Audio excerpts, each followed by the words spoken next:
Two young girls watched the scuffle fearfully. Jin-Soo Han, a third-year general surgery student, and another young man were having a fist fight. Before that, the student and the girl were having fun. There were drinks and food on the table. But the second man touched the girl inappropriately, which made Jin-Soo Han mad. It wasn't just a stranger, it was his supervisor.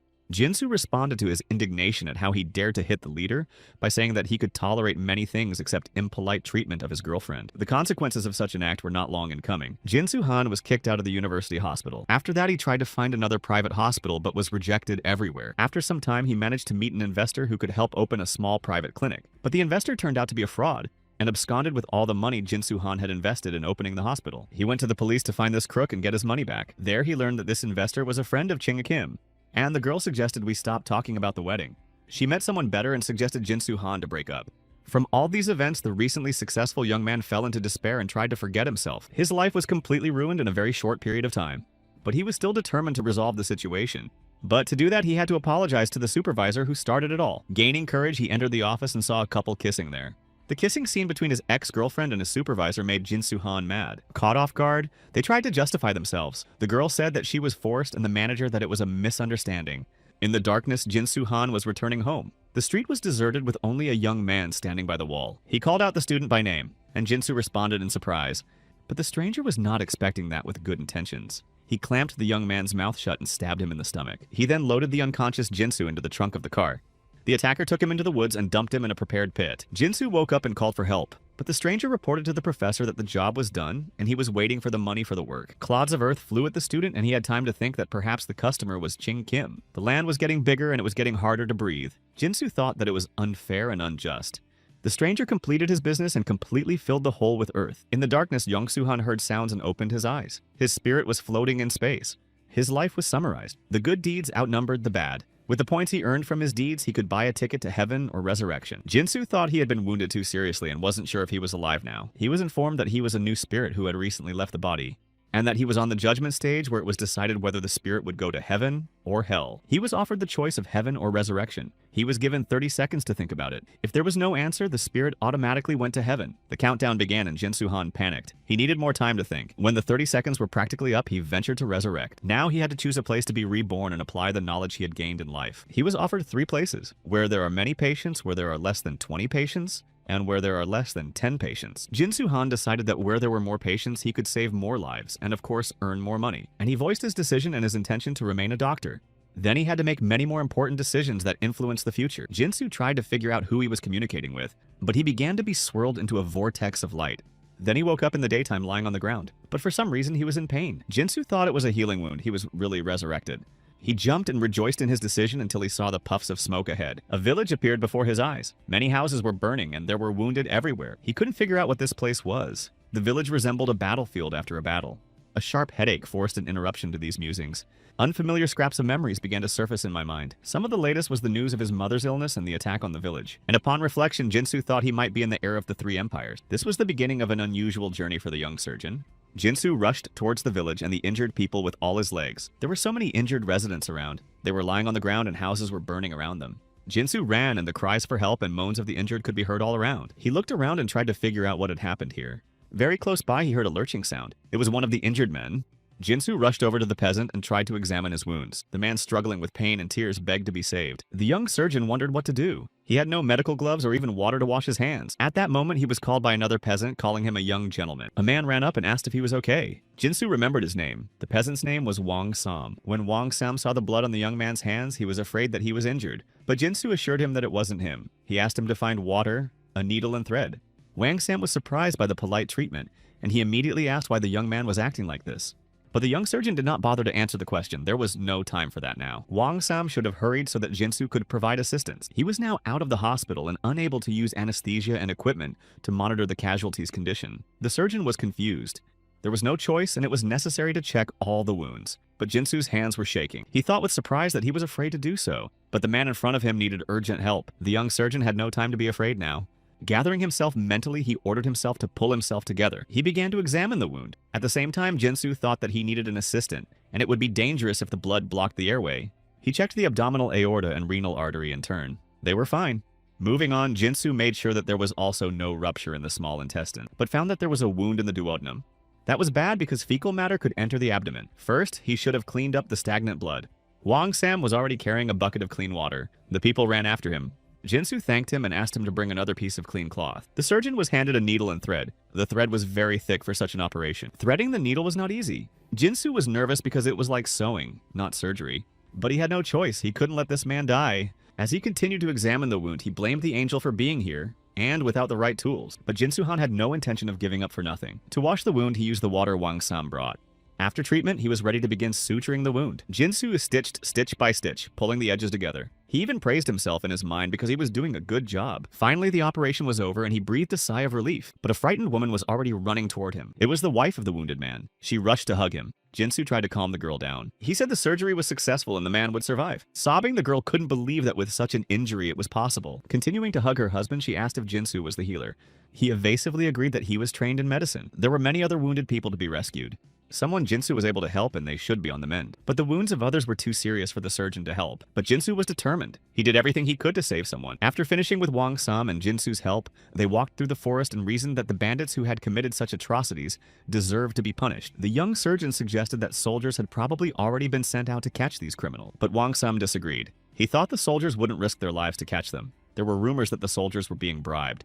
Jinsu couldn't believe his ears. It seemed unbelievable that bandits would bribe the authorities. He was outraged, but what was happening was explained by a historical event called the Yellow Armband Rebellion, when the Han Dynasty fell.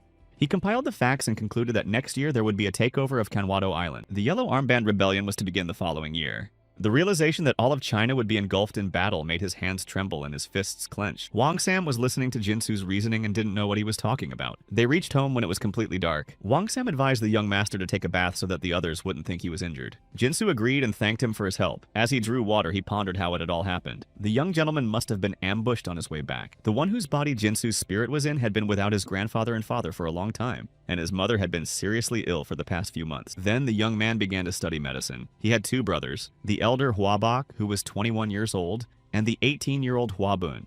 Jinsu pondered that it would be awkward to call them elders. After all, he was 31 years old. But at that moment, he was called Huaba's name. A young man ran to him. He had heard from Wang Sam that Huabu had met the bandits and was worried about whether his younger brother was okay. Jinsu reassured him that everything was fine, and the young man breathed out a sigh of relief. Huabok told me about his mother's condition. She had recently eaten and fallen asleep. Huabu, as the young man in the new body was now called, decided not to disturb her. He told his older brother he'd see her tomorrow when she woke up. This surprised Huabok. After all, his brother had not been here for a long time. Huabu wanted to be a good son and asked to see his mother. But he was troubled by guilt, for she had only laid down to rest. Huabok pondered his younger brother's words, agreeing that waking her now would be undesirable. Huabok praised Huaba for his thoughtfulness and sent him off to rest after his arduous journey and studies in Seoja. Collapsing on the bed, Huabu decided it had been a momentous day. As he fell asleep, he pondered what he should do next and where he should start. In a dream, he dreamed that an angel reported the complete healing of the body. The rebirth was complete. In the morning, Huabu woke up sleeping full of energy and in a great mood. Pulling himself up, he arched back too far and was surprised by it. After testing his flexibility with various exercises and stretching himself, Huabu got ready for breakfast. Not a single piece of meat was served for breakfast, only vegetables. The family's financial situation was not very good. The young man's body was very thin because his diet consisted mainly of vegetables and greens. Looking at Huaban's brother, who was quite sturdy looking, Huabu wondered what he was eating. Continuing with breakfast, Huaban asked about yesterday's brigand attack. Huabu replied that he managed to escape in time and was unhurt. My brother said that in addition to studying, we should not forget about physical training, and it is useful to learn martial arts. Huabu was going to harden himself from that day forward. He informed his brothers about it. This statement surprised and amused the elders. Huabun didn't understand what happened to the boy who preferred reading books to martial arts. At this, Huabu thought to himself of the young man who had been attacked by robbers and taken his life. Huabok remarked that this must have been the effect of yesterday's attack, and Huabu was still under the impression. Remembering the wounded, Huabu said it was better to concentrate on martial arts. Reading books wouldn't help them escape any faster. Huaban praised his younger brother for his decision to learn how to defend himself. But Huabok remarked that if Huabu became an official, he could hire people trained in martial arts. After finishing their conversation and meal, the brothers went to visit their mother. She was lying in bed and was happy to see Huaba and asked when he had arrived. To make it more comfortable to talk, the woman asked Haywol's maid to put a pillow under her back. She was having coughing fits, but she was able to say that the spring festival was coming soon. Seeing Mother Huabu in agony, he rushed to her worriedly. He decided to come as soon as he heard that she was ill, but the woman assured him that there was no reason and that the illness was not so serious that she should drop out of school. Huabu was going to examine the sick woman. The mother said the illness could be from the liver. It could be dangerous. The young man began the examination. Pressing on the abdomen caused painful sensations and the mother's face twisted in pain. Watching her reaction, he was convinced that it was the liver that was causing the illness. Hwabun, seeing the mother in pain, rushed to Hwab and intercepted his arm, but the young man was very serious and asked to be let go. It was important to complete the inspection. Hwabun was not persuaded by the words that Hwabu had learned many important things from medical books. He didn't think it was enough to become a healer. Hwabok listened to Hwabun's indignation. He thought Hwaba was inept. Even if he had read all the books in the world, he still couldn't become a healer. Finally, he asked if the younger brother really saved the injured man in the village. Wang Sam told him the story. Hwabok told Hwabun what Hwabu had done and what condition the injured man was in. Hwabun was taken aback and asked if it was a joke. He didn't believe it was possible to save a man with such injuries, but Hwabu confirmed it. The younger brother clarified that the injured man would be very lucky to survive. His condition was very serious. He said that a man with knowledge of medicine could not stand idly by in such a situation. As long as there was one chance to save his life, he couldn't give up. The brothers thought Hwabu sounded like a doctor. Hwabu thought he was a doctor who had trained in general surgery for 3 years. After thinking for a moment, Hwabok gave permission to finish examining mother. Hwabu continued his examination. He felt his abdomen and checked where the pain was worse. The brothers stood nearby and patiently watched. His stomach and liver were fine, but the whites of the eyes were yellow and another assumption had to be checked. The pressure was very painful. Hwabu determined the diagnosis. It was cholecystitis, or inflammation of the gallbladder. The pain was not only on palpation, but also reflexive. And thinking that his mother's illness had lasted several months, Hwabu was horrified at how hard it had been on her. He was contemplating treatment. In the era he was in, gallbladder surgery was not possible. Mother asked him not to worry too much. She took a decoction prescribed by the local healer and hoped to get well soon. It dawned on Hwaba that the disease could be cured by the potion. His mind was filled with a wealth of knowledge gained by the owner of the body. Pondering a cure, he asked Hwabok for the prescriptions written by the healer. As his brother looked for the recipes, Hwabu was glad he'd saved them. After all, many people simply threw the papers away. After reading one of Hwabu's recipes, he was horrified. It was not at all effective in curing, but expensive because of the ginseng it contained. And he explained that the disease started because the gallbladder was filled with solid contents. Hwabok had heard about gallstones, but he was surprised that Hwabu had only found out by examining him. The older brother believed in the diagnosis, but didn't know how to modify the decoction. To reduce pain, Hwabu suggested adding corn tendrils and purple durum. But of course, the best way was to get rid of the stones. This news encouraged Hwabun. Hwabu firmly promised his brothers to cure mother. He said that far beyond the Great Wall of China, Western healers had learned to remove the excess. Hearing this, Hwabun was indignant. It was unthinkable for him to think of opening his stomach. Hwabu had envisioned such a reaction. This era was far removed from such treatments. But the spirit of the young surgeon, Jin Suhan, was reborn in Hwabu's body for a reason, and Hwabu was sure that he would definitely save mother from her illness. To Hwabun's objections, he replied that she would surely recover if everything was well treated after the removal of the stone. But Hwabun became even more angry and grabbed the young man by the collar. Hwabok stopped the brothers' quarrel. He agreed that the healing arts behind the Great Wall of China were truly incredible, but still he had never heard of a sick person having their stomach cut open. Nor could he allow the thought of such a method of treating their mother. Hwabu tried to explain that if left to her own devices, she might not be able to withstand the illness. Enraged by such words, Hwabun slapped the young man, and when he called Hwabu's words nonsense, the young man tried to fight back. The blow came right to his brother's jaw, and Hwabun decided to give his younger brother a good lesson for his inappropriate behavior. Once again, Hwabok intervened and stopped the fight breaking out in front of his mother. The patient sitting on the bed watched what was happening. The guilty brothers were ashamed and began to apologize to their mother. So she decided to start the treatment with the potion Hwabu had suggested. Then she asked her sons to leave and let her rest. Then the brothers left their mother's room and Hwabu carefully covered the doors. As they walked through the yard, he reflected that he was obliged to perform the operation and save his mother. But the situation was complicated by the fact that he didn't even have the necessary tools. He realized that if he left it alone, the irreparable would happen. Thinking that he would conduct the operation in secret since his brothers did not support him, Hwabu was startled when they called out to him. Hwabun apologized for hitting him. He became so nervous because of his mother's health, which had not improved for a long time. Hwabu accepted the apology. He too was at fault and had spoken without thinking. The older brother noticed that the kid's punch was pretty fierce, and Hwabu even hit Hwabun a little. Since the brothers hadn't seen each other for a long time, Hwabu suggested a Sanshu duel. It was called unarmed sparring. But it was not interesting to fight just like that, and the younger brother suggested that in case of losing, a request should be fulfilled. Hwabun laughed at the way Hwabu was preparing to spar. In the past, on holidays, the younger brother always got a slap from the older brother and lost. Hwabu assured him he wasn't worried about it. He wanted to learn martial arts, and Hwabun was the most resilient person he knew. The older brother was pleased that Hwabu appreciated his fighting prowess, and Hwabun agreed to spar. The brothers stood against each other. Hwabok acted as judge. Hwabu decided to attack right away and jumped up throwing a punch. But Hwabun was well trained. He made a stand and repelled his brother's attack. From that impact, Hwabu traveled quite a distance on the ground. He gradually came to his senses, wondering how this had happened since Hwabun hadn't even moved. Hwabok calmly watched the fight and how his younger brother was losing. After another blow, Hwabu was lying on the ground again. This was not like him at all. Hwabun offered his younger brother to surrender. The bet was lost. Now Hwabu disagreed. Then Hwabun struck the next blow with his foot. Hwabu had already focused and successfully blocked it. He turned his attention to his brother's supporting leg. This was an opportunity to change the course of the fight. Hwabu confidently twisted the leg he was blocking and Hwabun lost his balance. Now the younger brother had the advantage in sparring, but the experienced Hwabun, despite lying on the ground, deftly intercepted Hwabu's hands. He said he might not use his hands and immediately planted his brother with his foot. Hwabun had definitely won now, but he was going to make his request when he had thought about it, and then Hwab was going to fulfill it. Resting after sparring, Hwabu thought back to the last blow. His stomach ached badly. He also wondered what his brother would ask him to do. In front of Hwabu was a lunch that again lacked protein. He couldn't get any better with this diet.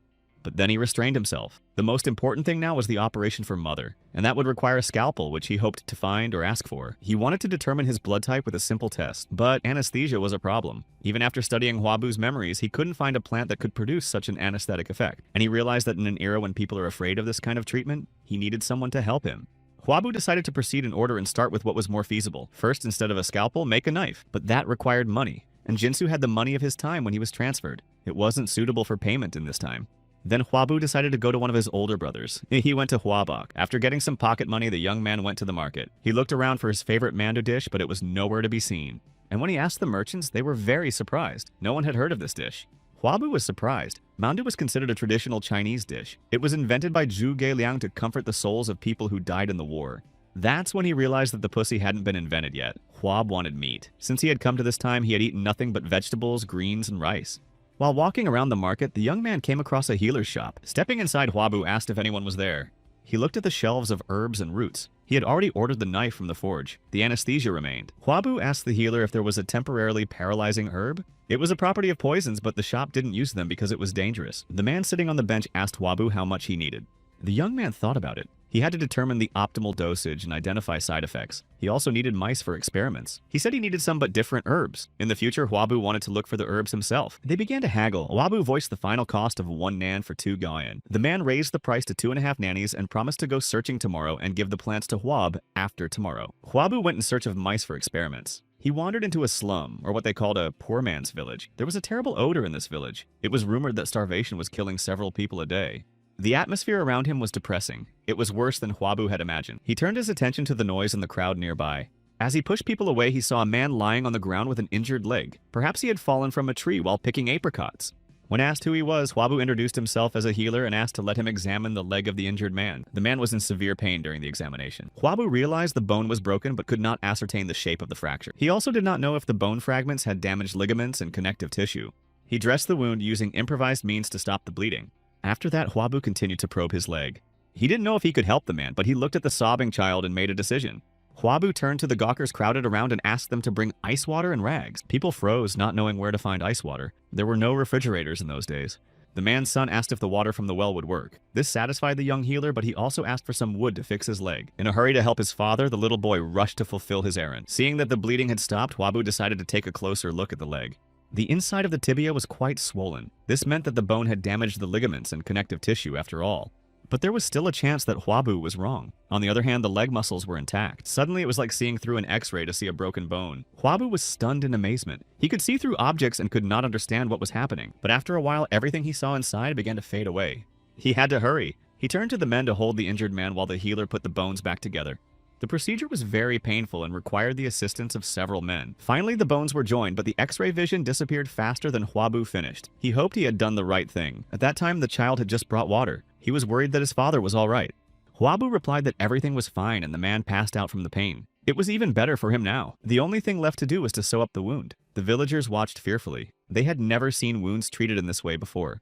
When Hwabu finished, he thought he would definitely need anesthesia in the future, and the villagers marveled at his treatment. An old man with a crutch couldn't walk normally for the rest of his life because the fracture hadn't healed properly. He appreciated Hwabu's youth and talent. The villagers inquired why the healer had come to their village. Hwabu immediately thought of mice or rats and wondered if he could buy them here. People asked why he wanted them and how many he needed. Hwabu patiently replied that he would use them for work and needed 20. One of the villagers remarked that it is not easy but possible to get such a quantity. While the man was clarifying the price, the son of the patient volunteered to catch mice for Hwabu in return for a reduction in the cost of treatment. Though the healer didn't plan to take money, he accepted the child's offer. The baby promised to be done in 4 days. Before leaving, Hwabu explained to the child how to care for his father. The child was encouraged and promised to follow all the recommendations. On the way back, the young man picked up a knife that was already ready. Of course, it was thicker than a scalpel, but since there were no other options, Hwabu was going to use it for the first time. Instead of disinfectant, he was going to buy alcohol. To do so, he went to Kisan's house and was surprised to find no visitors there. In the arbor at this time, a servant girl was being punished. It was one of the clients who was unhappy with the way she was handling it. An employee of the house offered to bring another maid, for which he was slapped. The client was angry that the servants didn't know their place. The offended worker was about to pull out his sword, but was stopped by his partner. The client became even more enraged. He started looking for the dagger, and snatching it from under his clothes, he rushed at the workers. The blade cut the skin on the cheek of the servant who had not had time to draw his sword. Unable to bear such treatment, he drew his weapon and knocked the knife out of the client's hands.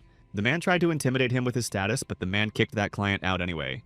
Hwabu caught that moment and thought that in this era, everything was decided with weapons. Seeing the wound on the employee's face, he offered to help, but he refused. Hwabu was too young for his looks. Before he left, the healer said he wanted to buy some hard liquor here. The maid advised him to go to the inn. It was impossible to buy it separately at Kisan's house.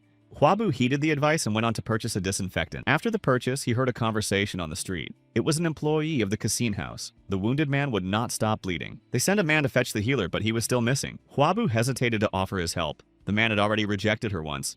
When the second worker heard the noise and saw the young man, he asked him to help his brother. Hwabu was about to leave, but now he had no choice. The man explained that the healer Bern had gone to another village for a checkup and would not be back soon, and the brother's blood wouldn't stop. It didn't seem very ethical for Hwab to treat a sick person in the shop of an absent healer. The man offered to take his brother outside, but the young man still refused. Then he fell to his knees in front of Hwabu, begging to save his brother and apologizing for his past rudeness. Hwabu warned that he was only an apprentice, and it had been a long time, so he could not guarantee a successful outcome. But as soon as they proceeded to the shop, the healer Bern returned. The man who had persuaded Hwaba to help immediately began showing his injured brother to the healer. Then the young man decided to stay and observe how the treatment would go. Examining the wound, healer Bern thought that the largest vein in his face had been cut. He wanted to use acupuncture to stop the bleeding, which perplexed Hwaba. Bern prepared the tools to begin the procedure. Hwabu had never heard of this way of stopping blood before. He watched. The bleeding decreased. The healer managed to stimulate the nerve bundle with the needle, causing the muscles to expand and squeeze the vessels. Hwabu came to the conclusion that acupuncture was based on medical knowledge. He didn't realize it when he was studying. After the healer finished, Bern dressed the wound and said he had done all he could. But he warned me that he had to get the needle out in a quarter of an hour, and there was no guarantee he wouldn't bleed again. The wounded man's brother asked if the needle could be left in for longer, but in this case, the man could lose either his voice or his sight. The man was desperate. Hwabu did not leave and continued to watch. He realized the acupuncture was a temporary fix. The vessels needed to be rejoined. But the young man couldn't interfere with someone else's work. Just at that moment, the Bern healer turned to him and asked who he was. Hwabu introduced himself as a student of medicine and said he had studied many books and sometimes practiced the healing arts. Bern hummed and called the young man a green doctor, but Hwabu asked permission to connect the wounded man's blood vessels. The doctor wondered how Hwabu knew about the vein injury, but since the chances of recovery were slim, he allowed him to operate. The young man prepared his needle. He had to hurry because there was no anesthesia, and the needle was not quite suitable for connecting the vessels. Healer Bern helped take away the pain with another needle. He was surprised that Hwabu didn't know the basics of acupuncture. The young man asked the healer to assist and clamp the vein while connecting the vessel. Finally, the surgery was over and Hwabu exhaled. He made recommendations for treatment and care. Healer Bern was delighted with the method. Outside, the brothers thanked the healers for their help and all began to say goodbye. The healer Bern looked at the men as they departed. He thought the wounded man would be crippled or worse. But Hwabu interrupted his musings by saying that he wanted to learn from him. Bern agreed on the condition that Hwabu teach him the technique of sewing vessels and flesh together. Hwabak and Hwabun were at home discussing that Hwabu's recipe was better than the healer's. Mother felt better and even went for a walk. They also reasoned that it was time for the younger brother to return to his studies and should be trained in the art of the sword. At that moment, a belated Hwabu burst into the room. Seeing the bloodstains on his clothes made the brothers nervous. Hwab had to explain that it wasn't his blood and he and Healer Bern were treating a man with a cut on his face. Hwabak asked if the younger brother wanted to become a famous healer and become famous. Hwabu replied that it didn't matter and he wanted to find a cure for Mother. But Hwabak said he didn't have to worry about that because he wasn't a healer, even if the potion helped. Hwabun changed the subject and uplifted the younger Arat's spirits by rejoicing that his mother's health had improved, and added that he was going to teach Hwaba the art of the sword. Following Hwabun, the young man pondered that it would not be unreasonable. He didn't know this world. His older brother tossed him a training safety vest. He planned to start training immediately. Hwabu asked his brother to put on protection as well. That would be fair, but Hwabun only laughed in response. He was only willing to wear it if Hwabu could hit him. The brothers armed themselves with practice swords and stood opposite each other. Hwabun gave his younger brother a chance to strike first. Hwabu was confident in his abilities. Even if he wasn't a swordsman, the kendo knowledge he had gained in his past life would help him. Grabbing the sword with both hands, he jumped up, attacking his brother. But before he could even touch, Hwabun received a punch to the stomach. The older brother was experienced and trained. He easily parried the attack. As Hwabu came to his senses, Hwabun noticed that he was too slow and didn't need to swing so hard. The young man thought he'd hit his older brother a little hard after all, and wondered why he was so fast. Hwabu was going to use a swordsmanship technique in his next attack. His speed should have allowed him to get his brother the first time. But Hwabun, though surprised, was able to parry this strike as well, and Hwabu failed again by flying aside and dropping his training sword. Hwabun wondered who had taught his brother martial arts in Shoujo. Hwabu stood up and was ready to try again, but his older brother said it was pointless. He realized that the younger one had no fighting skills and needed to start from the basics. The brothers proceeded into the courtyard and Hwabun pointed to a suspended stone. Hwabu's task was to hit that rock. Looking at the target, he thought it was too easy. But it turns out the distance to the rock should have been greater. Hwabun demonstrated what this attack was supposed to look like. He reached the rock the first time and from just as great a distance. Hwabu watched the lunge with his mouth open in amazement. The older brother noticed that it was now the young man's turn to strike. Hwabu was confused. The stone was rocking from the last hit and he wanted to stop it. But Hwabun disagreed. The enemy never waited for an attack, and his younger brother had a moving target to hit. Hwabu focused and jumped, aiming to hit the rock. The stone was spinning and he couldn't manage to touch it. Hwabun left his brother to practice until he had 3 successful attempts out of 10. Trying again and again, Hwabu was exhausted but couldn't even hit 3 times out of 100. The thought of giving up martial arts and focusing on medicine even crossed his mind. But memories of the previous host's demise drove that thought away. He couldn't die again and went through a lot to become a doctor. With these thoughts, he continued trying to reach the rock. In the morning, Hwabun headed for the suspended stone, wondering if Hwabu had succeeded in retrieving it. As he got closer, he saw a practice pit on the ground. Then he noticed that there were 3 stones tied to the branch. This puzzled him. And Hwabu was waking up after his grueling workout the day before. He was surprised to find how his muscles had strengthened, and couldn't believe it was after just 1 workout. Coming to the conclusion that it was a miracle of rebirth, he remembered to go to the healer Bern. Bern was already waiting for the late young man. He even ordered needles from the blacksmith in advance. Before Hwabu came, he had been practicing stitching up animal wounds, but couldn't even handle a pig's vessel that was thicker than a human's. When Hwabu arrived, the healer rushed over to meet him, wondering if he had eaten lunch. Bern suggested that the young man go and get something to eat together. Hwabu enjoyed meat he hadn't eaten since his rebirth. While the young man ate, Bern showed the needle he had ordered from the blacksmith. The young man looked at the instrument in amazement. The needle was quite well made. Hwabu concluded that it was possible to make the tools he needed in this era after all. The physician said it was made in the smelter at the magistracy. It was used to make weapons for the soldiers. Hwabu rushed to draw the tools that needed to be made. After drawing them, he began to explain what they were used for. But Bern said they would be very difficult to make, and he couldn't guarantee it. Having had enough, Hwabu exhaled contentedly, and the healer wanted to just show him something. And he showed the young man the pig's vessels on which he had practiced suturing. Studying the healer's work, Hwabu explained that blood moved in certain directions, and they had to be determined. But he praised Bern for the work he had done. And to make it clearer to the healer, I showed him an example of how to connect the vessels. A man came into the shop. He brought what Bern had ordered earlier. It was a small model of a man. On the layout, he began to show the main acupuncture points, explaining their purpose. Hwabu checked to see if all the points were on the layout. There were all the points known to the Bern healer. A map of acupuncture points surfaced in the young man's subconscious. It wasn't just like a memory, it was like a picture from a book. The healer noticed that his apprentice was distracted and thinking about something. To get Hwabu's attention back, he had to pound his fist on the table. The healer demanded that the young man recount what was said about the Min-Men point. Hwabu started to answer, and the picture from the textbook popped up in front of his eyes again. And the young man once again thought about formulating the correct answer. This attitude made the healer Bern mad. He decided that Hwabu was not yet ready to learn from him. The young man tried to change his mind, and Bern was ready to test his attitude toward his studies. He instructed Hwab to bring a collection of acupuncture books from the room. Healer Bern then said that he would give the young man 3 days to study these books, and only then would they continue their acupuncture training. Hwabu stared dazedly at the stack of books but had no choice but to agree. The healer himself was going to practice stitching vessels during those 3 days. They said their goodbyes and Hwabu ran home as fast as he could. He was already late. Hwabun was already waiting for him in the courtyard. The young man said that he was late because of the healer's lessons. The elder brother was not opposed to Hwabu becoming a healer, but he still had to convince Mother and Haobak. Hwabun wondered how many times his brother had managed to hit the rock yesterday. Hwabu proudly replied that he had hit the target 10 times. His brother did not believe in such a result, but the young man promised to demonstrate after reading the books. Hwabu studied the books carefully. He wanted to find the point responsible for his mother's illness. And then the young man discovered that some of the points were not in the book. Perhaps they hadn't been discovered yet. Then he decided to systematize everything and compare the points he knew with those of this era. But to prevent others from understanding what he was doing, Hwabu used Hangul. This alphabet wouldn't be invented until 100 years later. Finally, the work was finished and the young surgeon looked at his creation with pride. At dinner, Haobak wondered why Hwabu had skipped lunch. After learning that the reason was acupuncture books, the older brother skeptically asked if Hwabu was going to become a healer. But when Haobak heard that his younger brother was serious about studying medicine, he was angry. This is not why they sent him to study in Shoujo. His brother wanted to see Hwaba as a high-ranking dignitary who could help the emperor with his wisdom.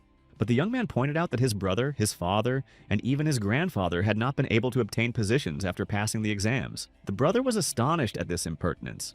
This was because Hwabok was a kind and honest man, and did not pay bribes to get a position. But Hwabu also considered himself a person. Having said all this, the young man left the table. Hwabun hurried after his younger brother, leaving Hwabok alone. The brothers arrived at practice on the way, discussing what had happened over dinner. In the backyard, Hwabu was able to show how he learned how to hit a rock. Hwabun was pleased with the result. He recognized that his younger brother was not only good at studying books, but also at martial arts. This time it was to practice on 6 stones. Hwabun called for scrutiny and began to show the punches. When he finished, he told Hwab to train hard. If he could do the same, the bandits would not be able to hurt him. But Hwabun was also going to show how to block a punch. He commanded his younger brother to attack first. Hwabu attacked, trying to hit Hwabun. He had practiced hard before and hoped it would work. But Big Brother was fast and dodged the practice sword. If he couldn't dodge in time, he blocked the blow with his sword. After many failed attempts, Hwabu decided to keep his distance and look for a gap where he could strike. But even at a distance, Hwabun was more experienced. He struck, and if it had been a real sword, Hwabu would have been defeated. The older brother noticed that the young man seemed to be reading his movements, and it was amazing. Training was over for the day. In the morning, Hwab had to go to the market. That same evening, the healer Bon went to the blacksmith. The latter was pleased to see the guest and kindly offered to give him tea. The healer agreed and asked the blacksmith to make the tools Hwabu had drawn. Bon explained that these items the young healer was going to use for healing. In the morning, Hwab was delivered the poisonous plants he had collected to his order. For everything, the man asked for 2 sitters and told the names of the plants. Hwabu thanked and paid even a large amount, promising to definitely contact them if he needed anything else. There were enough plants to experiment with, and the young man could finally anesthetize. After receiving the plants, Hwabu went to get the next order. He came to the house of a man with a broken leg in a poor man's village. The man apologized. Hwab had to come to his house and see this poverty. On the table was a cage full of rats that the man's son had promised to catch. There were quite a few of them. Hwabu asked the sick man how his leg was. It seemed to be fine. But the young healer asked permission to examine the limb and remove the bandages. Since the wound had not been treated, it had festered. To disinfect his leg, Hwabu pulled out a bottle of strong drink. The man was very excited when he saw the alcohol and said he couldn't help himself at the sight of it. But Hwabu explained what he would use it for and dampened the cloth with the liquid. The man still wanted to consume the leftovers if there were any. The physician left it to the patient's discretion, but ominously warned that he might lose a limb if he did. Finished with his inspection, Hwabu went to see the rats. For some unknown reason, he had a headache. He tried to give the rats poison with sticks, but they avoided the poison. The experiment lacked a syringe. When the patient asked why he was doing it, Hwabu shared his idea. He asked if he knew someone who knew about poisonous herbs. The man himself knew about plants, but he didn't know if there was such an herb that would help him wake up after fainting. The sick man's son peeked into the room. Seeing the young healer, he was a little surprised. Hwabu handed the boy a disinfectant. The child was worried that his father might drink it. But the healer again reminded the man of the consequences, and he promised not to touch the drink. After that, Hwabu offered the boy to work with him. The child's name was Oh-Bo. Oh-Bo escorted the healer to an empty house nearby. The boy said that his grandmother and granddaughter lived here. When the grandmother was gone, the girl went to Kaisen's house and the house was empty. Hwabu is once again convinced he's fallen on hard times. Now this house could be used for experiments. Watching the animals, Hwabu pondered how to feed them the poisoned grain. The rats had well-developed instincts and were in no hurry to eat it. So they decided to put the grains directly into the rats' mouths. Hwabu held the animal and Oh-Bo tried to push the poison in. 5 grains turned out to have too much poison and they decided to try again with less. But the poison content was still high. Hwabu concluded that 2 poisonous grains is a semi-lethal dose. Since this process took quite a bit of time, the healer asked the boy to stay and observe the animals. But Oh-Bo needed to labor in the morning, and Hwabu gave him 5 nannies to keep him from going to another job. For a boy, such a sum was a lot of money. But Hwab needed to go, and he went on his way. The young man returned home, and there waiting for him was Hwabun, ready for new training. To objections that he was tired, the older brother replied that it was no hindrance. They stood against each other armed with wooden practice swords. Today, Hwab was to defend and Hwabun was to attack. The older brother made a very fast jump intending to hit the opponent, but despite his agility and skill, Hwabun couldn't reach Hwabu. A stunned Hwabun noticed that his younger brother was able to block the blow. He couldn't imagine Hwabu using the power of inner ki to do that. It was also called spiritual energy, but Hwabu knew nothing about it and asked for more details. But when asked, Hwabun replied that they would talk later. After all, the training wasn't over yet, and that was more important. Hwabu demanded of his brother to tell him about the inner chi if he was able to block the blow. Hwabun laughed at such insolence and struck again, but Mdad brother blocked him again this time too. Hwabun wondered how the rookie beginner managed to block 2 punches in a row. Hwabu clearly had the ability. Hwabun himself had spent several years of training on such blocking. His older brother called Hwabu over to the Red Rhino Inn for a snack. They hadn't gone out together since Hwabu had arrived. When asked what he wanted to eat, his younger brother said that just noodles would do, but Hwabun replied that they should eat meat. They ordered a lot of food and wine. The latter was to be kept secret from Hwabok. Hwabu was about to make a toast. Hwabun hadn't even heard that term before. Junior gave a speech and explained how the drink should be consumed after the toast, but a fight was breaking out in the center of the inn, which distracted the brothers from their meal. Two men fought violently over a girl who asked them to stop. Hwabu watched, not seeing anything wrong with this fight until one of the punches hit a life-threatening spot. From such a blow, the man lost consciousness, but the other did not even notice it, continuing to ask questions. Finally, he saw that the enemy was not moving or reacting. The attacker was afraid that he had taken his life and ran away. The girl was crying next to the victim. Haoben didn't believe the man could be disabled so easily, but Hwabu decided to examine him, not listening to his older brother's protests. He walked over and asked for permission to look around. The man was not breathing and there was no pulse on his neck. Hwabu thought it might have been cardiac arrest. He was going to do everything he knew how to do to save this man. First, he needed to clear his airway, and then do CPR. Hwabu tried his best. The man was too young for such an end. The young man began CPR. The people around me watched in horror. At that time, such a way to resume breathing had not yet been invented. They called for the healer to stop thinking that the man's spirit had already left this world. Even Hwaben tried to stop his younger brother. But Hwabu was hitting his ribcage trying to start the man's heart. And it worked. The victim regained consciousness. All the people watching in amazement gasped. They cheered and praised the young healer who had brought the man back to life. Hwabu was coming around and the man couldn't understand what had happened. He looked around for his adversary until the girl said he'd run off thinking the man wasn't breathing. The news that he had almost left this world discouraged the victim. Hwabu confirmed this and advised resting and staying still to regain his strength. The man asked how the young healer managed to save him. While he was trying to explain, the victim got a headache. It was the effects of cardiac arrest and he didn't need to move. In parting, the man wanted to thank Hwaba for saving his life. The one appreciated the clothes and jewelry and decided to accept the thanks. The afflicted man held out 1 liang of silver to the young healer. The brothers looked at the offering in amazement. It was a great deal. The man was grateful for his life and he didn't feel sorry for those coins. At that moment, the male assailant came running in. He brought a healer with him. Seeing each other, the friends rushed to find out about each other again. And the brothers tried not to watch them with undue curiosity. The healer was checking the man's condition, and the girl told him that Hwabu had saved him. Hwabun excitedly recognized that his younger brother had become an incredible healer. At this point, their friends came up to them again and started thanking them. The attacker was Jungpan of the merchant militia. And in gratitude for saving his friend's life, he also held out the silver. Hwabu tried to refuse since he had already received thanks, but Jungpan insisted. And the young healer had to accept that silver too. Finally, everyone said their goodbyes and went about their business. Hwaba was called out by a healer who had been summoned to help. He asked how the young man managed to save the young man's life. Hwabu wondered how the healer was able to determine that the man had been saved just by his pulse, but still tried to explain his actions. The young man said that he had learned this technique on his own during his studies, which caused the healer to be quite surprised. Hwabu tried to explain that he had created the technique based on folk medicine. He could not say that he had studied it in the future. The healer belatedly introduced himself. His name was Seok Pil. He began to extol Hwabu's skill at such a young age. He then asked the young man to teach him cardiopulmonary resuscitation.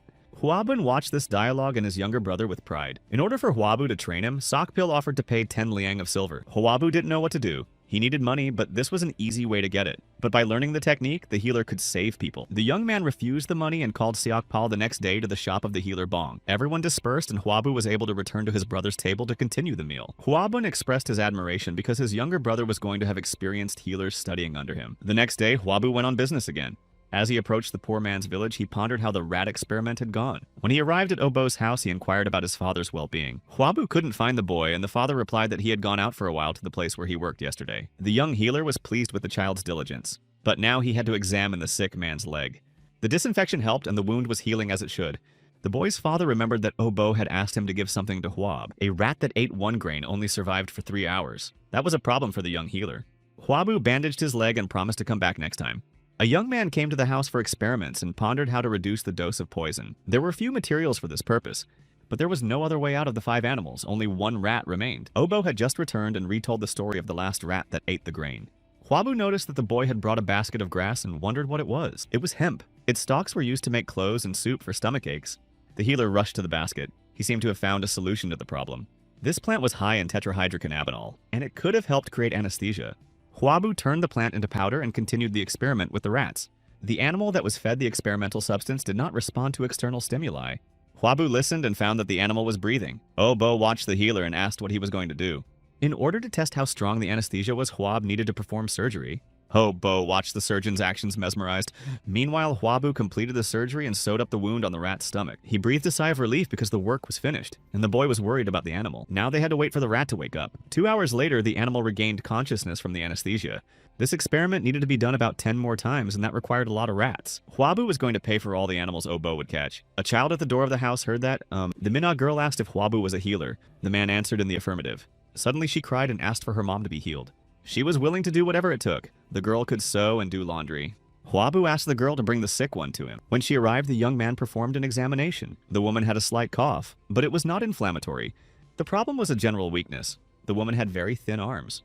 As a treatment, he prescribed to eat well for 2 months and gave the patient a liang of silver. Min-ah cried again, this time out of gratitude. Then they said their goodbyes, and Huabu and Obo escorted the unexpected visitors out. Obo was sure that Huabu would help the girl and her mom and was very happy about it. But Huabu was tired. It was a difficult time and he needed independence. He voiced his displeasure, glad that at least there were no hostilities here. But the boy immediately resented it. He liked this world, and in the future he wanted to become a healer like Huaba. And when there were more such healers, the world would change for the better. The young man called Obo a dreamer, but he also wanted the world to be a better place. Then Huabu offered the boy to be his assistant. The child immediately agreed happily, jumping up and down. First, they had to go to the hemp field, but according to Obo, it was quite far away. It was his first assignment as an assistant healer, and they were on their way. Just before he exited, Obo crashed into Huaba, who was frozen on the threshold. In front of the house was a huge crowd of people fielding requests for healing. Then Huabu rolled up his sleeves and asked Obo why he wasn't seeing patients yet. The young surgeon immediately began examining sick people. The little helper tried to help him. He carried water and changed rags, but the boy from fatigue once even dropped the bowl. Visitors would come to the healer until the sun went down. Finally, when everyone had dispersed, Obo exhaled a sigh of relief. He thanked Huaba enthusiastically for his help, but he had already picked up the basket and was about to head out to the field, even though it was already dark. In a wealthy house, a dinner gentleman was told how an unknown healer had resurrected a man. This gentleman was General Cao Ren. He believed that if the rumors were true, a reborn celestial had set foot on their land. The next day at the healer's shop, Bong Huabu was already telling him and Seok Pil the basics of resuscitation and vascular stitching. The healers prepared money and jewelry as a token of their gratitude. At that moment, they were interrupted. A military officer came in. Huabu immediately thought something had happened in the army. The military man ran into the shop. He needed the help of the healer Bon. He said that many soldiers were wounded during the clearing of the bandits' den. They had to hurry. The healers didn't hesitate to grab what they needed and hit the road. Huabu asked permission to go with them. For the healers, it was a good opportunity to see Huabu's healing arts. Together, they all advanced to the military camp that was located in the Musk Gorge. Huabu didn't see any seriously injured people. There were soldiers around with only bruises and abrasions. Suddenly, he heard moans and screams coming from the tent. Looking inside, he saw that it was filled with injured warriors. Following Huabu into the tent was the healer Bon. Seok Pil came up and suggested we start examining the other patients, but Huabu refused. The first priority was to examine those in greater danger. Seok Pil thought these patients didn't stand a chance. Huaba was grabbed by the leg by a soldier pierced by an arrow. He asked me to save him. The young surgeon examined the wounded man. The wound was penetrating, and an X-ray was necessary for successful treatment, and like the last time he had it, it suddenly appeared. He looked at the victim as if through an X-ray. The arrow grazed the intestine, and an abdominal autopsy was necessary. The soldier turned to Huab again with the words that he wanted to live. The young man took the injured man's hand in his own and promised to save him. After preparing the area for the operation, Huabu took his pulse. The senior healers watched his actions. They froze in surprise when the young healer said he was going to cut into the patient's abdomen. With his new scalpel, Huabu did not hesitate to make an incision in the skin. His target was an arrowhead. When he searched the cavity, he found it. Seok Pil watched Huabu's actions and wondered how he dared to cut into the stomach of a sick man. The next step was to sew up the incision. When the healers heard this, they were even more surprised. Huabu began handing out commands to the healers as assistants. They put on their masks and were determined to help the young surgeon. Huabu's mind was all about saving that wounded soldier. The victim was unconscious and the healers proceeded with the operation. Huabu stitched and tightened the wound with careful stitches. Senior healers were amazed at his skills and wondered how an ordinary man could possess such knowledge and skills. Finally, the operation came to an end and Huabu threw back the needle. He exhaled a sigh of relief and washed his hands thoroughly. Huabu sincerely thanked his senior colleagues. Thanks to them, he managed with ease. The healers, however, were greatly impressed and intended to learn from the young man at all costs. All three of them were determined to save the rest of the wounded. Meanwhile, soldiers were moving along the dark road. The commander Kaoran led the soldiers. One of the wagons contained a wounded man. Dzenig Im was wounded by one of the attacking brigands. Looking at the wound, the warlord thought the healer would have a hard time. At last, the detachment reached the camp where at this time the healers were rescuing wounded soldiers. Seeing the soldiers in the street, the commander lost his temper. He began shouting angrily at the offending subordinates. One of the soldiers hurriedly explained that they were all in line to be examined by a healer. He said it was the same young healer reported last time. Now he saved a soldier dying from an arrow. The warlord remembered the previous conversation and how he had called Waba a celestial. And if this talented healer is really here, there's hope that Tensor Im will survive. He immediately gave orders to carry the wounded man to the tent. The soldier was put on a stretcher and was unconscious. The warlord burst into the tent in search of a healer. He was followed by soldiers who held the stretcher with the wounded man. All three healers froze, wondering what Cao Ren was doing here. Senior colleagues rushed to the warlord with greetings and questions as to what had brought him. Huabu couldn't believe his eyes. From his past life, he knew of this great man. The young man hastened to introduce himself as custom suggested. Taoren was stunned at the young age of the healer who was so rumored, but pointing to the wounded 10th man, he asked if Hwabu could heal him. He needed to examine his wounds first, and the young man strode resolutely past the warlord. On examination, he noted that the femoral artery was intact, and as long as the wound did not bleed, it was safe. Taoren repeated his question again, to which Hwabu replied that the wound was severe, but there was hope. The commander once again asked again and again, receiving an affirmative answer, asked the healer to start as soon as possible. But Hwabu had already taken off his mask and said he'd do this one when it was his turn. An indignant Taoren grabbed the young man's shoulder, trying to stop him, and demanding an explanation. Hwabu replied that this patient didn't need emergency treatment, but while he was treating him, someone else would get hurt. And he asked the commander if it was up to him to decide which soldiers would recover and which would not. Dropping his hand from Hwabu's shoulder, he asked Taoren to leave. He needed to save the next person. A soldier burst into the tent. He shouted that the bandits had attacked again and taken the women and children with them. The warlord left the tent with the words that Hwab would have to save at least one more person. The young man was determined and was already tying his mask for the next operation. The senior healers were horrified by the tone of Hwabu's conversation with Cao Zheng. They were afraid that he might take their lives. The colonel's father's name was Colonel Cheng Shui. He was one of the commanders of the Northern Army, and ordinary people couldn't even get close to him. But Hwabu was beginning to get angry and suggested that he kick one of them out. The healers were frightened into silence. In the village, the liberated thanked the commander and his detachment. All around, houses were burning and wounded people were lying wounded. One of the soldiers reported that the troops sent to subdue the bandits had returned. Taoren gave the order to hurry up. They needed to return before dawn. Suddenly, he was pierced by pain. He didn't realize he'd been shot. In the darkness, he came across spikes scattered by the bandits. Taoren told the soldiers that it was just a scratch and not to worry. In the tent, Hwabu took turns examining the wounded. And now the soldiers with severe injuries were finally over. The tired healers sat down to rest. They cured many people, but Hwabu wasn't going to stop. They were to examine the people outside. The returning colonel had his leg treated and bandaged. The personal healer warned me to be careful as the wound came from an iron spike. Taoren let go of the healer and began to reassure himself that it was a small scratch and everything would be fine. All he was afraid of was getting sick from the iron poison. That's what they called blood poisoning and infection back then. Hwabu at this time was worried about the possibility of tetanus. Penicillin could have solved the problem, but it had not yet been invented at that time, so they had to use green mold, which was an unprocessed raw material. In the tent with the sick, the young man urged everyone to listen to him. Those who had been hurt by iron should be careful because there could be iron poison. The wounded panicked in those days. There was no cure and the infection could spread quickly. And he said they should take 1 cup a day when the green mold appears on the maiju. That's the name of the wine made from the milk of a mare. The soldiers started asking each other if they had maiju. Some were afraid it would give them stomach aches, but Hwabu threatened that if they didn't take it, the limbs would start getting infected, and he would have to strip them of their soldiers. Warlord Kaoren was outside and heard the young healer's recommendations. Bursting into the tent, he asked if everything that had just been said was true. Following the healers, Kaoren asked again if it was true that Mayuju helped against iron poison. Hwabu replied that this drink could prevent tetanus to some extent. The commander turned to the healer Bon to ask if these words were true. Bon replied that he didn't know that, but given Hwabu's wisdom, the Maiju should be effective. Then the general asked if he would get sick from eating the tainted food. Perhaps Majuju will prevent tetanus but cause other diseases. Hwabu replied that tetanus is not easily cured. Mayuju simply increased the chances of not getting sick. And if there was any chance of avoiding tetanus infection, the young healer would prescribe even a poisonous decoction. In response to these words, the commander turned around and left the tent. Hwabu had seen people react this way before and had doubts. In a hurry to dispel them, he called out to Cao Zheng and boldly asked if iron poison was spreading through his body. Hwabu remembered that in his past life he had encountered sick people who didn't want their illness to be known. They hid it for a variety of reasons, some out of shyness, others to avoid being recognized by acquaintances. Guessing that Xiaoren was not telling the second reason, Hwabu asked if the warlord's acquaintance was suffering from iron poison. Xiaoren looked at the sky and finally admitted that his brother was in a critical condition for this reason. Not too long ago, he had to have his ankle amputated. Hwabu presented this horrible surgery, which unfortunately was ineffective. Before it became dangerous, we had to remove most of the limb, but these words so enraged the warlord that he smashed the wooden fence. His hand was shaking with anger. His brother was being treated by the best healer they knew.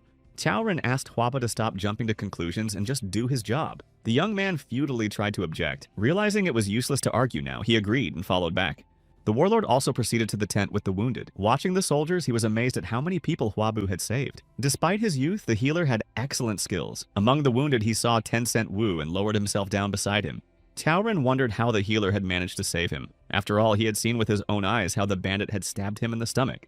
Upon noticing the warlord, the 10th man tried to stand up to greet him. Taoren asked the soldier standing next to him if he had really been saved by Hwabu's healer and received an affirmative answer. The soldier also added that the young healer saved those who had wounds from the sword of a spear or axe. The warlord thought Hwabu was much better than he'd realized at first, and his medical skill is unimaginable. But will the young healer be able to cure his brother? A few days later, in a poor man's village, Hwabu was again engaged in experiments. He introduced mold grown on medicinal herbs into the cheese and was eager to see it in the dairy product. And when he broke the cheese, he saw that the inside was moldy. Assistant Obo wondered why the healer had ruined such an expensive product. Huabu replied that this mold is supposed to save people. He already had a plan in his head to cultivate, refine, and harvest this mold. He was thrilled that he could soon get gram-positive bacteria. But there was always the possibility that the patient could refuse treatment. In the warlord's home, his older marriage was tormented by pains caused by an infection. Ren heard the screams from the room but was powerless. After the patient drank moldy maiju for a few days, his condition improved. But he wasn't completely cured yet. The medicine didn't completely eliminate the disease. The warlord's mother ordered that a Song healer be invited to visit her sick brother. Ren was skeptical. He thought that Song would not be able to cure his brother. But mother couldn't trust just anyone, and Son's healer was considered the best. The warlord thought that there was no healer in all of Chaoxiang who could help his brother. But he remembered young Huabu and his words when he was going to rescue the wounded. Then Ren said that there was a man who could cure tetanus. The woman immediately rushed to him asking where to find this healer. She was determined and immediately gave orders to immediately prepare everything to welcome such a person with all honors. As soon as the door slammed behind her, the commander only mentally wished her to be wise. In the poor man's village, Huabu practiced experiments and herbs. A military officer drove up to the house. He looked like he was in a hurry. The officer said that the warlord's older brother was in critical condition and asked Huaba to hurry. The young man immediately rushed to pack his things and prepared to follow to the sick man. Huaba grabbed the penicillin that he got experientially and jumped on his horse, commanding the officer to ride immediately.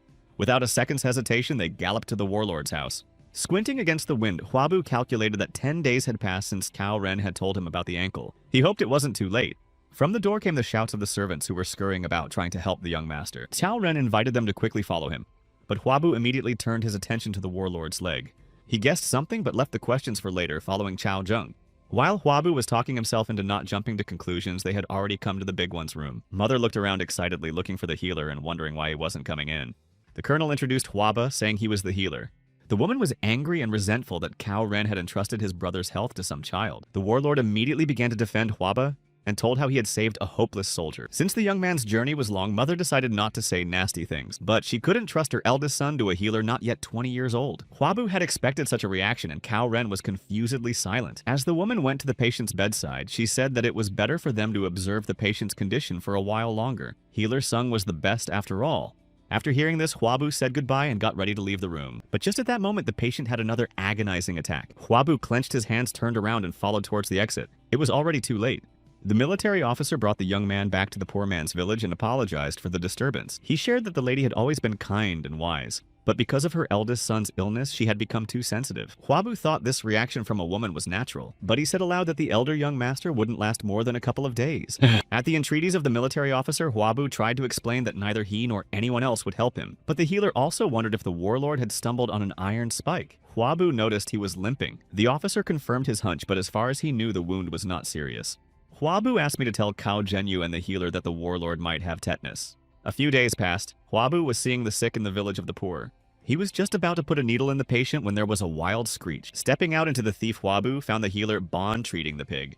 He was just stitching up the animal's wound, which is why the pig was squealing so loudly. Carefully approaching Bon, Huab noticed that he was practicing. The senior healer replied that it takes a lot of hard work to master the science. The young man asked if he was doing well. It turned out that Bon was unhappy that Huabu was not teaching him, and that his skills as a healer were not improving. The young man offered to set an example for him. The senior healer added that if the animal didn't survive, the people could at least eat. But Huabu had already picked up the tools and began to show how to stitch the vessel together. When it was done, healer Bon remarked that it was too fast. But according to Huabu, accuracy was more important, and speed would come with experience. The healer continued practicing while the young man watched and gave advice. At last, Bon managed to join the vessel independently and smoothly. Meanwhile, in his house, the warlord was shouting angrily at the healer who could have saved his brother. He justified himself by saying that he had done his best. They argued behind the inconsolable woman's back. It was too terrible a disease. Healer Song said that no one could save young master, not even a celestial. After saying that, the mother ordered them to leave. In desperation, Ren struck the column. He had to stand his ground to the last man. In the village of the poor, they decided to cook pork, and the villagers gathered at the house where Huabu conducted experiments and received patients. People were enjoying the food and the young man along with them. Healer Bon watched Huabu greedily devour the meat. Finally, he couldn't stand it and asked the young man if he was a high-ranking official. But their meal and conversation were interrupted by unexpected guests. One of them was supporting the other who had stepped on a thorn while picking grass. After examining Huabu's leg, he concluded that it looked like tetanus. The patient was horrified at this diagnosis. He did not want to die. Physician Bon started talking about amputating the ankle, but Huabu said that would not happen because it was in the early stages and the leg could be cured. The senior healer couldn't believe his ears and stared at the young man in amazement. Huabu was already rolling up his sleeves and reiterated that it was possible to cure this. 4 more days passed, and Huabu was satisfied that the patient was on the mend. Now healer Bern couldn't understand how the young man had made the swelling disappear in 4 days. He concentrated on watching Huabu's actions carefully. But the young man pushed the healer out of the room. Bern knocked on the locked door and asked to be let in. He wanted to know the secret of the cure. The healer was willing to offer any money and become Huabu's apprentice. A military officer drove up to the house. He recognized Bern and started shouting that there was trouble. An agitated officer told me that the commander had fallen, and the lady immediately wished to see the healer Bern at her place. Huabu overheard this conversation. His suspicions were justified. Cao Zheng had tetanus. At the warlord's house, the healer Bern, together with his mother, were already at the bedside of the sick man. The healer examined Cao Zheng's swollen leg, already suspecting that the patient had tetanus. The warlord's mother wanted to know what this terrible disease was, and Cao Ren was ahead of the physician with the answer, confirming that he had tetanus. Out of terror, the woman began to faint and fell. The healer and the colonel didn't catch her in time, and she ended up on the floor. The men started calling loudly for help, hoping they would be heard. When she was able to be placed on the bed, the physician Bern checked the woman's pulse. The fainting was caused by fright. The colonel was relieved and made a request to the healer. Cao Ren said that his older brother couldn't withstand the disease and died after his ankle was amputated. But he couldn't follow the same path, and if it wasn't too late, he wanted to ask Huaba to amputate the infected limb. The child's life was not to end before the parents, and this was his last request as a warlord. The healer Bern apologized but admitted he couldn't fulfill it. And he told me that a young healer is now treating tetanus without amputating limbs. The mistress came to her senses and heard those words. She couldn't believe it was true. The poor man's village had visitors again. It was the military officer again. Huaba had been summoned again. The young man asked if the warlord was conscious, and having received an affirmative answer, began to pack. Grabbing a bag with everything he needed, he was ready to go. In the warlord's house, the mistress blamed herself for everything, and she was sorry for being careless with the young healer last time. Cao Ren reassured mother and promised that everything would be fine. He told me that for this healer, the sick always came first. Cao Zhenya's father, Colonel Chang Shui, entered the room. He immediately began to resent his son for not lying down. Chang Shui didn't let his son say hello and told him to get ready. He had found a healer in Luoyang and they should have set off immediately. Cao Zhenya's mother rushed over to her husband. The healer was due to arrive soon and she asked him to wait a little longer. Chang Shui was unwilling to listen to her after the death of her eldest son, because she had spoken then as well. He had already heard rumors that she had sent for the young healer. Chang Shui threatened to strangle him if the boy interfered. Huabu had already arrived and was heading determinedly towards the sick man. Having said all, Chang Shui announced the start of the training camp and got ready to leave the room. The woman pushed him with both hands to his back in desperation. He didn't keep his balance and fell into the supply room. Dazedly lying on the floor, he tried to stop her, but the mistress had snapped a lock on the door that was supposed to keep her spouse out. Cao Ren could only stand back and observe what was happening. The woman was shaking with sobs and threats, and blows were heard from behind the door. At that moment, Huabu walked into the room looking around in surprise. Weeping, the lady on her knees rushed to him to beg him to save her son. Huabu took her palms in his hands and told her not to worry. The angry, screaming Chang Shui was released from his confinement. The woman admitted she found a healer who can cure tetanus. Chang Shui shouted that this was nonsense and he found a healer in Luoyang. Then the lady replied that her stupidity had caused the death of her eldest son, and she would not let it happen again. In the poor man's village, Huaba was examined by Cao Zhenya. The young man didn't understand why things weren't progressing as usual and the rigor mortis in his leg wasn't progressing. He warned the warlord that he had to feel the sore leg. Cao Ren felt pain from the young healer's touch. Huabu was surprised at how calmly the warlord spoke of pain. He would not have been able to say a word himself in such a situation. Cao Ren explained that it was because he was using internal qi. When Huabu heard about controlling internal energy, he was distracted and squeezed his leg harder, causing a severe attack of pain. The young man thought that since both Cao Ren and his brother knew how to handle internal energy, perhaps they were the generals of the three kingdoms. The warlord asked if Huabu could cure him, and the latter promised to return everything to the way it was. To begin with, he handed Cao Zhenyu a bottle of strong drink. It was supposed to help reduce the pain. The warlord grinned. It was too small a dose for him to pass out. He opened the bottle and took a sip, but before he could finish the phrase that he had the ability to tolerate any doses of strong drinks, Cao Ren fell asleep. Huabu agreed that it was certainly a nice feature and put the mask on. He secured the infected leg so that it was suspended. The colonel had already regained consciousness. It was sooner than Huabu had anticipated. Cao asked if everything had already been done, but only the main part of the work had been done. Huabu thought about it. The situation was more serious than he had realized, and an epileptic seizure could happen at any time. To be effective, antibiotics should be administered in large doses and preferably by injection. The issue of injection devices had to be resolved. Huabu asked the colonel if he knew of a good blacksmith. Cao replied that in Kaoxiang, the best was Pyongjun from the smelter. The young man remembered this blacksmith. He had approached him before. Huabu quickly drew something on paper and said that he needed this blacksmith to produce something similar within today. Cao Ren scrutinized the paper and loudly called out to military officer Huang, who was waiting outside. The officer immediately proceeded inside the room and the warlord instructed to tell Pyongjun to place an order today. Huang rushed to carry out the task. Cao Ren was sure that this blacksmith would definitely be able to make the necessary tools. In the forge, Byung-jun studied the paper. The order was stacked. The officer said that the item would be used to treat the warlord. The blacksmith excitedly asked about Cao Zheng's injury. This upset Byung-jun because the colonel had contracted the same disease as his brother. But the military officer was sure he'd be alright, because the patient was being treated by the skillful healer Hua. That's what Huaba was respectfully called. The young healer noticed that the patient's condition was rapidly deteriorating, and if Cao stopped using his internal ki, he would start internal rigor mortis. Assistant Bo came running in. He brought the healer's bong and sok pill with him. They all put on their masks and were ready to begin their treatments. Huab needed to make an incision in the inflamed leg. The senior healers had to keep a close eye on the patient. Huab was to remove the pus and dead flesh. The rate of infection increased and an abscess developed. Tissue necrosis was highly progressive. Since he still had no injection instruments, the medicine had to be injected directly into the vein through an incision. Huabu was going to inject penicillin through a pig's blood vessel. It had to be done carefully and slowly. The senior healers watched the process closely. Suddenly, the warlord's condition worsened and he began to have convulsions. It couldn't have been the shock of the drug being administered. So Cao Ren had experienced very strong muscle spasms before. Seok Pil tried to hold the warlord back while healer Bon urgently searched for acupuncture tool. With his technique, Bon was able to take away muscle cramps. Huab needed to finish the surgery while the senior healers held the patient. After a while, Cao Ren came to his senses.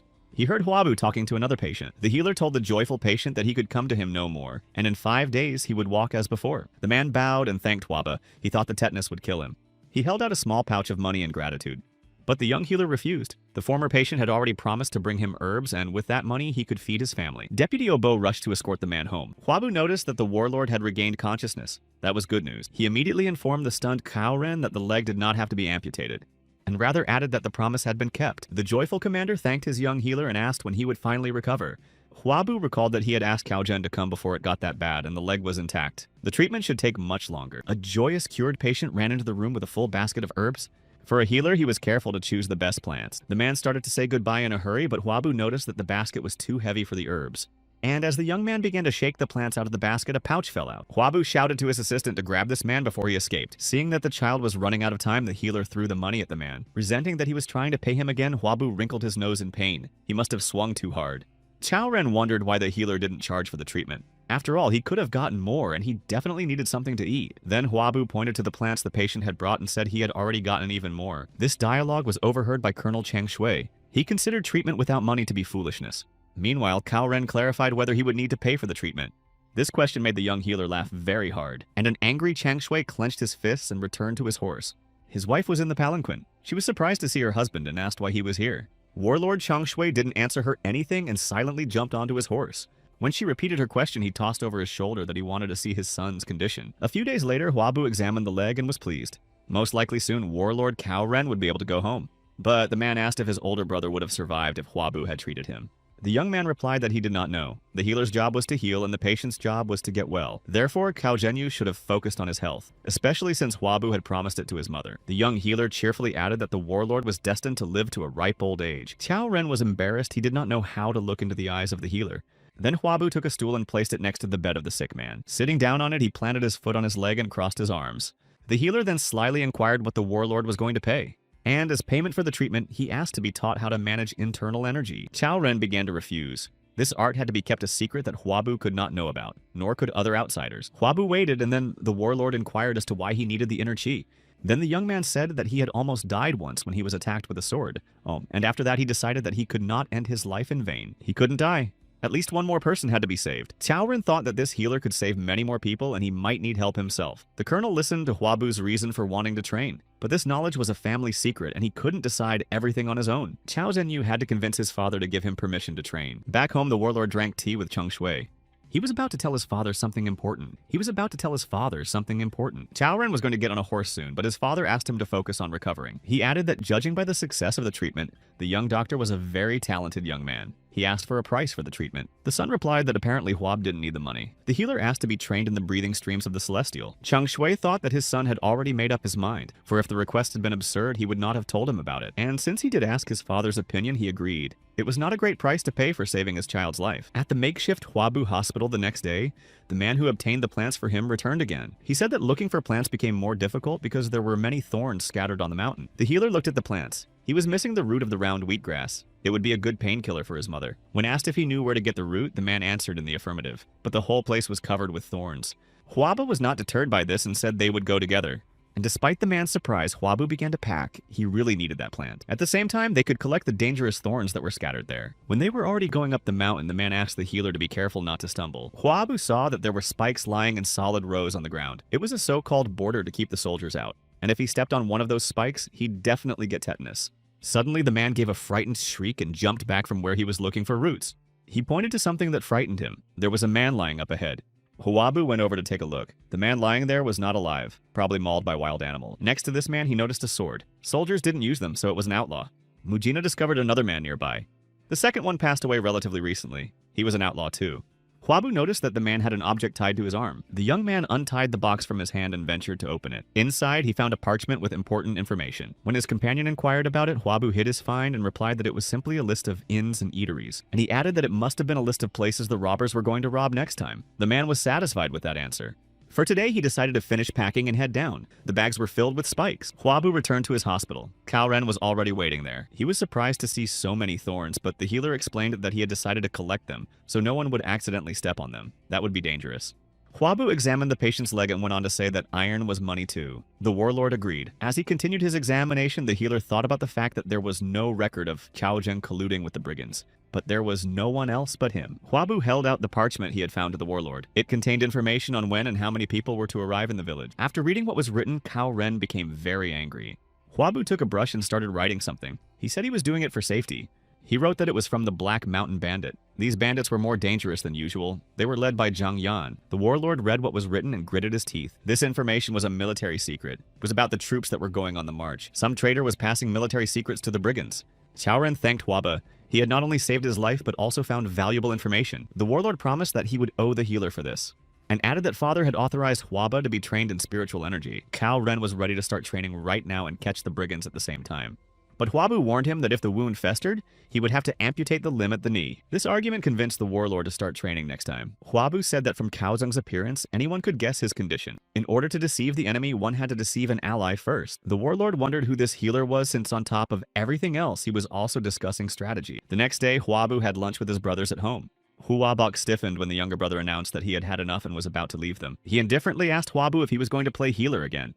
But he had other plans. The younger brother wanted to visit the Song family and find out about the abandoned mines. Hwabok thought Hwabu wanted to mine for gold, but he was just going to store the ingredients for the potions there. The abandoned mine needed money to rent, and Hwabok wondered if his younger brother had any. He could give some if he needed it. But the younger brother assured me that everything was fine and he didn't need the money. He made quite a lot of money, which he told his older brother about. Hwabu left the room and the brothers only looked at him. They wondered if he had cured so many patients and how much he was being paid to treat them. Hwabun suggested that the rumors that have been circulating are true.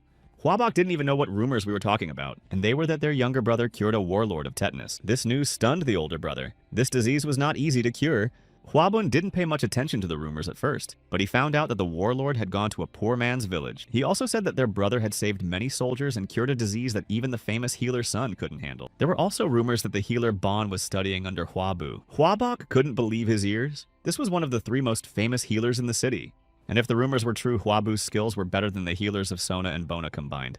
Hwabok remarked that their brother had always been special, and if he had the desire to learn, he would have revived their family. But Hwabun was glad that Hwabu had chosen medicine. All the important positions were occupied by members of the Kao family, and it would be difficult for their brother to break through.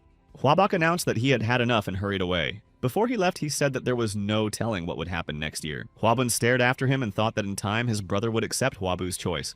Wondering why Junior had gone to Sun's family, he remembered the incident at the inn and the friends who had fought. The guy who almost took his friend's life introduced himself as Sung Jong-pan, which means he was from the Song family. At this time, Song Chong-pan was sitting in his office studying documents when a servant came running in and announced Hwabu's arrival. The young master was surprised because he had never dealt with anyone from the Hwa family before, but then he remembered that incident and the young healer.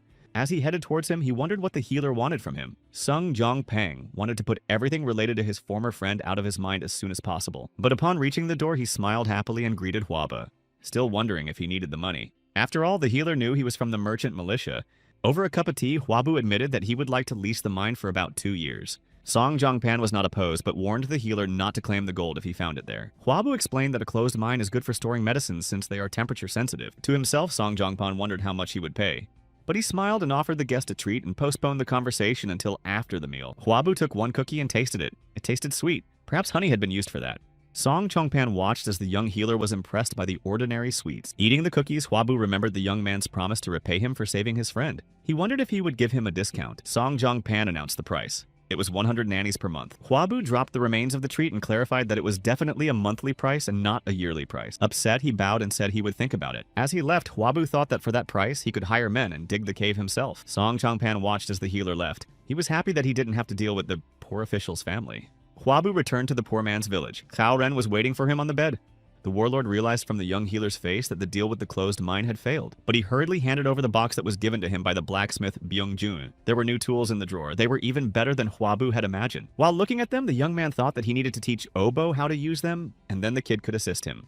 Hwabu went home to his sick mother as soon as possible. First thing he did was ask how she was feeling. Turns out she's much better. She hasn't fully recovered, but my youngest son's recipe helped a lot. Hwabu asked for permission to inspect and rolled up his sleeves. By probing his abdomen, he was clarifying where the pain was worse. One place proved to be too painful. Hwabu was puzzled. It could have been a mass in the small intestine. When the bile didn't come out, it caused hardening in the small intestine. But cholecystitis didn't cause it so quickly. There had to be another cause, and it could have been the liver. Hwabu pressed again and caused another bout of pain. He asked Mother to roll over on her stomach to continue the examination. Feeling Hwabu's back, he noticed it was swollen. It was a sign of liver steatosis. In this disease, fat cells were replacing liver cells. He asked if Mother was feeling tired. The woman admitted to feeling tired even when she barely woke up. Something was hurting all the time. Hwabu started examining his mother's legs. It was hurting her too. He decided to utilize the acupuncture knowledge he had gained. That should have given him the extra time win. Seizures may have started between 3 and 6 months. Hwab needed to find out why steatosis developed so suddenly and quickly. Then he could stop the disease. A maid came into the room. It was time to take the medicine. Hwabu asked her to go outside to talk to him for a few minutes. When they left the room, the young man asked if his mother consumed alcohol. The woman started to deny it, but Hwabu realized that was the case. It wasn't encouraged at the time, but if there was strong drink, there had to be food. He asked the maid about it. Turns out the appetizer was regular lard. The information horrified Hwaba. It was the worst combination of foods. Strong drinks and fatty foods led to fatty liver degeneration. Back in the room, he warned his mother that for now she was not allowed to eat meat or alcohol. The woman frightenedly began to justify that she had never tasted strong drinks. Hwabu nonchalantly continued that the ban was even more about lard than meat, but tried to reassure my mother that this ban was due to illness and it was temporary. But lard as an appetizer should have been abandoned for good. The young man promised to earn a lot of money and buy his mother beef. Leaving the room, Hwabu thought about how there was no time at all. In order to do the surgery, he needed to train Bo as soon as possible. Taking a bag of collected spikes, Hwabu came to the house of the warlord Cao Zhenyu. Mrs. Cao was happy to see healer Hua. A woman noticed a bag with spikes and asked what it was. When she learned that one such served as the cause of Cao Zhenyu's illness, Madame asked what was the reason Hwabu had brought it to her house. The young man said that he would like the Cao family to buy back the spikes. Seeing the woman's puzzled look, he explained that they couldn't just leave them on the mountain. People could get hurt. Upon reflection, Mrs. Cao said she could sell them to the smelter. Hwabu said he would like to sell them for a higher price, much to the woman's delight. After all, he still refused to take money in gratitude. The woman clarified whether it was true that he treated the poor and did not charge them money. The young healer noticed that for basic treatment and disease detection, it didn't make sense. But increasingly, money was needed to make various concoctions. That's why he came to her with such a strange request. He admitted that wealthy patients don't come to the poor people's village. But if he leaves the village, the poor people will not be able to be treated. Mrs. Cao recognized that Hwabu was not only a capable healer, but also felt a moral obligation, and the Cao family bought the thorns. But the price was set by the buyer, and she asked the young man not to complain. As payment, she held out a box containing 100 liang of silver. It was 10,000 nyans in coins. Hwabu tried to object that it was too high a price for spikes, but the lady replied that it was her right to set the price. At this time, Warlord Cao Ren looked into the room. He was surprised to see the healer. He grabbed Hwaba's hand and pulled him to practice. It turned out Cao had been looking for him all over the village. The warlord resented having to search for his apprentice, and Hwabu excused himself that he had not a couple of patients, but many more. In the courtyard, Cao Ren asked the young man to warn his family that he would not return home tonight, and the training began. First, Hwab had to learn the secret technique of breathing streams of the celestial. The warlord began to tell a long backstory of the technique, and Hwabu grew weary of listening. Cao Ren warned that no one should know about this technique, not even family members. He will only begin training after swearing the Hwabu oath, and if a young man breaks his vow, the gods will punish him, and the whole family will be stained. And anyone with the last name Cao will be his enemy. Finally, the opening speeches were over and the colonel was about to begin his training. The most important thing in this technique was breathing. You had to spread your legs shoulder-width apart and take a belly breath, uniting heaven and earth. Hwabu began to repeat the movements after his teacher. Watching the young man, the commander thought he was doing a pretty good job. After an hour, Hwabu was exhausted. Even just breathing was hard, and he could feel his stomach churning. Cao Ren reached out his hand to check his disciple's stomach. If he did everything correctly, heat should appear. The warlord sensed Hwaba's inner chi. He was surprised that the young man was able to gather energy just by starting his training. An exhausted Huabu asked if he was okay. Chow was slow to answer. He didn't understand what his disciple was all about. Then Huabu thanked for the lesson and promised to practice even at home. And Kaoran thought that he couldn't have nascent inner chi, and he was most likely mistaken, but recognized that there was a natural talent in this young man. It took the warlord himself 3 days to repeat the pose and 10 days to learn to breathe, but Huabu did it all at once, and he did it in half an hour. Kao didn't understand how it was possible. The blacksmith Byung-jun was visited by his older brother. The guest held out a sword granted by the county superintendent. He needed to be corrected. Looking at the weapons, the blacksmith was glad his brother had finally been promoted. He confirmed that he had been promoted and the field work was over. And despite looking good, my brother couldn't even lift a spear. He showed Byung-jun the scar that dissected the entire abdomen. The blacksmith looked at the healed wound and marveled at how one could survive after such a thing. Turns out if it wasn't for Mr. Hua, brother wouldn't be alive. Byung-jun guessed that he was talking about the healer who had cured Saojung's warlord from tetanus. Suddenly, 2 more visitors peeked into the forge. It was Huabu and the military officer. Huang asked if the head of the blacksmiths was here. Everyone greeted each other. The officer was acquainted with the former tensman and now the head of the border detachment. Huang introduced Byung-jun to the young healer. Hua was pleased to meet him. The blacksmith looked at him and wondered how such a child could be a skilled healer. The head of the border guard unit, Wu, began to bow and thank the young man, although the young man could not remember who this man was. Huabu began to remember if he had been to Mask Mountain, and Wu confirmed that he had been rescued, even though his stomach was cut open. The young man remembered this patient and was very happy that he had recovered. He immediately rushed to examine the healed wound. Huabu said the man's stomach had been cut open. He didn't remember that. The healer asked if the man still had black stool. While the healer and the former patient were discussing the intricacies of peristalsis, Byung-jun was amazed to think that Huabu had saved a man with a ruptured intestine. The young man explained that once the stool was normal in color, the wounds were finally healed. The man was also not allowed to drink alcohol. Toth asked embarrassedly if the rule could be waived for a day. He was going to celebrate his promotion. Huaba allowed it, but warned that in a year's time the man would be on the other side of the world. The blacksmith's brother was impressed by such an argument. The healer gave some more recommendations about nutrition. At the end, he held out a small black ball in the palm of his hand. The man looking at the pill asked what kind of medicine it was. Huabu replied that it would help if the intestinal condition worsened and could cure tetanus. The interlocutor was frightened that he had tetanus, but the healer reassured him that there was nothing wrong with it. Byung-jun asked, isn't it a precious medicine then? But for Huabu, human life was more important. At that moment, the blacksmith master introduced himself and said that he was the head of the blacksmiths. Huabu admitted he owed him a debt of gratitude. The tools he had made had saved many people. Byung-jun was embarrassed and thanked for the kind words. But the blacksmith was very curious if Mr. Hua could really cure tetanus. Officer Huang confirmed it. That question made Huabu think the blacksmith was infected with tetanus. Turns out he didn't get tetanus. Some of the workers at the forge did. And if the drug was on the market, he'd want to buy it. The young man thought that if the blacksmith was still infected, he should be examined to see how far the disease had spread. But Byung-jun hesitated, not because he was sick, but because he was shy to ask about the price of the medicine. He finally asked the question. Before answering, Huabu asked the military officer to call for oboe. The young man started to bring things out of his bag. Since he had come all this way, he had to strike while the iron was hot. Byung-jun brought the blacksmiths who were sick. There were 5 of them. 3 were definitely sure of the illness of the head blacksmith. 2 were in doubt. But it turned out they weren't all sick. 4 more were having trouble moving, so Huabu asked him to take him to them. First, we had to look at the people who were in bad shape. They came to the room where the sick were lying. Byung-jun told everyone to get up. But it was enough for the young healer that they just woke up and didn't leave their beds. Smith explained that these people are slaves to other government departments, so they are not in the best condition. Byung-jun was worried that he wouldn't have enough money for treatment, but Huabu asked him to make more medical instruments instead. The blacksmith didn't believe Mr. Hua was being serious at first. The young man explained that since the blacksmith was taking responsibility for these patients, the healer would rather take something else as payment instead of money.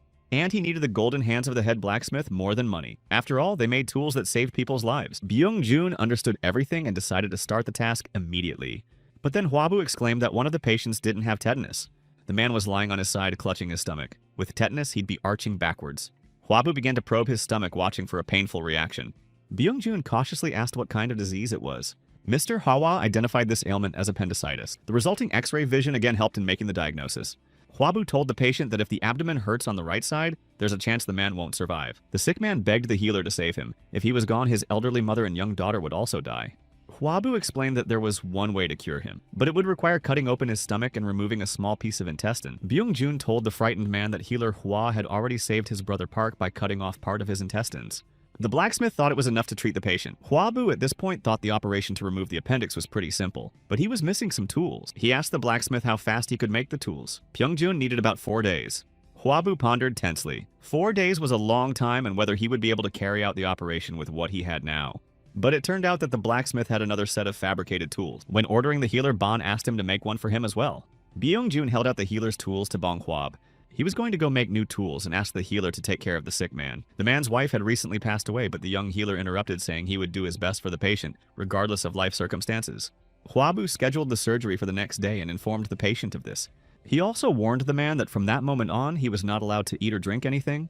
And lastly, the healer Hwa promised to be sure to cure him. Late at night, a wealthy visitor came to Kaisen's house. It was Healer Song, who was greeted with all the honors. The people around him considered him the best healer in Gyeongseong, and he agreed. No matter how famous other healers were, it was the healer So-na that the rich sought out. He was invited to proceed to a secluded gazebo. The hostess was happy to see the famous guest. He hadn't visited for a long time. After sitting down, Healer Song asked to invite a girl named Myung-song. The woman did not know what to do because the girl was busy with another visitor. This news brought Sona out of a benevolent mood. Mrs. Ho suggested inviting another girl, Wol-sung, but the guest thought there was nothing special about her. But the idea of bringing Hwa-sung made him happy. He sympathized with that girl. The mistress immediately instructed Hae-su's maid to call Hwa, and after that she asked for drinks and food to be brought to Plum Blossom's room. In Physician Song's opinion, the maid was very pretty. He asked when it was time to put her hair up. It was after the first time alone with the visitor the girl slicked her hair up. But Mrs. Ho said she was just a child. That didn't bother the guest at all. Hae-su was walking down the hallway with a serving tray. Along the way, she ran into a very young girl. The child handed the girl a rice ball to eat. She had worked all night and must be hungry. Hae-su thanked the child for the opportunity to have a snack. They were sisters. It was to be their grandmother's anniversary in a few days. For this date, the little girl had already obtained permission from Mrs. Ho, and they had planned to give them a chaperone for security. Scary Sister thought it was not for security, but for surveillance. But the girls had work to do and said goodbye. The next day, Hwabu and his assistant, Oh-bo, went in for surgery to remove his appendix. The young man noticed that Bo was tense and thinking about something. Clapping the boy on the back, he asked him to relax. Oh-bo was worried he couldn't do it, but Hwabu said he was doing the best he could and the assistant should follow his words. And do whatever it takes to help the healer, and it's okay to worry when something happens. Everything was prepared for the operation. Hwabu said it was quite simple and not to be nervous. They even had an ambu made out of a pig's bladder. It was the name of a ventilator bag. They put on their masks. Hwabu took the scalpel. It was time to begin the operation. The young man was making the incision and the assistant was holding a red-hot instrument to cauterize the wound. It had to be done quickly. The young healer watched Bo's actions. It was the abdominal wall and care should have been taken. Hwab had a hard time identifying the appendix by feel. He lacked an x-ray. At that moment, his x-ray vision came back on. The inflamed area was immediately visible. He didn't know if it was due to concentration or desperation, but he was glad. Oh-bo suddenly shouted that the patient had stopped breathing. Hwabu grabbed the ambu and started ventilating his lungs. He couldn't let the man go to the other side of the world during appendicitis surgery. When his breathing was almost restored, the young man continued. The boy watched the healer admiringly. Hwabu was sewing up the incision. He asked his assistant to prepare scissors and a needle. Oh-bo looked perplexed at the healer and asked again what he should do. When breathing recovered fully, Hwabu had to continue the operation. This required instruments. Peeking out from behind the young healer's arm, the assistant saw the patient begin to breathe. Oh-bo thought in shock that this was nothing compared to tetanus treatment. The boy didn't know if the patient would live, but if he would live, the child was now witnessing with his own eyes the divine art of healing. After finishing the operation and waiting for the patient to regain consciousness, Hwabu advised him to lie down and not to drink anything until the gas was out. The man thanked the young healer for saving him. Oh-bo couldn't believe that the patient actually survived. He thought he was bound to learn it and become like the young master. The boy wanted to save the dying, but only the assistant decided to say his wish out loud as Hwabu interrupted him. The young man praised him for his good work and encouraged him to also try harder next time. Assistant Oh-bo cheerfully agreed he was ready for it. As the young man was catching his breath after the operation, the blacksmith entered the room. While the healer and assistant were chatting merrily, Byung-jun stared at the operated patient in shock. The man actually survived after his stomach was cut open. It shocked the blacksmith. After thanking Hwaba for his work, Byung-jun noticed that he had no weapons. The young man lived in a dangerous world. The young man explained that he keeps meaning to buy a sword but keeps forgetting to do so, and he had just started to learn martial arts. Byung-jun turned around and headed towards the wall of the forge. Taking the sword off the wall, he said he was always worried that the man who saved the blacksmith wasn't weak. Byung-jun held out the blade he had forged to Hwab and asked him to accept it as a gift. The young man started to refuse. He had been offered various things in money and gratitude before, but this was the first time he had been offered a gun. The blacksmith assured me that the sword was perfect for him. It was light and strong. Fastening the blade on Hwabu's belt, the blacksmith said he would be glad if this weapon could help the young healer. After these words, the young man gratefully accepted the sword. The following evening, Healer Song spent time at Ki-sang's house again. The girl sitting next to him asked if he knew about the rumors about Warlord Kao. Sleep recalled that the warlord only grabbed him by the collar because he couldn't cure his tetanus. When he learned that Cao Ren was also infected with the disease, the healer laughed. Now the warlord would beg him again for treatment. But the girl replied that she wasn't sure if Cao would resort to a healer again. Healer Song believed that no one but him and Xiao Haxiang could save him. When the healer heard that the colonel had been cured, he was outraged. He believed that tetanus could not be cured without amputation. The girl said that the youngest son of the Hua family had cured him. Sung couldn't remember such a healer, and began to explain to his companion that nowadays anyone can call himself a healer. The boy probably started the rumors himself. The girl reflected on the fact that if these rumors reached warlord Cheng Shui, he wouldn't just leave it at that. The healer's mood visibly soured and he hurriedly left Kaseng's house. On the way, he wondered why this Mr. Hua-san was bothering him so much. At this time, Huabu was practicing in his backyard. Suddenly, he felt something in his hand. The young man gathered all his energy into a fist and was about to strike the training pole. The impact caused the pole to break in half. Looking at the result of his training, Huabu couldn't believe he had done it himself. The next day, he was showing Colonel Cao how his independent studies had progressed. Cao Ren watched in shock. In his opinion, Huabu was a genius. But with an indifferent look, he asked if the student could feel the heat in the golden core. It was the place where internal energy accumulated. Hearing a positive answer, the warlord asked if Huabu planned to take the martial arts pavilion exam. It wasn't medicine related, so the young man had no such plans. But Tao thought he was missing his chance. Those who could learn to work with internal ki in a couple of months were considered geniuses. It usually took several years. Huabu realized that the warlord shouldn't have seen him move using internal energy. He asked Cao Zhenya embarrassedly whether in a year he would be able to break the board with his bare hands, which made him laugh a lot. A year was a very small amount of time. The warlord headed for the huge stone in the courtyard. He was about to strike a rock and took a special pose. Using his internal energy, the warlord struck, and the stone shattered into pieces. It took at least 3 years to gain such power. Thanks to the Cao family's secret technique, the training will only take 3 years, but it usually takes at least 10 years. Cao Ren advised his disciple to train hard. The commander said he'd expect the young man here tomorrow night. He had business with Huab, but he didn't reveal what it was. The next day, the young healer rushed to the Cao family's house as they had agreed. When he was almost there, he was called out by the blacksmith, Byung-jun. They greeted each other and inquired about their health. Byung-jun was also walking towards the Cao family, but seemed to be not very happy about it. Coal was delivered for the troops and he was asked to test it. So his visit was purely for verification. Among the people supplying coal, Huabu spotted Song Zhongpan. He was just assuring the head blacksmith that his products are of the best quality. Song Chongpan also noticed Huaba inspecting the baskets of coal. The merchant wondered what the young man was doing here and why the head blacksmith was so polite to him. Cao Ren, the warlord, walked over to them and put his hand on Huabu's shoulder in a friendly manner. Song Chongpan watched with his mouth hanging open as the young healer left with the warlord. Cao Ren wanted to introduce someone to the young man. Huabu and young Master Cao were heading towards a pair of men talking. One of them was Yahu Dun, the warlord's third cousin. He was in charge of the 1st Mounted Army. He had heard of Huabu and was excited to meet him. Song Chongpan watched what was happening and didn't understand what was going on. Why is a young man from an impoverished family on such good terms with both the head blacksmith and the warlord? Sung Jongpan was approached by his father and asked what was going on. The young merchant said he knew Huabu, and I rushed to meet him to say hello. His father thought that since this young man was on such good terms with the commander and the governor, it would be a good idea to get him. Song Chongpan approached Byung-jun and asked if the head blacksmith had already looked around. Byung-jun would like to see more. Here was not enough coal presented, but the merchant again assured him of top quality. Song Chongpan pretended to have just noticed Huaba and greeted him cheerfully, and in front of the head blacksmith inquired how the young healer was doing. Byung-jun was interested in how he knew the Hua healer. Sung Jongpan said that it was his fault that Sang-duk was badly injured, but Huabu was there to save him. The blacksmith left and the merchant asked if Mr. Hua had thought about leasing the mine. Huabu replied that the price was unreasonably high and he would refuse. Song Chongpan realized that the healer still needed the mine and this was his chance. He asked why the young man was giving up so easily. The merchant offered a rent-free lease in exchange for Huabu's help in supplying coal. Huabu was surprised that Song Jongpan was so obviously trying to pull a deal and was so underhanded. The merchant said goodbye, promising to wait for good news. And the young man wondered if he needed to live up to those expectations. A little later, there was an unpleasant conversation going on in the house of the Song merchant family. Mr. Song was furious because a lot of money had been spent, but they had not received the coal order. All officials refused the offered bribes. The young master tried to calm his father down, but he made him even angrier. After all, he had said he had made a deal with the young healer, Hua. Barely containing his fury, the elder lord asked what exactly his son had asked the young man for. The young merchant admitted that the request was for Huabu to put in a good word with the head of the smiths and get the mine leased for free. His father attacked him with more insults. He should have donated the mine, not offered to lease it. Mr. Song was so angry that he overturned the table and shouted his son's dismissal from the trade militia. The young man rushed to beg for forgiveness. He was going to go to Mr. Hua right away to apologize. At Kaizen's house, the girls packed for the road. The youngest girl collected gifts for the villagers. The man they were given to escort them clarified that their house was really in the village of the poor. Then they set out on their journey. Big sister was curious how their neighbors and friends were doing. The panting little girl said she heard Obo was okay. The attendant followed them silently behind. As they approached the village, the girls saw that many people had gathered outside their house. At this time, Hwabu was bandaging another patient's leg.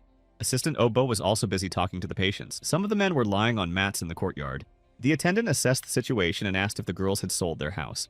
Hai-Su replied that they decided to rent it out, and justifying herself by adding that she didn't think there would be a hospital there. A hospital in such a place seemed to the attendant a rather strange decision.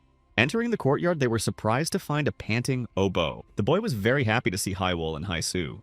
Hwabu came over and thought new patients had arrived, but the aide explained that they were his friends. On seeing the healer, the attendant stiffened and raised his hat higher in surprise. While the girls were talking to Obo, he followed Hwabu, and catching up with the young man, asked if he was the young healer Hwa. Hwabu confirmed his hunch and in turn asked who the man was. The attendant took off his hat. It was the warrior who had been struck in the Kisan house and saved by the young healer. Hwabu remembered him and inquired about his health. All was well thanks to the labors of the healer Hwa. The man asked why he had opened a hospital in such a small and poor village. After all, he was rumored to be the most famous healer.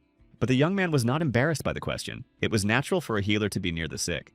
Obo praised Mr. Hwa's accomplishments to the sisters. They were very surprised at his talent. Everyone moved into the house and continued their conversation around the table. Hai-Wol guessed that the boy was studying with Mr. Hwa to become a healer. Hai-Su was about to say something but was very nervous. Finally, she asked if Hwabu could cure a person sick with luz.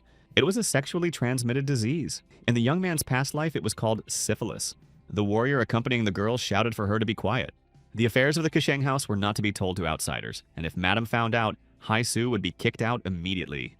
The girl was shaking with fear and excused herself for simply telling the gentleman about the patient. She didn't want the girl named Jo Seol to pass away. The attendant clenched her teeth as she said the name of the patient aloud. Hwabu friendly urged everyone to calm down and not scare the other patients to begin with. As the healer closed the door, the warrior admitted that he felt sorry for the girl too. But a person infected with this disease was not destined to recover no matter how excellent the skills of a healer were. This disease was incurable. Besides, the girl said the name out loud. Hwabu approached them and said he would keep quiet about what he had heard, and clarified if he had understood the disease in question correctly. The healer immediately began to inquire about the condition of the patient. He immediately asked about her condition and whether there were any boils on her skin and whether her hair was falling out. Hai-Su realized that the young healer knew about this disease and grabbed his clothes. She said that all these symptoms are there, and Jo Seol was beautiful when she first came to Kasang's house, but now she looked really bad. The girl cried and clung to the healer. She knew there was no cure, but there might be a way. Hwabu thought intensely. Penicillin could deal with the spirochete as the source of the disease, but it was important to know the symptoms. If it was stage 2 when the skin and mucous membranes were affected, there was hope. But if the bacteria got to the heart and brain, things got more complicated. The most important thing was to find out what the patient's condition was. He replied to the girl still on her knees that he wasn't sure yet, and he needed to see the patient in person. Hai-Su was excited that Jo Seol would be saved if the healer visited Kisang's house, but the warrior asked her to stop. She had no right to invite a healer without Mrs. Ho's permission. And if Mr. Hwa comes and the mistress doesn't let him in, it will cause the healer great inconvenience. At this time in the archives, Xiaohu Chang, assistant chief of Gyeongsang County, greeted the warlord Cao Zhang. Mr. Cao wanted to review Confucian literature. Xiaohu's assistant praised for such intentions. The craving for knowledge in martial arts had to be balanced, but he didn't bother the warlord because he was going to read quietly and not distract anyone. In fact, Cao Ren was going to find out who was passing the information to the bandits by comparing the handwritings. He was sure it was someone from the magistrate's office.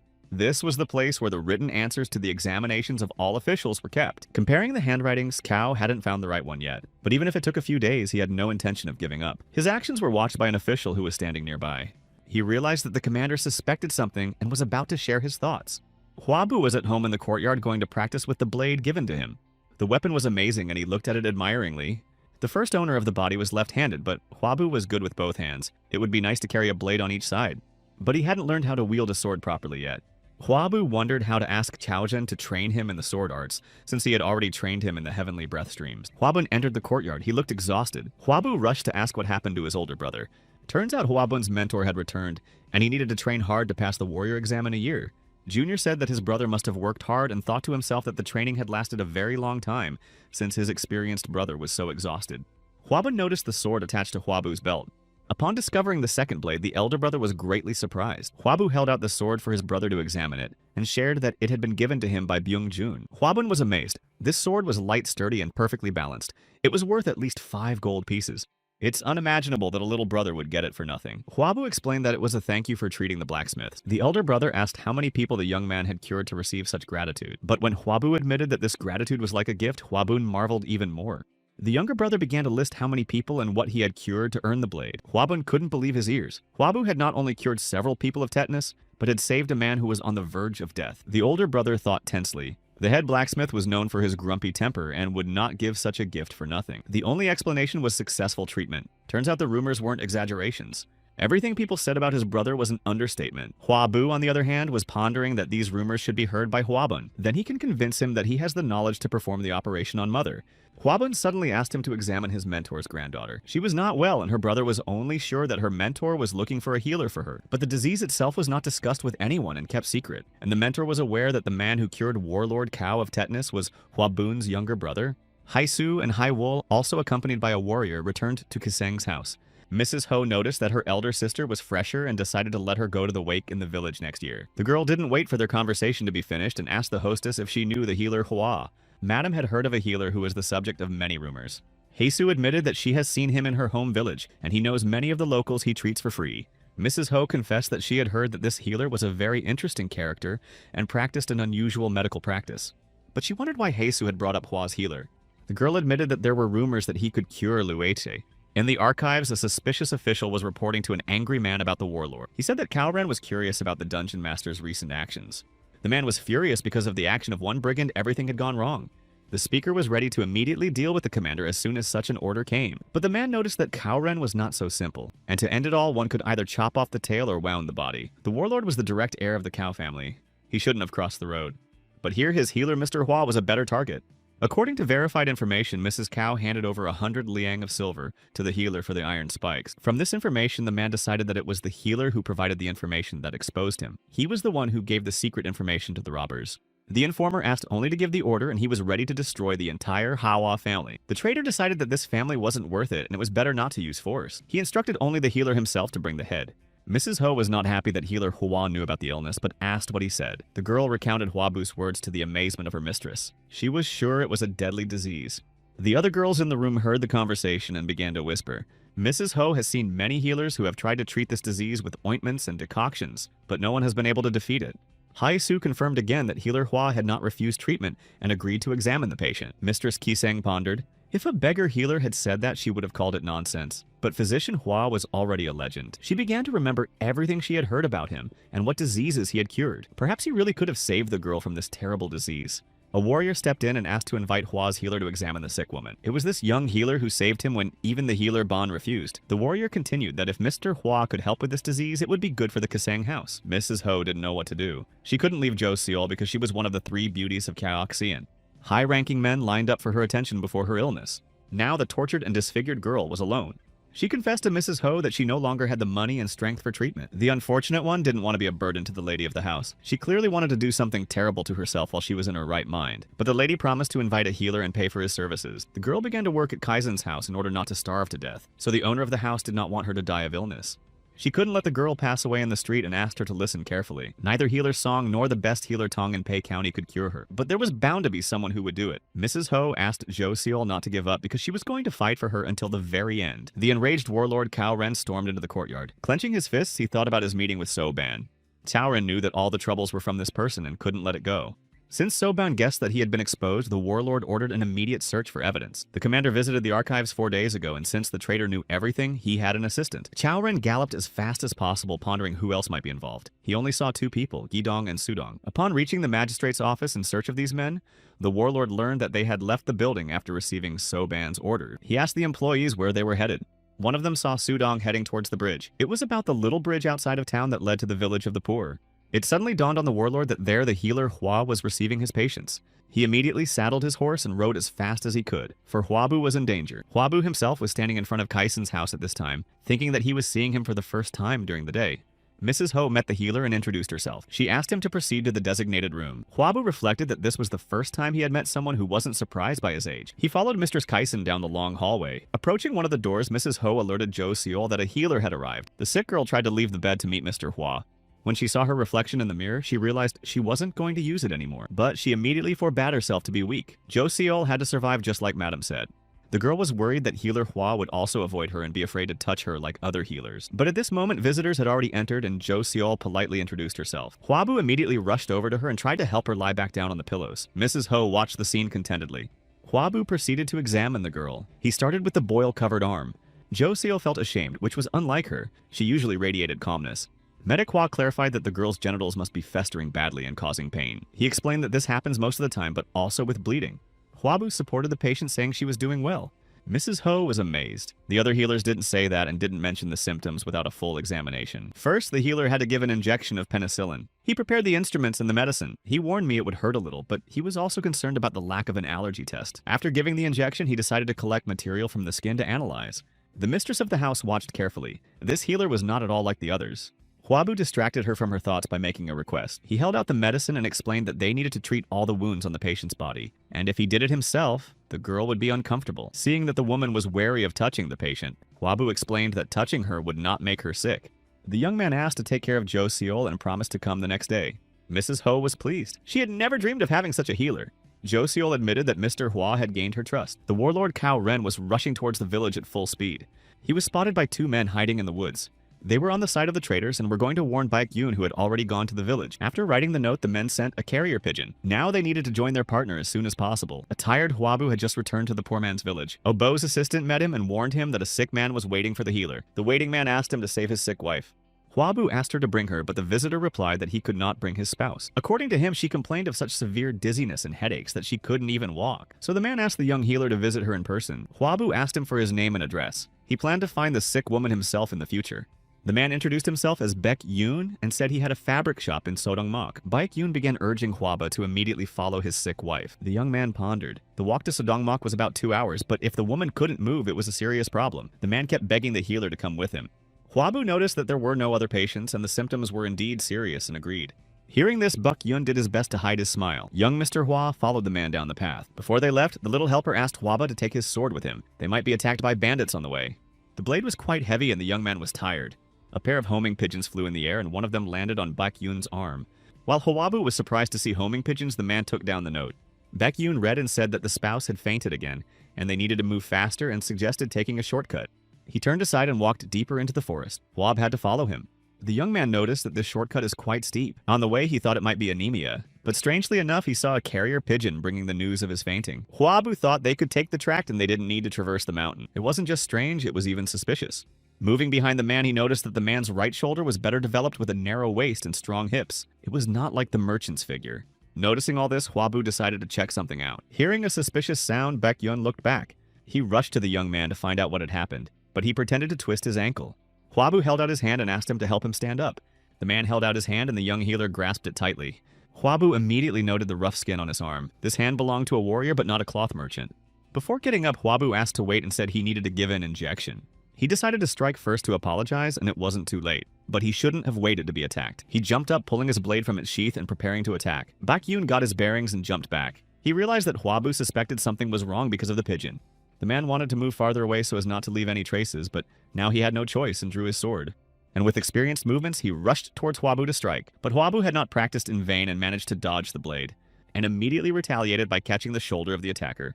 Baek Yoon was perplexed. How could a healer be so good with a blade? Huabu was very serious and was about to show what it meant to be looked down upon. The young man assessed his opponent's level. It was like Huabun's, and from the looks of it, Baek Yoon wasn't going to stand on ceremony.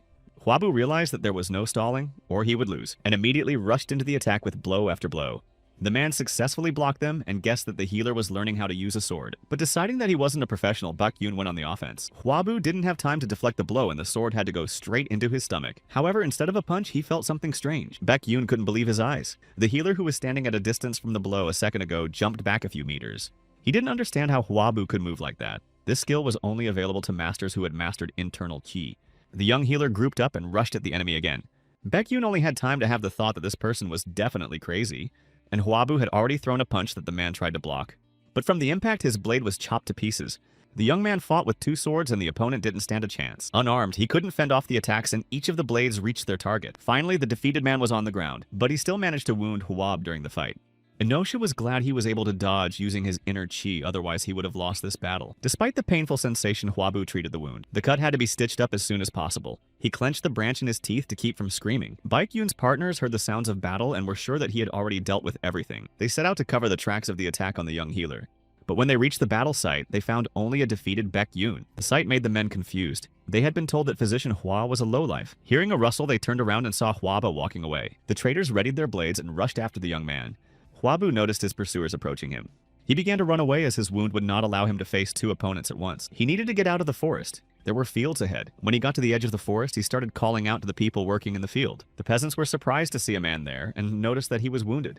The pursuers were getting closer and closer to Hwab, and it was too late to call for help. He tried to run away. If he did nothing at all, the warriors would catch up with him very quickly. The men approached very quickly, still holding their blades at the ready. Hwabu gathered his strength and readied his sword. The traders guessed that if the opponent took up the blade, he was the one who had defeated Baek-yun and should be careful. The opponents resolutely rushed towards each other. Evaluating Hwabu's movements, one of the traders thought it was a standard attack, and he would block it and attack immediately. But his blade suffered the same fate as Baek-yun's. It was shattered. The trader standing behind only watched as his partner fell. He didn't believe that this wounded young man was just a healer. Once again, Hwabu and his opponent froze against each other with their blades ready. Even though the young man was wounded, he was confident in his abilities. The young man took a leap and threw a punch at his opponent. The blow was very strong, but the man did his best to block it. His blade had suffered considerable damage from the impact and might break the next time he was hit. Hwabu had already launched his next attack and with no less force and leapt towards his opponent. The young man realized that his wounded body couldn't handle a prolonged fight, so he needed to gain victory as soon as possible. The blades of the fighting men crossed and the enemy saw Hwabu's sword cut through his weapon. The healer disarmed his opponent and he was left with a broken blade.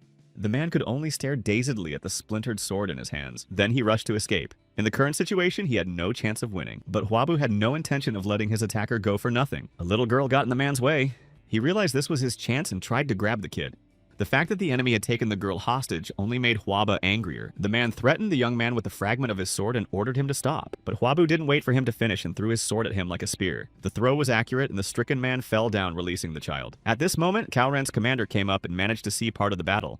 And now he wondered if this was the healer he knew. He knew Hwabu had a talent for martial arts, but he didn't realize how much. As he dismounted, he approached the wounded young man and asked about his condition. They needed to get back to the village as quickly as possible, and the warlord was going to drive Hwaba. But the young man asked to wait a while and went to the frightened child. He apologized to the crying girl. She was very frightened. Chaoren watched from afar as Hwabu comforted her and asked if she was hurt. The warlord thought this young man was a healer to the core. When they returned to the poor man's village, Obo had helped treat the wound, and now it should have healed without complications. Hwabu asked the aide to leave them with the warlord so they could talk, and the boy left the room. Chaoren shared what he had learned. The man who was in cahoots with the bandits was now targeting the young healer. Hwabu wondered. The traitor had been in the warlord's entourage and had somehow found out about the parchment, and the healer himself was to be eliminated, so that he would provide no further information. Chaoren was going to hire guards for Hwabu. The warlord was surprised how he could keep calm and think rationally in such a situation. Meanwhile, Hwabu replied that he couldn't always rely on Kaojin's guards and had to take care of himself. Then young Master Kao suggested that he learn to wield a sword like the warlord's family. But before ending the conversation, he wondered if there was anything special about the attackers. Hwabu thought for a moment. He only remembered the carrier pigeon. It seemed that this fact made Xiaojin angered Xiaojin more than a little. To raise such a bird, a lot of money, time, and labor had to be spent, so the traders had a lot of money.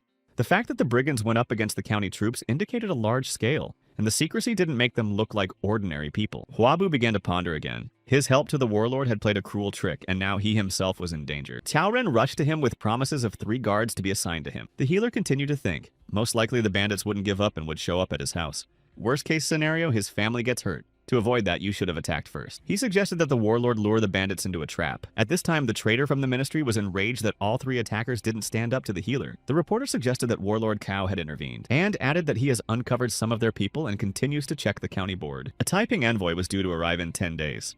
The official hoped to get a prescription for an antidote, and then the next 6 months should pass quietly. But they will still have to listen to a reprimand from the Taiping envoy.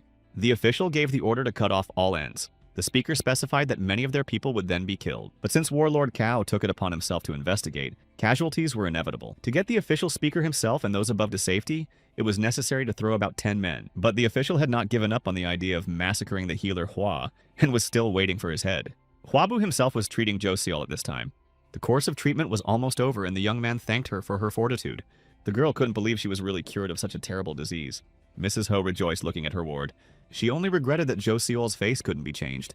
Suddenly, Hwabu said it was time to work on the sores. The landlady didn't believe they could be cured, and Joseol started to cry. She asked how she could repay the healer. Hwabu asked her to calm down and told her that he wasn't promising to remove all the sores, but he would try to make it look as good as before the disease as possible. Right now, they should have been focusing on treatment. To begin with, the young healer Hawa performed an acupuncture session. Joseol got excited thinking about how much good Hwabu had done for her. Mrs. Ho reflected that this young man was very decent. Then she noticed that the girl's face was covered with a blush. Finishing, Hwabu turned away embarrassedly so the girl could get dressed. His behavior made Mistress Kaizen laugh because when acupuncture was performed, the healer was not embarrassed. The young man recommended to use lotion from the next day, then the recovery will be faster. It was already sundown when Huabu returned to the village of the poor. He expected to see Obo, but there was a man waiting for him inside. The young man remembered that before he left, the warlord had sent a guard. It was Kwao Gong's assistant. He was now next to Huabu. Even though they had agreed to lure the traders into a trap, the young man was worried about everything going well. The next day, there were no patients. Huabu cured almost all of them. As he walked through the village, he wondered if he could set up a canteen near the hospital. It was starting to get cold and winter was approaching. In a few years, the Yellow Armband Rebellion was to begin, and he would have to treat wounded soldiers. Before this event, he wanted to wander around Zhongyuan and practice medicine. Then he saw a wagon rushing across the bridge at great speed. The man who was driving the horses was yelling for people to clear the road. In the path of the wagon, a boy was playing ball. He looked fearfully at the approaching animals. Without slowing down, the wagon hit the child and sped away. The kid flew off and fell over the bridge. The impact was so strong that his shoes fell off. Huabu clenched his fist with force and rushed to his aid. The wagon drove away without slowing down. The child was far enough away from the young man. He ran up to the boy and began to assess his condition. The baby's father was already coming down the cliff. Huabu asked him to calm down so as not to make things worse. The baby was pale, his pulse was racing, but his body was cold. Feeling Huabu's abdomen, I realized it was a hematochelia. This meant that organs or blood vessels in the stomach had been damaged and bleeding had started. Something had to be done immediately to save the victim. A man came up and asked who was in the path of the wagon. The boy's father realized the man was driving the horses and hit him. He swung with fury to deliver another blow, but the man intercepted his fist and asked him to calm down. Then simply pushed the father of the injured boy aside. He may have counted the first hit as an error, but not the second. The man added that such scum should know their place. An order sounded from the wagon to stop what was happening. The man's boss told him to give the money to the child's father and move on. The one obeyed, tossed a sack of money, and advised him to be grateful. Huabu took the baby in his arms and talked himself into calming down. He asked the boy's father to urgently call his assistant Obo. The young man suspected a large vessel had ruptured, and that was a problem. He ran as fast as he could to his hospital with the baby in his arms. Since the patient was very urgent, Huabu instructed Gon to prepare the water. At that time, a wagon drove into the hospital courtyard. A man entered the house and asked where the healer was in a dismissive tone. Huabu replied that if he didn't want to get hurt, he should wait outside. That's the man who hit the baby. The young healer told Mr. Gong that he was busy, and since the man wouldn't leave, asked him to take care of him. The man again disrespectfully asked where the healer was addressing Gon. The one responded by asking who he was and why he allowed himself to talk like that when they first met. Gon clarified why this coachman wants respect since he himself came for treatment in a village where he despises everyone. The man replied that he had brought an important person here and again demanded to know where the healer was. Mr. Gong noticed that the coachman was not at all knowledgeable for someone serving an important person. The healer was what the man called a punk. Huabu continued to examine the child who had already started crying in pain. The stomach was not to be touched. The best option was to operate near the bleeding. Suddenly and just in time, the X-ray vision turned on and the young man saw where the damaged organ was located. At that moment, Obo's assistant ran past the men into the house. Huabu gave the command to urgently prepare for the operation. The coachman realized who the healer was and pushing Gon away tried to walk towards him. He said the baby could be cured later, but right now there's someone he needs to see. But Mr. Gong placed the sword in its scabbard on his shoulder and asked one last time to wait outside. Huabu put on his blindfold and asked Mr. Gong not to let anyone in. The warlord's aide pushed the coachman outside. The disgruntled man was about to hit back and had already clenched his fist, but Mr. Gong threw the coachman off with a kick. No sooner had he attacked again than his master appeared from the wagon and ordered him to stop. The coachman immediately lost his arrogance and began to apologize. Mr. Gong looked at the man and tried to remember where he had seen him, and when he remembered that it was Mr. Guo, he bowed politely. He came from the most influential family in this country. Gon had met him earlier during this man's birthday celebration. Mr. Guo realized that the soldier in front of him was a military man and asked him directly if he was in the service of Commander Chao Zheng. Gon answered in the affirmative and added that he was now assigned to Hua's healer. Guo told him to tell the warlord that the warrior had seen him here and to let him pass to the healer. Mr. Gong had no choice but to let the powerful man inside. Pulling back the curtain on the door, Mr. Guo immediately asked Huabu if he was the healer. The young man replied that he didn't know who he was talking to, but even so, the visitor should have waited outside. He was now treating a patient. This infuriated Mr. Guo to the point where he began to tremble with rage. The fact that he personally went to the healer and did not call the healer at home, and in return he is made to wait, was disrespectful. Huabu listened to the man's accusations perplexedly. At the end, Mr. Guo said that if the healer wanted to live, he should start treating him. The young man did not stop examining the child and told the visitor that he had lose, and advised me to go to the great healer. Mr. Guo became even angrier, but Huabu nonchalantly continued that he could take his life anytime he liked. But under this condition, Mr. Guo himself will also die. The man's disease has moved to the second stage, and the young man described in colors what awaits him in the next 2 months. Mr. Guo listened to the horrors the healer described with clenched teeth. He could have gotten treatment from the best healer. Huabu advised him to do so and say goodbye to life. The young man assured the visitor that this would happen in a couple months at the latest. Clenching his fists and continuing his indignation, Mr. Guo left the hospital. If this healer cured the girl from the Kissen house of this disease, he should have cured him too. Mr. Go is planning to get rid of this healer as soon as he's cured. He was already imagining burning down the entire village of the poor along with the people. The more he thought about it, the more resentment he felt. Mr. Go thought the child's injuries were minor. Getting even more angry, he walked back towards the hospital, planning to strike the warrior who had delayed him. Inside, Hwabu was already performing surgery. The boy's colon had been ruptured. Mr. Go saw the treatment and thought it was crazy. Hwabu had already found the bleeding vessel and commanded him to give him a tool. Mr. Go watched fearfully. He now thought that this healer was dangerous. After that, the influential gentleman left the hospital in a hurry. But at that moment, he needed an urgent visit to the restroom. Looking around, he looked for a place where no one would see him. At last, the gentleman ran quickly toward the forest. Just as the healer had warned, such elemental things caused excruciating pain. After everything was done, Go went in the opposite direction, thinking that if the healer cures this disease, then everything else is not so bad. While he was thinking about putting someone to watch his treatment, the boy's father ran past. The man was worried about his son's condition and asked the healer about it. Hwabu pleased the father of the child and replied that the operation was a success. Mr. Guo made his way into the house and stared at the child in amazement. It didn't make sense to him that a healer would cut and then stitch up a man and yet cure him. Hwabu came over and asked Mr. Go to lie down on the couch for examination. While the healer was examining the patient thought that he would not take his life because he could be useful. There were rumors of an unknown disease, and Mr. Guo planned to see if the young man could cure it. Having finished examining the patient before he left, Hwabu said he had given the patient emergency treatment, but you'll need to come in every day for treatment. Mr. Go tossed the young man a not insignificant sack of money. Hwabu said he could pay after the treatment, but according to the patient, the money was for the performance. It was payment for Mr. Go to see a healer save a life by performing an operation. The wagon drove off and Hwabu watched perplexed as Mr. Gong stood bowed. After meeting this powerful man, the young man felt dirty. Gong thought it was a good fortune that a gentleman from the most powerful family had come to physician Hua for treatment. Hwabu remembered that this man ruled over much larger territories while the Cao family only ruled over a province. Mr. Gong warned the young man to be careful. After all, the recent patient had a nasty temper. Hwabu understood that, but he had no choice but to treat Mr. Go.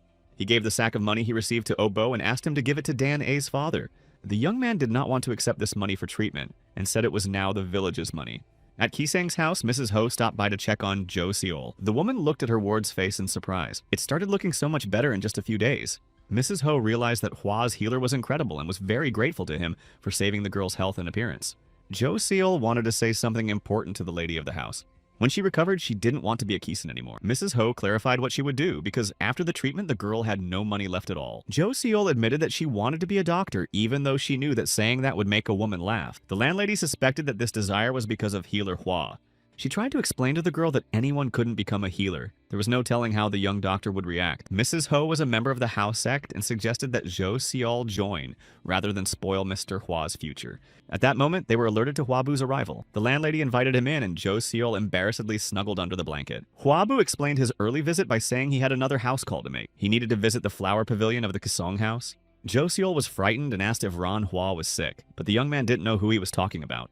Mrs. Ho confirmed that Ran Hua has the same disease that the girl was cured of. Jo Seol began to wonder how the healer would treat the new patient, which meant seeing her without her clothes on. But now Hwabu was going to treat the sores and the girl began to prepare herself for the treatment. While the young man was treating the healing sores, Jo Seol reflected that she wanted to help, even if she couldn't be by his side. So she decided to join Hao's sect. The girl's main task now is to help physician Hua.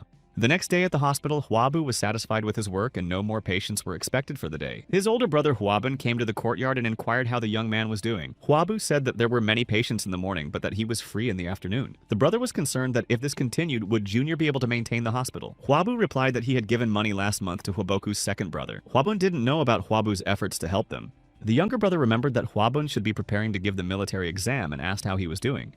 But the elder brother did not respond and asked to visit a house with him. It was about the master's granddaughter. She had been getting worse lately and had difficulty moving. He said the girl had trouble breathing, but before that it was only during training. Hwabu thought it might be a pneumothorax. He needed to gather the necessary things and they could move out to the sick woman. At the master's house, another healer admitted that he didn't have enough skills to treat the girl. An elderly master blamed himself for his granddaughter's illness. He made her practice and taught her the inner art of Qigong. He suspected she had pulmonary emphysema, and if it spreads, his granddaughter could die. At this time, she met him on the doorstep even though her grandfather had told her to stay inside. He tried to reassure the girl that Hwabun's younger brother, who had cured many terrible diseases, was due to arrive soon. So the old man was confident that young Mr. Hua would definitely cure his granddaughter. And now he's just arrived, along with his assistant and his older brother. Hwabu politely introduced himself and bowed to the master, who thanked them for their visit. Banhee, the granddaughter of the master, came out to say hello. The young man was impressed by the girl's beauty, but he immediately pulled himself back and reminded himself that he was here for treatment. The master invited everyone to proceed inside the house. When they got to the room, Huabu proceeded to survey the symptoms. The girl coughed. Even a walk like this was difficult for her. The young man noted to himself that she was tall and thin. This build predisposes her to pneumothorax. First, he was going to listen to her breathing, and for that, he pulled the necessary tools from his bag. After applying the homemade device to the patient's back, he noticed that there was shallow breathing in the right lung, and the chest did not descend on inhalation. All the symptoms said the girl had a pneumothorax. When asked by the healer when Bon Hee started feeling pain, the master said about a year ago, the patient had to be taken to the village. Huabu noticed cyanosis when the skin turned a bluish color. Since it showed up so soon after the coughing fit, it was bad. Master asked young healer Hua what he thought of his granddaughter's condition. Huabu answered honestly that the girl had pulmonary emphysema, and the diseased lung was pressing on her heart. The master was amazed at how the doctor so quickly identified his granddaughter's illness. The young man also said that it was right to stop practicing Qigong. The girl urgently needed treatment. Master took Huabu's hand in his own. He was grateful that the young man wanted to treat his granddaughter. And when asked if he could make her well, the young healer answered in the affirmative. There was no time to delay, and the master gave the order to prepare the wagon. The girl had another coughing fit that made her start choking. Everyone rushed to the bedside of the patient who couldn't breathe. Ban Hee's condition was deteriorating very fast, and it was not good. Huabu began to listen to the lungs again. There was virtually no breath sounds in the left. This could indicate a tension pneumothorax. He explained to the foreman that the girl's lung was pressing on her heart harder than it could take. Something had to be done immediately. Deputy Obo received a command to urgently prepare alcohol for disinfection. Huabu apologized because the girl's chest had to be freed from her clothes. But it turns out the ribcage was bandaged. The bandage needed to be removed, and Huabu decided to cut it off. The master asked permission to stay and observe the treatment. He was very worried about his granddaughter and could hardly stay outside.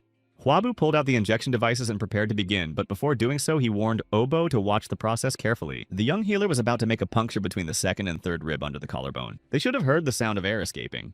The assistant carefully watched and listened to Mr. Hua's explanations, while the master tensely watched the manipulations with worry clenching his knees. The old man had heard of this healer but had never seen such methods in his life. Huabu was about to make an incision and asked his assistant to prepare the cautery. Master thought that he was very lucky to take Huabun as an apprentice and to know such a healer. Huabun himself was waiting outside and was nervous about whether everything was alright there.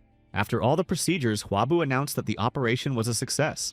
He explained to the grandfather that after a day the blood and pus should stop coming out, and then the tube should be tied. But the master was worried that he might not be able to handle it, so he asked healer Hua to perform the procedure himself. Huabu was happy to agree at first, but remembered that the overbearing and fiery Mr. Go was coming. He tried to describe the situation to the master, who immediately realized that it was most likely a very high-ranking person. Still, young healer Hua promised to come the next day. Their dialogue was interrupted by shouts coming from outside. The master swung the doors open, trying to figure out what that noise was. One of the students grabbed Mr. Gong, whom he thought was suspicious. Huabu tried to explain that it was his guard. Huabun heard those words. He was frightened why his little brother needed a guard. Huabu was slow to answer, trying to find the right words. Huabun was very angry that his brother didn't share with him. The master interrupted the brothers' quarrel, and though he did not know what had happened, he was indebted to them, and offered an apprentice as a guard. 2 guards were better than 1. He commanded his disciple to be rad with young Master Hua. That one had already heard of Huabun's younger brother and was happy to meet him. It wasn't just a student, but Ban's older brother. His name was Yujin. From his past life, Huabu remembered that this young man would later become a general who would stabilize the distant lands. The great Yujin of the Troy era now had to guard him. When darkness fell, the Taiping envoy and the traitor official met. The messenger was not happy. The messenger had failed to control a small town and had killed 10 people to cover his tracks. Huadan clarified that she was definitely talking to the Mr. Yui she knew. He couldn't even get rid of a simple healer yet and used human resources to do so. For Viceroy Taiping Yuya, the best thing was for his plan to eliminate young Master Hua to work. Mr. Yu asked Huadan if she knew Mr. Gocho from Pei State. She knew and had a very poor opinion of the man. Yu admitted that he wanted to ambush him and set up an attack by the military. Then there will be disagreements between families and military personnel. Huadan smiled. If everything went as planned, things were going to improve in Chohung. And to stage this rebellion, Mr. Yu planned to use the healer Shua. Messenger asked for more detail on how he is going to do this. Mr. Guo had to be treated by a healer and take a maximum of 3 guards with him, so getting rid of him was no problem. If things were as Mr. Yu described, then this was indeed their chance. The Taiping Viceroy expected to carry out this operation in the next few days. With these words, he reassured the messenger and she handed him the box. In response to the words of gratitude, Huadan promised that if everything works out, the gifts will become more significant. In the meantime, it had already gotten quite cold and a snowy winter had set in. In the poor man's village, Huabu looked at the falling snow and thought about the fact that it had fallen quite a lot. The unpleasant Mr. Guo was expected to come for treatment. Yujin shared with Huabu that he would gladly do away with this gentleman. He earned this attitude by his behavior as he pushed other patients away and always demanded to be treated first. This time Mr. Guo was late and Huabu thought it was all the fault of the snowfall. The patient's carriage was approaching. The gentleman himself finally felt the disease begin to recede. He was definitely getting better and even had reduced pain. He shuddered to remember how long he'd had to endure up to this point. Mr. Go admitted that physician Hua is arrogant but talented. He just needed to utilize this young talent in the right way. Suddenly, an arrow flew through the wagon window and stuck not far from his head. It was an ambush. Arrows were flying from all sides. One of the warriors accompanying the wagon told the coachman to take the lord to safety. The coachman understood the task and spurred the horses to get away as quickly as possible. Mr. Guo struggled to keep his balance, unable to think who dared to attack him like that. One of the arrows hit right in the thigh of one of the horses. The frightened animal stood on its haunches. The coachman tried to hold the reins. But the wagon didn't stay on the road and overturned. The road was on the edge of a cliff and the coachman was thrown out in its direction. Mr. Guo remained inside the falling wagon. Falling off the cliff, she flipped over several times. On the last impact, the wheels flew off and the walls broke. The coachman had been thrown back earlier and could see the wreckage of his wagon. Despite being wounded, he rushed forward, calling for his master. Huabu was at the hospital still waiting for a patient who promised to come every day. He even asked the other patients to come at another time. At that time, Gon's guard entered the house. He didn't like that Mr. Go was late and offered to check what was wrong. Someone was approaching the house calling loudly for healer Hua. The coachman carried the injured Mr. Go on his back and asked for urgent help. Huabu rushed to help. The injured man had to be put on the bed. The wound at the top of his head was bleeding profusely. The coachman said they were ambushed and the wagon fell off a cliff. Upon removing the bandage, Huabu discovered that the temporal artery had been severed. He also had a dislocated hip. The young man ordered the coachman to bind his master's limbs. He then tried to give the victim a drink of anesthesia, but he inadvertently knocked the bottle away with his hand. It flew off and shattered. All the anesthesia ended up on the floor. There was no choice, and it was necessary to act even without anesthetic. Huabu pushed an improvised gag into Mr. Go's mouth. After putting on the bandage, the young healer warned that he would operate without anesthesia. While the coachman and Mr. Gong held the injured man's legs, Assistant Obo helped Hua perform the operation. The guards standing outside listened to the screams coming from the room. The coachman was worried about whether or not everything would definitely be alright, but Huabu asked him to stay focused and hold the lord tightly. At last the operation was finished and the young man reassured the terrified coachman that Mr. Guo had fallen asleep. Mr. Yu apologized to the envoy that they failed to eliminate Mr. Guo. Hua Dan was fine with that too. Everything was fine as long as the victim thought it was the military ambushing him. She believed that this irascible man should survive to stand up to the military. It will be hard enough for them to prove their innocence. And a rather plausible insignia was left at the ambush site. Now the conspirators had only to sit and wait. At the hospital, Huabu was on duty about the bedside of an operated patient. Finally, Mr. Guo woke up from his sleep and opened his eyes. Yu Jin was on duty outside the building. The rest of the soldiers could not be seen. The patient immediately began to resent the work of her guards.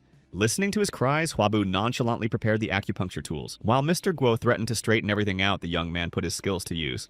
It worked and the violent patient went back to sleep. Young Won, the Go family's personal physician, saw it. Huabu explained his actions by saying that he couldn't let the vessels burst from the strain. Zhongguan watched the healer, who looked no more than 15 years old. He also didn't understand how it was possible to connect the vessels and save a person. He was also amazed at how this young man was able to cure Lueti so quickly. Zhongguan even thought Huabu was the reincarnation of Emperor Yandi. A little later, Captain Pyong was reporting to his master what had happened on the road.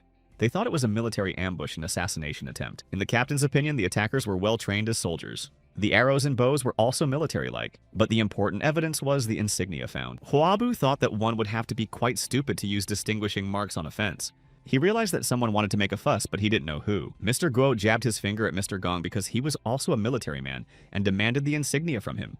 After comparing the two signs, the victim concluded that they were exactly the same, and then he demanded an explanation from Mr. Gozan. The military officer tried to explain that anyone can forge such a sign, and one cannot be completely sure that the attackers belong to the army. Mr. Go ordered Captain Pyong to arrest Gong immediately. Yu Jin intervened in the conversation. He understood that Mr. Go was very angry, but he asked him not to take it out on the innocent. At these words, the high-ranking patient became even more furious.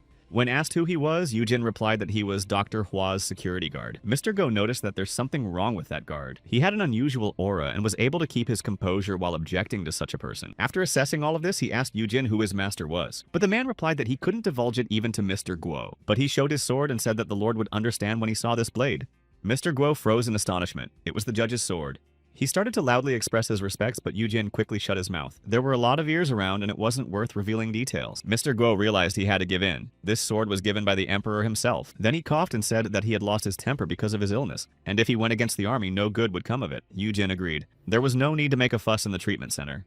Huabu watched this in surprise. It seemed to him that Mr. Guo almost bowed. Who was Master Yu Jin that he had such an influence on people? A little later, Huabu arrived at Kiseng's house and was told that Zhou Seol had a stomachache, but that was just an excuse for Hua's healer to come. Jo Sol talked about the Taiping mansion that was frequented by those suspected warlord Cao and the warriors who attacked Hwaba. She became suspicious and handed the list to the young healer. The Taiping meant the army of yellow armbands. The girl didn't have exact information, but the place seemed extremely dubious. Hwabu pondered that the house sect had reliable information, and it should be passed on to whoever needed it. But to whom exactly? Should he have shared it with the warlord Cao? While Hwabu was doing that, Saoren could fight with Mr. Guo. After thanking the women, the young man was about to leave Kaseng's house. Before he left, he promised to treat them to something when it was over, which delighted Jo Seol. At the hospital, Mr. Guo told Young Won what diseases the young healer Hua was able to cure. The healer was very surprised. Such illnesses could not be cured by a mere skillful child. He had never heard of anyone being able to cope with even one of the ailments, and Hwabu was able to cure all four. Mr. Guo was thinking that the young healer must have been more amazing than he imagined, and this young man was guarded by a man with a judge's sword. Suddenly, he thought that the healer had saved his life twice himself. It turns out he owed a huge debt to this young man. The next day, Hwabu was seeing new patients. They were emaciated and only good nutrition could help. But he could not give money to such patients all the time. Seeing the sick off, the young man thought about how to find a way to help them. Bowing his head, he walked over to Mr. Guo, resting on the bench. The one asked what the reason was for the healer sighing so heavily. Hwabu surprised Mr. Guo by suddenly asking if he could buy grain from him. The Lord thought it was for the Hwabu family. He had heard earlier that they were in decline and was just going to give as much as he needed. But the young healer surprised him even more by replying that the grain was not for him. There were many hungry people in the village, and to avoid buying grain in the winter, it had to be done now. Mr. Guo noticed that grain for the whole village would be expensive. Was Hwabu really going to spend the money he'd paid him? Young healer Hua was exactly what he was going to do. This made Mr. Guo laugh. He had no way of predicting Hwabu's actions. Zhang Wan was startled when he heard his master promise to give the grain away for free. Hwabu was very happy to hear this and asked if Mr. Guo was joking. The man didn't think he was joking. He immediately ordered Yongwon to take some soldiers and bring the grain to the village. The young man was nervous that it would take quite a lot of grain, but Mr. Guo asked him not to worry about it. Healer Hua's concern now was to think of how to cure Mr. Guo. The next day, there were many bales of grain in the courtyard of the hospital. Surprised residents flocked to the courtyard. The soldiers asked the villagers to line up and come one by one. There was enough grain for everyone. Yujin watched in surprise and wondered if a person could change like this after being hit on the head. There were many people standing in line. Dan A and his father were among them. Mr. Guo noticed the boy who was hurt by his coachman. He ran up to the warrior distributing the grain and ordered him to give them 3 times as much. Dan A's father could take as many as 6 bags. He began to thank Mr. Guo and then pretended that nothing significant had happened. Zhang Wan noticed that his master was acting strangely, but to Hwabu's eyes he was much more like him than he was arrogant and flamboyant. Physician Zhang Wan had served Mr. Guo for over 20 years, but this was the first time he had seen him like this. Most likely the influential man was so impressed by Hua's healer skills. But those words confused Hwaba. Who was he to impress people? It's better to let this difficult patient slowly get better. At the house, Mr. Guo asked if Hwabu could tell him anything after curing him. The young man asked if they had managed to catch those who had ambushed him. Hwabu said that he had information, but he was not completely sure. He didn't tell it before because he wanted to hear everything and not what he wanted to hear. Mr. Guo promised to be reasonable. Hwabu told everything he knew about Taiping Manor. After listening, Mr. Guo was determined to sort things out on his own. But Hwabu advised to investigate the matter with Warlord Cao. Mr. Guo promised to give the healer a good reward if the manor really turned out to be a den of thugs. Hwabu started to refuse, but his interlocutor believed that every action had its price. And when the young man agreed, Mr. Guo went to meet the warlord. But the young healer asked him to delay and consider a plan of action. Later, Mr. Guo, accompanied by his soldiers and with Mr. Gong bound, stood in front of the ministry and angrily demanded Warlord Cao Zheng. He was just coming out of the building and asked what was going on. Mr. Guo pushed the bound Gong to the ground and accused the warlord of assault. Cao Zheng bypassed the steps and immediately rushed to meet him. The angry gentleman continued to shout at the commander and urged him to confess what he had done. One of the soldiers watched everything carefully and then cautiously headed for the exit. His quick departure was noticed by Mr. Guo's guard. He immediately reported it while he continued to accuse the warlord. Cao Ren didn't understand what was going on and why his interlocutor changed his tone and became distracted. But he remembered how the healer Hua had suggested he set a trap for the intruders. Realizing what was going on, he suggested that Mr. Guo go inside and discuss things over a cup of tea. The escaped military officer reported to Mr. Yu and Hua Dan that Mr. Guo had broken into the prefecture building. The Taipian envoy was pleased. This action was like their plan. She thanked Mr. Yuya for doing a great job. Chaojia was now walking straight into their hands. Warlord Cao, along with his soldiers, was already in front of the manor building. Without ceremony, he kicked in the front door with one foot, burst into the room and ordered the soldiers to grab everyone in the room. The Taiping envoy and Mr. Yu didn't expect to be visited by soldiers. Huadong shouted to the confused viceroy to pull out the stash. She told him to hurry before the soldiers blocked the exit. The defenders of the manor fled to meet the invading warlord. Now the real battle was about to begin.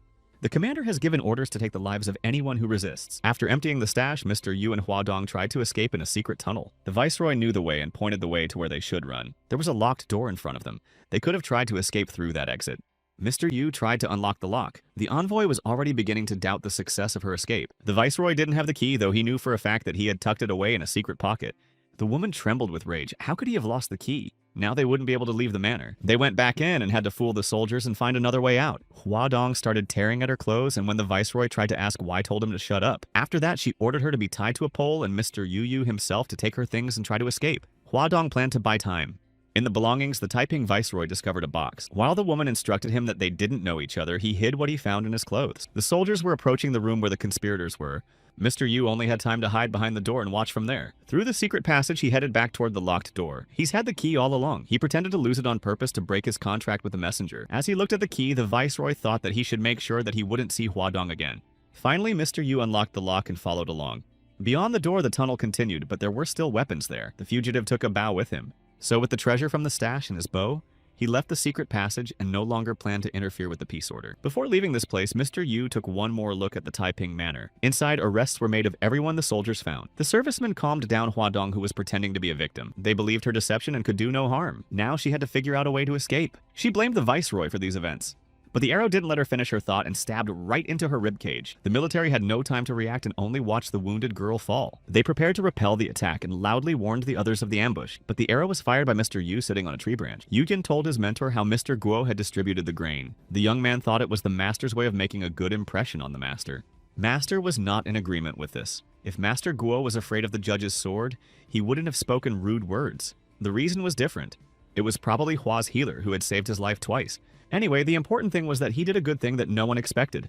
Bun He heard Grandpa say that Hua's healer had changed that man. Yujin also said that the healer Haiwa was talented in martial arts, which surprised the master very much. Turns out they sparred with each other and the healer practiced every day. What amazed the master even more was that Huabu had put chi energy into his sword. Yujin added that it was Warlord Kao who trained the young healer in the family art. But it hadn't been more than 5 months since the training began. The master's granddaughter stood at the door and listened intently to the whole conversation. She thought Hua's healer was amazing too. Even though they were the same age, she sometimes felt like they weren't. Bunhee thought she wanted to talk to the healer the next time he came over. Huabu was at this time resting on a bench in the courtyard of his hospital. As he had hoped, the grain helped, and so far no patients with exhaustion had come to him. A herbalist passed by. Huabu asked if he had gone to the mountains and asked him to be careful. Patients recently treated for exhaustion also looked much better. Huabu thought contentedly that everyone was revitalized and they could survive this winter. The problem of ambushing Mr. Guo was also solved and he was no longer angry. But Huabu was distracted from his pleasant thoughts by the clatter of hooves. Eldest brother Huabun drove into the courtyard at breakneck speed. He came so urgently because their mother was in serious condition. Huabu went inside the house and asked the aide to get ready. But his hands were shaking a lot himself. Maybe his body was reacting to his mother's illness. But the spirit that inhabited this body asked not to worry. Now it was his mother too. He was confident he'd do the surgery successfully. The sick mother's condition was monitored by healer Bon and elder brother Huabok. Huabok asked the healer in desperation if there was another way out. But as the pain in the woman's stomach was returning, Bon answered in the negative. Physician Bon confessed that only one person could cure this disease, and that was Physician Hua. And just at that moment, Huabun brought his younger brother. Huabok didn't believe the younger brother could handle it, and asked the healer Bong again if that was definitely the case. To this, the healer replied that if Huabu fails, no one can cure this disease. The younger brother, accompanied by his assistant and Huabun, entered the room. He immediately proceeded to examine the mother and began by checking her pulse. Healer Bon said he used acupuncture to put the patient to sleep. Otherwise, she suffered from pain and nausea. Huabu determined that mother had a very high fever. Her condition was indeed serious. He noticed the woman's abdomen was distended, which it shouldn't be, and wished he had X-ray vision. Huabu was thinking so intensely about the appearance of this ability that his heart began to beat very fast. After that, he immediately started seeing through X-rays. The cause of the severe condition was acute cholecystitis. He shouted to Huabok that mother was in critical condition and surgery was needed immediately. If left to her own devices, she can't survive. Huabok thought intensely. He remembered what he had heard about his brother's skills. Then he made the decision to entrust mother's treatment to his younger brother. Meanwhile, she briefly came to her senses and called out to Huaba. She said she heard her youngest son saved a lot of people. Huabu confirmed that it was all true. Then the woman asked why he looked so worried. She herself was relieved to be treated by her own son. Those words calmed Huaba and he promised to do his best to make her feel better. They prepared for the operation. Physician Bon and assistant Obo were to assist. Huabu was setting himself up for success and the operation shouldn't be difficult. Obo happily noticed how young healer Hua's mood had changed. He became centered, determined, and confident. Taking a scalpel in hand, Huabu told the assistants that he was beginning the operation. To cauterize the cut, Obo was already holding a red-hot poker at the ready. Huabu asked Bon's healer to hold and open the flesh. The senior healer admired not only Huabu, but also his assistant. The child kept his composure in such a difficult situation. This boy was like the hands and feet of healer Hua. Healer Bon also noticed that Huabu was also behaving unusually differently than when he was rescuing wounded soldiers. It was as if his hands knew what to do. Right now, Huabu looked like a god in the flesh to him. The operation continued. The young healer had already gotten rid of the mesentery. He had to disconnect the open bile duct, but blood spurted. Wiping his face, he instructed his assistant to clean up the blood and prepare a poker. After several manipulations, the bleeding was stopped. Having done the cauterization was finished with the most dangerous part of the operation. Huabu really hoped he had done the right thing, but there was a lot of work ahead and he had to save Mother. Outside, the brothers languished outside waiting. It had been a long time, and they were nervous. Huaben continued to be nervous despite Huabok's soothing tone and the fact that his younger brother was performing the surgery. Huabok focused on the thought that his brother would definitely cure Mother, but he kept begging for her recovery, hoping it wasn't too late. Finally, the door swung open and the brothers froze in anticipation of the news. A haggard Huabu came out to them. His clothes were covered with drops of blood. After a short wait, he announced that the surgery was a success. The brothers exhaled and began to smile happily. Huabu started to say that Mother was fine as he suddenly became dizzy. The older brothers rushed to the fainted young man. That's when the healer Bon came up and asked to take a look at the young man. Bo's assistant worriedly asked what was wrong with Hua's healer, but Bon reassured everyone. It seemed Huabu had just fallen asleep from exhaustion. While the body was resting, Jinsu Han's spirit found itself in an unknown place. He looked around, not realizing where he was. Out of the darkness, the spirit of his current body was approaching him. The spirit bowed low before Jinsu Han. It seems to be his way of expressing his gratitude for saving his mother. The young surgeon's spirit assured him that all was well now. Then he reached out and patted the boy's shoulder reassuringly. Suddenly, that one began to emit bright rays of light. Jinsu Han watched as the spirit disappeared in that light. He asked the vanishing soul not to be disturbed any longer. Huabu came to his senses on a pillow in the bed and tried to figure out what was going on. Remembering his mother's surgery and communicating with the spirit, he immediately jumped up. Looking at his hands, he wondered if it was a dream or a reality. Looking around, he noticed that his bed was next to his mother's. The woman slept peacefully after the successful surgery. Huabu thought it worked out very well. The worried brothers looked into the room and asked how he was feeling. The young man replied that both he and his mother felt fine. Huabok put his hand on his younger brother's shoulder and apologized for not believing in him earlier. And without holding back his sobs, he thanked me for saving his mother. A few days later, Huabu examined his mother and noted that the wound had healed. She should be fully recovered soon. He explained to the assistant that what was left was to remove the drainage tube and stitch it up once the intestinal juices were clear. Healer Bong was watching the conversation and noticed that Obo, even though he was a child, was the right hand of Healer Hua. Right now, Huabu was a divine healer, but in the future, that role was reserved for Obo. The healer regretfully thought that if he had been younger, he would have gladly become a disciple of Healer Hua. But he had a nephew who wanted to study medicine. An unfamiliar man came into the room and asked where Healer Hua was. Huabu replied to the stranger that the healer was him. The man then said that a letter was addressed to him and handed over the paper. The young healer took the letter. The visitor was a messenger from the Chancellor. Huabu began to read the letter carefully. Huabok watched him. Mother asked if Chancellor was asking to meet him. It was really true. Huabok exulted with delight. The healer Bon told Mother Huab that he had cured Mr. Go's ailment not long ago. And Mr. Go's niece was the Chancellor's third concubine. That's probably how he heard about Physician Hua. Mother still couldn't believe that her youngest son had been written to by the Chancellor himself. The letter said to report to the Yinchuan Commandery. It seems the Chancellor asked to visit the sick man. Healer Bon suspected that it might be because the third concubine had recently become pregnant. Huabu was horrified. He had not taken a course in gynecology and obstetrics in his past life.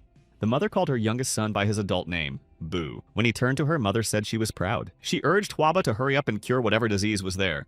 He obediently agreed even though he wasn't sure. It was not in his competence. A short while later, Huabu was already in Yinchuan Commandery. Go Hyun's honorable concubine hidden behind a veil said that Uncle often talked about him. Huabu was honored to meet Go Hyun. The maid handed him the silk thread that came from Madam, and Go Hyun asked him to take care of the examination. Huabu took the thread in his hands. Did they really want to check the pulse through it?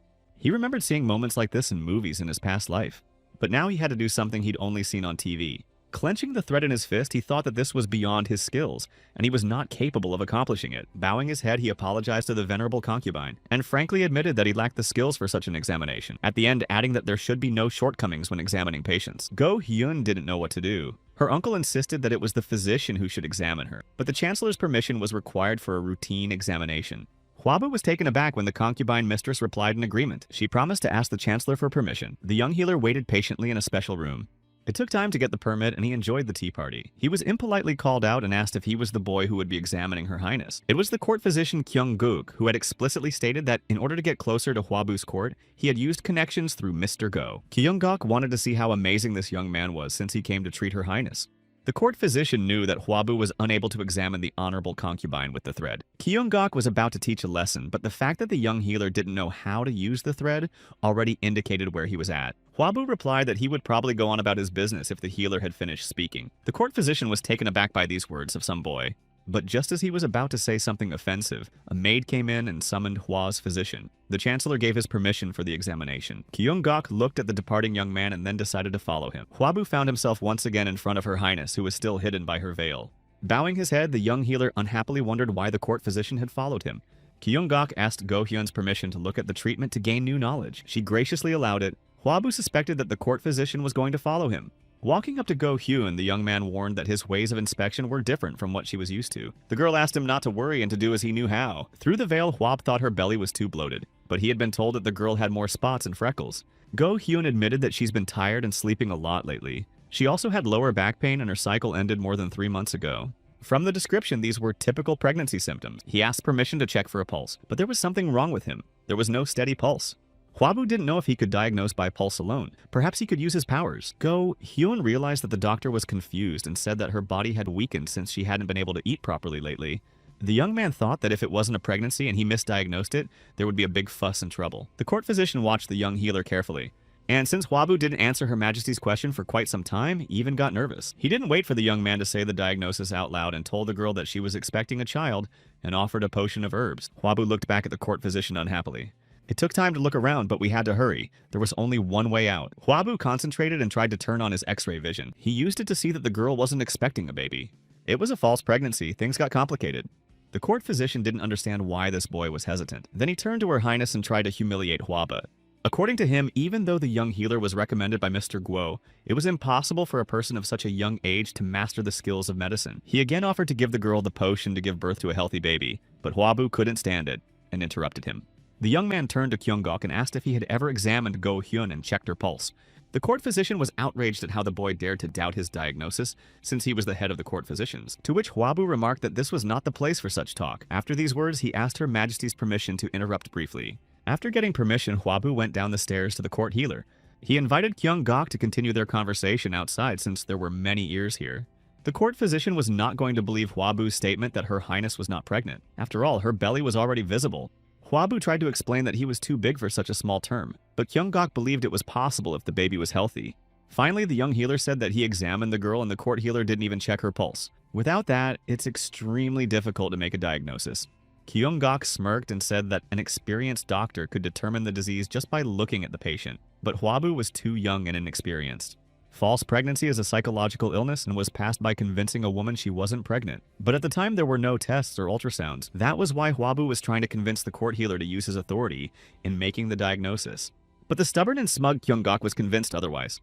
Hwabu tried to persuade him to check the girl's pulse, but the court healer could tell many illnesses just by looking at her and would not agree. Besides, he was not allowed to touch Her Highness. Someone came up and hearing them talking asked if the baby was really gone. It was Go-hyun herself who demanded an answer from physician Hwa. Standing behind her was Chen-gui, the Chancellor of Pei State. The healers introduced themselves and bowed respectfully. The Chancellor asked about Hwaba if he was recommended by the head of the Go family. The young man once again introduced himself and answered the question in the affirmative. Chen-gui asked what the exact diagnosis was. Hwabu had no choice but to reveal the truth, and he replied that because of the woman's strong desire to conceive a child, she made up the pregnancy. The mind wanted it, but the body was wrong. The diagnosis was a psychotic disorder bringing on the feeling of pregnancy. It was the first time the Chancellor had heard of such a disease and asked Kyung-guk if he had heard of such a thing before. The court physician replied that he had never seen any mention of the disease in books. It could not have existed in this era. Chen-gui clarified to Hwabu whether he had realized this only by checking Her Majesty's pulse. After receiving an affirmative answer, the Chancellor decided to let another healer examine Go-hyun. That would be fair. Hwabu agreed, thinking that if Kyung-guk still claimed that the girl was pregnant after the test, he was a real charlatan. But if the young healer's diagnosis was wrong, he would have to answer for his words. At the palace, the court physician warned that he was starting to check the pulse of the honorable third concubine. After getting permission, he took the girl's hand and started counting her pulse. Gun-gyuk noticed that his pulse was very weak. It shouldn't be like this. But the belly was so big it was like there were twins inside. He really didn't like it, but by outward symptoms, it was still a pregnancy. In the end, Gun-gyuk decided that he could take it back whenever he wanted. For him, the main thing was to teach the young healer Hwa a lesson. On appealing to the chancellor, the court physician said the pulse was weaker than it should be, but he claimed with certainty that the girl was pregnant. The chancellor invited other court physicians to examine her. They all confirmed the pregnancy. Hwabu watched in horror at what was happening and resented that the chief court physician had gathered quacks around him. Chen-gui asked all the healers if they were sure of their diagnosis. All of them confirmed their answer. They couldn't contradict Gong-yuk and wanted to leave this room quickly. The chancellor turned to Hwab. All the court healers refuted his diagnosis. Gong-gyak rejoiced. The young healer, who had no milk on his lips, would no longer doubt the chief physician of the court, and anticipated the Hwa boy being trampled into the dirt. The court physician asked Her Majesty's permission to give her judgment. After getting permission, he said that the young healer may have just made a mistake, but he was worried that Hwabu was unhappy with the pregnancy and might harm the baby. After these words, young Mr. Hwa was thrown behind bars. Knowledge of medicine came out the side of his mouth and led to a contempt charge. Sitting in his cell, he began to suspect it was all planned. You couldn't even call such people healers. Adding to the anxiety was the thought that Mother would be very worried when she learned that her youngest son had been locked in a dungeon. And if it weren't for Mr. Guo's troubles, the punishment would have been much harsher. At such a charge, Hwabu could have lost his hands or even his life. Someone was approaching the cell calling loudly for the healer. A worried Obo's aide worried about his condition. Hwabu thought the boy had gone back, but he couldn't do that when he learned of the healer's arrest. He told Obo that he shouldn't suffer here with him. But Hwaba was comforted by the thought that since the assistant had not returned home, his mother had not found out. The aide winked slyly and asked the healer Hwa if he had eaten anything. After that, handed him a dish filled with food. Obo was on good terms with the guards, and if Hwab needed anything, he could tell him. The young healer thanked the boy and shared his food with him, holding out a chicken leg. The boy started to refuse, but Hwabu tried to change his mind by saying his arm was tired, and he can throw away that chicken leg if Obo doesn't eat it. After they had eaten everything on the plate, the boy asked if he should tell Mr. Go about Hwaba being locked up. The young man considered this option, but Mr. Guo couldn't help it. The chancellor was very much like him, and they informed Mr. Go that young physician Hwa was locked up in prison. When he received the news, he wondered what could have gone wrong. It was his plan to have Hwabu simply diagnose the problem by doing a good deed. And if the chancellor had liked Hwabu, he would have been appointed a civil servant despite his background. But instead, he ended up in prison. Mr. Go asked about Assistant Obo how the healer Hwa came to be imprisoned. When he heard the answer, he was surprised that his niece was not pregnant, but believed it as the healer had a straightforward character. Mr. Go didn't know what to do. He had just been recognized by his brothers and he wanted to help Hwab, but he couldn't stand up to the chancellor himself. Obo distracted him from his thoughts by saying that Hwabu had a request to pass on. At the palace, the chancellor summoned the court physician to ask him some questions. He inquired if the spouse's condition had improved. Gong-gyak bowed down and replied that the girl's body was naturally weak and the treatment was slow. A quick recovery could be disastrous. Waiting for the next question, the court healer began to worry why the chancellor had started asking about the concubine's condition. The chancellor asked the next question. He was interested in the sex of the child. The court healer did not expect such a question and hesitated to answer. Finally, he said that it was difficult to say now and it would be more precise when the term was longer. The chancellor then inquired whether other healers should have this skill. Upon hearing an affirmative answer, Chen-gui ordered all the court healers to gather in the palace and check the bullets of the honorable third concubine in 5 days. After that, they should have determined the sex of the baby. The chief court healer didn't understand what was going on, but was very concerned. Mr. Guo told the brothers that the court physician was trying to determine the sex of the unborn child. With his skills, it shouldn't be difficult. If they wanted to save physician Hwa, there was no other way. There was a sex determination test in the palace. The healers lined up. The secretary wrote down the answers the court physicians told him. When everyone was done, only healer Hwa was left. The secretary told the young healer to step forward.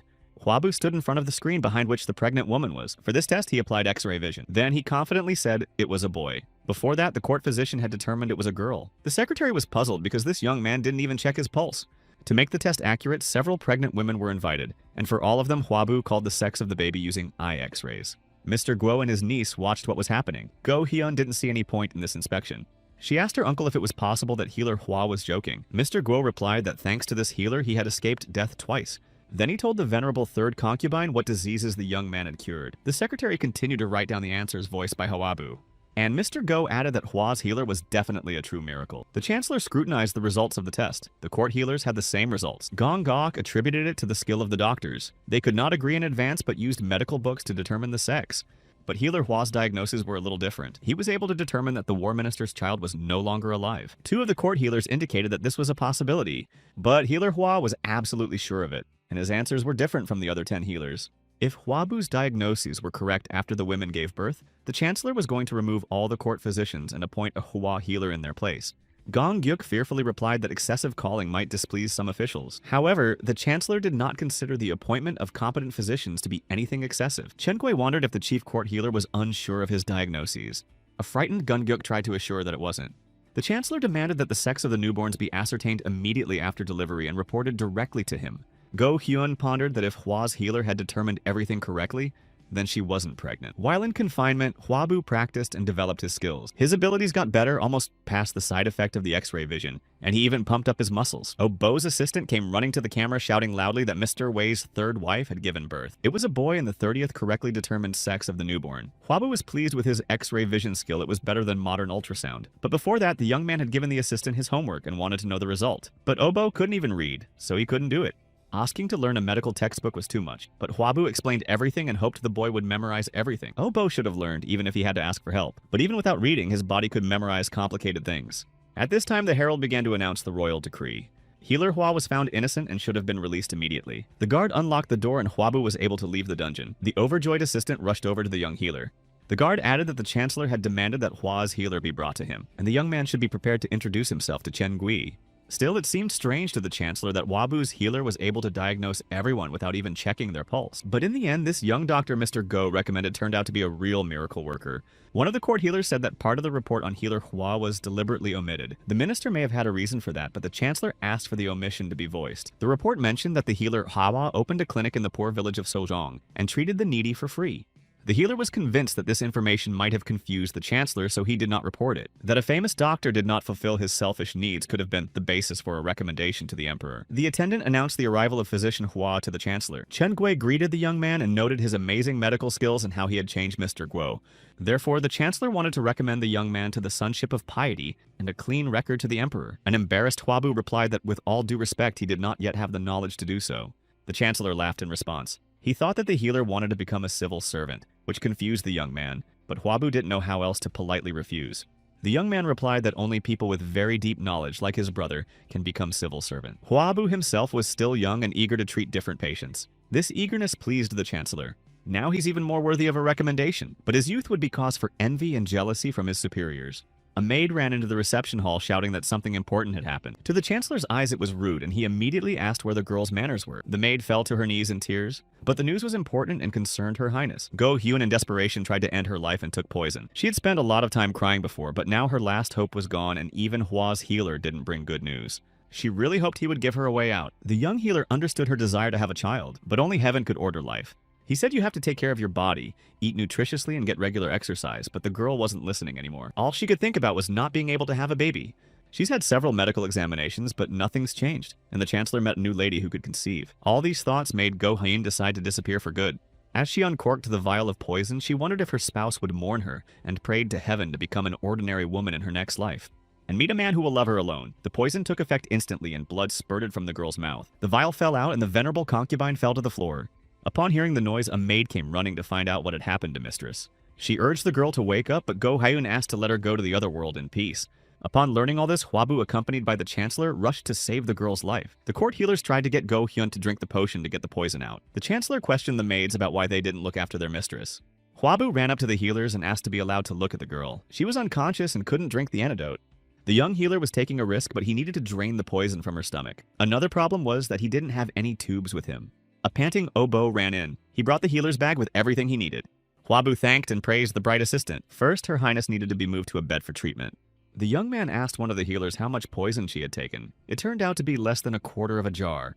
Hwabu was glad to hear that the poison had not been drunk completely. When the girl was moved, the young healer prepared a special tube. The tube had been sanitized and its length should have sufficed. It was now to be inserted into the victim's mouth and deepened into the stomach. Hwabu used X-ray vision to successfully accomplish this task.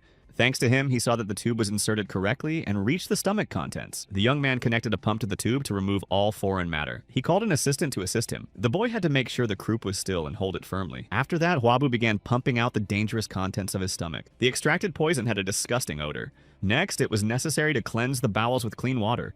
That should have been enough to flush his stomach. Hwabu connected the tube to the water.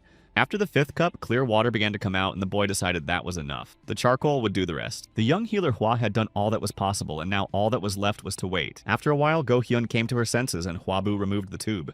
That she regained consciousness faster than the young man thought was a great relief, but the girl cried and asked why Hwabu had saved her. She couldn't conceive and was abandoned by her spouse and didn't want to be rescued. Hwabu replied that didn't she need to be alive to plan for the future? Heaven had to make a decision about her pregnancy, and for them to answer her prayers, they had to be given time. The young healer promised to do his best to keep the girl's body stable. So to see the good days ahead, she needed to move on with her life. Promising to come back the next day, Hwabu left the commander's office. He had no strength left at all. But the court healer ran to meet him. He asked Hwaba to stick around and talk for a while. But the young man had nothing to talk to Gongyuk about and passed by. The court physician shushed the departing young man by his clothes and began begging him to stay. Gongyuk had no idea how much knowledge Hwabu had and begged him not to let him be kicked out of the castle, at least for now. For this, the healer was willing to give up all his accumulated wealth. He needed it to erase all traces of his thefts. Hwabu pushed the court physician's hands away and reminded him that his actions had almost gotten him killed. Did he really think Hwabu would help him after that? Anne suggested that the court mendicant live out the rest of his life on this accumulated wealth. After that, he and the assistant strode resolutely towards the exit, leaving Gongyuk behind. The court physician was shaking with indignation. He begged this boy on his knees, and he dared him to refuse. The next day, Hwabu came to the medicine warehouse. He could have used whatever was in there. For the treatment of his wife, the chancellor placed the warehouse at his complete disposal. Using the medicine that was there, Hwabu could restore the girl to her former state. But the problem was the pregnancy. An assistant called out to him saying that Mr. Guo wanted to contact him, and invited the young healer to visit the Guo family. Did Mr. Guo really want Hwabu to become his family's personal physician? The young healer let slip that he had given up his status as a court healer, which shocked the aide. And when Obo asked why Hwabu did it, he said he just didn't have time for it. And he asked the boy to call him Master. Mr. Guo provided a horse for the healer and his assistant to get to his family more quickly. The journey took much less time. The horse had the nickname Chulpan, and Obo was enamored with it. They had a long journey ahead of them, and Hwabu suggested to the assistant that they grab a bite to eat at the inn if they met one on the way. They heard cries for help coming from the woods. Someone was hurt and Hwabu couldn't ignore these requests. He rushed to his aid, shouting to the boy to tie the horse to a tree and then head for him. There was a woman calling for help. She was sitting next to a man with a wounded leg. He had walked into someone's trap. Hwabu ran and thought that the injured man was probably bleeding. Suddenly, his foot caught on a rope lying on the ground. It turned out to be a trap and Hwabu fell into it, hanging over the ground. He asked for help getting down to a woman who was calling for help. She asked if he was a doctor by any chance, and Hwabu confirmed her hunch. Obo was already running to help. His master explained that someone had set a lot of traps around him. The worried boy didn't understand what kind of hunter could have set traps on the side of the road. Obo was about to cut the ropes and asked the woman to hold the healer's head so it wouldn't hit the ground. The still hanging Hwabu was embarrassed. He had run to help, but now he needed help himself. People didn't normally walk these roads, and the woman's behavior alerted him. But then he saw her pull a knife out from under her clothes. A frightened Hwabu shouted to the little helper to run away. The woman behind him was already swinging to strike. The boy immediately reacted and bounced forward, then rushed to run away. The bandit rushed after the child, waving her weapon. Hwabu, still hanging from the tree, could only watch. He realized he was caught in a trap set on purpose, but he had to free himself by trying to reach his leg. A man who was pretending to be wounded but now drew his sword was approaching the young man. He was going to take the young healer's life and rushed forward, directly stating so. Hwabu couldn't just give up and started delivering his sword from its sheath. The brigand grinned. It was useless resistance. The trap was made of strong iron wire, and an ordinary doctor would not have been able to cut it. But Hwab managed to free himself from the restraints, and he jumped to the ground. Once on his feet, the young man was ready for battle. The astonished brigand wondered how he could free himself from the rope in an instant. Perhaps it was more than just a healer. Then he called for help from his partner, who was chasing Obo. The woman stopped chasing the boy and ran in the opposite direction. Upon reaching, she immediately jumped, attacking the young healer. But Hwabu was ready to attack and summoned his inner energy. He blocked this strike by putting chi energy into his sword. The brigand shouted his partner's name loudly. Hwaba overpowered her with a single swing. After that, the young man didn't hesitate and rushed towards him himself. The bandit tried to fend off Hwabu's attacks. Those who hired him said that he was to trap an ordinary young healer. The battle continued. The young man's movements and skills were not at all like a simple healer. In an instant, Hwabu landed a lightning-fast striking blow, who shattered his opponent's sword and took his life. Obo was already running back to help his master. Hwabu said he was fine, only the leg that was trapped was sore. The little helper was unharmed, to Hwabu's delight. Mr. Hwa approached the injured woman and asked if she was able to speak. Hwabu explained to her that he had inflicted such wounds on her, at which she would slowly say goodbye to life. But he needed to know who hired them, and until she told him, the healer promised torment. Using his acupuncture skills, Hwabu wanted to gain recognition. The woman was wounded, and the healer's manipulations increased her agony. Hwabu warned that even if she decided to bite off her tongue, it wouldn't help her, because he was able to sew it back on. If the bandits were willing to take his life, they must have expected to die. The healer could hurt worse than she could imagine. The woman was horrified to imagine the torture to come, and she admitted that the person who hired them was Chief Physician Gong Gyok. Hwabu was amazed. They hated each other, but not enough to take their lives. The brigandess knew nothing of their relationship. She just took the witches and was going to fulfill the order. She begged to be put out of her misery, and since Hwabu believed in her confession, he got the instrument. The young man was saddened by what he had done, but he wouldn't have recognized the customer's name otherwise. This was the second time his life was in danger. He was saved by the art of Qi taught to him by General Cao, but there is no telling what will happen if this continues. And this time not only he was in danger, but also his little helper, Obo. Hwab needed to take action to prevent this from happening again. The bandit had a badge that said she was from the House of the Red Moon. Perhaps she was hiding her identity. Hua-bu crushed that token in rage, thinking that Gong-gyak had even traveled this far to hire bandits. Oh-bo, angered no less than his master, asked what he planned to do with the court healer. Hua-bu replied that he would give the man a taste of his medicine. The boy thought it meant sending robbers to the doctor, but the young man explained that he would make Gong-guk a beggar and he would starve to death himself. It would be unfair to let this man pass away quietly. Spring was coming and Hua-bok was admiring the cherry blossoms in the yard. But he was sad that he had failed and did not know how to face his mother. Running toward him was Haobin, who was curious about how things had gone with his older brother. And when he found out he'd failed, he was very sad. Hua-bun admitted that he wanted to hear his brother's congratulations, but now he had to comfort him himself. He said he could talk to him. Hua-bok rejoiced at the news and rushed to congratulate his brother who had passed the tests. It was a very good thing for their family, but Hua-bun was upset. He passed the military service exam even though he thought Hua-bok should have passed first. The older brother continued to ask around. He wondered what rank Hua-bun had obtained. He replied that he was lucky to get to the top. Perhaps it was because Kao, a warlord who was close to Hua-bu, was watching. And though Hua-bok was confident of the warlord's fairness and impartiality, Hua-bun saw that the observers were playing cronyism. It was for this reason that the older Hua-bok brother failed. Mr. Guo thanked Hua-bu with a tremor in his voice for helping his niece. The young man replied with a smile that he was doing what he had to do. Mr. Go didn't know how to thank Healer Hua and asked if he had any wish. Hua-bu didn't need anything. But the interlocutor reminded him that every action had a price. The young man thought to himself that he needed guards since Mr. Gong had gone home after taking over the manor, but he didn't say it out loud. Mr. Guo winked and asked to voice his wish later.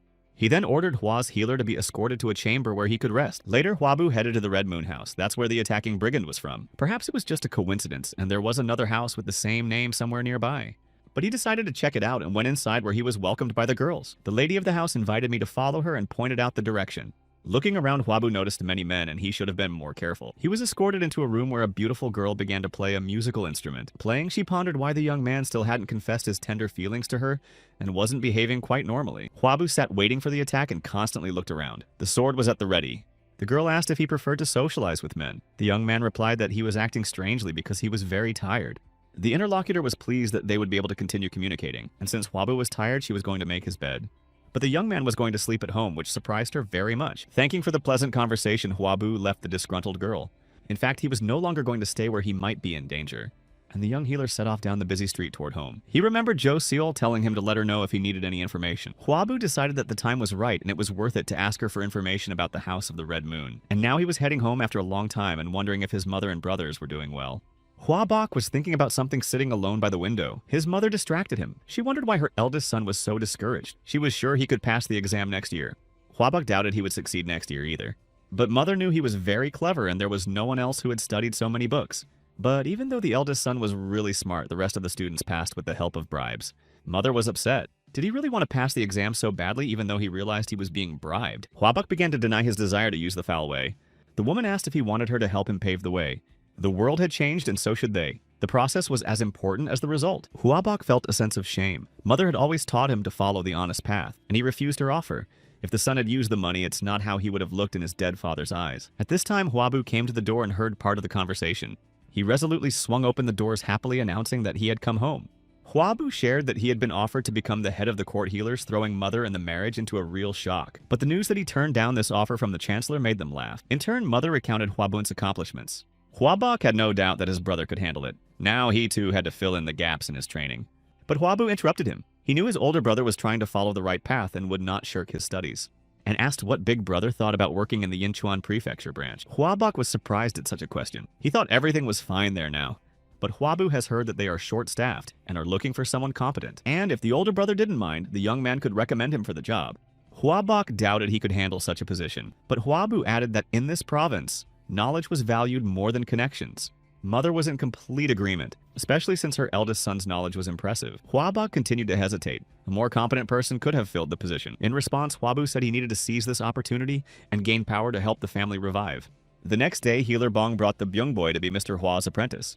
Young Byun was the nephew of the physician Bon. Hua-bu asked if he had studied books on medicine. Byun readily replied that he had learned the basics from his uncle. He told what he had studied and what books he had read. But the young healer realized that the boy had learned his speech beforehand. But he didn't say that and welcomed the new student. And since he had basic skills, it would be easier to teach. Oh-bo's assistant was introduced as Byun's student and older brother too. But the boys didn't have friendly feelings for each other. Byung thought Oh-bo didn't look smart. Oh-bo had the advantage of practicing with a master, even if he hadn't read the book. Hua-bu called Oh-bo the elder and asked Byun to respect him. But the assistant also had to show good manners towards Byun, but warned if they both got on his nerves, he'd hang them upside down from the ledge. After finishing introductions, Hwabu wished everyone well and headed outside with the healer Bon. The frightened boys tried to bond and become friends. In the evening, Jo Seol was reminiscing about her recent meeting with healer Hwa. That day, Hwabu asked her to find out something about the Red Moon House. The owner of this house was a member of the Hao sect, but Mrs. Ho noticed something strange. They were given almost all the information except for the cases of the son of the head of the family, Go Young. That was after they found out about physician Hwa. This house was not far from the Guo family, and they could get some information. Mr. Yu overheard a conversation discussing Hwa Dan. He was excitedly anticipating that soon everyone would realize that she was the head of Taiping Manor, and he was in big trouble because there were only 3 antidotes left, and it was going to be over in a year at the most. And for this year, he had to find a way to buy more of them. Without them, the headaches would kill him for sure. He greeted the regulars who stopped by for a bite to eat. They often came to this place because the owner was famous for his generosity. The owner was Mr. Yu. By his generosity and benevolence, he had been trying to win the favor of the court physicians for nearly 3 months, and had almost reached his goal. He was about to receive new visitors to his inn, and among them was the chief physician of the court. It was exactly what Mr. Yu needed to remake the antidote and take away the pain. He rushed with all his legs to greet such important guests. The innkeeper cordially invited them inside. Mr. Yu introduced himself and said he runs this establishment. Turns out the chief court physician had already heard of him. However, Mr. Yu didn't understand what was going on. Could it be that this person was now the chief healer of the court? It was he who turned him into a slave of the Taiping cult. And he's the one who invented the new medicine and acupuncture method. Because of that, Mr. Yu has to take an antidote every 6 months. Later, sitting in his room, the former viceroy thought that the chief healer could easily be disarmed. But then he himself would not be able to escape unharmed. And first he needed to get more of the antidote, or get rid of the cause, to then carry out his revenge. Mr. Yu also heard how Gong Gyuk was going to get rid of a certain Hwa healer. This situation needed to be investigated further. He had also heard that a young healer had saved Her Highness from poison. And the poison was probably invented by Gong Gyuk. He was the best at it. But if healer Hwa was able to rid Her Highness of such poison, then perhaps he could help Lord Yu with his poisoning as well. Apparently this healer was no ordinary doctor. The next day, Hwabu was preparing a decoction at Yinchuan Commandery. However, he was disturbed by a man entering the drugstore. Chief court physician Gong Gyuk froze in astonishment upon seeing physician Hwa inside. He didn't understand why this boy was still alive. But Hwabu paid no attention to him and went back and continued his occupation. Gong Gyuk's thoughts were obvious to the young man, and he also realized how he had pulled it off. Still, he decided to greet the chief court healer and noticed that they hadn't seen each other for a long time. The one asked what Hwabu was doing in the warehouse, and the young healer Hwa clearly replied that he was preparing a medicine for Her Highness. Then he asked Gong Gyuk if he was familiar with poisons. The chief healer remarked that every healer should know more about poisons, including poisons. In response, Hwabu threw in that he would have to question Gong Gyuk about a lot of things in that case. The healer became furious. Was it so hard for the hired thugs to get rid of this annoying boy? As he watched Hwab walk away, Gong Gyuk promised himself that this young man would pay for everything with his life. The young healer had already appeared before the chancellor. Chen Gui had already had time to read his report and greeted the young man. Hwabu reported finding the ingredient used to make the poison. It was made from medicinal herbs. This news greatly surprised the chancellor. Most of the herbs contained toxins, and they helped the treatment. However, when incompatible plants were used, the level of toxicity increased markedly. Some of the herbs used were so rare they weren't even in stock. The man who made the poison had a pretty extensive knowledge of medicine, and besides, there were only a few people who knew about these herbs. The Chancellor ordered the General Council of Internal Affairs to convene immediately. After all, this man could have been one of the court physicians. Chen Guiyu was advised to appoint the head of the investigation of the healer, Hua. This young man was not a member of the royal court, so he was unbiased. The Chancellor asked what Huabu himself thought about it. The young man promised to do his best. Chen Gui instructed him to call the Minister of Justice to issue an inspection authorization to inspect the healers and the royal clinic. A military man opened the doors of the building and announced that justice had been served on the villain who had tried to poison Her Highness. Jen Gyuk, who hadn't expected such a thing, didn't even have time to rise from his chair. The guards grabbed him and began to bind his hands behind his back. Huabu, standing in the doorway, watched quietly. The chief court healer guessed that it was the boy's plan, but he himself planned to destroy the young healer. The guards took Jen Gyuk outside. On the way, he tried to explain that there had probably been a mistake. Huabu looked at him and thought about the plants included in the poison. Aurum pinelia and aconite were under the jurisdiction of court healers, but if prescribed incorrectly, these plants were deadly poison, and Gong Gyok used them to make a potion and claimed it would cure the patient. Huabu received a certificate from the servant who told him everything, and in Gong Gyok's house, they found a bottle containing a poison similar to the one Her Highness had taken. There was no chance of an acquittal. A bound court physician who cried out that he had been slandered was brought before the chancellor. He tried to convince Chen Guyi of his loyalty and innocence. The Chancellor then asked Treat Hua to sound out the details of the investigation. Since Gong Gyeok was appointed to his position, he had a considerable list of medicinal herbs at his disposal. Their value was 300 nyang gold, but because of the excellent quality, it went up to 500. Gong Gyeok tried to hide this fact. The Chancellor was outraged that a man stealing the country's wealth could utter pledges of allegiance. He turned to the court physician, asked if by loyalty he meant stealing.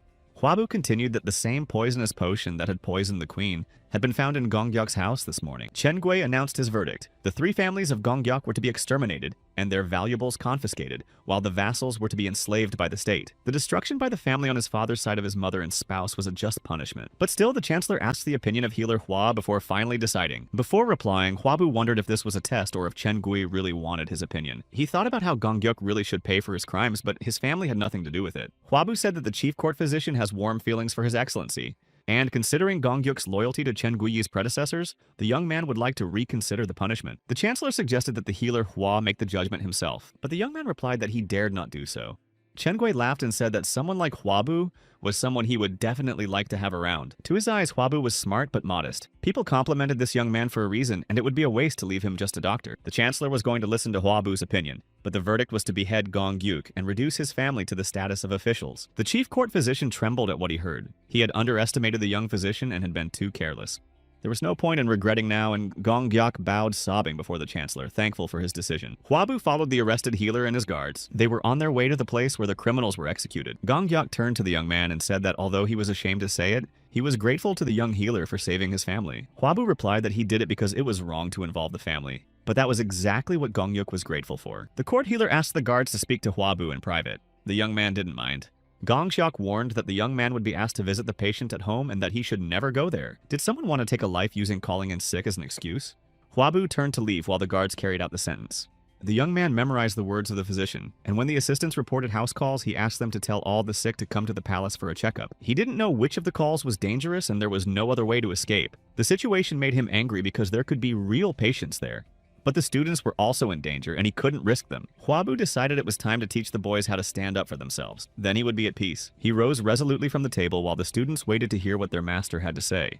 The young healer announced that it was time for him to start training them, and they immediately began the class. Hwabu gave instructions on how to breathe and the correct posture. Then there were the rat surgeries that brought the students to tears. Hwabu was going to teach the boys medicine and martial arts non-stop, but since he couldn't leave the courtyard now, he had to find something to do. The young man decided to employ his older brother Hwabok. At the palace, Hwabu met one of the employees who suggested a career for him, but the young man noted that his brother was better suited for it. He said that Hwabok was smart and extremely honest, which made it difficult for him to pass the exam. As a younger brother, he felt ashamed, but with his skills and character, he's bound to do well next year. The servant was pleased. If physician Hua's brother passed the exam, he could recommend him, and the chancellor would be pleased. The man left saying goodbye that he would wait for good news from Hwabok. Hwabu was pleased. One eager brother had already been found. Now he was going to make sure that everyone in the palace knew about Hwabok. Now the information had to be disseminated, not only among the forensic doctors, but also among the maids. Hwabu was going to do everything in his power to support his older brother, and that required Her Highness's condition to improve. But when he arrived at the medicine storehouse, he found several healers waiting for him. For some reason, Hwabu felt like the head of some gang. The head of the court healers, Sung Hwan, asked why he hadn't warned them. They would have come out to meet him. Hwabu replied that there was no need for that and asked to be addressed as he would be more comfortable. The healers had their own interest. They didn't want to get caught being in league with Gun Gyuk. The young man confessed that he wanted to prepare a potion for Her Highness, and the head of the healers immediately ordered to bring everything necessary. Everyone immediately rushed in different directions in search of ingredients. Hwabu noted that they were all trying too hard. When everything was ready, Sung Hwan held out the packet. But as soon as the young man held out his hands, he immediately took it back and offered to carry it himself. The overprotectiveness was beginning to bore Hwab, and he picked up the sack again, telling the stunned head of the healers before leaving not to overdo the effort. A man approached the warehouse and invited healer Hwa to follow him. The chancellor was looking for him. Hwabu appeared before His Highness in the study. Chen Gui was sitting in a chair studying the documents.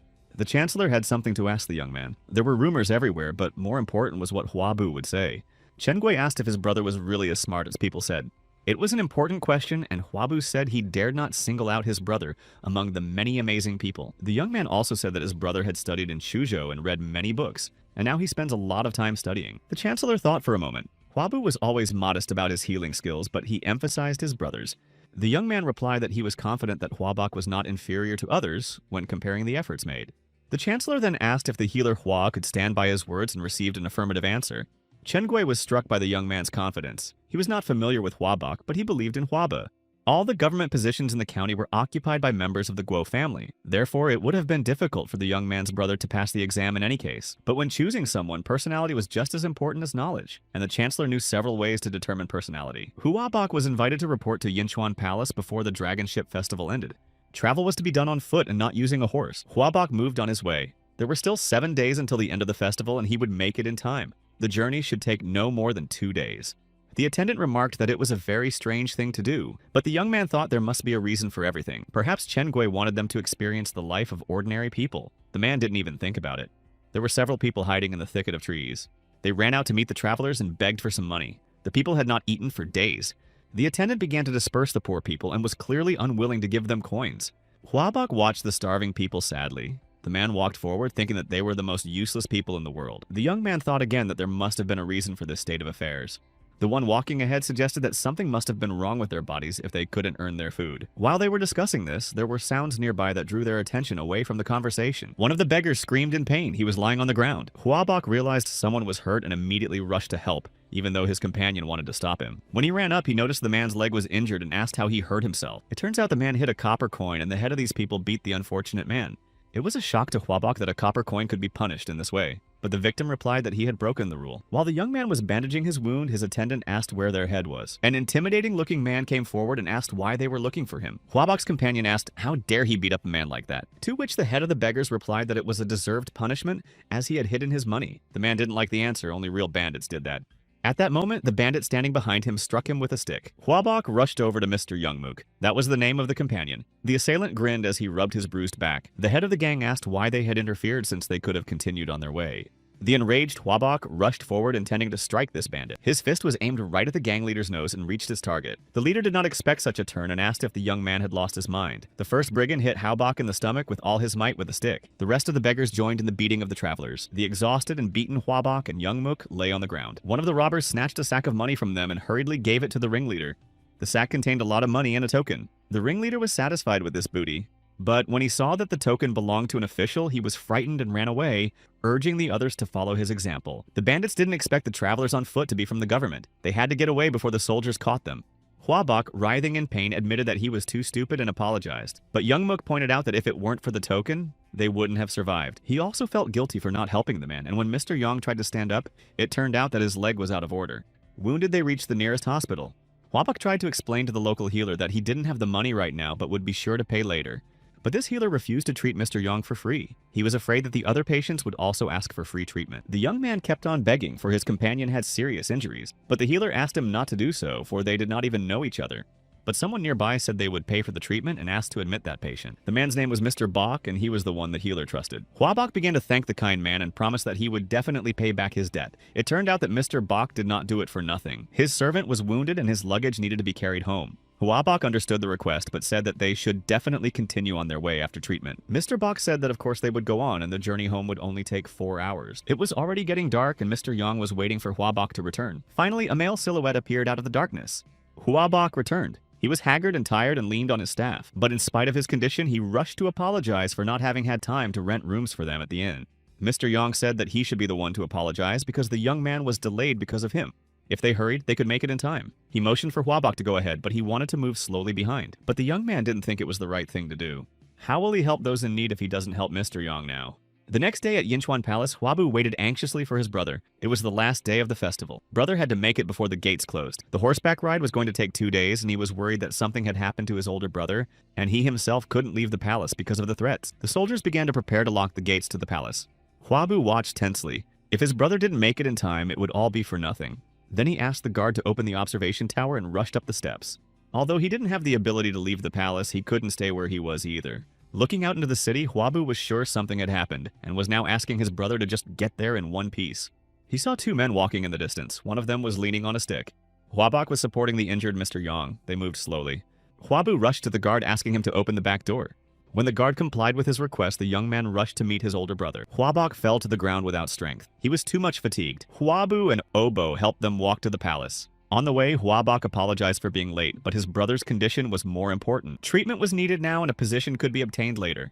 Obo, who was helping Mr. Yang, was walking behind, and Huabu shouted that they needed to go to the royal hospital. However, Mr. Yang said he would go over there later and had to report back first. The little helper wanted to object, but he assured him that he was fine, and they'd better take care of Huabok. He'll be here as soon as he's done with the report. Obo, hearing Mr. Yang's promise, calmed down and immediately ran to the master's aid. Mr. Yang took a few steps with a limp on his injured leg, but then straightened up and walked as if the injury had never happened. He was not just an attendant, but an inspector who supervised the work of all the provinces of the state.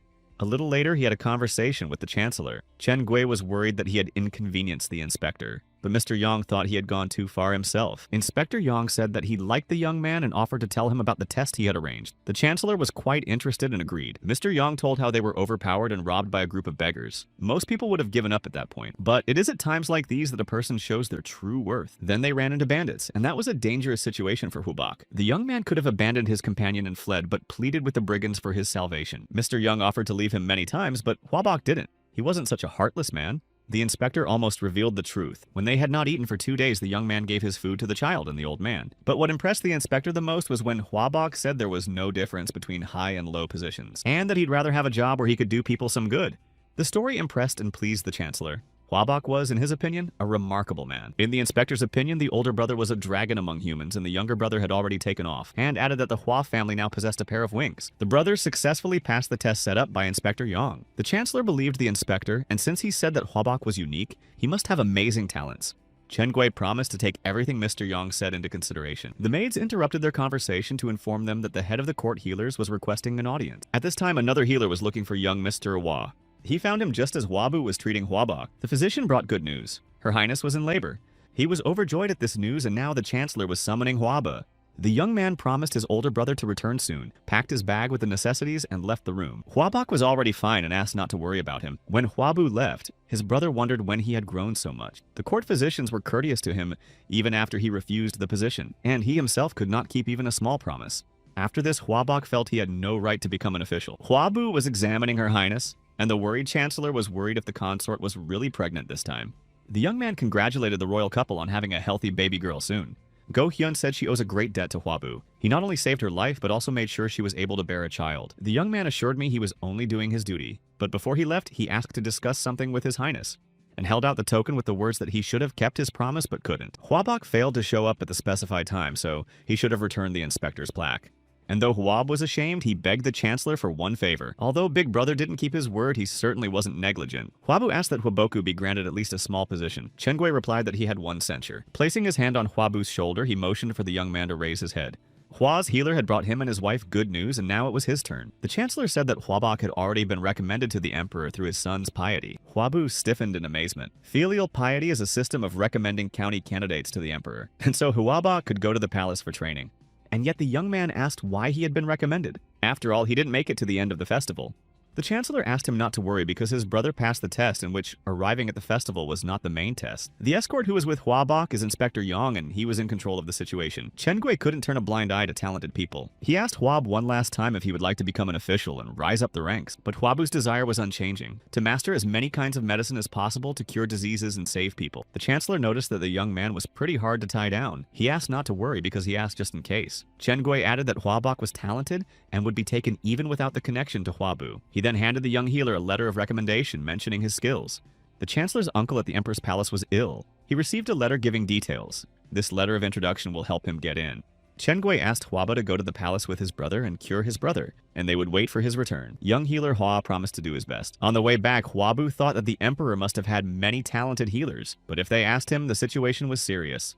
If even in the small state of Pei there were so many events going on, what was waiting for him in the emperor's palace? When he returned to his brother's house, little helper, Obo, rushed over joyfully to meet him. Huabok decided that his brother didn't look good, and it was probably because of him. Clutching the sheet, he worried he'd messed up. He should have at least apologized to his younger brother. At that moment, Huabu said cryptically that Huabok would likely not be able to return home for a long time. The older brother asked what that meant, and Huabu explained that he was going to the emperor's palace. Obo was also still unaware of the recent events and froze in surprise. Huabu continued and revealed that the chancellor had recommended the brother through the sonship of piety. And the younger brother heartily congratulated Huabok on that. And the man had tears rolling from his eyes and was barely holding back his sobs and thanking Huaba for helping him. At the end, the visitors were only discussing the pregnancy of Her Highness's mendicant Hua and his brother. People admired the brothers and wondered how, with such talents, Their family could go bankrupt. The innkeeper, Mr. Yu, listened carefully to these conversations. He froze in place when he learned that the healer Hua had gone to the palace to see the emperor. Mr. Yu thought that this young man was like an awl in his pocket. Surely talent will always stand out even if well hidden. The former viceroy couldn't meet with the healer earlier because he refused to make house visits. If he leaves, they won't be able to see each other. There was almost no elixir left, and Mr. Yuya didn't have much time. He didn't know when exactly healer Hua would return back. Therefore, it was necessary for him to meet with him before then. Suddenly, Mr. Yu felt something strange. At that moment, a man left the inn. This man had been carefully hiding his face and thought that now healer Hua would stop hiding and finally show himself. He had received orders from the healer Gonggyuk to destroy young Mr. Hua at all costs. And when he was executed, he couldn't go back to the Taiping empty-handed. He needed to at least try to get to Hua's healer. 2 days later, the Huabok disciples and Huabu himself were having a peaceful lunch and discussing the future. Huabu realized that in honor of such an occasion, they could drink whatever they wanted. Huabok agreed with his younger brother. Today they were to have fun. The young helpers excitedly joined their elders. Huabok made a toast to his brother who was going to the palace to the emperor embarrassing Huaba. Huabu feared leaving the palace because of the threat to his life, but he had no choice. He had to hurry, so he decided that they would leave by nightfall. Her Highness has allocated some warriors for him, but they won't be able to go all the way with them. Huabu didn't want to endanger his older brother and asked him to send his regards to his mother from him. A lot of things have happened since the younger brother announced his desire to become a healer. Huabu rescued soldiers injured in a battle with brigands, cured the warlord Cao Zhenya from tetanus, although this disease was considered almost incurable. At this time, Huabok still did not believe in Huabu's talent and ability. He healed the granddaughter of Master Huaban's granddaughter from a lung disease. If all this hadn't happened, Huabok wouldn't have put mother's health in his hands. But when Huabu rescued her, he felt ashamed that he hadn't believed in him sooner. He had given his older brother a great opportunity. It was all thanks to Huab, and Huabok was very grateful to him. The younger brother was very embarrassed by this touching speech. But to himself, Huabu breathed a sigh of relief and was overjoyed. But he couldn't have done all of the above alone. Everyone around him had done a good job. Huabu also thanked his students and his brother. Sitting at the table, they laughed, ate delicious food, and had a good time. Afterward, Huabu set out on the road. On the way, he stopped for the night at an inn where he could take a break. While he was packing up, his young students were already ready to go on their way. Saddling their horses, they rode further into the emperor's palace. They were secretly followed by Mr. Yu. It wasn't a long way to Luoyang, and if they followed him, they would have a chance to talk to Mr. Hua's healer. With these thoughts, the former viceroy mounted his horse and followed the traveler. It was the only way for him to survive. Suddenly, he felt something strange again and couldn't identify what the feeling was. Through the crowns of the trees skipped a man hiding his face. Then there were several of them. The men hid their faces and moved like cats. Mr. Yu realized that they were sent from the Taiping. The travelers got hungry and stopped for lunch. They were enjoying their meal, but they were distracted by an approaching horseman. That was a lot of speed for a mountain road. The rider tried to calm the speeding horse. Huabu held his sword at the ready and began to draw it from its sheath. The man rushed over and asked if he was Hua's healer, and said he was glad to meet you. The young man asked warily who the stranger was. Mr. Yu introduced himself as OK Ju, the owner of 5 inns. Huaba wondered what business had brought him to him. OK Ju apologized and said they don't have any time at all, and he said he saw some armed men taking a shortcut. He was sure it was the Hua healer that Taiping's warriors were after. Their skills were at least second class. Mr. Yu was sure that if he warned the healer, he might want to cure him. Huabu clarified that if he is the owner of the 5 inns, then wasn't he the one who asked to come to his house for treatment? And now he's gone after them and maybe sent people to follow him. Why would Huabu believe a man who hid a sword up his sleeve? OK Ju pulled the weapon out of his sleeve and said the healer misunderstood him. And if he still didn't believe the owner of the 5 inns could take off all his clothes as proof of good intentions, it was unnecessary as all the blades that Huabu noticed the man had placed on the ground. Thanking him for his trust, Okju noted to himself how incredible the young man's sharp gaze was. Huabu saddled his horse and decided to turn off the road they were traveling on after all.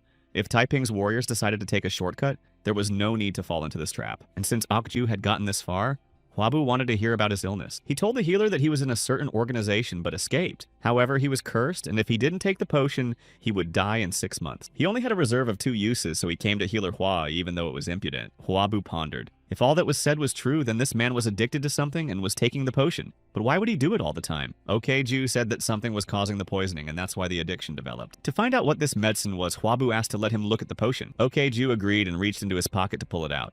He asked the healer to be careful, but the medicine was in the shape of a pea and bounced off his palm. The man immediately reacted and intercepted the potion, falling to the ground. This medicine could give him 6 months to live and again asked Huaba to be very careful. Huabu apologized, but OK Ju continued and said that the situation was very complicated, and he would show everything as soon as they got off the horses. The young man saw his companion intercept the pea and realized that he was a top-level master. When they made a halt, Huabu first decided to check Okju's pulse. His pulse was normal and the young physician could not detect any disease. If there was an addiction, the pulse would have shown it. As he examined the patient, the young man thought that he needed to cleanse himself in order for his addiction to disappear. And of course, what he called a cure was not. If it wasn't heavy metals or radiation, it wouldn't be addictive. The potion itself could be the cause. Now the medicine was to be studied and the pea was back in Hwabu's possession. While the young healer was looking at the medicine, Obo noticed that it looked like a recovery pill. Hwabu was going to find out what it was. Meanwhile, Okju started to shiver. There was a crumb of the pill on his hand and he was becoming unlike himself, like he was possessed. Obo's assistant noticed this reaction while carrying a bowl of water for Hwabu. The three of them watched stunned as their companion greedily licked the crumbs from his palm. Afterwards, the man apologized and explained that he couldn't help himself. He began to explain that when he sees this medicine, he becomes someone. Okju didn't have time to say anymore. Clutching his chest, the man collapsed to the ground. Hwabu froze. He didn't understand what was happening or why the man felt so bad, but Okju saw Hwa's reaction and rushed to assure him that he was fine. It was always like this when he took the medicine. Hwabu looked at the owner of the 5 Inns and thought he was out of his mind. First, we had to look at his heart with X-ray vision. Inside, he saw something resembling a centipede. The young man couldn't believe his eyes. He didn't even know what it was. There's a centipede wrapped around this man's heart like a parasite, but it couldn't be. Hwabu tensely thought, a millipede couldn't exist inside a human body. To see if he was wrong, Hwabu dared to look at the heart again. But the situation had not changed. Looks like it was true, a parasitic helminth that looks like a millipede. But it wasn't quite right to call this creature a helminth. It was more of an insect. How an insect ended up in a human body? It just didn't make sense. Hwabu's mind raced as he looked at Okju, who was writhing. Suddenly, it hit the young man. It could be the so-called poisonous Kodaku insect. They were used in dark magic. Sorcerers would put the insects in a vessel and they would devour each other. The latter was used as a poison with a curse. It didn't make sense, but Hwabu couldn't find any other explanation. This man was cursed and would die if he didn't take the antidote, whether it was heavy metals or radiation. There was something constantly releasing toxins into this man's body. When Hwabu applied his acupuncture skills, Okju cried out in pain. And in this case, it was an insect parasitizing inside him. The owner of the 5 Inns clutched his head. It was beginning to ache. Hwabu noticed that the man had regained consciousness and explained that he had to put the man to sleep to relieve the pain. A young man asked a question he had been wondering about for a long time. If Okju was a member of the Taiping cult. Seeing the stricken look on the man's face, he realized he was right. In 6 years, there's going to be a yellow armband rebellion. If any organization could force a master of this caliber to flee, it was them. The Emperor's palace or the 10 servants would not be involved in such a thing. The warlord's forces were still weak. Zhang Jiao, one of the leaders of the rebellion, was said to be associated with black magic and gathered public opinion using sorcery. If Zhang Jiao is skilled in black magic, then he would use poisonous insects that are only mentioned in martial arts novels. Once Jinsu's spirit was in Hwabu's body, he realized how everything worked and told Okju that the Taiping cult owed him something. What was he to do now with this man who came from them? The owner of the 5 Inns pondered what to say. If he made the slightest mistake, it would be the end of him. He admitted that he had been a member of the cult before, but ran away at the first opportunity because he didn't want to do terrible things. When Hwabu asked how he could believe him, the man shouted that he didn't know, but his words were true. Okju begged me to believe him. He didn't know what atrocities this organization was committing. In fact, he was the one who gave the orders to destroy physician Hua. These were entirely his crimes and responsibility. Okju grabbed his heart again. Healer Hua definitely shouldn't have died. It had to be him. It was the right thing to do. He had no right to plead with physician Hua to save his life. It was better to go where no one would find him. And when he finds such a place, it's where he'll end his lonely life. Hwabu watched the man. It was as if two personalities were struggling within him. And if the young man didn't believe Okju was going to prove it to him. On a forest road, a man was working a tree that was blocking the path. A traveler approached and asked if the road was blocked. It was Hwabu and the situation was sad as there was no other road. Some of the workers were waiting for this particular traveler and were not at all friendly. One of the men asked the young man if he could help them. Hwabu replied that he'd like to help but snatched up his sword and continued that he wasn't going to do it for the members of the Taiping cult. The men posing as workers froze in surprise. Suddenly, sounds came from the crowns of the trees above. There were cult warriors standing there. One of them said the rumors about Hwabu's mind were true. They didn't know how he spotted them, but today they would have to take healer Hua's life. The warriors jumped from the trees to the ground with the grace of cats.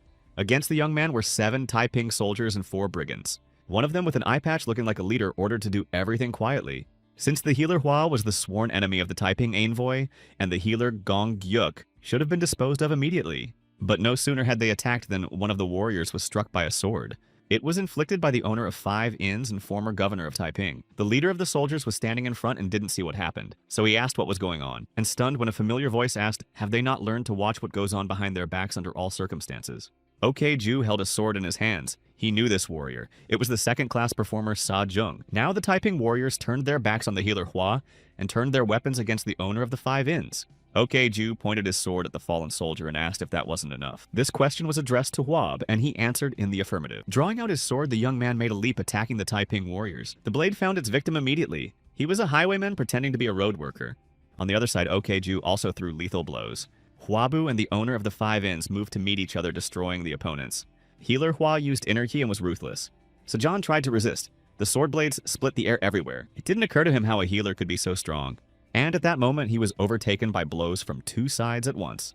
The battle was over. Around Okeju lay the defeated warriors. The other half of the opponents were on Huabu's side. The life had not yet left Sajan's body, and he tried to reach for his sword. At that moment, the young healer Hua approached him and offered to surrender. And if Sejong honestly answers the young man's question, the healer will let him end his life in peace. Okeju warned me that this warrior would not open his mouth. The Taiping warrior angrily called the one a traitor to the cult. No matter how difficult life was, happiness and peace awaited them after death. All but the traitors. These words confirmed Huabu's version that they were Taiping's men like Okju. Very soon, turbulent days were to come and many lives were to be lost.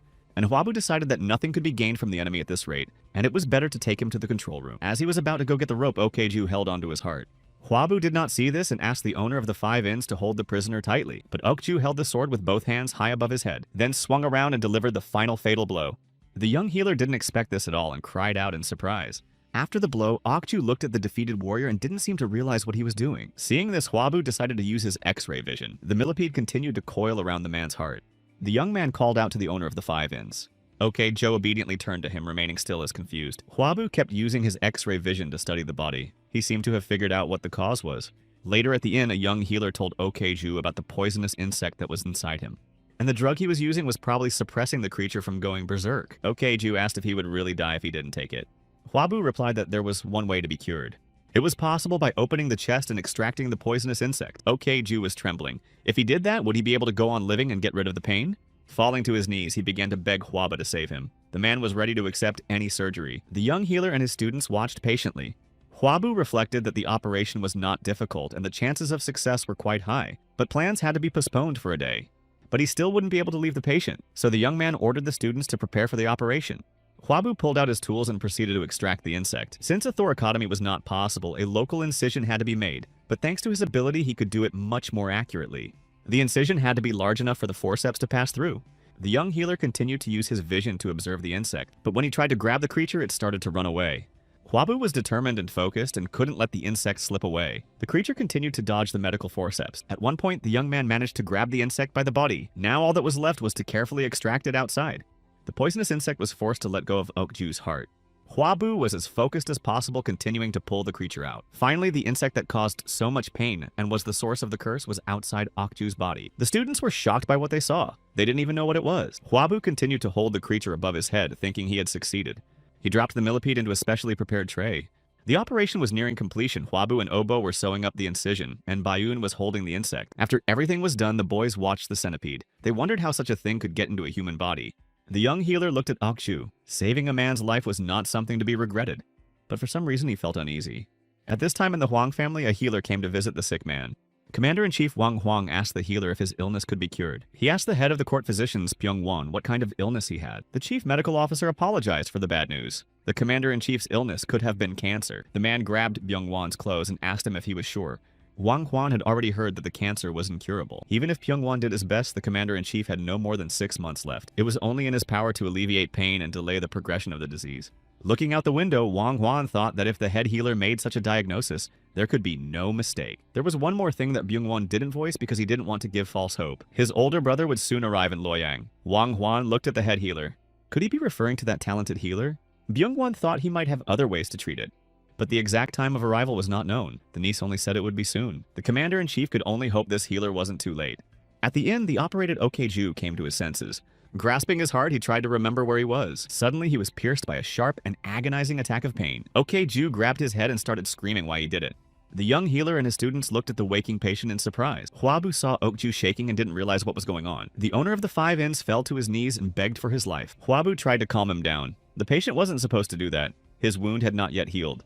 But Okju screamed that he didn't deserve to live, and he was the one who gave orders to the mercenaries to hunt down the young healer. Huabu realized what was causing his sense of unease. Okeju, still on his knees, continued to repent of his crimes. He was overcome with remorse for what he had done, and for using other people to save his life. Huabu looked at him and thought that if it were up to him, he would take this man's life or turn him into the authorities. What bothered him the most was that a poisonous insect had been placed in it. In this case, it all adds up. This creature influenced OK-Ju when he destroyed Taiping's warriors. Now the millipede has been extracted and maybe the real character has returned. This man could have simply walked away or covered up the truth. There was no need to confess. So the words were sincere. But Hwab still needed to check. So he asked OK-Ju if he had done it all himself. In tears, the owner of the 5 inns confessed that it was him and now doesn't deserve to live. Then the young healer asked why he was telling of the crimes he had committed against him. Clenching his fists, the man admitted that he always regretted those actions. But the regret was gone as soon as his chest began to throb. Now it was gone and Ok-Ju confessed to end his life. These words confirmed Hwabu's version. The cause of those terrible deeds was an insect, and the young man could not hold the man responsible for them. But that didn't make the deeds good. Hwabu realized that if he worried further, he wouldn't find a better solution. Ok-Ju said he couldn't forgive him, but he couldn't take his life either. What kind of healer would destroy the patient he saved? And suggested that the owner of the 5 taverns surrender to the government or go somewhere far away, and do what his conscience told him to do. Hwabu hoped that Ok-Ju would make the right decision. The young healer and his student set off. On the way, they discussed that it was the right decision, even if it didn't make it any easier. They were startled by a sudden cry from the thicket. Ok-Ju ran out onto the road. He asked me to take him along as a guard. This sentence surprised the travelers and they stood there not knowing what to say. The rescued owner of the 5 inn fell to his knees. He said the young healer taught him a good lesson. And now his conscience demanded that he protect Hwaba. Hwabu was perplexed. He had barely saved his life, but Ok-Ju continued that since he had found a new one, he should devote it to protecting the healer. A former patient said he was too soft, and the young man was starting to get angry. Ok-Ju will be the sword of Hwabu and will follow any order. There might be people on the young man's path who would want to deceive him, but the warrior would not let that happen. The young man asked him to forget about it and just live his life. But that was the point of the former patient's life now. Hwabu said he didn't need it and advised Ok-Ju to go his own way and went on his own. The next day, the owner of the 5 inns suddenly jumped out of the thicket with the same request, which again frightened the diners. Another day later, he caught up with them at the inn again, begging to be taken as a guard. On the 3rd day, Ok-Ju begged while Hwabu was in the restroom. The young man was fed up and told the man to do what he wanted. Ok-Ju understood and promised to protect the healer. He began by training a young healer and his apprentices. They were learning to shoot archery. During stops for meals, they sat at the same table. But Ok-Ju never let his guard down for a second. At night, when the travelers were sleeping peacefully, he carried the guard and guarded their sleep. 2 later at the Huang family home, the commander-in-chief waited for confirmation of the diagnosis from another healer. The doctor apologized for the bad news and confirmed that Wang Huan is sick with cancer. When asked if he could be cured, the healer replied that he had spent 20 years exploring the Central Plains to find a cure, but still haven't been able to find him. This answer upset Wang Huan. The commander-in-chief had a hard time believing his diagnosis. He looked like a healthy man. The healer promised to do his best. Even so, Wang Huan had a little over a year to live. What was said was heard by a young girl standing in the shadows behind them. It was the healer's daughter. She thought sadly that cancer was a very terrible disease, and even with her father's skills, he had so little time left. Since her father said the disease was incurable, it was. But now they have one more reason to solve it. While the girl was thinking that the day would come when cancer could be cured, Hwabu walked into the Huang family home. He came along with his team. There were other healers before the house. They took turns approaching people with lists. Disciple Bun was amazed to note that there were a lot of people gathered here, and judging from their clothes, they were all healers. Hwabu approached the man recording who came and where they came from. The young man introduced himself as the healer Hwa of Cao County, and he added that he came on the orders of Chancellor Pei of the state to take a look at the illness of the commander-in-chief. The man asked him to wait a bit and rushed off with all his legs to report the arrival of healer Hwa. Disciple Bun gazed admiringly at the large house while they sat waiting for the attendants. Hwabu heard 2 healers behind him discussing that they would get half of the commander-in-chief's fortune if they cured him, and possibly the palace in Wuhan. Hwabu thought about how much money this man must have had if he was going to donate the palace. The men continued the discussion, and one of them said that when Wang Huan was examined, it turned out to be cancer. The young healer pondered that it was hardly a mistake. Even physician Pyong confirmed the diagnosis. The development of cancer in the commander-in-chief was possible he was in his 50s. Now the type and stage had to be determined. Many of the waiting healers, upon learning what illness Wang Huang had, left for fictitious reasons. The students were concerned. They knew there was no cure for cancer. Hwabu asked them not to say that because they had not even seen the patient yet. At this point, they were invited to come in. Decisively moving forward, the young man said that the patient must not be abandoned until the very end. They reached a room guarded by 2 guards. Hwabu introduced himself to let them in. Everyone noticed his young age.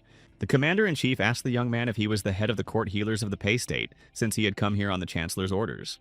Hwabu replied that he was the inspector overseeing the healers. Wang Huan was surprised Chen Gui wouldn't give such a position to the first person he met. The commander-in-chief asked the young healer to examine him. The healer standing behind him realized that the rumors that were going around about the healer from the Pei state were about this young man, and that it was he who cured tetanus, abdominal disease, and syphilis. This conversation was overheard by a girl. Byong-zon, the daughter of a sacred healer, was amazed that someone could cope with such illnesses and still look her age. She watched Hwaba checking bullets to the commander-in-chief and couldn't believe this could be. Wang Huan's pulse was close to complete but in an acute form. Hwabu was sure that the cancer was in his stomach. The young man utilized his X-ray vision ability to search accurately.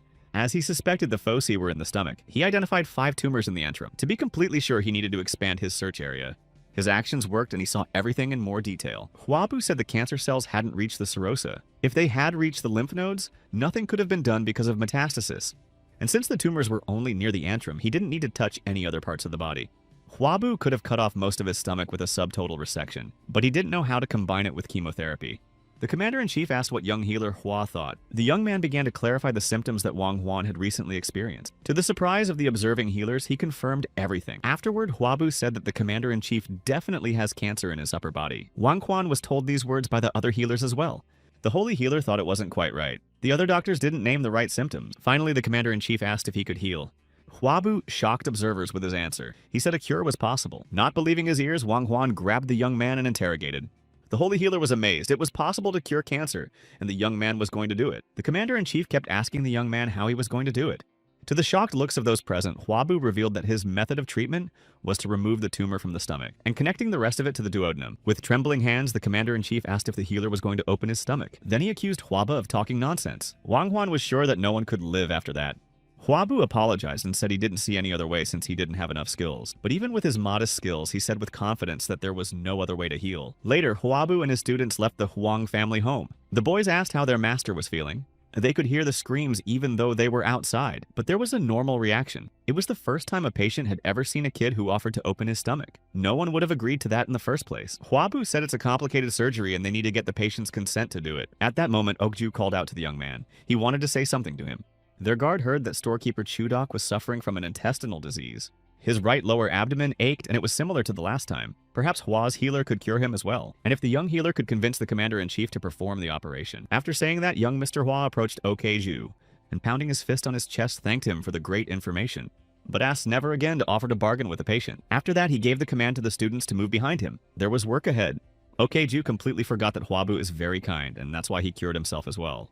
He headed off to follow the departing young healer and his apprentices. In the evening, the commander-in-chief invited the healers in to see what they thought. Before answering, the sacred healer apologized for his words. He thought that the method suggested by healer Hua was the most correct and understandable. This way, they could directly remove the cause of the disease. But before that, he had not heard of the treatment of opening up the stomach of a patient. The commander-in-chief asked the sacred healer to monitor Hwabu's actions while he treated him. At this time, the young healer was teaching his assistant, Obo, how to perform operations on a chicken carcass. All the boy had to do was stitch up the incision, but he hesitated. Even if one opened his stomach, someone could be saved. With those words, Hwaba was supported by Obo. At the Huang family home, the commander-in-chief learned that Hua's healer had taken to treating Chudok with an intestinal disease and was going to cut open his stomach. The person who brought this information continued that the storekeeper was willing to do anything if there was a chance to be cured. The sacred healer asked if Hwabu was performing the operation now. It turned out that it was scheduled for the next day. Healer Hua asked Chudok to fast for that day.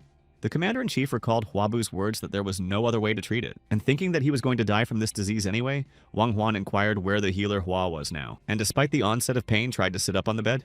The commander-in-chief needed to meet with the young healer right now. Hwabu arrived at the Huang family home and talked about the upcoming treatment. The commander-in-chief recognized that it was dangerous even just in words, and the young man confirmed it. The sacred healer thought that word was not enough to describe the upcoming operation. Just opening the stomach was already a dangerous act, and this healer was going to cut off part of the organ. Excited and barely containing his trembling, he thought he wanted to see more than just the autopsy, but also as a healer will perform surgery stitches and save a person. The commander-in-chief turned to the young healer Hua. Wang Huan had to see the upcoming operation that the young man was going to perform on Chudoku. This man was very important to the sick man, but the sacred healer would also be able to watch Hwabu carry out his treatment. The young man apologized, but said they would not be able to see the operation. The commander-in-chief immediately lost his temper and pounded his fists on the table, calling Hwaba a scoundrel. He was angered that the young man didn't obey even though he knew who Wang Huan was. It didn't matter because Hwabu wasn't supposed to let it get infected. It hadn't happened yet because he had followed basic sterilization procedures. And it could only be called a miracle because only boiling water was used, no enclave or antiseptics. In such a situation, the possibility of infection could not be increased. Wang Huang demanded an explanation as to why he couldn't observe yet. Hwabu calmly replied that they could put the patient in danger. The holy healer interrogated if he understood correctly that if the commander-in-chief joined it could cause problems for the patient. Hwabu confirmed it, but it wasn't Wang Huan. Anyone who joins the operation without training could harm the patient. The young man apologized once more and asked him to understand. Nothing else could be more important than the patient. But before that, healer Hua had mentioned about preparation, and the sacred healer had clarified that if one prepared thoroughly, one would be able to observe. The elder rejoiced at the thought of being able to attend as well.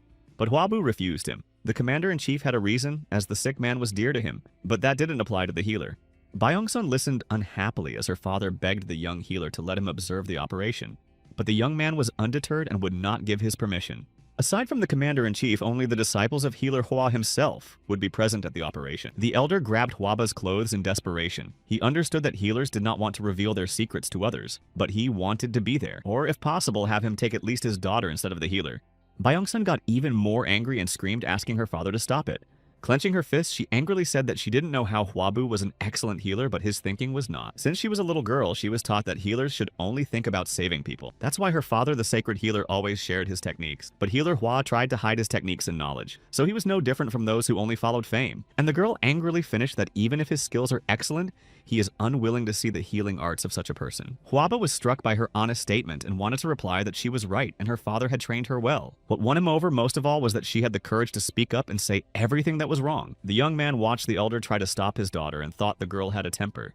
Huabu replied that his skills are not a secret technique. It was a simple operation, and that wasn't the problem at all. He asked to hear him out and suggested it. This operation could not be repeated just by looking at it from the outside, and in spite of that, they would still make attempts.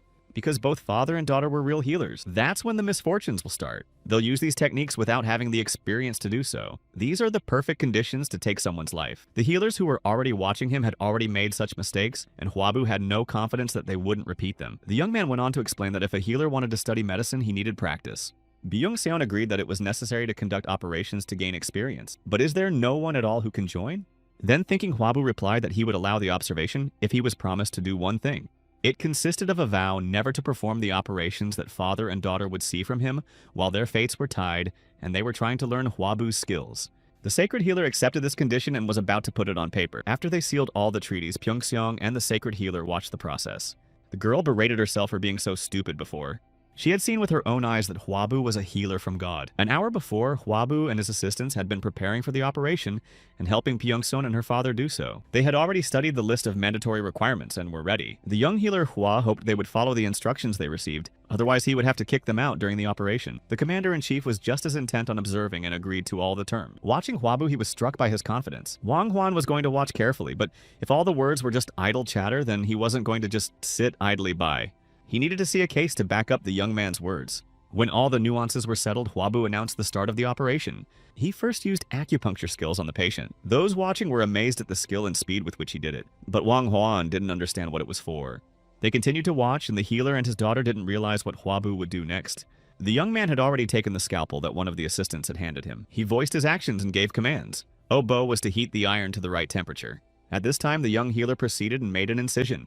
Huabu then ordered Byun to open the incision and Obo to stop the bleeding. Everyone watched in amazement. The sacred healer noted that the cut was to the exact depth, and if the young man had made it a little further, he would have damaged the internal organs. It took a lot of operations to work so accurately. Byung-seon realized that the young healer was using a red-hot iron to stop the bleeding. None of them thought it was possible. Using his X-ray vision, Huabu determined that the patient's appendix was only inflamed, and the incision he made should have been enough. The sacred healer could see with his own eyes the cause of the disease and how swollen the inflamed organ was. Byung-sun was amazed at how the internal organs were sewn up. The commander-in-chief watching the operation from afar was also impressed by the young man's skill. Even those who have practiced torture for decades could not have been so precise, and would have simply ruined the patient. Wang Huan held his stomach and was afraid to even think about what was going to happen. At this time, Huabu had already extracted the inflamed appendix. The young healer Hua gave the command to the surprised Obo to stitch up the incision. Seeing his reaction, Huabu asked if the man wasn't sure. But the little helper clenched his fists and resolutely assured that he could do it. Byung-sun watched amazed as the boy completed the surgery and stitched up the incision. She was surprised that this healer had allowed such a young apprentice to do this. Next, Huabu handed the necessary tool to Byung-ah and told him to cut the thread himself. The junior apprentice accepted the scissors reverently. Before this, the thread had always been cut by Obo. Watching Pungsong thought she wanted to assist this healer too. The holy healer watched his daughter's reaction carefully. The elder couldn't help but notice the girl's feelings. It was written all over her face. There's hardly a healer who wouldn't want to learn from this healer just by seeing such an operation. Previously, the sacred healer had wondered if there was more to learn. Now he wanted to learn from Huabu as well. Finally, the operation was completed and healer Hua thanked his students for their excellent work. And before he left, he gave the command to move the patient. The observers immediately started asking if the operation was finalized and if Chu Deok would live. Getting closer, Huabu replied that the surgery went very well but still needed to be observed. The words that the patient would recover in 4 days surprised the commander-in-chief even more. Wang Huan asked the young healer if he could save him too. Huabu answered honestly that it wouldn't be easy because the upcoming operation was much more complicated than the one they had seen. But if the commander-in-chief doesn't surrender, Huabu won't let his hopes be dashed. Wang Huang put his arm around the young man's shoulders and said that in this case, he would not give up. Later, the holy healer asked his daughter if he had told her that for a healer, the most important thing is virtue, and then the way of thinking, and asked Byung-sun what the third thing was. The girl replied that these are the skills needed to save the patient. The answer was right, but she hesitated before giving the answer. And my father asked why. The holy healer said she could go by what she thought was right. Her father's words pleased the girl and brought a smile to her face. Later, Huabu handed the commander-in-chief a bottle of anesthesia. He was soon to fall asleep. Taking the medicine, Wang Huan asked if he could wake up. Huabu replied with a smile that made the commander-in-chief take offense at the healer who would interrupt a beautiful dream. These words calmed and made the worried patient laugh. Later, when Wang Huan had fallen asleep, Huabu asked the students if they were ready for the operation.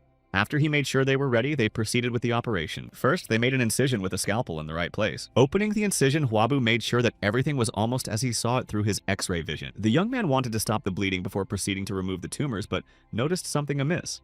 The commander-in-chief was not breathing and his heart was not beating. Huabu realized with horror that the patient had gone into sudden cardiac arrest. The students froze. They did not know what to do next. Watching the operation, Byung-sun and her father couldn't understand what was going on. Huabu and his students performed CPR and tried to restore breathing. It was only clear to them that something terrible had happened. Huabu was doing his best to get the commander-in-chief's heart beating again. The holy healer didn't understand what the young man was doing. The young healer exhaled in relief when breathing resumed. He gave the command to prepare the red-hot iron. Byung-seon was amazed to realize that the patient was alive. Her father realized it too. They didn't understand how it happened. Huab had to make a large incision. If he did only near the tumors and found metastasis, there was nothing he could do about it. It took about 2/3 to save the organ. When he managed to remove the affected area, the young man exhaled a sigh of relief. It had now moved to areas nearby. Several lymph nodes were inflamed. It was difficult for him to determine if metastasis had begun, so Huabu decided to remove all the inflamed lymph nodes. He also needed to preserve the vagus nerve. While conducting the operation, Huabu didn't forget to give information to the students.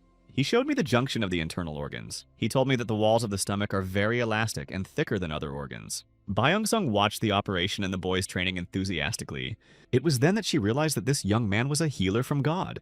After the successful operation, the commander-in-chief was still asleep. Healer Hua came to wake him up as promised. The patient smiled and admitted that he thought he had already seen the Reapers, but he immediately grimaced because he was in a lot of pain. Huabu managed to intercept his hand and explained that the wound must not be touched. He said he had removed part of his stomach and now the commander-in-chief needs to rest in bed.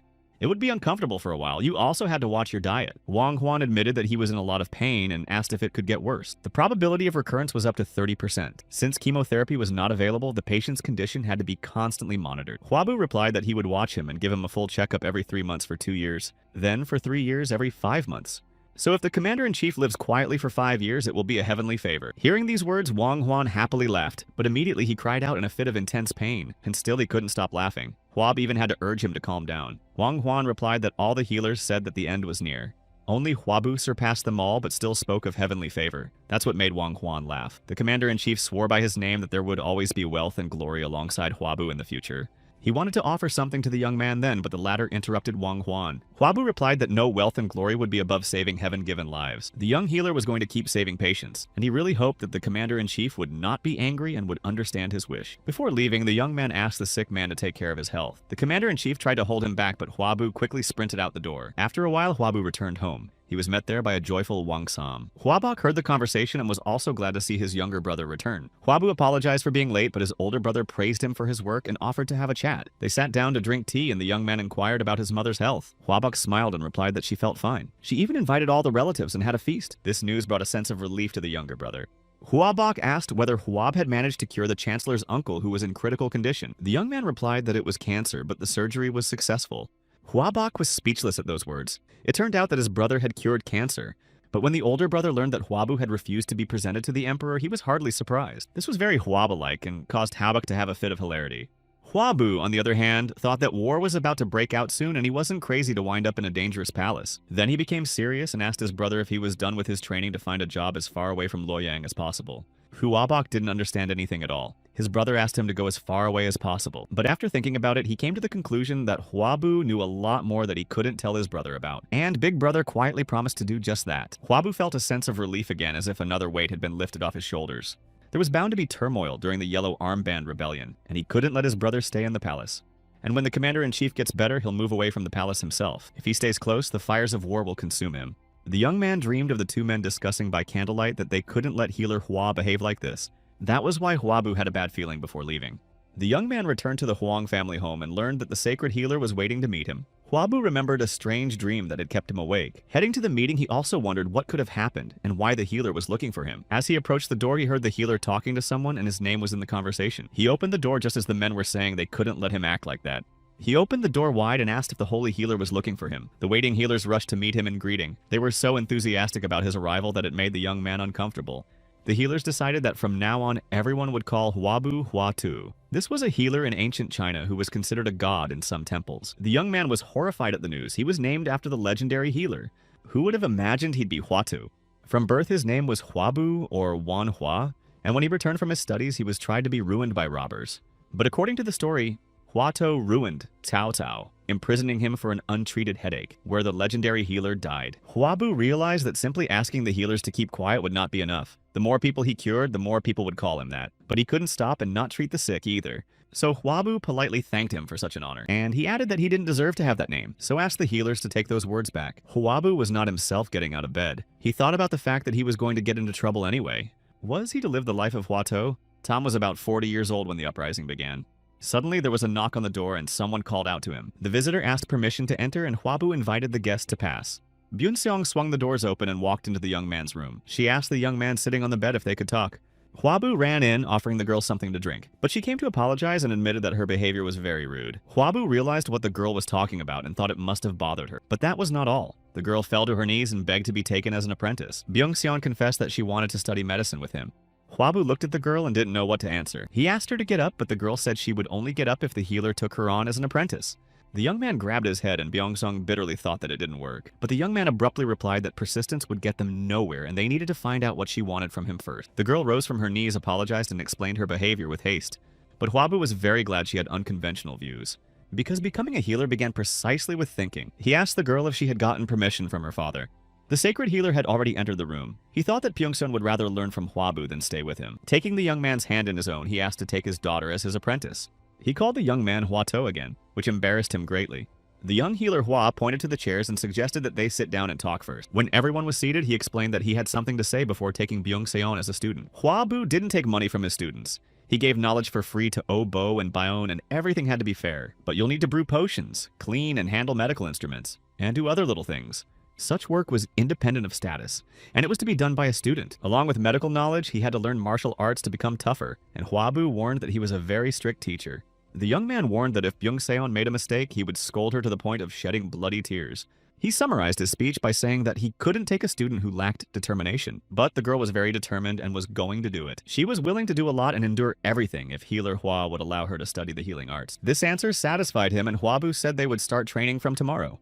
They politely said goodbye, and the future teacher promised to take care of the girl. No sooner had the holy healer and his daughter left the room than the voice of an assistant came out looking for Huaba. Bo reported that the young healer was sought by the commander-in-chief. The young man hurried to meet Wang Huan, who was already waiting for him sitting in a chair. Healer Hua was worried that the patient wasn't feeling well, but the man called out to him on another matter and asked him to come closer. Wang Huan heard something interesting and asked if Huaba was really calling Hao To now. The young man was angry that the rumors had reached the commander-in-chief so quickly as well. He tried to explain that he had received an undeserved nickname, but Wang Huan only laughed because Huabu had saved him from cancer. A patient asked how old young healer Hua would be this year and heard back that he was 16. And when he found out that Huabu wasn't engaged to anyone yet, he offered to get in touch with the Huang family. He had many beautiful granddaughters. This question confused the young man, and he tried to explain that he was going to travel the world and continue to study medicine. But Wang Huan continued that this chance might not come again, and Huabu could take more wives even by marrying the granddaughter of the commander-in-chief. Nervously, the young man replied that he was very grateful, but that it was too great an honor for him. Then Wang Huan decided that the rumors about the young healer being a eunuch were true. Huabu shouted indignantly that these words were lies. Wang Huan continued to reason. The chancellor made a lot of effort to recommend the young man, but he refused. Did he really want to go even higher? Huabu tried to explain that he was trying to connect his future life with medicine. The commander-in-chief respected the young man for wanting to see the world and handed him a roll-up. But first, Huab had to resolve the issue described in the scroll. His Majesty was looking for the young healer Hua, the 12th emperor of the Eastern Han Dynasty, Liu Hong. He went mad with money because of his poor background, and played a leading role in the sale of public office, imposing hard labor on the people and curbing the growth of eunuchs, acted with the past emperor and intellectuals, and he was even called the Dark Monarch or the Stupid Ruler. Remembering all this from his past life, Huabu took the convolution and wondered why the emperor wanted it. If he were in Cao now, he could say that his home was far away, but he couldn't refuse now. The emperor said to bring the healer Hua to him as soon as the commander-in-chief was better. Wang Huan asked the young man not to worry. Han Liu Hong didn't call him because he was sick, and though Huabu replied that he understood this was what worried him the most. A few days later in Hengcheng, a young man accompanied by Wang Huang was on his way to a meeting and thought that he had overdone it, trying to cure that one faster. The commander-in-chief recovered quite quickly and even prepared clothes for the young healer, making him even more nervous. Wang Huan explained that the meeting was not official and Huabu didn't have to worry. Eunuch Zheng was supposed to meet them. But for the young man, meeting alone with the emperor was even harder. Medic Hua was escorted into the hall where Han Liu Hong was waiting for him. The one sat on the throne and Huabu greeted his majesty, wishing him to live happily ever after. The emperor turned to the young man and asked if there were rumors about him. Then he waved his hand and told the young man to come closer to the throne.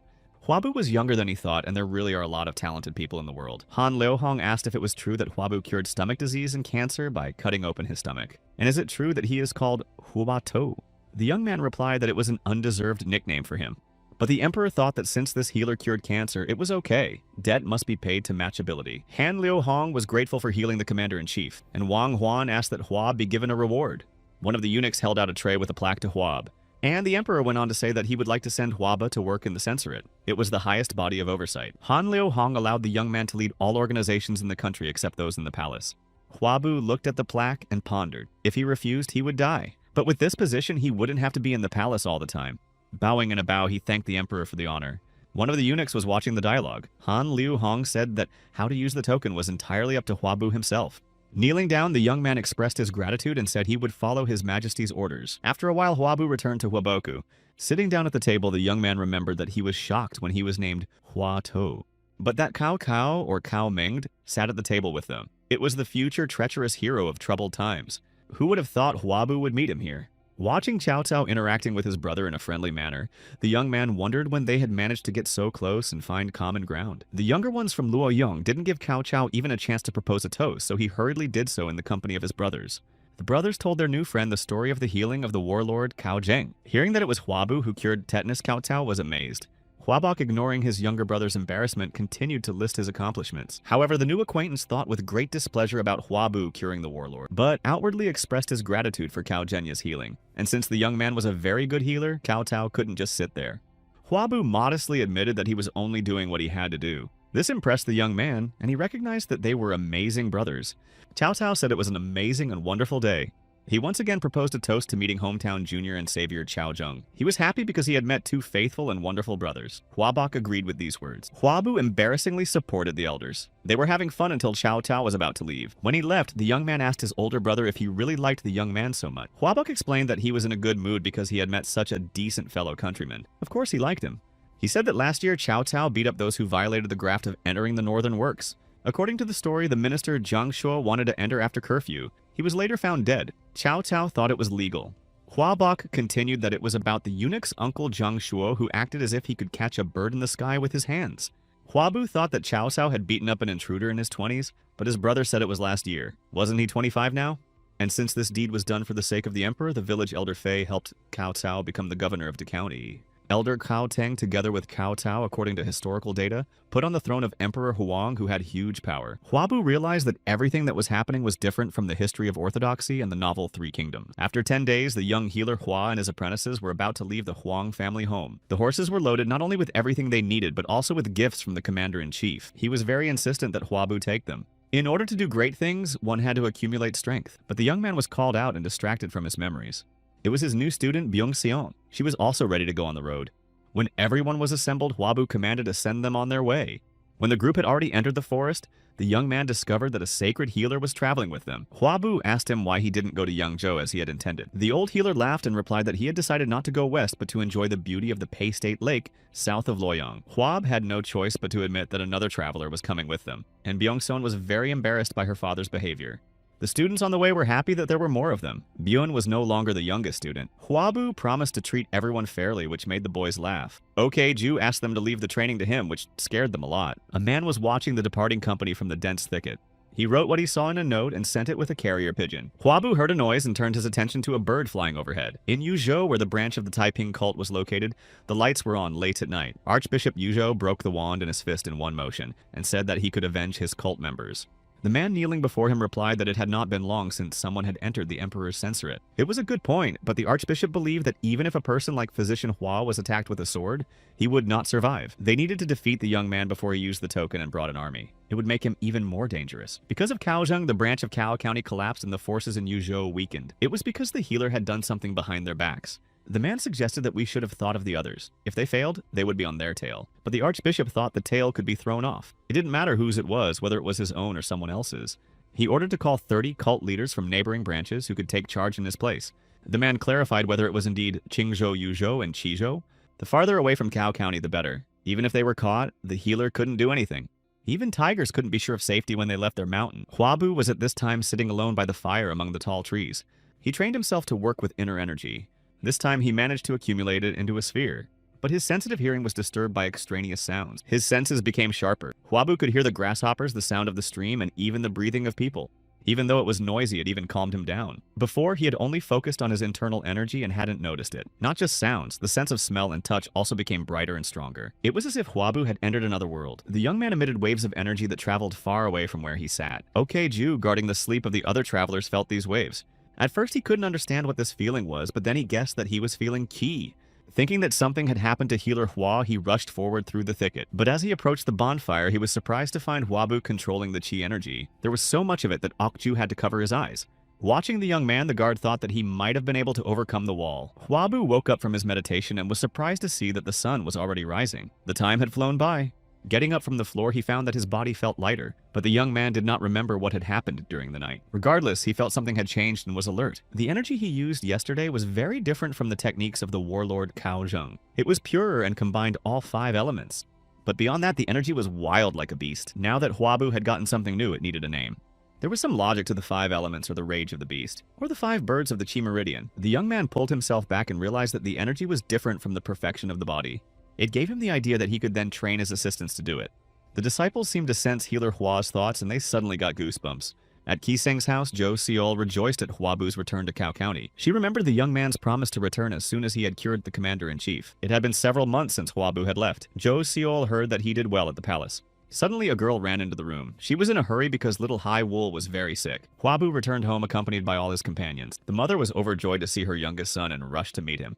She immediately started asking him about the trip. Luckily for her, everything ended successfully. Holding Hwabu's hands in her own, she praised him for his hard work. The sacred healer was pleased to note that harmony reigned in this family. Finally, Mother saw Hwabu's companions and wondered who all these people were. The young man introduced the sacred healer and his daughter. The woman gasped in surprise because he was the most famous healer of the Central Plains. The sacred healer asked him not to praise her son so much more talented. The old man even thought of giving up his nickname. He told the surprised woman that Hwabu had given up his place as head of the court healers and that he was nicknamed Hua Tu. The young man continued to blush and the holy healer told him that this was why his majesty had appointed the healer Hua as censor. But if mother was happy, then everything was fine. Someone was already looking for Hwaba, shouting his name. His old acquaintances ran into the gate. A man carried little Hai Wool on his shoulders. Ahead of them, an excited Zhou Seol was running. She was the one who had called for the healer. Hwabu immediately noticed that the girl's arm was bandaged and she was writhing in pain. Did the girl hurt herself so badly somewhere? The young man immediately gave commands to his assistants. Bo was to prepare clothes and a roaster. Byun was to bring alcohol and medical instruments. Next, everyone rushed inside the house. The sacred healer and Byung-seon had no assignment and were only watching. Hwabu pointed out where to put the injured girl. The young healer asked Zhou Seol what happened to Hae-wool. The girl didn't see it herself, but she was told that the girl cut her finger while playing with a sword. The young man took the little girl's hand and began to carefully unwind the bandage. When he saw the cut, he froze in surprise. The others were also struck by the seriousness of the wound. Even the bone was hit and the finger was barely holding on at the base. Bo excitedly asked, wondering what they should do now. Byung-seon thought they would have to separate the damaged part, but Hwabu replied that they would sew it back on. The girl thought it was impossible to do so. She thought that it was impossible to do so. The separated flesh could rot, and then more of it would have to be removed. Those were the words of the sacred healer. He always said they should separate the damaged part. Watching the girl agonize in pain, Byung-seon wondered how teacher Hwa was going to do it. Fab could use a magnifying glass right now but didn't have one and had to come up with an alternative. Then he decided to use his abilities and used his magnifying vision. It worked, and now all the damage could be seen in detail. The image was magnified 3 times. The first time he was able to use such a technique was when he was treating the commander-in-chief. It was possible to use multiple abilities at the same time. Huabu noted that the bone was not shattered and the cut was even. That was good. After the examination, the young man was ready to proceed with the treatment and commanded the operation to begin. Sewing the part of Huabu's finger was focused and utilized chi energy. Byung-seon watched his actions. It became clear to her that where he was connecting the blood vessels, blood would circulate again. The treatment was understandable but impossible with her skills. Not even her father could do it. Oh-bo wiped the sweat from the young surgeon's forehead, thinking that in the 6 hours that the operation lasted, the Hua healer had never once made a mistake. Byung-sun clenched her fists resolutely and was determined to find out everything her teacher knew by all means. After the operation was successfully completed, Hee-wol laughed happily. She will be able to use her arm like before when the stitches come out, and she will practice hard. Jo Seol thanked Hwaba for treating the girl. If it wasn't for him, the little girl might have lost her finger. The young man thought it was absolutely absurd that a little girl was playing with a sword. Perhaps she had no other choice, and replied to the girl that it was a relief that all was well over, but it was best to hold off on using the sword until everything healed. A happy Jo Seol watched the girl and thought how lucky she was that the healer Hwa had returned to the city and was able to help them. But she herself was also very lucky because she could meet Hwaba again. So the girl asked healer Hwa how his journey home was. Byun-seong heard the young people's confused conversation. She wondered who this girl was and why they were talking like they were intimately acquainted. Just then, Assistant Byun asked who Jo Seol was. Hearing the girl's stories, Byun-seong was amazed. Oh-bo's assistant was already reprimanding the younger Byun for rude behavior. The former patient might have heard and taken offense. But Byung-seong couldn't handle her curiosity and asked how Hwabu had cured her, with surgery and potions. A young healer who came over heard the conversation and called the students rascals. He was very unhappy with them, as he'd already said that you shouldn't discuss patients so thoughtlessly. The culprits bowed their heads and listened to the angry Hwaba. They apologized and promised to be more careful in the future. Byun and Byung-seon felt guilty and apologized to Oh-bo too. He assured them that it was okay as long as they didn't do it again. And since the teacher wanted to teach them something, the older student offered to finish and go after him. Byun groaned. They had just finished with the surgery and school had to start so soon. Byung-seon hoped that she would understand if she was around. She was not going to lose her patience anymore, and someday she would be able to cure syphilis too. But she had a strange feeling watching the conversation between the teacher and Jo Seol. The girl didn't understand what this restless feeling was. Meanwhile, Archbishop Yu Zhou listened to the report that the representatives of all the regions had already arrived. This news pleased the man. At last he had waited for everyone. The warrior said they were awaiting further orders. But the bishop told everyone to wait and sharpen their blades. At the Hua family's house, everyone was busy. Mother and the sacred healer were drinking tea. The young healer was practicing with his students. The elder praised the woman for the excellent upbringing of her son, to which she replied that he flattered her because his daughter had also grown up to be a fine person. A loud shout from Hwabu interrupted this quiet conversation. He reprimanded his students and shouted that if they did so, the patient might die on the operating table. The young man told everyone to concentrate and relax their hands. If you pulled the needle out too quickly, you could tear the skin. Observing her son, Mother noted that he was very strict during his studies. The sacred healer believed that this was the way it should be. Only then will the skills imprint themselves on the hearts of the students. Mother watched the diligent Byung-seong and pondered. And the longer she looked at her, the more the girl seemed like a good kid. And she was from the Pyong family, so there was nothing to complain about. A woman went to the divine healer. She had heard that his daughter was already engaged and wanted to know if it was true. He looked at Madame Hua in surprise and clarified who said that. It turned out it was Hwabu who told his mother that the girl was engaged. The sacred healer suggested that the daughter might have answered that way out of habit, since she had heard such a question quite often. This option made the woman happy. The deed was very reasonable, and surely Byun-seong would receive many offers. The holy healer coughed and admitted that the daughter was not very malleable, which caused a lot of trouble. Mrs. Hua admitted that it was the same with her youngest son, who was not at all interested in getting married.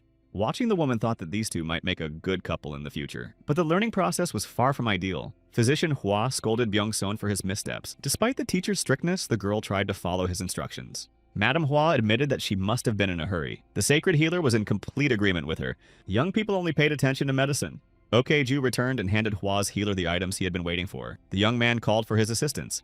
The boxes he received he held out to the surprised boys who had no idea what was inside. Before satisfying their curiosity, Hwabu told them to take the boxes. He was going to teach them how to use what was inside later. Byung-seon came over and asked how she was without such a box, but Hwabu found a way out of the situation and said it was too early to give such a thing to a younger student. He thought to himself that it would be good if they didn't have to use it. The boys could handle it, but Byung-sun was still lacking in skills. And with a sly look, he added that from this day on, the younger student would also participate in the training. The apprentices were expected to have daily lessons, 2 hours in horse stance and an hour of goose stepping. They needed to develop stamina, and Hwabu clarified if they were okay with that. The young man was also strict with his charges. He promised to test their knowledge of painkillers in response to their pleas for mercy.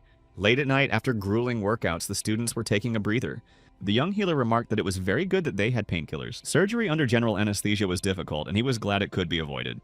Hwabu paused and looked at the pig lying on the straw. He knelt before the animal. They were going to take one life to save dozens of others. Hwabu apologized to the pig and said he hoped her sacrifice would shine. He addressed the soul of the animal and asked it to rest in peace. After a hard day's work, everyone gathered for dinner at one round table. Byung-seon asked if the words he said to the animal were only to appease the soul. Obo remembered that young healer Hwa always did that when they did their experiments on rats. Hwabu tried to explain that they were experimenting on living beings, and they had to take their lives because they had no other choice, and he wished that these animals could be reborn and live a better life. As he ate the meat dinner, he realized that it might have seemed duplicitous. Hwabu wouldn't cry over it, but he still wished for the best for him.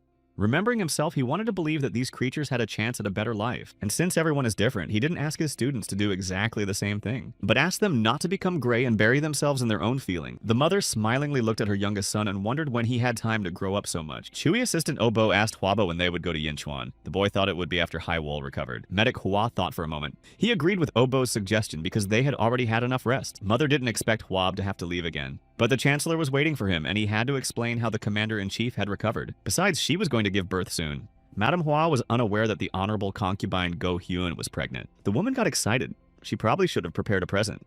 Hwabu tried to calm his mother and assured her that there was no need to prepare a gift now. It was still a month away. Madame Hwa exhaled a sigh of relief. Her youngest son's words reassured her. But she felt sad as he had to leave home again. Then she turned to Hwab. She had something to tell him. Or rather, she had a small request. And the woman continued, covering Hwabu's hand with her own. She suggested a boat ride. After all, he would be busy later and wouldn't be able to come home often. Hwabu realized that he had been too indifferent son lately. He happily agreed. Everyone present watched their sweet conversation with a smile. While they were merrily discussing where and when they would go for a ride, a Taiping cult warrior was eavesdropping on their conversation. He was hiding on the roof by the window. The warrior heard and repeated to himself the name of Waishan Lake. Inside the house, dinner continued. Everyone ate and laughed without even realizing they were being overheard. The spy continued to watch the Hua family and their guests and pondered that this lake would be the perfect place to attack. Finally, the time came and everyone went to Waishan Lake. It was located among the mountains and was incredibly beautiful. Standing on the jetty, everyone admired the blooming lotuses and marveled at the beauty surrounding them. The sacred teacher was pleased that the rumors about the beauty of this place were true, and the boys saw so much water for the first time. Mother was happy. She was happy that she had come to such a wonderful place with her son. If Hwabu had known she would like it so much, he would have definitely brought her here sooner. He seemed to be using his busyness as an excuse. The boat was prepared for a water trip, and they decided to cast off from the shore. Everyone spread out on the deck and observed nature. Byung-sung and the boys looked at the water overboard in surprise. One OK-Ju kept his guard up with his weapon clutched tightly in his hands. Mother stood in the stern and asked Hwabu if it wasn't wonderful to rest like that. The young man watched her and thought that as long as there was time before the birth, he could spend it with his family. Suddenly, he felt an inexplicable sense of threat. 2 boats followed them. Hwabu looked carefully in their direction. OK-Ju approached him. The guard noticed that there were about 10 people on board these boats. He said the stalkers even set the table, but the drinks didn't touch their lips. But most importantly, as OK-Ju put it, these people were holding dirty things in their hands. The boats were approaching, and the expression on the faces of these strangers was not friendly. Hwabu suggested to the boatman carrying them to go to the other side of the lake. He didn't understand why it was necessary because there was nothing to see on the other side. The young healer Hwa smiled and explained that it would be for the best. Then he approached Mother with the words that the weather was very nice today. Hwabu became incredibly happy when she was in good health. He then pulled out the acupuncture devices and asked permission to use them. Mother gladly agreed and Hwabu applied his knowledge. The sacred healer saw the point where the young man had inserted the needle and was surprised. The woman began to say that her son was a healer from God because after a few injections she became very calm. But then she crouched on the edge of the boat and fell asleep. Hwabu held her gently. Afterward, he asked the sacred healer to take care of his mother. Turning to the boys, Hwabu said that the enemies were following them and they needed to act as they had prepared in training. The boys rushed to carry out the command. The sacred healers watched over Madame Hwa. Everyone was focused and serious. Byung-sun called her father to help him watch over the sleeping woman. He explained that he couldn't touch Mistress. The girl was confused about where to go. But upon reflection, she realized she couldn't help Hwab right now. So she sat down beside her mother and supported her gently. If she had stayed with the men, she would have been a nuisance. The pursuer's boat was rapidly approaching. One of the warriors slowed that the boat ahead had slowed. It looked like they had been spotted. It was too late to run away and the command to prepare followed. The Taipan warriors began to pull their swords out of their sheaths, but acupuncture needles were sticking into them. Pulling them out, one of them thought it looked like a toy. The commander realized the needles were smeared with poison and ordered everyone to lie down quickly. It was the boys who attacked the enemy using the boxes given to Huabu. They had special holes for the needles to fly out. Bo tried to aim as accurately as possible. Byun kept up and looked very serious and stern. One of Taiping's warriors had already been affected by the poison and fell overboard. Now it's the turn of the action for guard Okju and Huabu. They bared their swords and jumped on the opponent's boat. They didn't hesitate to strike strikes. The opponents didn't even have time to repel them. Okju's sword was deadly. The guard looked cold-blooded and focused. The surviving opponents looked frightened but kept their swords at the ready. The young healer Hua easily jumped onto the deck right in front of the Taiping warrior. He was furious. How dare these people carry danger to Mother and his men? Huabu immediately landed a fatal blow on one of his opponents. Then came the second one. His sword flew like lightning. In a rage, the young man thought he would make these people pay for all of this. Later, Archbishop Yuzhou could not believe his ears when he was told that the warrior squad had been destroyed. In anger, he slapped the table with such force that he spilled the tea. How was that possible? There were 30 men, 6 of them executioners. The warrior who brought the news could only apologize in return. The bishop clutched his head. Everything was not going according to plan, and the meeting with the head was still a few days away. If he failed again, he would lose his head, and there was a good chance of losing even if he brought more people after Physician Hua. The warrior watched the archbishop thinking hard. Something else should have been used. The man ordered the gathering of 5 believers. He planned to do it all himself. Upon hearing these words, the speaker exclaimed that it was too dangerous. To overpower a young healer, one had to take at least 100 worshippers with him. The bishop complained that they could not control this man. He had strength and a talent for medicine. It would help the cult. But since he was a healer to the bone, that could play into their hands. The bishop heard people say that he doesn't refuse the sick, so he ordered us to go to Chogyong. It was already dark, but the lights in the Hua family's house were on again. Byung-sun sat alone on a bench in the courtyard. She thought back to Huaba and wondered if such a teacher could be human. After they were ambushed, he became even more demanding, and he used his training to the point of exhaustion. The tormented girl thought that it didn't matter what kind of students were born to the strict teachers. It was too difficult for her. She was torn from her sad thoughts by the sacred healer. He brought 2 bowls of tea and asked if she was having a hard time, and when her father sat down next to her, the girl admitted that a little. Looking at her reflection in the tea, she continued that it really hurt her pride. The girl cried. Her father also taught her quite diligently, but the healer Hua was very strict and persistent. The sacred healer tried to explain that Huabu had to do so they could get used to failure. Byun-seong didn't understand what he said. She asked what he meant by failure. The sacred healer told his daughter that Huabu is trying to make her a good healer, and not someone who makes mistakes in serious situations. Anyone could make a mistake, but if a healer makes a mistake, the patient could be in mortal danger. But even if they weren't wrong, they couldn't save everyone. Father asked Pyong if she had seen patients that even Hua too couldn't save. Instead of a healer who would want to save everyone, Huabu was making her someone who wouldn't break after a mistake. That's why he was so persistent. The sacred healer patted the crying daughter and said that she had met a good teacher. Hiding behind the wall, their conversation was heard by Huabu, and he decided that was enough, whereupon the young man turned around and headed for the house. When he heard this conversation, he realized he could take it easy and went to the boys' room to feed them. Archbishop Yu Zhou arrived at the village of the poor and looked at the Huabu Healing Hospital with astonishment. At his back stood Taiping's loyal warriors. The archbishop knew that all the sons of the Hua family were successful, but the hospital was more dilapidated than he thought. When he learned that success had come recently, he thought that although the grace and virtue of the ancestors had accompanied the sons of Hua, it had not been for long. Without delaying, the bishop gave the order to begin the operation. Before he set out, he warned the warriors to be dangerously careless. One of the soldiers had to strike the bishop to wound him. He needed to cut the muscle without hitting the veins. Calculating everything, the warrior swung his sword and slashed the archbishop's back. When it was done, he became wary. Everything sounded strange. The bishop was on his knees, writhing in pain, and his mouth began to bleed. The warrior wondered in horror if such a strange sound was because he had hit bone. The wounded man's eyes bled with rage, and he accused this warrior of trying to ruin him. Just when the warrior thought he was finished, the bishop fell to the ground without feeling. The others rushed to his aid. The warrior hefted the wounded lord onto his back and ran to the healing room. Along the way, he wondered why the flesh was so soft and didn't know there would be such a result. The warrior assumed it wouldn't even reach the muscle. But right now, there was no other option but to entrust Mr. Hua's life to Physician Hua. Before the healing room, Byun was telling Healer Bon how much he had learned during this time. He still had a long way to go, but he worked hard. At that moment, a warrior came running in with a wounded lord on his shoulders. He began to call for a healer. Healer Bon and his apprentice immediately rushed to meet him on the move, asking where the wound was. The man said the gentleman had a deep cut on his back. Physician Bon pointed out where to put the victim. The bishop was trembling in pain but could make grunting noises. Medic Bon examined the wound. Since the bones had been hit, it wouldn't be easy. He asked Byung-ah to call the healer Hua outside. The archbishop was furious and thought he would not let the warrior who did this out of his sight. The man who struck the blow was named Zhang Kyung. While he was planning to massacre everyone, Huabu came outside. Sensing the approach of the healer Hua, the archbishop warily froze. Could it be that this young man was the so-called divine healer? Huabu instructed the students to carry the injured man inside the house. They were to perform the operation. When the patient was relieved of his clothes and placed on the operating table, the young healer examined the wound. It was a great relief that no danger point was hit. When he heard that, Healer Bon thought for a moment. For Huabu to consider the wound dangerous, it would have to be near the heart. The friar was red hot. Obo reported that they had already disinfected, and since the anesthesia was also being prepared, Healer Hua decided to start the surgery. Huabu explained to the students that there are fewer important vessels on the back than on the abdomen, and showed them where the important arteries are.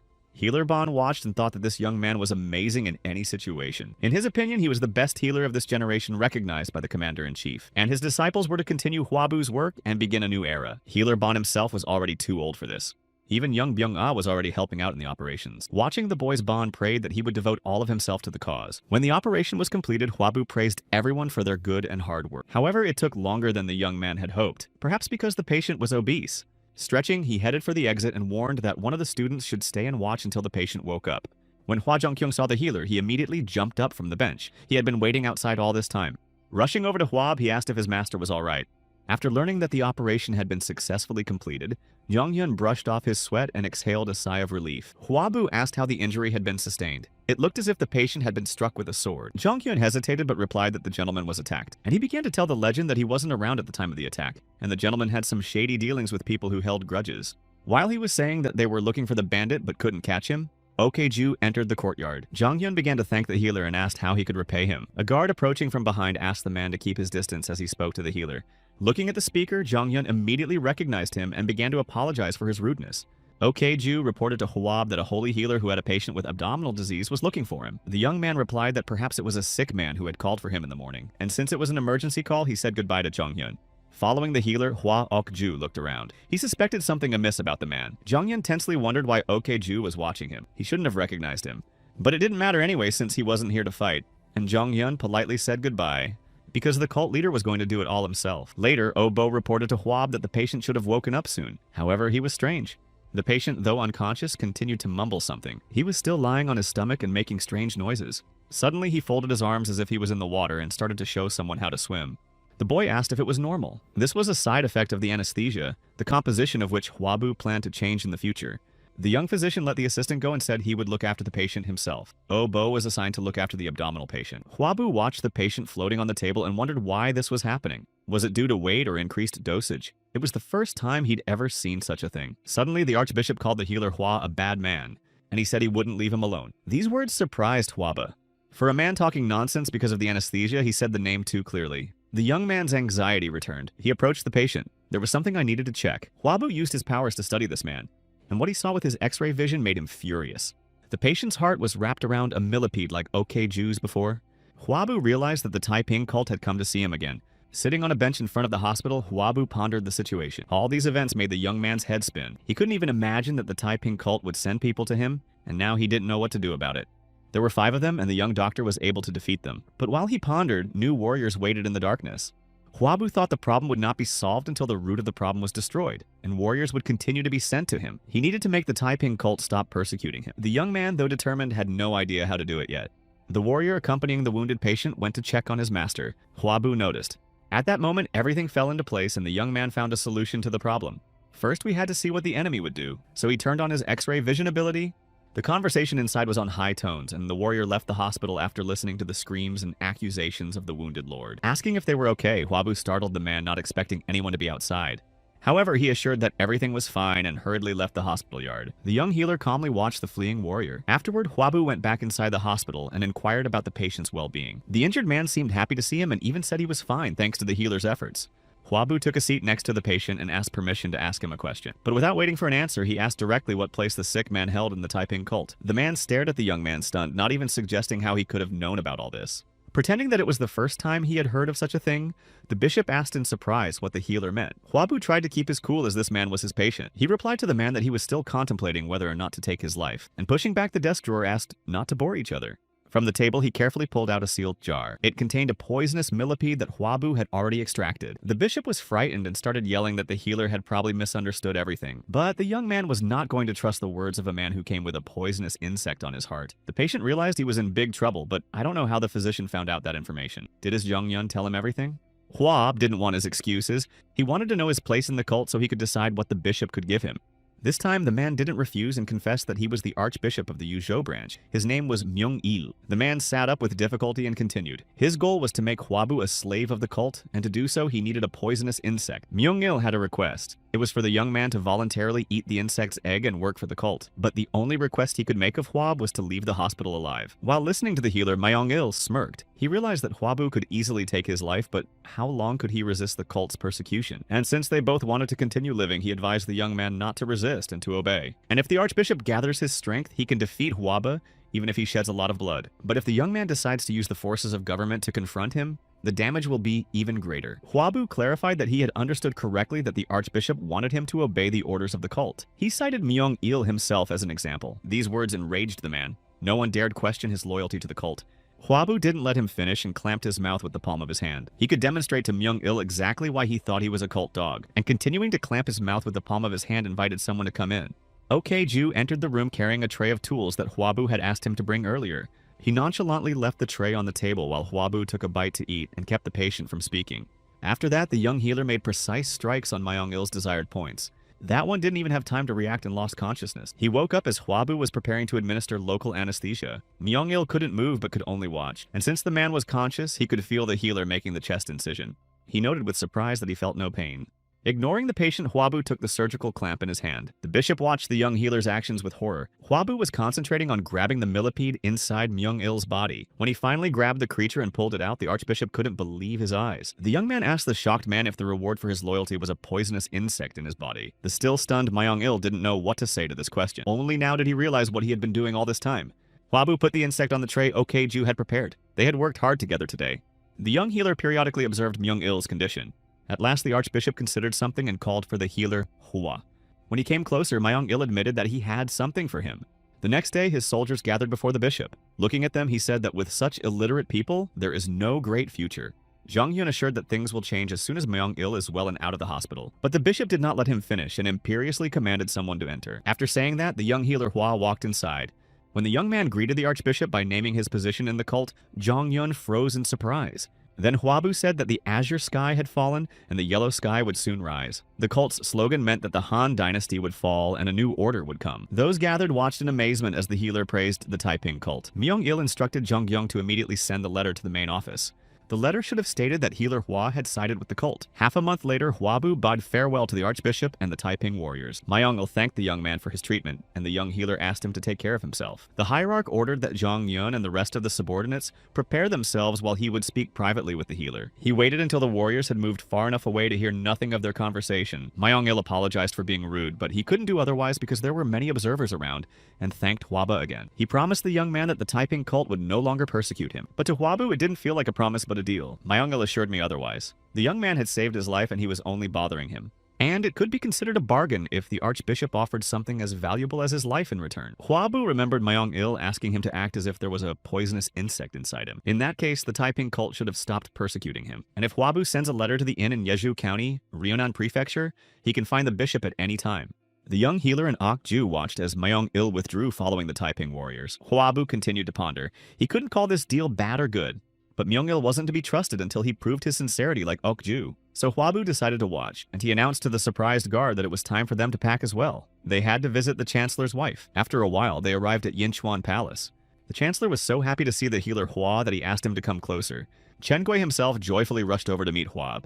His spouse was in a position and waited patiently on the bed for them to say hello.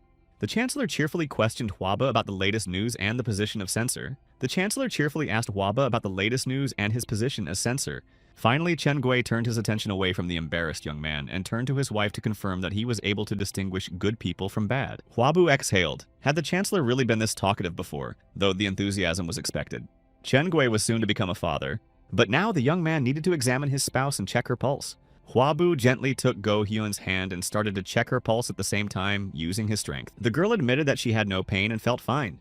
However, Go-hyun was a little concerned about the shape of her stomach, and embarrassingly continued that midwives could tell the sex of the baby by looking at her. Hwabu didn't linger in anticipation of the expectant parents, and congratulated them that a healthy baby boy was on the way. The chancellor rushed to embrace his happy wife. Everyone was overjoyed at the news. 10 days later, the court physician asked Hwabu if he should write a new prescription for Go-hyun. The young healer decided to change the composition and dictated new ingredients. Several court healers had been appointed now. It had to be taken care of even after the baby arrived. Labor had already begun and the real test was starting right now. He was worried about the girl, but men were not allowed to be present during childbirth, and he had no experience. He was worried about everyone doing well. His student Byung-seon was sitting next to him. But 10 hours later, the baby had yet to be born. Hwabu thought he'd go crazy waiting. Clenching his hands with excitement, he pondered how one could labor for 10 hours. Before that, Hwabu had checked the pulse and examined the chancellor's wife daily. There were no problems. At that moment, one of the maids ran into the room. She was looking for physician Hwa. The midwife urgently asked him to come to the labor room. The young man broke into a sweat. I wondered if anything could have gone wrong. But if they were looking for a healer, then Go Hyeon was still alive. And the most likely cause was a breech birth with the baby's legs facing out. Hwabu immediately ordered Pyeong-sung to bring all the necessary tools. After everything was prepared, the maid invited them to follow her. As they approached the room, they saw the chancellor waiting at the door. Hearing the footsteps, Chen Gui immediately turned around to look. I was glad to see Hwabu had come. The situation was dire.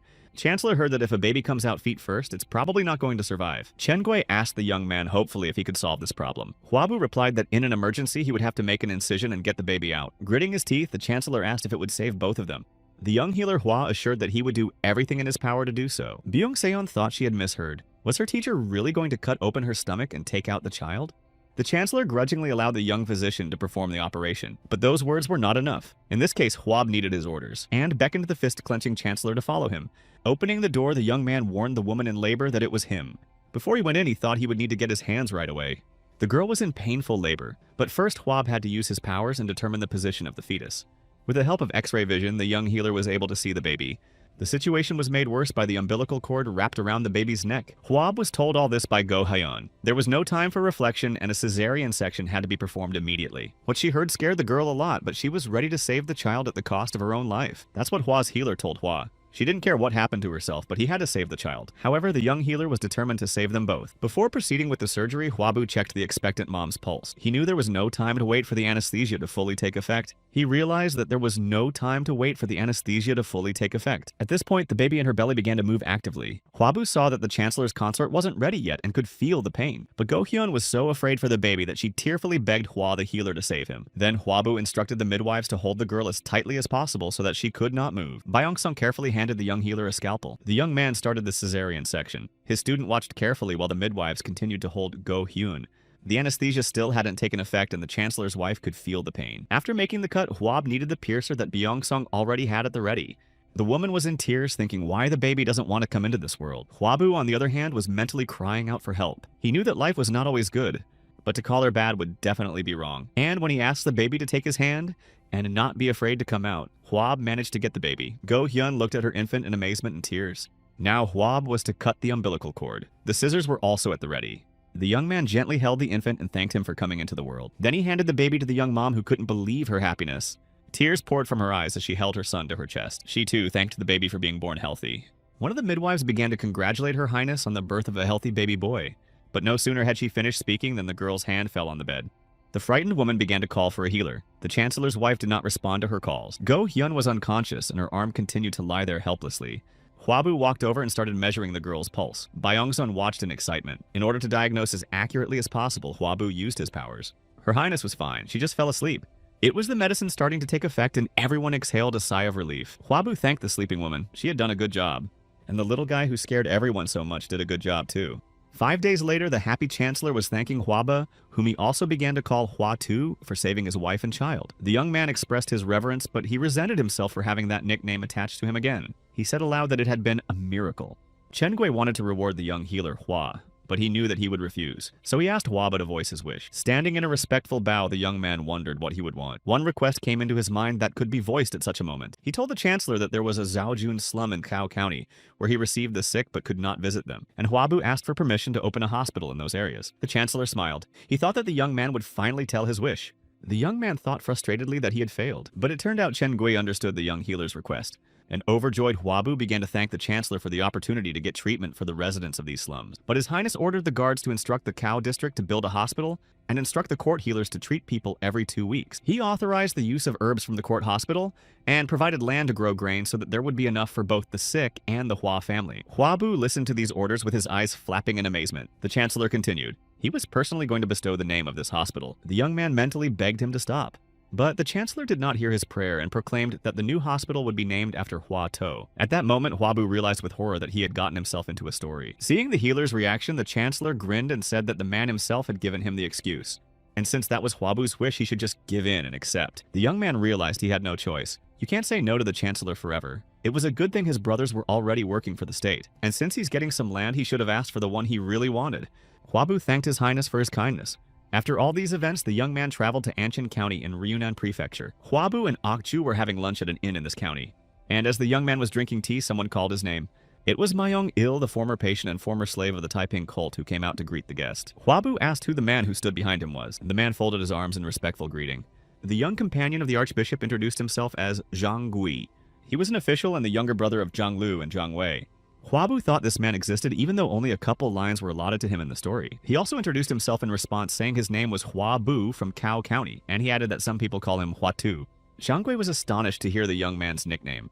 He turned to Myung-il and asked if it was that marvelous healer. But instead of answering, the bishop turned to Huab and asked to receive the companion. He assured the young man that it was safe to speak here, no one could approach or enter the inn. After that, Myung-il said goodbye and left, while his companion and healer stared at him in amazement. Leaving, the bishop added that Zhang Gui had put on a little weight at first. Huabu was concentrating on the words he heard. After the bishop left, the young healer invited Zhang Gui to sit down at their table. The young man asked if his brothers were also here. It turned out to be so, but the question surprised his interlocutor. To this, Huabu replied that he could not help but know the grandchildren of Zhang Ling, the creator of the way of 5 poods of rice. Zhang Gui's grandfather preached the vow of the new coming of the alliance and the cure of diseases, and made people repent before ascending to heaven. It was very precise, and the interlocutor was delighted with the deep understanding of the Tao. Huabu forcefully placed the cup of water on the table and asked if Zhang Gui thought that heaven was contained in the 3 gods who were responsible for heaven, earth, and water, or the yellow sky stained with the blood of ordinary people. He continued his questions. It was said that the azure sky had fallen and the yellow sky was to rise, but the spilled blood did not make the sky yellow. It was supposed to turn purple and look like madness. Huabu asked Zhang Gui if he was willing to shed his blood for the yellow sky that would never come. Or will she make up her mind and escape from this madness after all? Huabu watched the man. Zhang Gui wanted to ask him a question that the young healer might not be able to answer. So to begin with, he suggested we leave this in. Okay, Ju watched the conversation carefully. It was clear to him that Huabu had already calculated everything. The young healer Hua suggested that Zhang Gui go together. Holding out his hands, he said in a friendly manner that he wanted to show Master Zhang a lot of things. In the 178th year when Huabu was appointed censor, he focused on treating the sick rather than inspecting hospitals. The emperor at this time formalized the system of obtaining positions and ranks for money. The world gradually continued to sink further and further into chaos. Poor people were starving and on the brink of survival. Nearly 5 years had passed, and it was January of the 182nd year. A camp was set up in Anso, Taishan Prefecture, Fengao County. Huabu continued to treat the patients. This time he was bandaging a man's leg. Tightening the bandages tighter, he was satisfied with the job. The man shouldn't have any more problems. The old man tearfully thanked the healer for his help. The young man had grown and matured over the years, but he was still as empathetic as ever. Huabu promised the patient that he would get well soon. 2 young men came up and called out to their teacher. A matured Obu's assistant reported that all potions were taken on time. Byung has grown up a lot too. He said there were no urgent patients right now. Byung Sion noticed that it had only been a few days since the Lunar New Year, so there weren't many sick people, and added that with the teacher's help, everyone could relax. The girl had also matured over the years. The young healer Hua was very pleased by these words. Immediately, however, they heard from the tent that they would soon have to study hard, and there would be no time to rest at all. After the students had amicably assured him of their willingness to learn, Huabu left the tent. By his reckoning, the Yellow Armband Rebellion was to begin in 2 years. Shielding himself from the sun, he thought about the fact that soon a large number of people would die, but many heroes would emerge. Right now, until hard times came, he could only build up his healer strength and save as many people as possible. Huabu didn't know if there was a way to avoid war. The real Huatu had lived in exile all his life, but still fell at the hand of Cao Cao. At that moment, he heard someone searching for the healer. It was a boy holding a baby behind his back. He had heard that people were treated here and asked to see his brother. Huabu took the baby in his arms and asked him what his symptoms were. It turned out that he had been suffering from diarrhea for a few days, but then a fever broke out. Cradling the sick child, Huabu said they should all go inside first. He pointed out that a lot of kids have been coming in the last few days. Upon entering the tent, the young healer immediately instructed his assistants to prepare the bed and boil water. The students immediately rushed to do his errands. The boy said that none of the local healers could help his brother, but as soon as he heard that there was a skillful doctor here, he went to Huab. The young man praised his older brother for his efforts in helping his younger brother. Despite his young age, this child was already a mature person. Huabu asked what his name was and rubbed his head, recognizing that he was a true big brother. The boy was very serious and introduced himself as Liang. The young healer Hua froze in place upon learning that Liang was from the Jeagle family. This year when they met, the boy was only 7 years old. Hwabu even asked the boy's name again and heard a positive answer. It was Liang Jagal, and the younger brother's name was Kyung Jagal. The young man couldn't believe it. The doctor asked if he had any other brothers. It turned out he had an older brother, Gyeon Jagal. The 3 Jagal brothers were expected to make great contributions to the state, but Hwabu didn't understand why Liang had already been born. The boy, however, wondered why the healer had asked his name. But Hwabu didn't bother to answer the question and apologetically started to examine his younger brother. Listening to Kyung's lungs, the young man pondered that it couldn't be a coincidence and it was definitely the same Liang Jagal. After examining the child, Hwabu concluded that he had been poisoned and had a slight cold, but it was nothing serious. The boy breathed a sigh of relief. The healer had never imagined that his favorite character from the novel 3 Kingdoms would appear like this. Liang was worried about his younger brother's recovery, and Hwabu promised to prescribe a decoction, and if taken properly, he would recover soon enough. The young healer couldn't help but wonder why Liang Jagal himself had brought Yun on his back. The boy looked neat, but judging by his clothes, his family needed money. It was strange. Liang clenched his fist and asked how much he owed for the treatment, and then embarrassingly added that he didn't have any money. The boy started pulling something out of his bag. He knew it might have looked rude, but he wanted to repay the favor. He held out a scroll to Hwab and asked him to accept it as payment. It was a military book by Seum's Methods. It might not be suitable for a healer, but some people offered good money for it. Hwabu grimaced at the way Liang Jagal spoke so maturely. The boy continued that if that wasn't enough, he could pay. Hwawa's healer didn't let him finish and returned the book. He explained that he didn't charge for treatment in money or books, and he didn't charge patients in dire situations. The boy thought it was illogical, for the potions were very expensive, but Hwabu assured him that he took a lot of money from the rich. Liang continued to worry, and the young man added that even the rich charged less than other healers, so it was fine. On top of that, he was a Samchok expert. That meant he alone owned 1 million square meters of land. The boy asked who the healer really was, and Hwabu introduced himself. After finding out who exactly was treating his brother, Liang was thrilled. He had long dreamed of meeting him. He had heard that Hwabu traveled and healed people and never even dreamed of meeting him. The young man was flattered. He hadn't thought of hearing such words from Liang Jagal himself. Hwabu assumed that if the boy was in this county, then he must be here with his father. But from the looks of it, I wonder if his father's dead. Liang's father, according to the story, was an assistant official and died when the boy was 7. Looking at the boy, Hwabu pondered what to do. He couldn't help but help could cause more problems. Finally, he said with a rather serious look that Liang could stay here since the treatment wouldn't take long. And if my little brother is taken away right now, he could get sick again. The baby will be fine if he eats well and heals here for 10 days. Liang bowed his head. He had already apologized for not having the money to pay. Hwabu, with a sly look, offered to pay with his body. The next day, people were streaming into the tent. Liang Jagal diligently kept a record of the patients at the entrance, and Hwabu and his disciples examined and treated the sick. The young healer looked at the little assistant with a smile. But the boy's help was not limited to that. He helped carry pots and bowls, and after all the labor, Hwabu invited the whole team to rest and eat. Looking at the abundance of dishes on the table, Liang noticed that it was too much to pay for his labor. Bo and Byon quickly destroyed the food. Hwabu said it was because the Rebettas were still growing and advised them to eat more. Junior Kyung Jagal carefully ate a piece. Liang could see that he was hungry, and he gladly began to eat. At last, everyone at the table was enjoying their lunch. Watching Liang, Hwabu thought he was eating well. Who would have thought that here Anon would meet a great strategic planner and the best character in the novel? Watching the brothers Jagal, Hwabu decided that this was a very good thing. 10 acts later, they stood saying goodbye outside the tent. Liang adamantly refused to take the money Hwabu had given him, but the healer insisted. They were going to Shuzhou, and the whole family shouldn't be begging for alms on the way. He shamed Liang with his concern for his brother and the fact that money is not easy to find on Earth. The boy realized that Healer Hua had a very frank communication style, and Hwabu said that since Liang is a smart boy, he would tell him some more frank things. The young man said that only a few years ago his family was in decline and had to delay paying servants for months at a time. The older brothers were forced out of their groups and failed their exams. At the same time, his mother was stricken with an abdominal disease. Hwabu himself went all the way to Shuzhou to study medicine with no hope of becoming famous. Listening, Liang asked how he was able to succeed alone. The young healer Hua replied to the boy that he was holding on. He kept to himself until he had overcome all the obstacles. Hwabu knew how hard it was, so he helped so that Liang wouldn't have to go through this alone. So if even the boy was upset by this attitude, he had better be patient, or if he thought he could manage without other people's money too.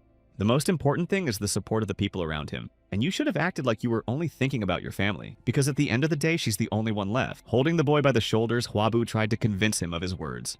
They worked, and Liang even cried and said he would definitely pay him back. Hwabu started pushing the boys towards the exit, worried that their relatives were already waiting for them. Liang was still worried about something, and the young man allowed him to pay him later, and more 10,000 times to calm the boy down. The young man turned around and walked back to the tent, adding that Liang didn't have to give him anything back at all. Looking after the departing Hwab, the boy vowed to never forget it. At the same time in Yangzhou in Dongqiu County, Hwabu Hwabok's older brother was drinking tea.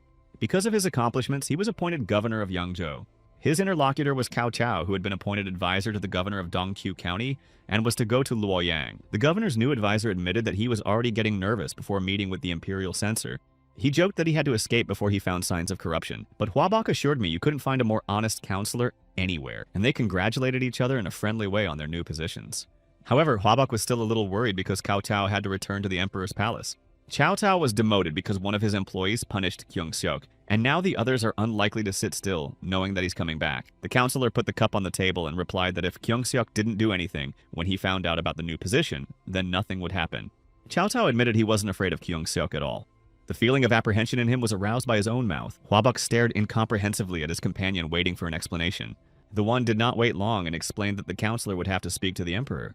Will Cao Cao be able to perform well in this meeting? Was it possible if the world around us was rotten? The young governor tried to cheer up his comrade. The emperor, after all, was clever. Shouldn't he have listened to the counselor? The answer in the form of a question caused Cao Cao to smile. It was because Huabok was always loyal that the counselor liked him. But how long could he stay like this? That's what Cao Cao was worried about. Then Huabok asked his comrade to forget his words. Cao Cao noticed he could hit them and took cover in the backcountry. The governor laughed at these words, but he noted to himself that his interlocutor drank tea like a strong drink. Cao Cao's grandfather Cao Cao Teng had practically raised 10 employees, and in Huabok's opinion, they should not have betrayed the counselor. The interlocutor, bringing the bowl to his mouth, asked permission to advise the governor. He admitted he'd rather betray himself than be betrayed, even if it was against the world. In the midst of the conversation, Huabu appeared and began to joyfully congratulate his brother on becoming governor. Cao Cao called for a quick end to the pleasantries and the festive meal to begin. A festive feast and conversation followed. After a while, Cao Cao began to discuss her grandfather's actions quite loudly, and Huabok was worried that someone might hear them. Huabu watched the governor's advisor's behavior perplexedly. I guess his temper showed after drinking alcohol. Once again serving the bowl, Cao Cao admitted that everyone was envious of him because he had such a grandfather, but people had no idea how upset he really was. Huabok tried to explain to his comrade that he was already too drunk, but Cao Cao continued to talk. He admitted that he was happy when he was the governor of Dongqiu County. He punished traitors and confiscated property, but he also reduced taxes and comforted the falsely convicted. It went on like this for 3 years, no matter how angry the aristocrats got. But the common people were dancing with joy. Cao Cao could have lived like this for all eternity. But his grandfather had recommended him for the position of counselor, and now he was to leave for the imperial palace. Huabu listened attentively. The story of how Cao Cao ruled his district was true. Suddenly the counselor turned to him with words of gratitude. He had heard that Hua the healer had cured his kinsman, and they were now living in health, thanks to Huab. The young man confessed that Cao Ren was like a named brother to him and was very dear to him. He couldn't help but heal him. After saying these words, Cao Cao abruptly placed the drinking bowl on the table. He jumped up and said firmly that since he and Huabok were brothers, he and Huabu should be brothers too. The young man looked perplexed at the enthusiastic counselor. Seeing the young man's reaction, Cao Cao became indignant. He was angry that Cao Ren could be Huabu's brother, and he was not. The young healer immediately tried to assure him that he too would like to become a named brother to Cao Cao. These words convinced the counselor, and he immediately began to draw his dagger from its sheath. Huabu tried to stop him, explaining that it was no good making a mere healer his brother. But these words only made him laugh. After all, Hua's healer was better known than the best healer in the Central Plains. But Cao Cao felt that Huabu deserved respect. After all, he had saved the poor and left greed behind. At these words, the young man squeezed out a drop of blood. He still wanted the young man to be his named brother and set up the bowl for the blood to drip into it. Huabu watched silently and pondered that he would soon be Cao Cao's named brother. He couldn't help but worry. He and Huabok had a good relationship with the young counselor, and if he refused, it would deteriorate. Therefore, he stood up and repeated Cao Cao's actions, squeezing out a few drops of blood into the bowl. The ritual was then completed, and the young men became named brothers. After a while, Huabu and his disciples were walking along the road to Yangzhou. They decided to take a short break to rest and wait for the guards. Baiyang-sung enthusiastically remarked that if they looked at Shanyang County, they would end up with all the counties of Yangzhou. Huabu agreed with her. The guards ran out from behind the cliff and headed towards them. Okju turned to healer Hua and was very serious. They all should have urgently returned to Dongqiu County. Huabu thought it was about the Taiping cult again, but it wasn't. The reason was because an epidemic broke out there. There was an unknown disease that killed many people every day. It was so bad that in some villages there was no one left. Huabu immediately put on the mask and ordered his students to do the same. Guardians Okju and Zhangwei should have done so as well. The young healer was extremely serious. From now on, they all had to listen to him completely and not touch anything without his permission. After that, he disciples and guards sent back to Dongqiu County. Everything looked very sad. There were many weakened and sick people around. People were crying, some were already unconscious. One of the residents was holding an infant to her breast. Everywhere lay those who could not cope with the disease. Hwabu and his friends walked cautiously down the street, watching what was happening. Local healers burned the bodies to prevent the disease from spreading even further. Seeing the situation with his own eyes, healer Hwa realized that the situation was very bad. Hwabu noticed what the healers were doing to the bodies. If it were a regular epidemic, they'd just be buried. Without stopping, Hwabu walked further down the street. Up ahead, he saw a man holding his head. As he came closer, the young man asked if he was the court healer. Taking his hand away from his face, he in turn stands in front of him, and Hwabu introduces himself. The court healer was astonished to learn that he was talking to the very same Hwa too.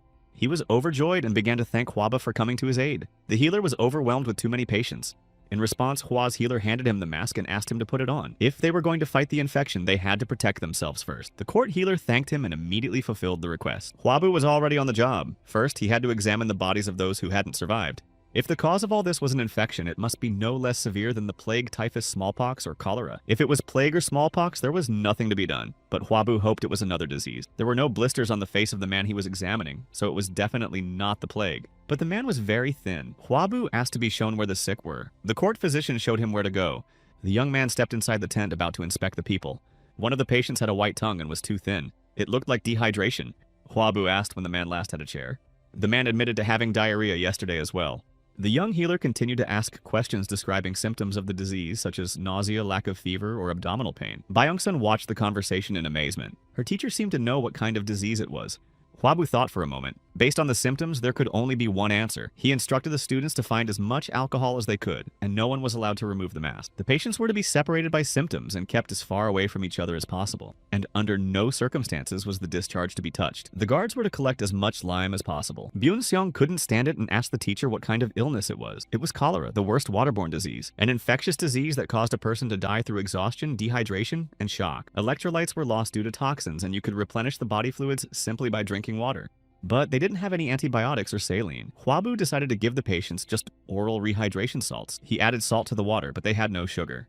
The young healer decided to replace it with ordinary honey. He dictated the proportions of the solution to the students and told them to memorize them well. They were to make several hundred liters of such a solution. Patients in severe condition could lose 18 liters of fluid a day. Some of the sick were so weak they couldn't even stand up. Hwabu used an empty bucket instead of a duck. The patients were sure to drink a lot. The students had to memorize this information very well. He ordered the patients isolated from each other. They were to be fed only well-cooked food. It was mandatory to disinfect constantly. The court healer approached and called out to the young man. He was worried about whether the patients would get enough water. But in this case, acupuncture and decoctions were useless. So it was the best thing they could do in that situation. A huge line of patients lined up in the medical tent. Each patient was given a drink of the prepared solution. Some Hwabu had to be carried in his arms, so weak were they. Ok-ju and Jung-gui were also helping carry people on stretchers. Hwabu was exhausted. There were too many sick people. It was the third day of treatment. But his apprentice brought good news. The governor sent reinforcements, and they managed to get plenty of salt and honey for the mortar. The young man exhaled. They had done a great job. But it wasn't just the usual healers who came, it was the courtiers. Everyone who was available was called upon to help. That was great news. This way they could see even more patients. Now everyone should have put on their masks and familiarized themselves with the treatment method. Ok-ju and Jung-gui had to take care of the warriors. Hwabu continued to give instructions. The healers needed to concentrate on moving the patients. Watching everyone, Byun-seong thought it was a relief that they had come to their aid. After all, they were all at the end of their rope. Medic Hwa instructed to collect as much water as possible. But no sooner had he finished his sentence than a fit of nausea overtook him. Unable to cope with the cramp, he fell to his knees. The disciples and guards froze in horror watching him. The healers who came to the rescue also seemed dumbfounded. Hwabu himself tried to hold back his vomiting by clamping his mouth with his hand. Byung-seon tried to rush to his aid, but he forbade her from approaching him. The young healer continued to give instructions. The healers were to be divided between the patients and the dispensing of the solution. The students listened to his orders in amazement. After that, Hwabu tried to deal with the attack, stood up, and walked in the opposite direction of the guys. Holding his head, he thought it was like the first symptom of cholera. How could this happen since Hwabu was so careful? The young man took the bottle of solution and as they began to drink once more, instructed them to be sure to sanitize their hands. It was enough that he was already infected. The young healer promised that he would definitely check later to make sure they had done as he said. His young assistant and very first disciple, Obo, was extremely serious.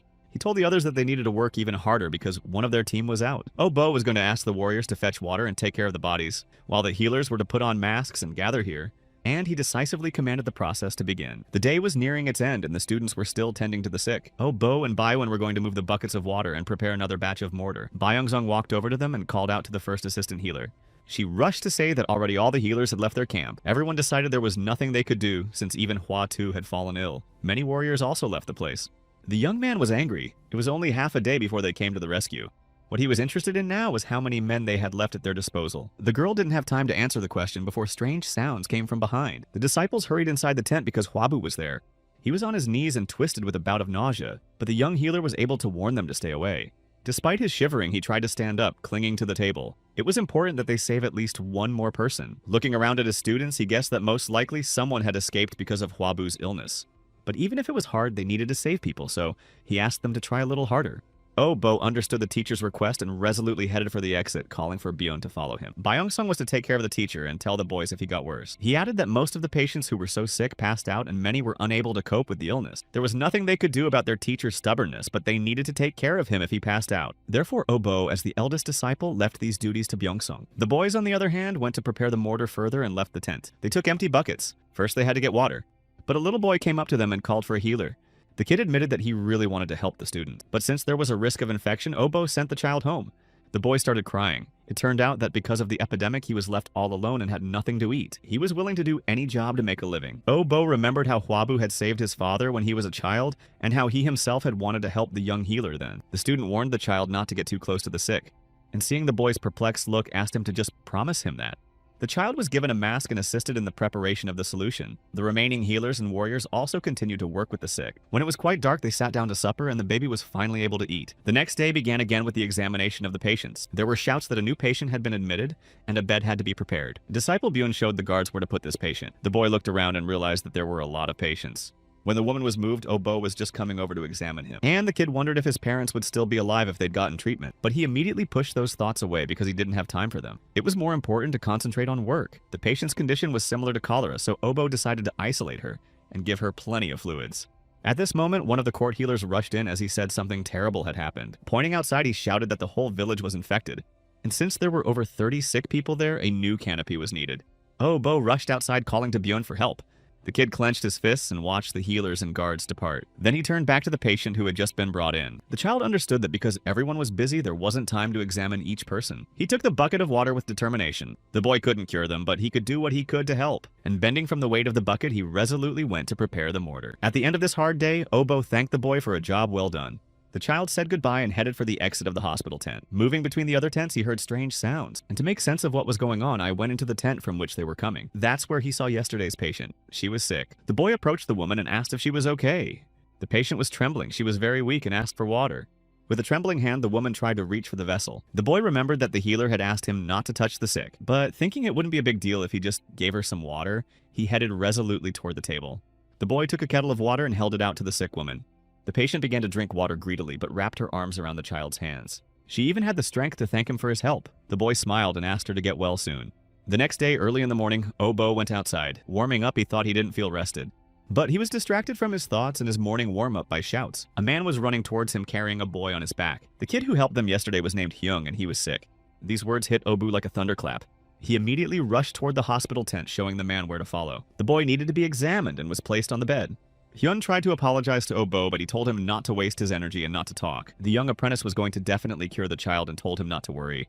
Hyun calmed down and was even able to smile in response to those words. Hwabu came to his senses and saw the ceiling of the tent before his eyes. Holding his head, he thought he felt alive. He headed for the exit with relief, thinking he had dealt with the worst of it. But he had to leave his students at such a difficult time. The young man was in such a daze that he couldn't even realize how many days had passed. As he left the tent, he prayed that everything would be all right. Outside, Hwabu saw his students and patients. They were all busy with their work. Byun-sung noticed her teacher come out of the tent. Byun also saw the young healer Hwa and was very surprised. They immediately rushed towards the teacher in two voices, begging him to lie down some more. But Hwabu refused, saying he was perfectly fine. Turns out he'd been unconscious for 3 days and would be wise to come to his senses. But the young man thought differently and decided that he was better off walking now. Without noticing Oh-bo, he began to look around for a student. Byun-sung and Byun were silent without answering that question. They were very serious. They confessed that he was digging a grave right now. Despite the rain and the fact that he had just come to his senses, Hwabu hurried over to his apprentice. Finding the one in the woods, he cautiously called out to the aide. Oh-bo saw that healer Hwa had woken up and apologized for not coming to see him. A great deal had happened in those 3 days, and he could not come. Hwabu noticed a body in the grave and asked whose it was. Oh-bo told me about the boy. He had lost his parents and asked for a job because he had nowhere to go and nothing to eat. Oh-bo was shaking with sobs as he said this. They took pity on the boy and assigned him to different tasks, but the cholera took him away. Oh-bo blamed himself for everything. He should have given him food and let him go, and there was no need to defend the child's dignity. He kept digging and talking. Now Obo had to repay his debt to Hyun and start studying even harder. Then he'll save at least one more boy he can in front of, and when he meets the boy, he can apologize to him. And now he would bury it deep in his heart. Hwabu remarked that they would have to find plenty of room for graves. Since they were healers, they would have to bury many of the sick, but you didn't have to hold them in your heart. Everyone had a limit. Obo replied that this kid wouldn't want that. But regardless, the path of the healer could not have been different. The apprentice understood what Healer Hwa meant and thanked him for it. Thanks to the efforts of Hwabu and the team, nearly 90% of Cheonggyu County's patients survived. Court healer Hwang Yang taught other healers how to prepare the solution. But the disease spread too fast. Tens of thousands of people died. At this time in Luoyang and Cao Cao's house, there was talk that if it were not for Hua To and his disciples, there would have been many times more victims. Counselor Cao Cao was drinking tea and talking about Hwabu's merits. Hua's healer was his interlocutor. He said smilingly that the counselor couldn't know that for sure. Cao Cao estimated that more than 60% of the population had died in the villages that Hwabu had not come to. The young healer regretted that they hadn't been able to visit more places and save more people. These words were expected by Cao Cao, but he was surprised that Hwabu wasn't satisfied even after 2 years of wandering. It was already the 6th year that healer Hua had been saving people, and in a few days the year of Jianzi would be upon us. Hwabu said he could come back for a while, but not for long. Next year promised to be tougher than this year.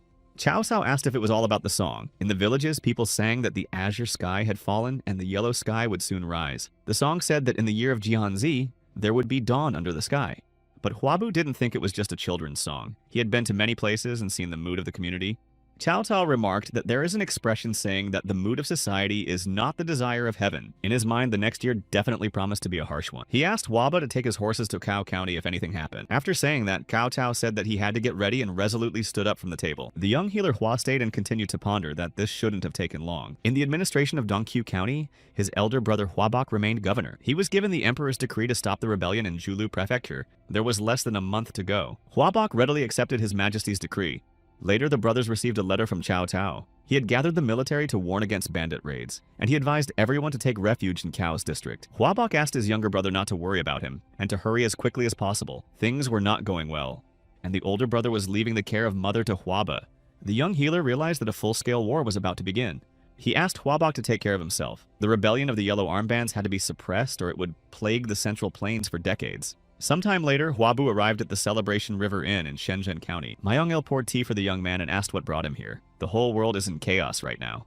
Hwabu replied that he had come to confirm something, and he bluntly asked the archbishop if they were going to raise an army of yellow armbands in Yezhou. Myung-il realized that the young healer didn't trust him, but he admitted that no one was going to rebel in Yezhou. Neither was anyone in Yanzhou. These were words Hwabu did not expect to hear and even interrogated the bishop.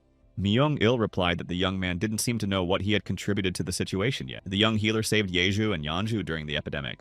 Without it, a lot more people would have died. That's why these two counties don't want to raise any more yellow armband armies. And that was a big deal.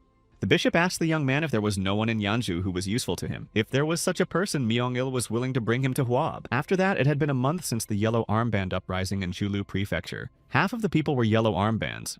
At the same time, it also began in Yuzhou, Binzhou, and Qinzhou. The rebel army gathered in Jizhou. However, in Yezhou and Yanzhou, the rebellion did not take place. The man in the yellow armband asked indignantly how these two counties could go against the will of heaven. They should have at least provided the army with provisions. If left unpunished, the other bishops could do the same. But he couldn't wipe them all out so as not to leave the place empty. The man ordered a message to be sent to Archbishop Jizhou. After mopping up Qinzhou, the army should have been sent to Yanzhou. Hwabu wandered around the smoke-filled courtyard of the Dongqiu County office and looked for his older brother. He shouted his name loudly, hoping Hwabok would call out his name. Suddenly, he was behind Hwabu and asked what was wrong. The young man was glad Hwabok was all right and took his hands. He had heard that the Yellow Bandage Army was quite strong. But Hwabok calmly replied that his brother didn't need to worry and could safely hide with his mother. He tried to assure Hwaba that he was fine, but there was blood running down Hwabok's face.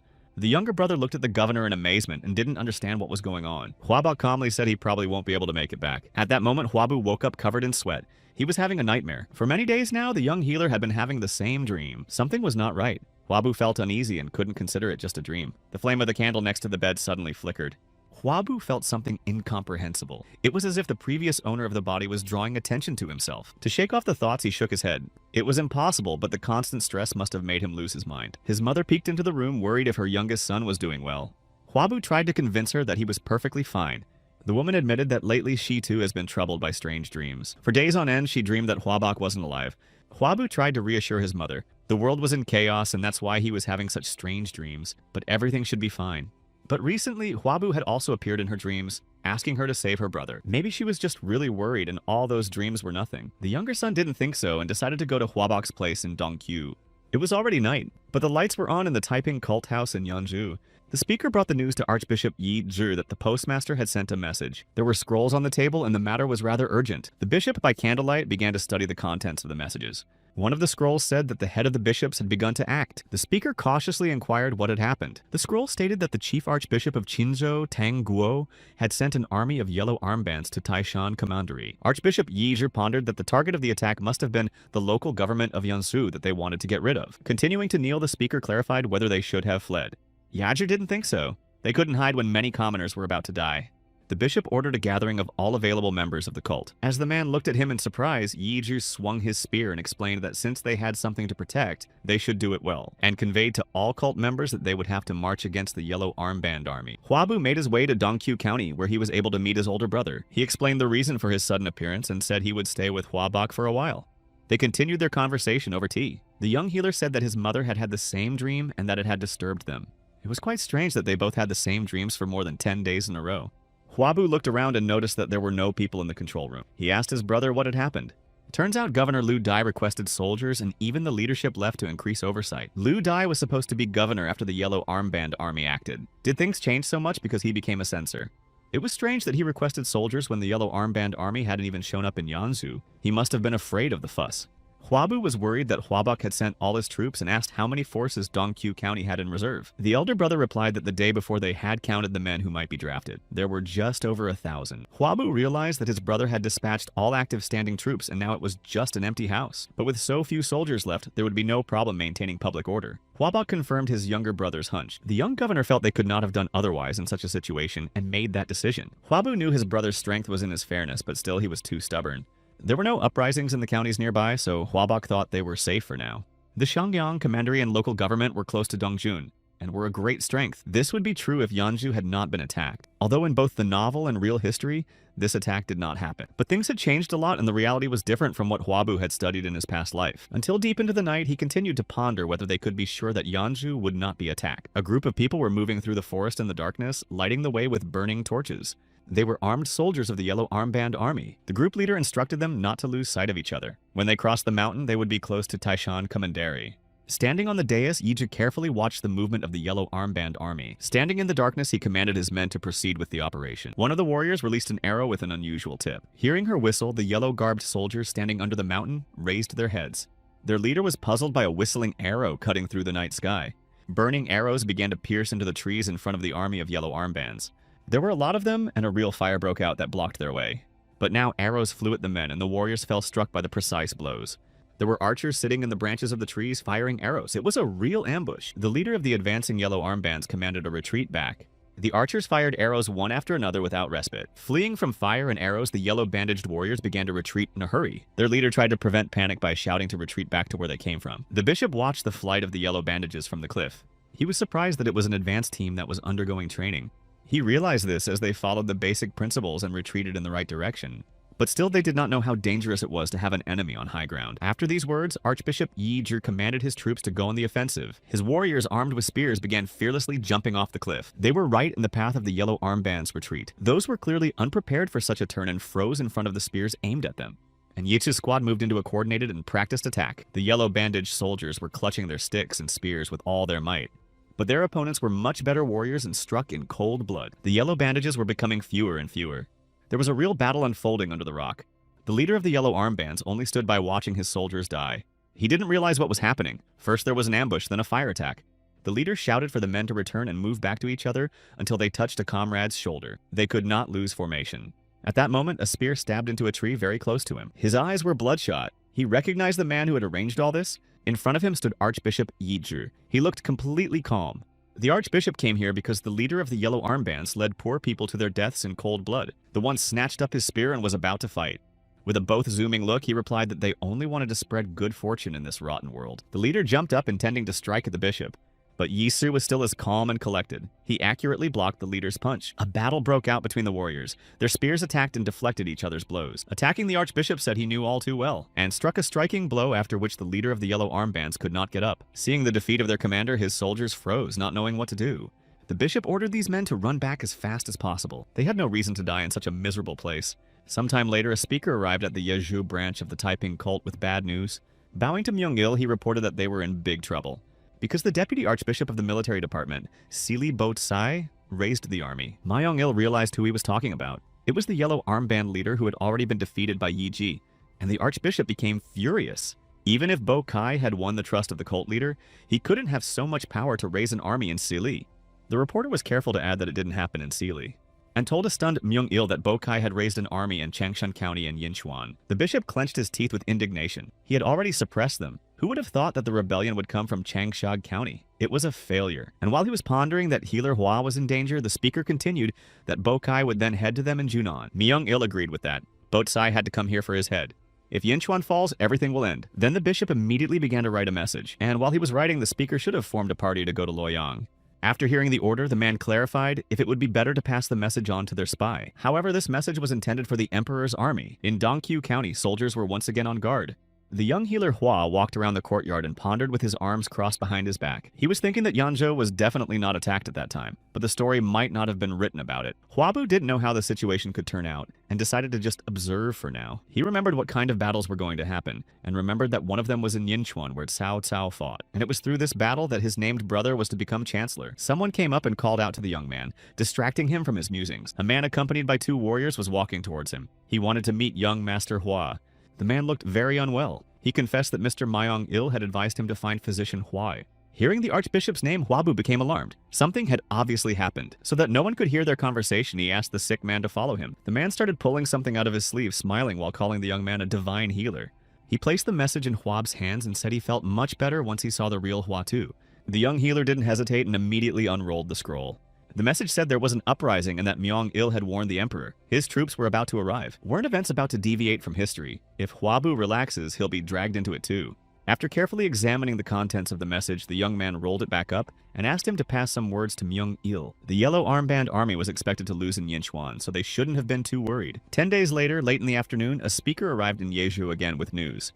Bo Kai was completely defeated in Yinchuan, and other rebellion leaders Zhang Bao and Zhang Liang retreated. Everything happened exactly as Huatu had warned, and that's what the healer meant when he told the bishop not to worry. Could this man have calculated every move? However, although things ended well in Yinchuan, things were different in Yanzhou.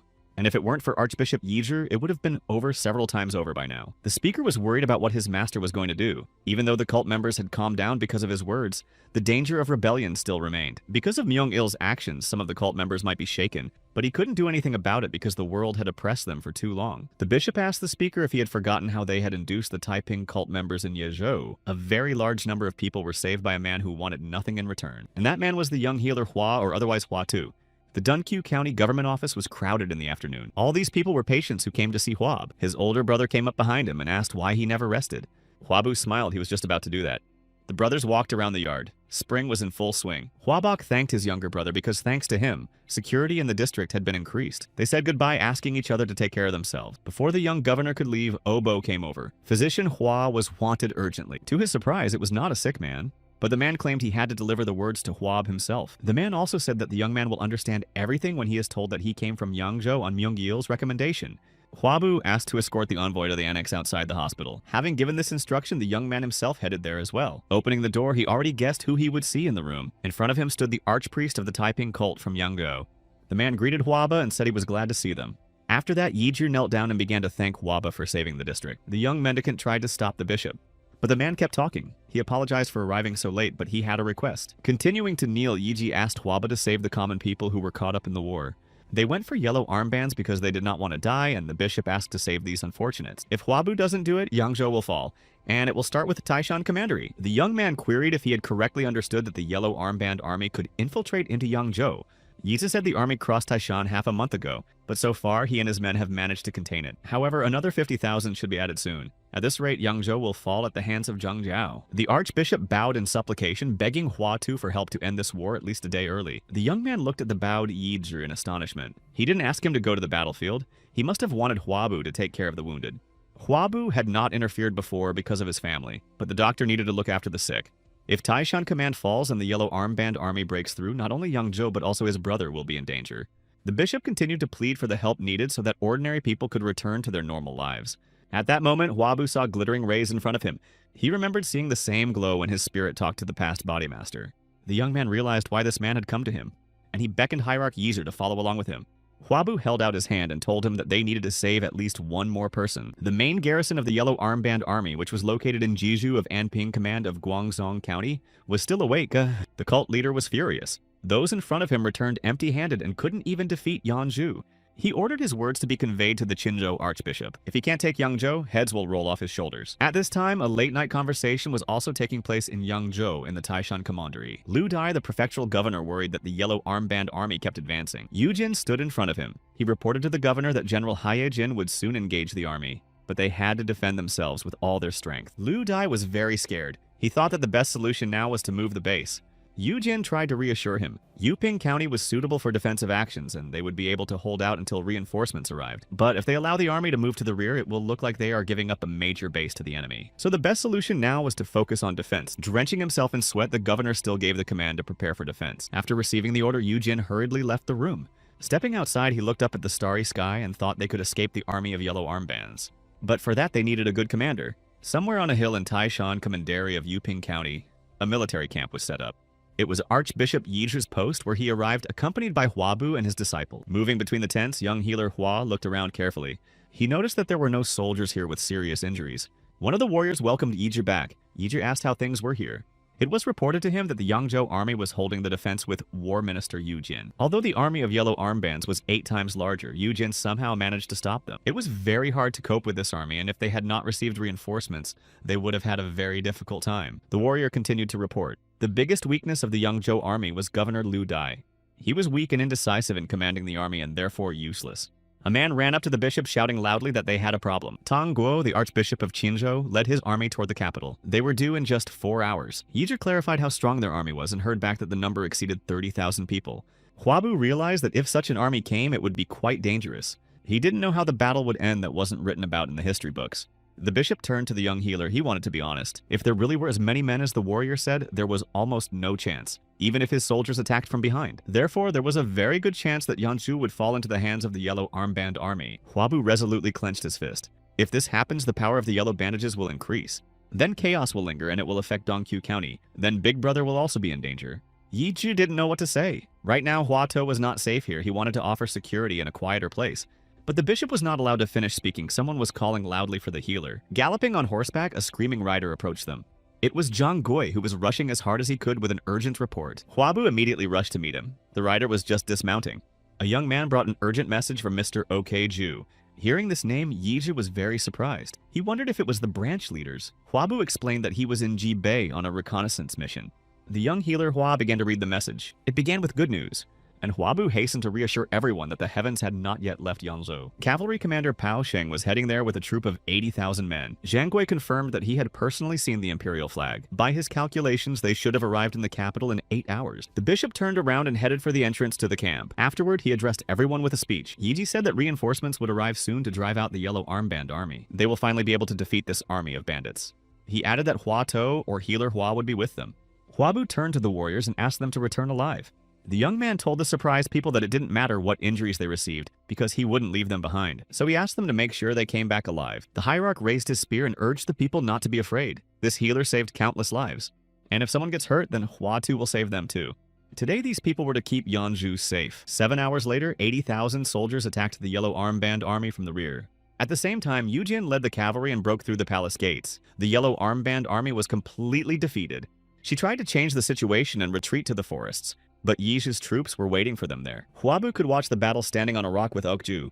The base of the Yellow Armband Army has completely fallen, and the cult leader Zhang Gok couldn't stop it even if he came in person. The young healer made the decision to go downstairs to assess the situation, but no sooner had he done so than he heard the approach of numerous cavalry. Huabu couldn't believe his eyes. I wonder if she was still alive.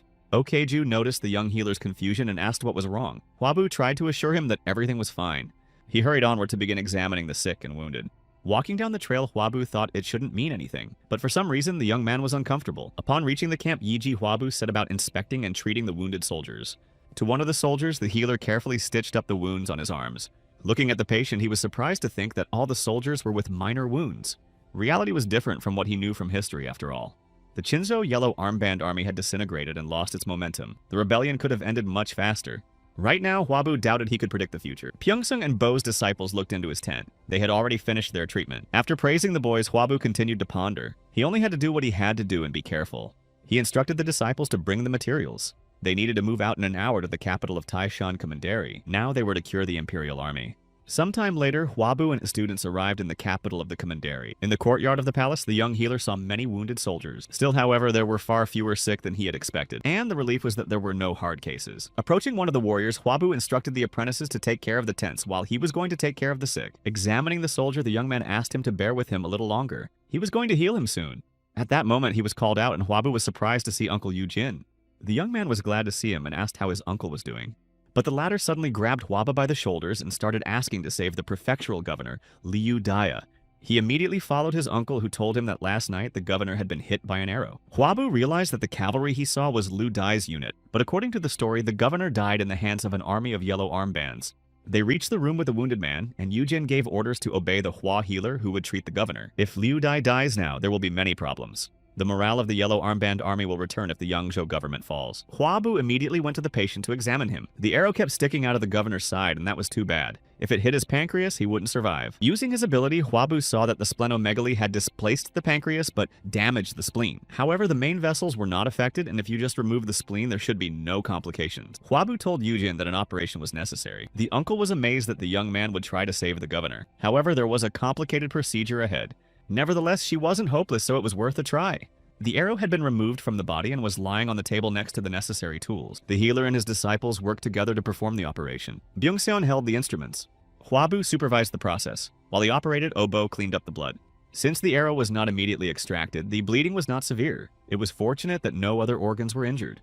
Hwabu separated the spleen and extracted it with the remaining tip. Byung-sung was next to the tray prepared for the remote organ. Afterward, Hwabu instructed the astonished Byung-ah to sew up the incision. The boy was determined. At last he had been given this task. While he was stitching, Byung-sun watched his actions carefully. Having successfully completed the operation, Hwabu and his disciples moved on. The boys were exhausted. They took care of a large number of sick people. However, Byung-sung was focused and silent. Oh-bo had already performed the surgery, and Byung-ah was assigned to sew up the wound. The girl was worried about when it would be her turn. Seeing that the students were lagging behind, Hwabu stopped so they could catch up with him. And noticing the girl's condition, he turned to her and asked her not to compare herself with others. It would be unfair to think she's worse than others, but if you think you're better, you can become arrogant. That was human nature. So if she wanted to compare, she should have done it to herself but yesterday. And to find out how much she managed to improve her skills today. In response to these words, Byung-ah proudly bowed his head. Hwabu asked the girl whether she was eager to find out and realize how good a healer she'll be in the future. After saying that, the boys began to comfort Byung-seon. For example, it took Oh-bu 7 years to perform the first operation. Byung-ah was only able to stitch up the first patient too after 7 years of study. The girl tried to explain that it was about something else entirely, but the boys began to make fun of her. After all, she had a few more years of school ahead of her. Finally, they reached Yiju's military camp, but as they got closer, they saw a very different picture than when they left the place.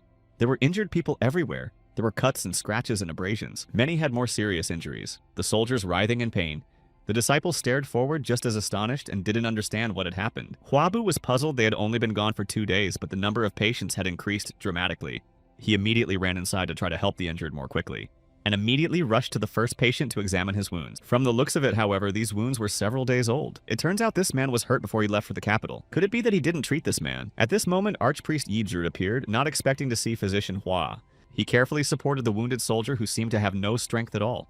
Hwabu turned his attention to the cloth behind the wounded man's sinus. It was a soldier of the Yellow Bandage Army. Yiju slowly moved forward, not knowing how to explain himself to Hwabu. The young man sent his students into the tent to begin simple procedures. Intercepting the injured Hwabu said he would take care of him himself and asked Yiju to help the students take the others away. The bishop looked after the departing healer and marveled at his kindness. Before entering the tent, Hwabu said that Yiju must not be caught by the imperial army. It was June of the 184th year. A military man was rushing to the Jeju military camp. He turned to report to Cao Cao, who was studying the maps. A military order arrived stating that General Lu Ji had been dismissed and sent to Luoyang. Cao Cao was the cavalry commander, and he had to answer the question of the soldier, who didn't know what to do next. The general was their commander-in-chief. The cavalry commander hoped that the smart people at court had already found a replacement, or taken someone for a bribe. And quite expected were the rumors that Dong Zhou had been appointed general of the Central Eastern Army. Cao Cao knew that General Lu Ji, who led the troops against the Yellow Armband Army, had been removed for bribery. But who would have thought they'd take the Yanzhu thug? The cavalry commander was confident this nation would get what it deserved. Time passed. In August of that same year, the Yellow Armband camp stayed up. Zhang Zhao exhaled with relief. He could finally calm down. It was a nightmare the way he was treated by Cao Cao and the others, but everything changed thanks to Dong Zhou's appointment as the Center East General. Thanks to him, the Yellow Armband Army gradually won. It didn't matter how good Cao Cao was. There was nothing he could change in his position. They could team up with the General of Men to stop the Imperial Army and cover the rear. Meanwhile, the General of Men was about to arrive. Zhang Zhe ordered the preparation of grandiose dishes. They couldn't meet such a person with an empty table. The joyful cult leader had no sooner finished his sentence about the world finally being in their hands than he felt a sharp pain. Soldiers rushed towards him from all sides. The people called him the General of Heaven. The shouts were heard far away from the tent, and the people outside listened to them in bewilderment. One of the warriors rushed into the tent to find out what had happened and why it was so noisy. It was the general of Zhang Liang's men. He saw Heaven General Jiang Zhao lying unconscious. A healer was immediately summoned and showed up with prepared jars. Zhang Liang demanded to immediately save Jiang Zhao and explain what kind of disease it was. The healer bowed his head in front of the enraged human general. He didn't know what had happened to Jiang Zhao. These words made Zhang Liang even more angry, and he grabbed the unfortunate man by his pecs. He didn't understand how a healer could not know what had happened to a person and not cure them. Although he was considered the best healer in the Yellow Bandage Army, his knowledge wasn't enough to cure the Heavenly General. A divine healer, or Hua Tu, could handle it, and Zhang Liang remembered that the Hua healer had been swayed to their side. He threw the healer aside with force. He flew off, hitting the support pillar. The General of Men ordered to bring the Huaba of Men at cost and as quickly as possible. Then he walked over to the healer and loudly said to tell all the cult members that they didn't need useless people.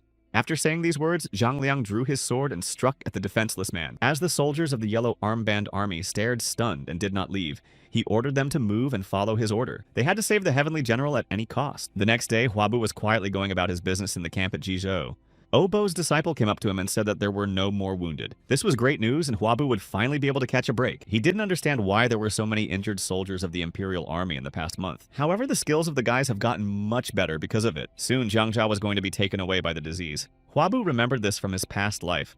While he was remembering the sequence of events and speculating whether everything would fit the story, Yi Zhi came up from behind. The Archbishop greeted Physician Hua and told him that there were rumors of Dong Zhou's appeal to the general of the Central Eastern Army. Huabu was pleased with that. He'd anticipated this would happen. Because of the defeats, there were a lot of injuries, and this was observed until Dong Zhou was dismissed. The young man pondered if there was anything else they could have done. Then he went inside the tent and told his disciples to get ready. They had to leave in 4 hours. The boys immediately started asking questions. They did not know where they were going to go this time. Right now, their path was to Guangzhong County, where the Imperial Army camp was located. He explained that the flow of wounded was about to begin. Huabu then turned to the Archbishop and said they needed to have a word with Ok Ju. Yizhu was surprised, but the young man said that they had something to prepare for. In Jizhu, Cao Cao was studying the map with concentration. The cavalry commander even thought he was going crazy. They pushed back the Yellow Armband Army hard, but because of Dong Zhou, they were stuck and couldn't move. He was going to call it a day, but one of the warriors wanted to report something. There was a rumor that the hospital treated the surviving soldiers of the Yellow Bandage Army. Cao Cao pounded his fist on the table in fury and asked who this abnormal person was. When asked if this information was accurate, the warrior replied that they had been given such data. The Imperial Army was losing, and if it was confirmed that the healers were helping the Yellow Bandages, their morale would rise even more. Cao Cao ordered one of the counselors to immediately prepare the soldiers. The cavalry commander wanted to see for himself. Not far from Guangzhong County stood a hospital town. It was there that Cao Cao arrived, accompanied by several soldiers. They looked at the empty courtyard. The counselor explained that the report had mentioned the treatment of the yellow-bandaged men yesterday.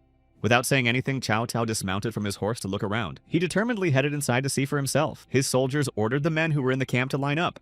Bursting into Cao Cao's tent, Cao Cao ordered him to immediately drop everything and call for a healer. But in response, he heard Huabu's menacing reply, telling him off for the commander barging in so unceremoniously. The counselor was getting angry that the healer dared to talk like that. Huabu was tending to an injured patient and added that if they had come because of a sick patient, they should wait their turn. But then he was surprised to recognize his named brother Cao Cao. The cavalry commander approached the young healer and bluntly asked if it was him. His warriors guarded the entrance to the tent from which the conversation could be heard. Cao Cao had asked Huaba in the last meeting to stay in another district. Later they sat down to tea and the commander asked why there was such a commotion. Huabu calmly replied that it was the duty of a healer to stay close to his patients. This sentence puzzled Cao Cao. He didn't understand whether Huabu really saw these injured people as patients only. The young man confirmed that this was indeed the case with a slight difference. Yesterday he met the Imperial Army near a small village, but the soldiers carried out the execution of innocent residents, forcing them to wear yellow armbands and massacring them. Cao Cao couldn't believe it. The Imperial Army couldn't do such deeds. Huabu replied very seriously that this was the plain truth. Those warriors were subordinate to Dong Zhou, the general of the Center East Army. Cao Cao scraped his fingernails on the table when he learned that the soldiers in Huabu had tried to wear the yellow armband. And if he hadn't been the censor, there might have been trouble. Most of the sick who were here were residents of that village who were forced to wear yellow bandages. Therefore, to Huabu, they were all just patients. Cao Cao looked around at the tent and the sick who were inside. All these unfortunate people were just patients. Cao Cao looked at the world with different eyes and realized how Huabu saw everything around him. The cavalry commander turned to his counselor and ordered that from now on, no unfounded rumors should be reported to him. After saying that, Cao Cao turned around and headed towards the exit. They had to go back, but they were stopped by shouts. Someone was trying to break into the tent. The man opened the curtain and loudly demanded that the healer be brought in. He started to make accusations against Huabu, but when he saw Cao Cao, he stopped talking. The young healer silently watched the conversation. This man seemed to know Cao Cao. If it wasn't for his named brother, things would have gone much worse. The cavalry commander explained that it was just a rumor. As it turned out, the man's name was Yuan Zhang, or Xiaohu Dong. Huabu stared at the man who was Xiaohu Dun with all eyes. After the misunderstanding was cleared up, he asked the healer inquisitive questions. When he found out that Huato Xiaohu Dong was really Huato, he was very happy and surprised. He thought that Huabu was much older. And as soon as Cao Cao added that Huabu was also the emperor's censor, the man jumped up in respectful greeting. The cavalry commander began to banter with the general and suggested that the healer examine him, since they had met the real Hua too. Xiaohu Dong immediately started to refuse, but at that moment, one of the warriors guarding the entrance to the tent had a fit of nausea. Huabu noticed that the soldier was getting sick. This was General Xiaohu Dun's subordinate, and this wasn't the first time such an attack had happened. The warrior was one of the senior mounted men, but had fallen off his horse the day before. It's a good thing he wasn't hurt, but he hit his head hard when he fell. Huabu listened intently to the conversation. Xiaohu Dong showed the soldier to the healer, but the healer said there should be no serious consequences. However, the warrior continued to vomit. Hua's healer couldn't stand it any longer and headed for the exit. He asked permission to look at the patient who was about to be taken away. Without hesitating, Huabu immediately applied his abilities. He had to be careful with his head. Using his X-ray vision, he saw that blood had pooled around the brain. It was a subdural hematoma, hemorrhage caused by the head trauma. Huabu ordered an empty bed to be prepared for the sick man. Byung-ah needed to prepare the furnace for the operation. Xiahou Dong asked what kind of illness it was since everything had to be done so urgently. Huabu tried to explain that the soldier had hemorrhaged inside his head, and if they wanted to cure him, Hua's healer needed to open his skull. He explained that the blood that was collecting in his head was pressing on the man's brain. If this continues, he will soon begin to lose consciousness, and if nothing is done, he can only live for a few days. General Xiahou Dong asked if Huabu really meant what he said, and the healer answered his question in the affirmative. They had to make a hole in the skull to drain the accumulated blood. Xiahou Dong couldn't believe it. Even if Huabu was Huato, no human would be able to survive after such a thing. The young man could not give a 100% guarantee that he would save this soldier. But if nothing was done, the warrior would surely die. Huabu asked the general to allow him to carry out the operation. The young healer asked everyone to put on gowns similar to the modern clothing of medical professionals. Cao Cao donned a robe and asked why they needed to look at it. But tying the mask, Huabu simply replied that they should observe the operation. Everything was ready. The healer and his apprentices were finishing their preparations, and the general and the cavalry commander were already sitting on the bench opposite. Cao Cao wondered why he was here. Xiahou Dong was there because his subordinate was being operated on, but this soldier had nothing to do with him. Is it possible that this operation was important to him as well? Meanwhile, Huabu commanded a start. The patient's face was covered. Only a small area of the head was left free. First, he took the scalpel that Byung-ah had prepared. The young man began to carefully make an incision in the right place. Xiahou Dong watched in amazement as healer Hua tried to make a hole in his skull with such a small knife. But then Huabu picked up another tool that looked more like a hand drill. He put it against the bone that was visible because he had prepared the incision. Byung-seon watched the process carefully. She had no idea that the teacher was going to open the skull like that. Cao Cao looked at Huaba in shock. The operation was like making a hole in a tree. Huabu continued to work intently. Thanks to his powers, he could see the part where the blood was collecting. It was necessary to make the hole as small as possible so as not to put strain on the patient. Finally, he was able to reach the brain sheath. The bleeding was under control and the view was assured. Using a spoon-like tool, Huabu removed what was left after drilling the bone. Seeing this about Bo realized what the teacher meant by removing the bone dust. The boy saw such a thing for the first time in his life and was amazed. Now Huab needed a red-hot iron, and Obo immediately began to follow the command. With a clamp, he handed the teacher a red-hot nail, with which the young healer Hua began to cauterize the brain sheath. Observers still couldn't believe how the young man performed the skull autopsy and realized what he was doing with the hot nail. After cauterization, the only thing to do was to remove the hematoma using a scalpel. Huab had to squint his eyes as the spray was flying in different directions. Cao Cao couldn't stand it and asked what was going on. Huabu explained that he had drained the blood that had collected in his head, and added to the stunned general that the soldier would live. After that, Huabu turned to Byung-seon. The patient should have been put to sleep as soon as they removed the hematoma. The young healer allowed the girl to stitch up the incision. These words were long awaited. They pleased and encouraged the student, but now they all needed to see the operation through. Once the deed was done, Huabu took off his mask and exhaled in relief. Xiahou Dong bowed respectfully before him and thanked him for saving his subordinate. It was great luck that they found the hematoma in time. Thanks to this, the operation was successful. Huabu then turned to his named brother and asked him what his impressions were of what he had seen. Cao Cao shouted, looking at the sleeping patient, so Huabu wouldn't dare call himself a mere healer after such a thing. And if he ever hears him say that again, he'll rip his hands off personally. Huabu confessed that he had invited Cao Cao because he wanted to ask him for a favor. If ever in the future he had to treat the cavalry commander, he should have trusted Huab completely. But Cao Cao also wanted to ask a favor of the young healer. If Huabu was going to treat him, he should have made sure he would save him at all costs. That same evening, the camp hosted a celebratory dinner. Huabu and his companions were sitting at a table relaxing after a busy day. They were discussing the current situation, and the general was furious at Dong Zhou's actions. He turned to Cao Cao and asked him to at least try to talk to his grandfather. The damage to the imperial army was increasing day by day. The cavalry commander asked Xiao Haodong to watch his speech since even the walls had ears. Other than that, even if he suggested something to his grandfather, nothing would change. It was the eunuch Zhuo Feng who appointed Dong Zhou to this position. The general clenched his teeth. Even if the head of Fei village was Cao Cao's grandfather, he couldn't tell the emperor that the eunuch associated with him had given a false statement. However, he should have been able to force Dong Zhou to retreat. Watching General Cao Cao noticed that he seemed to have immoral ideas. Dong Zhou will not leave his post until the eunuch is given enough money to do so. And it was safe to assume that all the eunuchs, including the 10 servants, were in cahoots.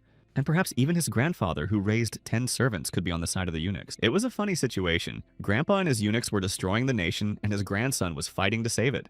But it was comforting to know that the morale of the Yellow Armband Army had dropped significantly, even after the defeat of the Central Eastern Army. The general thought that after the defeat, Dong Zhou would abandon one of his districts. But when you think about it, there was one happy event. There were quite a few heroic individuals in this world. Huabu thought it was because the world was in chaos, and everyone would then enter the warlord era. A lot of med soldiers appeared. Cao Cao even met a couple of healers in Yingchuan. One of them was named Liu Bei. When Huabu heard the name, he was confused. He was one of the warlords and creator of the Shu Kingdom. The battle in Yinchuan Palace was a few months ago, and they might as well have met. Since Cao Cao didn't really remember anything, the meeting didn't make much of an impression on him. Xianhao Dao said that healer came with a commander with a red face and a well-groomed beard. Cao Cao suggested that it could be so, and perhaps it was worth asking his name. Huabu thought that it must definitely be Guan Yu. He would really like to meet the three brothers Liu Bei, Guan Yu, and Zhang Feimei. Cao Cao remarked that they should finish the war with the Yellow Bandage Army sooner, so that Huabu could finally rest. He could only apologize now. The young healer felt it shouldn't have taken long, so it was fine. The cavalry commander noticed these words and asked for an explanation as to why Huabu felt that way. The young man replied that the embers of the Yellow Bandage Army were to be extinguished within a year. They were speechless and only looked at the young man in silence, and laughed at the way the Emperor's censor told them to fight to win. Huabu meant that the first wave would end within 12 months. The calendar even changed the name of the era to honor that, especially since Zhang Jiao was about to pass away from illness soon. Meanwhile, several riders galloped through the forest, raising dust clouds around them. From the thicket, they were spotted by a keen observer. It was Okoiju. He hid safely in the shade of the trees. Once the riders had traveled a sufficient distance, the guard along with Zhang Gui came out onto the road. The young partner was sure they were heading to Pinyuan Commandery. Zhang Gui asked his senior comrade what he was going to do, but Okeju could not answer the question yet. Perhaps they should have forced the riders to head for Jiaozhou, so they spread the rumor that Hua Tou was heading south. A couple days later, there was wailing in the camp of the Yellow Armband Army. Human General Zhang Liang sobbed beside his brother, who couldn't be saved and was taken by an unknown disease. Zhang Liang cried and talked about how the heavenly general had left too soon. The world lay right in front of them. There were also other warriors of the Yellow Armband Army in the room, but they could not help their inconsolable brother. The general of the people ordered the preparations for the burial. Zhang Jiao died of an unknown illness in September of the 184th year. Cao Cao, under Song Huangfu's orders, led the Yellow Armbands all the way to Jizhou, and he struck down Zhang Liang. The last of the three Zhangbao brothers died in November 184th year due to the betrayal of his companions. On December 29th of that year, the emperor announced that the Yellow Armband Rebellion had been suppressed, but the Zhongpyong era was not established. It was January of the 185th year. Archbishop Yichi looked at the falling snow and thought that the big fire they had managed to put out. All three brothers were dead, so there was to be no great rebellion. But not all the embers are out yet. Should he himself have been content to let the world be a little more stable? The young healer Hua, who had been looking for Yizhi everywhere, was rushing to him. Huabu came closer and said he had made a decision on where to move the hospital. Now he and his apprentice had to get ready, for they were going to set out the next morning. The archbishop thought that Hua Tou must want to return to Yezhou since the rebellion had been suppressed, and most of the imperial army had already returned. But the healer's answer somewhat puzzled him. He was going to Wang province. Yi Ji became agitated. There were still many Yellow Armband representatives near this province, and it was dangerous. But that was why Huabu had to go there. He had once suggested to the bishop that at least one more person be saved. Yixi also remembered that conversation when he begged the healer to help the common people. He folded his hands and vowed to follow Hua to anywhere no matter what. A man with a gun in his hands ran through the snowy forest. At some point he leaned against a tree. The man was badly injured. But behind him there were shouts. The pursuers were men in yellow armbands, and they had discovered him. The wounded man was already too weakened and fell to his knees. Seeing this, the leader of the yellow armbands ordered the warrior to be captured. The yellow bandages rushed toward the wounded man holding their spears at the ready. The man managed to take cover behind a tree. He heard the pursuers talking about how he would not be able to get far because of his injury, but the yellow armbands were not experienced warriors and ran past the fugitive. The man exhaled in relief, clasping the wound with his hand. He was very angry with these people. They had betrayed him after he had paid his debt for rescuing them from the Imperial Army. These people only cared about their stomachs. They were really better off splitting up and each going their own way. In the distance, the wounded man saw people approaching. It was Hwabu walking, accompanied by guards and his disciple. Okju was just saying that once they get around the mountain, that they will be able to see Wong Province. Hwabu recalled the story. It said that Sun Jian would climb the walls of Wong Province and defeat Chao Hong. After that, his named brother Cao Tao would be appointed Chancellor of Jinan, and Sun Jian will become an independent minister of war, and 3 of Hwabu Liu Bei's favorite characters, Guan Yu and Zhang Fei, will remain unemployed. Hwabu didn't remember very well what was happening in the year 185, so he didn't know exactly what was going on around him. The man watched the travelers carefully behind a tree. He was sure he saw Hua To, but why was he here? Could it be that the healer was on his way to Wong Province? The man only had time to think that it was very dangerous to go there. As from behind came the shouts of the yellow armbands searching for him. That was too bad. The wounded warrior was sure he was rid of his pursuers. The yellow armbands, meanwhile, saw a group of travelers and decided that they were bound to have money. The bandits were equally excited that there was a girl with the travelers. They saw Byung-seon. The bandits had their weapons ready. It was a good fortune for their leader to stumble upon such prey. The man heard the dialogue and, despite his injury, drew his sword to thwart the brigands. But then he faltered. He couldn't even move normally because of the wound. How could he save others when he was unable to take care of even himself? And he followed in the opposite direction, thinking there was nothing he could do to help anyway. Since he hadn't gotten far enough away, he heard the leader of the gang order the swordsman out first. Tightening the bowstring, the brigand continued to give instructions. Hwabu was next in line. He had already taken aim and was ready to fire an arrow at the first victim, but he was interrupted by a large rock that came out of nowhere. The one who threw it reached its target. The stone hit the archer squarely in the jaw. The fired arrow missed its target and stuck into a tree right in front of the travelers. The guards immediately became wary. They should have protected Hua To and his disciples. Meanwhile, the wounded man stepped boldly toward the brigands, holding his sword at the ready. He was outraged at how low the yellow armbands had fallen, and already warned these people not to become thieves. The travelers heard the conversation and that the yellow bandages were about to attack the wounded man. Zhang Gui asked Hwabu what they should do. It seemed to him that the man with the sword was trying to help them. Hwabu agreed with the guard and drew his sword from its sheath. They couldn't let that man be left alone against a gang of bandits.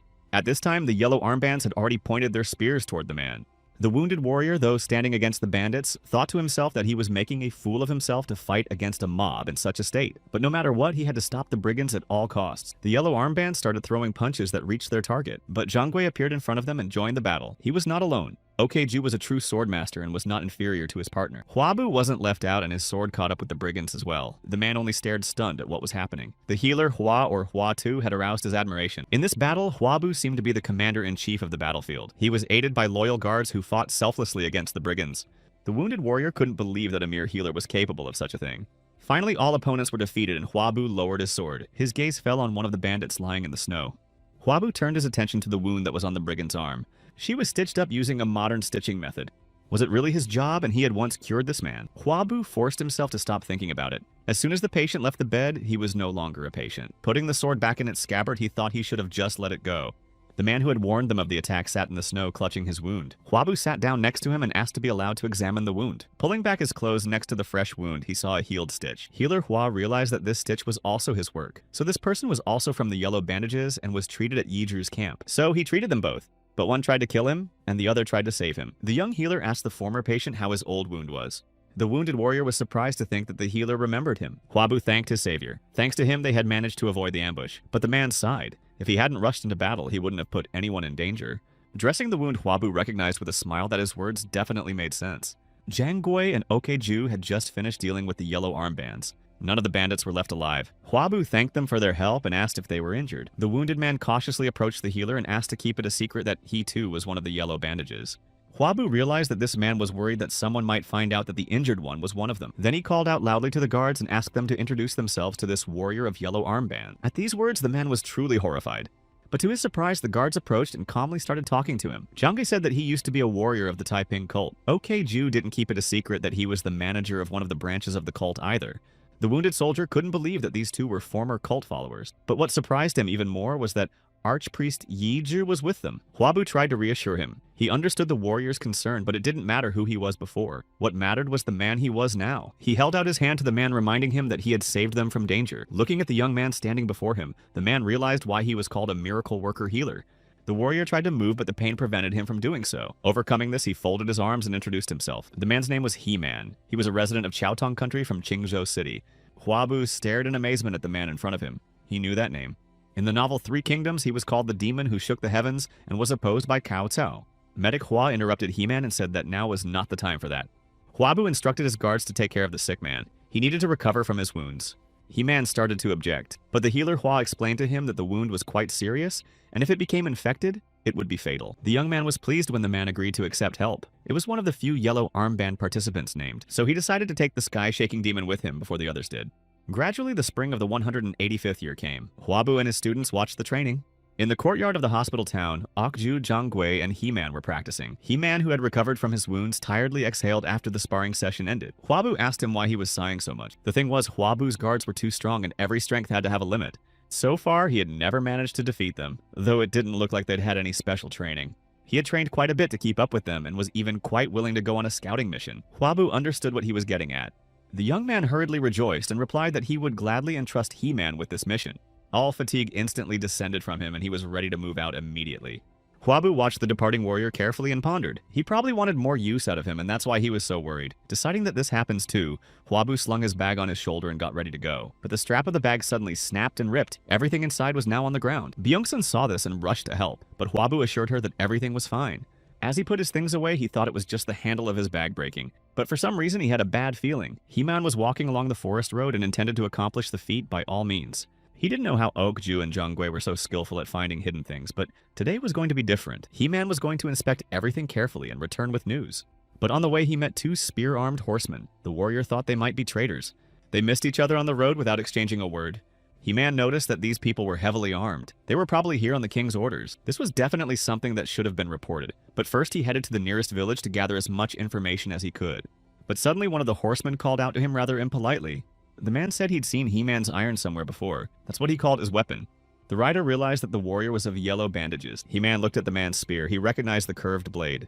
And the warrior remembered where he had seen this rude man. But he pretended to see him for the first time and said that if he had to confront such a gentleman, would he be alive now? He-Man tried hard to convince the rider that he had never met him before, but he didn't believe the warrior's words for a second, calling them nonsense, and immediately swung around to strike with a spear with a curved tip. He-Man manages to react and blocks a jab. But he needed experience to hold the spear.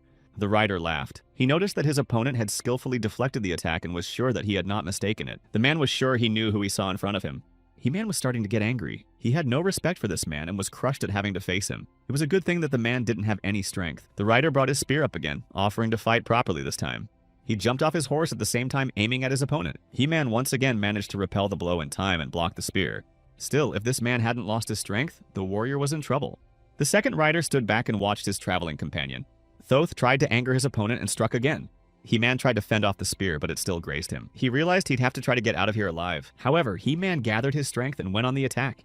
He looked pretty determined and wasn't going to just give up. Putting his spiked spear forward, He-Man attacked the rider again. This time, he hit his opponent. The spear struck his shoulder. The second rider excitedly shouted out the name of the traveling companion. His name was Chang Bi. Despite the wound in his shoulder, Chang Bi replied that he was fine and asked the other rider not to interfere in any way. The rider was watching. Chang Bi's will to win flared up again. It meant that he had met a worthy opponent for whom he had even dismounted. He saw that his friend's opponent had less strength, but definitely had some aces up his sleeve, so he had to be on his guard. A spear of energy pierced the air and flew towards the fighters. The second rider heard the sound and managed to intercept the spear in midair. Chang Bi saw this and was afraid for his friend. The rider thought that this spear was not aimed at him or Chang Bi, but inside the shaft he felt an unfamiliar force. At that moment, there was a loud shout from Huabu, who ordered everyone to stand. As they approached, they menacingly asked who they were to touch the head of security. The battle had been stopped. Chang Bi looked at the newly arrived rider. Crushing the spear shaft in his fist, the first rider introduced himself as Guan Yu from Hadong County of Heiyuan District, and spilling out the chips asked in turn who Huabu was. The young man rather thought that he had assumed so the second one was Chang Bi. Huabu didn't know what was going on here, but from the looks of it, they wouldn't be able to split up. First thing to do is to cool them off, so he pulled out his nameplate. It stated that Huabu was responsible for the safety of the province. Guan Yu listened to the young man and dismounted from his horse. He bowed in respectful greeting. Huabu, however, was interested in the answer to his question. and he asked again how they dared to attack the head of his guard. Changbi thought with indignation that he had made a mistake, and his opponent turned out to be someone other than the yellow armbands. Guan Yu revealed that they were from the righteous army that had followed from Takung to catch all the remaining yellow armbands. Huabu clarified if they thought the official security chief might have had something to do with the yellow armbands. Hearing this, Changbi shouted that it wasn't like that at all. He tried to explain that he saw He-Man's weapon was the same as the yellow-robed man he had fought with. That's why Changbi was mistaken, and because his opponent was incredibly strong, he was still confused. Huabu listened contentedly to Changbi's explanation and wondered how he managed to remain such a pleasant person with such muscles. Remembering that he himself had named He-Man as his security chief, he repeated it once more. He was just moving toward Huab, asking for forgiveness. But the young man didn't understand why. He-Man apologized for getting into a fight while scouting. Huabu noticed that his warrior was wounded and there was a lot of blood. He immediately proceeded to examine the wound, asking how badly he was hurt. It wasn't very good. Muscle damage and possibly a torn ligament. The young healer ordered He-Man to take his horse and go back, but the young healer refused. Huabu got angry and ordered him to sit down nicely until he knocked him out and sat him down by force. When He-Man left, the young man turned his attention to Changbi's wound. He turned to the riders and ordered them both to follow him. And since they were in no hurry to comply with his request, Huabu repeated more sternly for them to leave their horses and follow him. Finally, everyone reached the hospital town and the young healer ordered a bed to be prepared for the injured. Guan Yu and Changbi sat on the bench and listened to Huabu's commands. The disciples had to prepare the brazier to bring bandages and alcohol. Changbi asked his friend how it was possible that the healer and the censor were the same person. He thought they were being tricked. Guan Yu watched Huabu and replied that he wasn't really surprised. It was the strength that the young healer possessed. He began to look at the bruise the spear had left on his arm. Changbi pondered why the healer had called them here. Guan Yu assumed that he did so to punish them for injuring the head of the guard. A friend was upset when he heard that version. Haiman wasn't the only one who got hurt. Changbi didn't like what was happening. Besides, the wound was serious. Huabu came out of the tent tying his mask and wondered why those were sitting down. The young healer didn't wait for an answer to the question and invited Changbi to come inside to patch him up a bit. The men looked at the young man in amazement. I wondered if he had brought them here to cure them. Huabu asked Changbi to hurry up. He was going to deal with his wound as soon as he dealt with the head of security, and he added that he couldn't stop his enemies with his left arm alone. Oh Bo was as surprised as the first time the surgery started. Huabu used some unknown and incredible technique. The apprentice watched the healer deftly sewing up the wound and hoped to learn to do the same someday, although he had thought he already knew how to do it. It's incredible how the healer was able to stitch together even the smallest of vessels. Huabu was serious. The wound was deeper than he had first thought. He guessed that the lateral broad muscle of the thigh was injured, but he had no idea that the iliotibial tract was also damaged. If they hadn't operated on He-Man, he would have been crippled for life, but even now it took a long time to rehabilitate. Huabu's thoughts tried to shift to Changbi, but he wouldn't allow himself to do so. While the students watched in amazement as he conjured up the wound, Huabu planned to sew it up so that no one would realize he was injured. Finally, the operation was over and the young healer was able to exhale and remove the bandage. He looked contentedly at his work. Now it was just a matter of rehabilitation, and with effort, there should be no complications. Huabu praised the stunned students for their good work, but immediately afterward, he gave the command to wash their hands and follow him to the second tent, where another patient was waiting for them. After that, Huabu went out to Changbi and Guan Yu. He approached the terrified patient and asked how badly their reckless friend was hurt. To avoid wasting time and immediately recognize the nature of the damage, Huabu used his powers. The bones and ligaments seemed fine. Maybe just the muscle tissue was damaged. So we could have done without surgery. Even though the muscles were injured, they would be even stronger after healing. Huabu admired Changbi's strength. He sensed something and started apologizing loudly for inconveniencing the censor. Changbi's face was also firm and no one would have thought he was a child. According to the story, he was about 17 years old at that moment. Huabu tried to reassure the patient. The wound was not serious, but it was better to wear a splint for peace of mind. However, the young man reflected on the fact that Guan Yu was the one who had been injured in the shoulder. This was something he remembered from history. Suddenly, a young man ran into the tent and immediately started asking if Changbi was okay. The arriving guest was worried that his friend was hurt and didn't know how serious the wounds were. He had a striking appearance and Huabu immediately realized who was in front of him. It happened that all three of them had gathered in one place near the young healer Hua. The historical protagonists and characters in Yubi's novel are Guan Yu and Changbi. While undergoing treatment, Yubi yelled at his brother that he had repeatedly warned him to stay out of fights. After scolding the injured, Yubi introduced himself and thanked Waba for his treatment. When he recognized the Imperial censor standing before him, he began to bow even more assiduously. Watching the conversation between the brothers and Guan Yuya as they tried to explain to him who Huabu was the healer thought, with a smile, that they were funny guys. The splint was ready and everything was finished, but it was to be worn for about a month. Byung-ah peeked into the tent and alerted Huaba that Haimon had come to his senses. The young healer moved to a nearby tent and reassured the patient that everything had gone well, and he should now focus on rehabilitation. He-Man felt strange, but he felt lighter in his heart. He was angry that he'd let himself be hurt, but it was like a stone had fallen from his soul. It was like he was paying for his sins. Could it be because he was treated by a great doctor? After all, Changbi must have remembered all the atrocities of the yellow bandages. Tot stood outside the tent and heard He-Man say that he had found his way. He was going to follow Hwabu and do good. Perhaps it could finally lift the weight off his soul. Changbi thought about what he had heard. Hwabu warned his patient that if he came back with wounds, he would be angry. At that, the healer looked very frightening. Changbi heard Hwabu say that if a man dared to make a change, it was within his power, and how the healer rejoiced at Hai-Man's decision. A couple days later, a late dinner was being held in the hospital town. Hwabu and his guards, the Bai brothers and Guan Yu, were also gathered around the table. Hwabu guessed that the idea to lighten the mood with such a dinner was Yubi's. He had an amazing ability to socialize. Even Akeju joined in, and he hated such gatherings. Suddenly, Hwabu remembered the boy Liang Jigal and wondered how he was doing. Suddenly, Changbi stood up from the table and walked out of the tent into the street. Naruji sat him down and gazed pensively into the night sky. Changbi sat down beside him and asked why he was sitting outside like a vagrant. Himano didn't think there was room for him inside. Besides, he couldn't stand the noise. Changbi thought He-Man was reading the celestial signs as he looked up at the sky. However, the warrior didn't know that this was the way to predict the weather. But Changbi was sure that this knowledge was available to the followers of the Taiping cult. Perhaps he was mistaken and had angered He-Man with his words. But then he went on and apologized for attacking the warrior. He-Man watched in amazement as Changbi tried to utter beautiful words of apology. In the end, the young man suggested to his former adversary to continue to live amicably. He-Man thanked him for it, and Changbi replied that it was the right thing to do. His brother didn't know the details and had to remain in ignorance. Changbi reasoned that almost all the yellow armband followers were simple farmers, but He-Man replied that he worked as an official. During this frank conversation, it was revealed that Changbi had also tried to revolt, but had gone bankrupt. He took out a bottle of drink and offered to share it with He-Man. He happily agreed. Their conversation was interrupted by Hwabu. He approached silently from behind and gave them both a frightening hug around the shoulders. But he was very angry. His patients with serious wounds had gathered to drink hard liquor. A month later, there was an evening conversation in the hospital town. Yubi noticed that physician Hua was not an ordinary person at all. Changbi noticed that too, but he was referring to the way Hwabu had treated his wound. Yubi also said that the healer had won the love of the people. He attracted people to him and remained a mystery.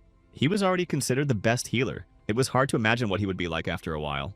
Yubi explained that although they were not officials, they had a purpose. Life was getting complicated, and the public needed a man who wouldn't waver and would keep his cool. Yubi was worried that healer Hua had already gained the strong support of the common people. Changbi didn't understand what he was talking about. After all, physician Hua was just an excellent healer. Guan Yu tried to explain that if the yellow armbands went in to use Huaba for their own purposes, then the rebellion would not settle down so easily. Or what could happen if physician Hua was captured by people who wanted to harm the imperial family. Yubi didn't think that physician Hua would want to go against the imperial court, but there will definitely be people who want to. There was no way this could be allowed to happen. Changbi thought hard about what he had heard.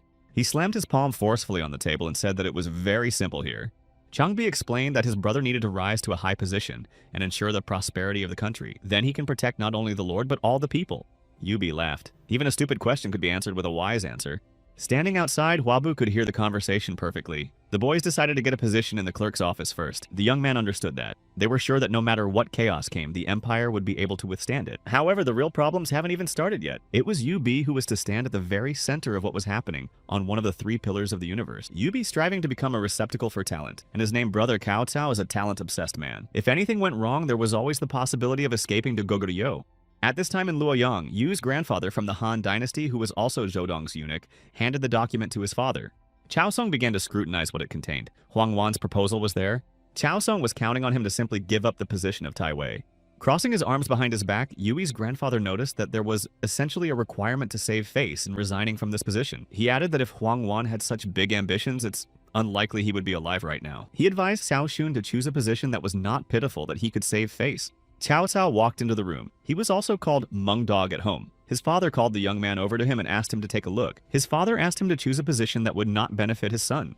Cao Cao's grandfather thought it was a waste of money to spend 10 million on a Tai Kwon Do position. At that time, positions were bought from the emperor. Studying the document, the young man thought it was a preparation to bring their family into the rank of a noble family. Among the people on the list, Cao Cao saw the censor Huaba. His father asked if he knew this man, and the young man confessed that he was his brother-in-law. The grandfather heard those words. He found it interesting that the healer who cured Huang Wan was his grandson's brother.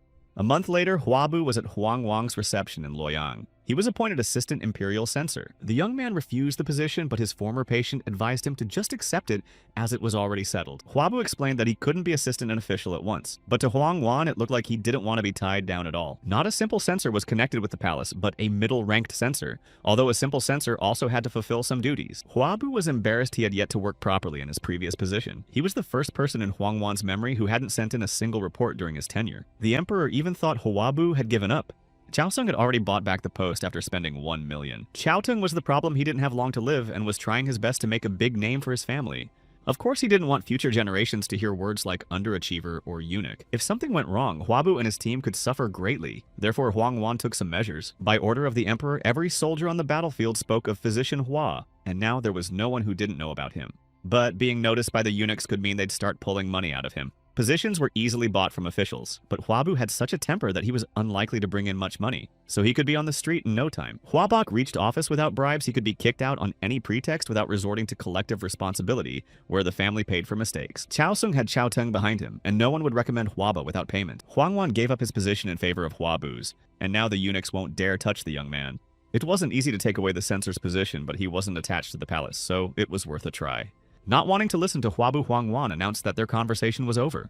Before saying goodbye, he asked the young man to work hard and save as many people as possible, and began good-naturedly joking that the 20-year-old Huabu still hadn't met anyone. Chao Tung asked his grandson if the position they had chosen would be enough. Chao Tao replied in the affirmative. If they chose a position higher, then Huabu would run away like the wind. The grandfather rather noticed that his grandson was looking more and more like a real wise man. Therefore, he was about to ask Chao Tao one question: whether or not Physician Hua was worthy of being by his side.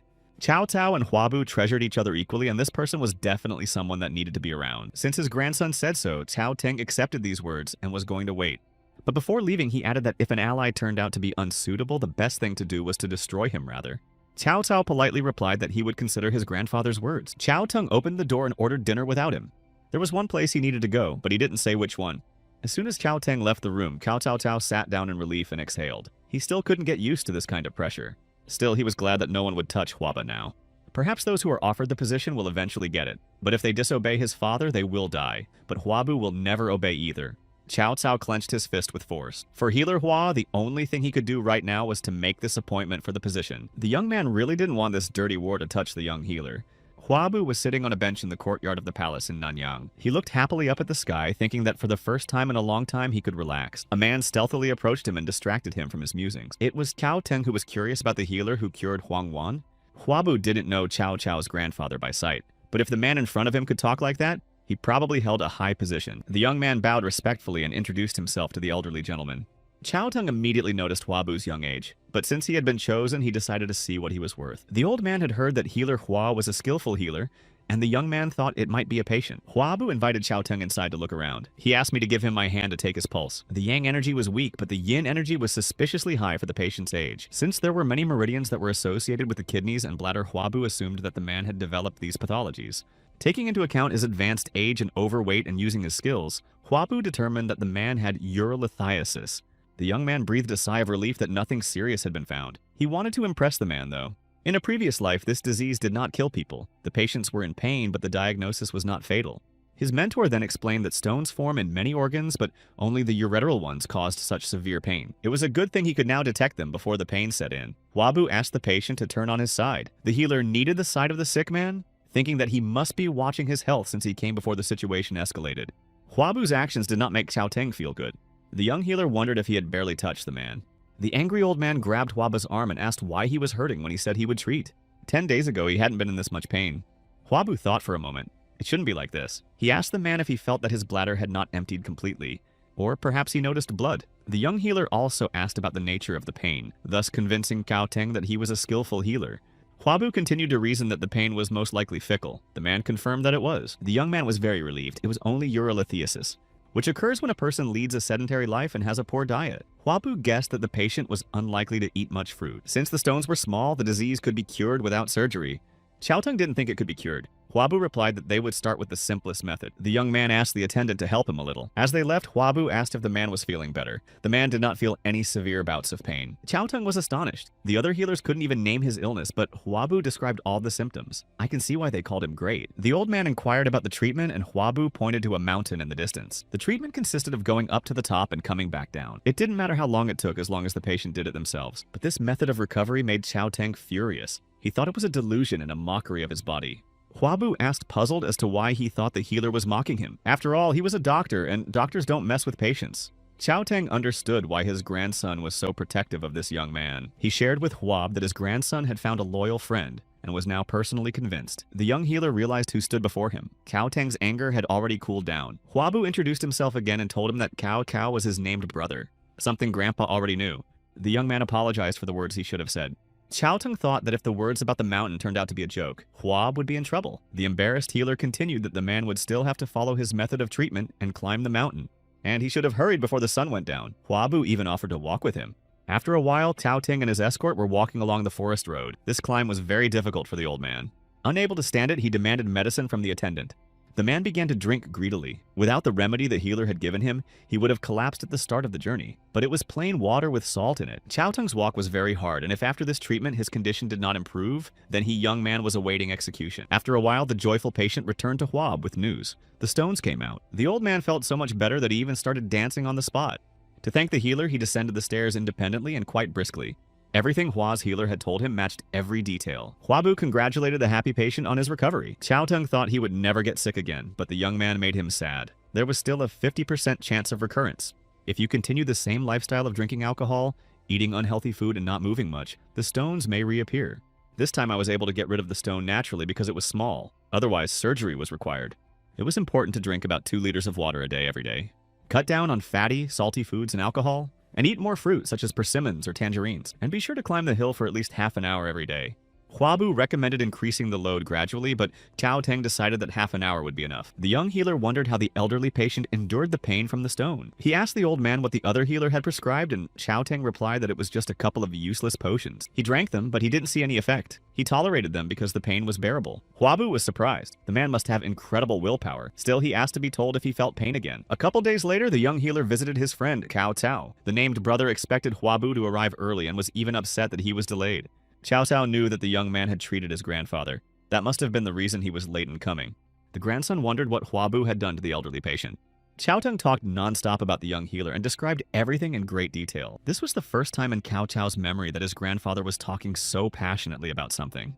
Huabu was worried about whether his patient exercised every day. This offended the friend as if the healer didn't care about anything else. When he heard the affirmative answer, he was very happy. After all, physical training was the most important step on the way to healing. Huabu was happy. His patients trusted him, his pupils grew, and he had enough money for charity. And the family was doing well. There was no reason to be tied to one place.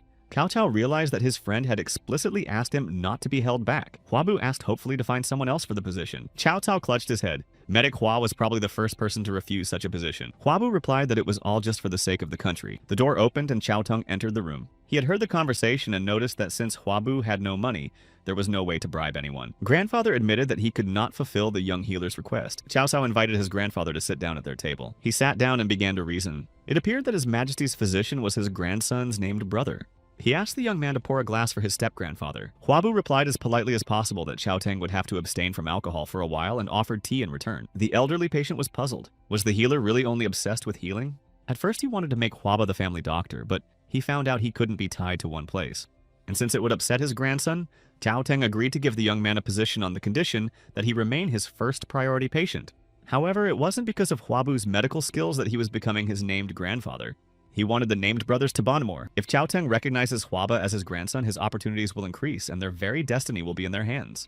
The young man realized that 10 eunuchs controlling the emperor like a puppet would give immense power to someone who was revered as a father. If he refuses the position, he can't escape the eunuch's wrath. But if he accepts, he may be in trouble, for Xiaoteng's power may soon be over. The young man bowed and gave thanks that he now had a grandfather. 5 days later, Huabu headed to the palace at Xiaoteng's request. He had some people to meet. Looking at the building, he thought he was here again. It was supposed to be quiet in the palace now. The rebellion of the eunuchs would only be 4 years away. Xiaoteng asked him not to worry too much. He was going to introduce Huaba as his grandson. But that was what worried the young man the most. They were discussing that then healer Hua might not be able to attend the promotion ceremony, as a servant shouted from behind. It wasn't good, His Majesty had fainted. The emperor suddenly collapsed and was carried to the palace, but according to history he was supposed to live for 4 more years. Chaoteng ordered the following to inform all officials. His Majesty will be examined by a legendary healer. They walked to the room where the emperor was. It was very large and there were healers standing everywhere. It was surprising to Huabu that even in such a situation, Chaoteng was officially representing him. The chief counselor was very happy to see Huaba and invited him to pass. Chaoteng was very serious. His Majesty's condition was more important than greetings. The chief counselor suggested that the healer Hua personally examine His Majesty, since even the palace walls had ears. Chaoteng loudly said to everyone present that his grandson would now personally inspect His Majesty. Huabu bowed respectfully, but inside was seething with irritation. He approached the emperor, introduced himself, and asked permission to take his pulse. Huabu remembered what the emperor looked like the last time they met. Right now, Han Liu Hong had lost quite a bit of weight and had become gaunt. Huabu took his pulse. There were abnormalities, but not to the point of unconsciousness. However, he was concerned that the pulse in the wrist area was rapid. But it was too weak on the carotid artery. It spoke more about Yang's energy deficiency than it did about the disease. It was all the fault of excessive sexual activity. At this time, the emperor came to his senses and opened his eyes. Everyone in the room bowed respectfully. Han Liu Hong held his head and complained that it was very dizzy. Huabu looked at Chaoteng as if he was trying to convey his thoughts with his gaze. He understood without words and loudly asked the audience to leave the room so that the emperor could recover. The court healers began to leave bewilderedly looking back. When everyone was out, Huabu explained that the emperor had suddenly run out of energy, causing him to pass out. Chaoteng asked Han Liu Hong to listen to Huaba. He had already cured many servants and warriors. The emperor didn't recognize Huaba, or had forgotten that he had treated him before, and was surprised to see the legendary healer for the first time. Han Liu Hong asked what was the cause of his condition. Hearing the honest answer, the emperor seemed to be petrified on the throne. The chief counselor thought in horror that the healer was too straightforward. Nevertheless, when the emperor asked if he agreed with this opinion, the counselor affirmed it. Chaoteng thought that since the diagnosis of these two coincided, Han Liu Hong would be better off refraining from associating with women for a while. And he added to Huaba's dismay that in the meantime, Hua's healer would prepare a medicine that would restore His Majesty's strength. The young man tried to say that it would be better for the emperor to discuss the matter with his advisor, but he was already gone. It was also up to Huab to schedule a suitable day to reconnect. The emperor needed an heir and a woman who could become empress. Once a promise was made, it had to be kept, so Huabu went to the warehouse in search of ingredients. When everything was collected, the young man began to prepare the potion. 2 months later, in January of the 186th year, Huabu was walking down a snowy street. It took a long time to create a cure that would allow the emperor to return to his former form. Walking past one of the shops, Huabu heard loud shouts. Sitting at the table was Chang Bi, who was highly dissatisfied with something. His interlocutors were the faithful Yubi and Guan Yu. Judging from their conversations, they had run out of money. They didn't know what to do next, so Yubi, lying in a puddle, offered to sell the weapon. He made his brother unhappy. Huabu walked over to their table and said he agreed with Changbi. Had they themselves seen warriors unarmed anywhere? The friends were very happy to see the healer and invited him to their table. He asked the owner to bring them the best dishes and make sure they didn't run out on the table. When the table was full of food, Huabu asked to tell him what happened at his friend's house. Yubi said that during the last attack, a merit and reward system was introduced. The general promised to report their merits to the emperor, but something didn't go according to plan and Yubi didn't get the position he was hoping for. The young man summed up frustratedly that it was pointless to linger here any longer and he had to go home. But regardless, it was really great that they met Hua's healer. Huabu snapped his fingers and called out to the owner of the establishment. He asked the young men to put everything they spent here on the general's account, which dumbfounded the young men. They immediately jumped up from their chairs and began to refuse the offer. But Huabu calmed them down, for Cao Cao was his named brother. Since the issue of paying for food and drinks had been solved, now the issue of money for living had to be solved. Huabu warned the young men that they would have to postpone their trip home. Soon he was going to share the good news with them. 10 days later, the young healer visited the emperor's palace. The emperor was satisfied and full of energy. Now he had gotten enough sleep. He wanted to thank Huaba generously for his treatment and asked what he wanted. Standing near the emperor were Cao Teng and one of Changyang's top 10 officials. Huabu began to floridly and beautifully thank and praise Han Liu Hong. But there were also those who were not appreciated on their own merit. The emperor didn't know there were such people who weren't rewarded for their services. The young healer spoke of Yubi the warrior who helped the general defeat the enemy troops. General Sung Kyung, who fought with him, was appointed to the top position. It was Cao Teng's turn to step in. He reported to the emperor that Song Kyung had mentioned this warrior. He was surprised that this information was not in the report. Chang Yang listened tensely to the conversation. Cao Teng went on to say that it was a very difficult battle. Chang Yang did not understand why this battle had suddenly come up, and replied to the emperor that perhaps it was a matter of some mistake. He explained that there were many warriors involved in that fight. The emperor looked at Huaba and said that he was both then and now very trivial. He promised to fulfill what the young man asked and ordered him to tread. Huabu bowed in thanks to the emperor for his immense generosity. The emperor asked Changyang which position would be best suited. To Huabu's disappointment, he replied that there was a vacancy for a county military officer in Anxi County. It was the same place Yubi had been previously. A couple days later, the young man was happily thanking Huaba. Yubi was happy that he got some position because many people didn't get anything. Huabu had another little surprise in store. If someone wanted to fight with Yubi in the future, he could invoke the name of Physician Hua. He knew that after the fight, the three friends would be unemployed. Time passed, and the summer of the 186th year came. Yubi was appointed to the position of district chief. Huabu was satisfied. It was supposed to be quiet for a while. In the year 187, there was a rebellion, and the three friends took part in punitive operations under the emperor's decree. That same year in June, Yubi's back injury caused a fit of anger in the young healer, who asked them to be more careful. Huabu came to treat his friend, but Yubi had the temerity to ask why the healer was avoiding his duties by leaving the palace. This made the young healer angry again, who was now going to use painful acupuncture for treatment. But even here, there were tons of injured people, and Huabu and his students were helping everyone. Healer Hua shared that as soon as the commotion here subsides, he will go in search of the next noisy place. IB thought Huabu was referring to Hyunju. He had heard that the traders Zhou Chao and Guose were building up their strength there.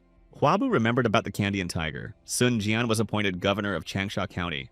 If there was a disturbance, the healer should have gone there too, but there was a chance they might meet. However, if all went well, they could establish a relationship. In any case, the next target was set. The Changsha County chief was looking out the window when he was called out.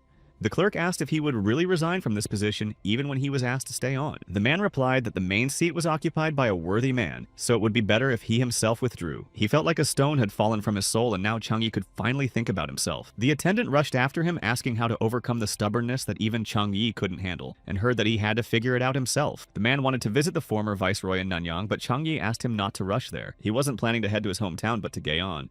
It was said to be where the divine healer is now. It was indeed true. There was a hospital town in Gaon where Huabu and his disciples helped and treated the sick. Changji was able to get there, and from behind the trees he watched what was happening. He started looking around since he couldn't just walk in there.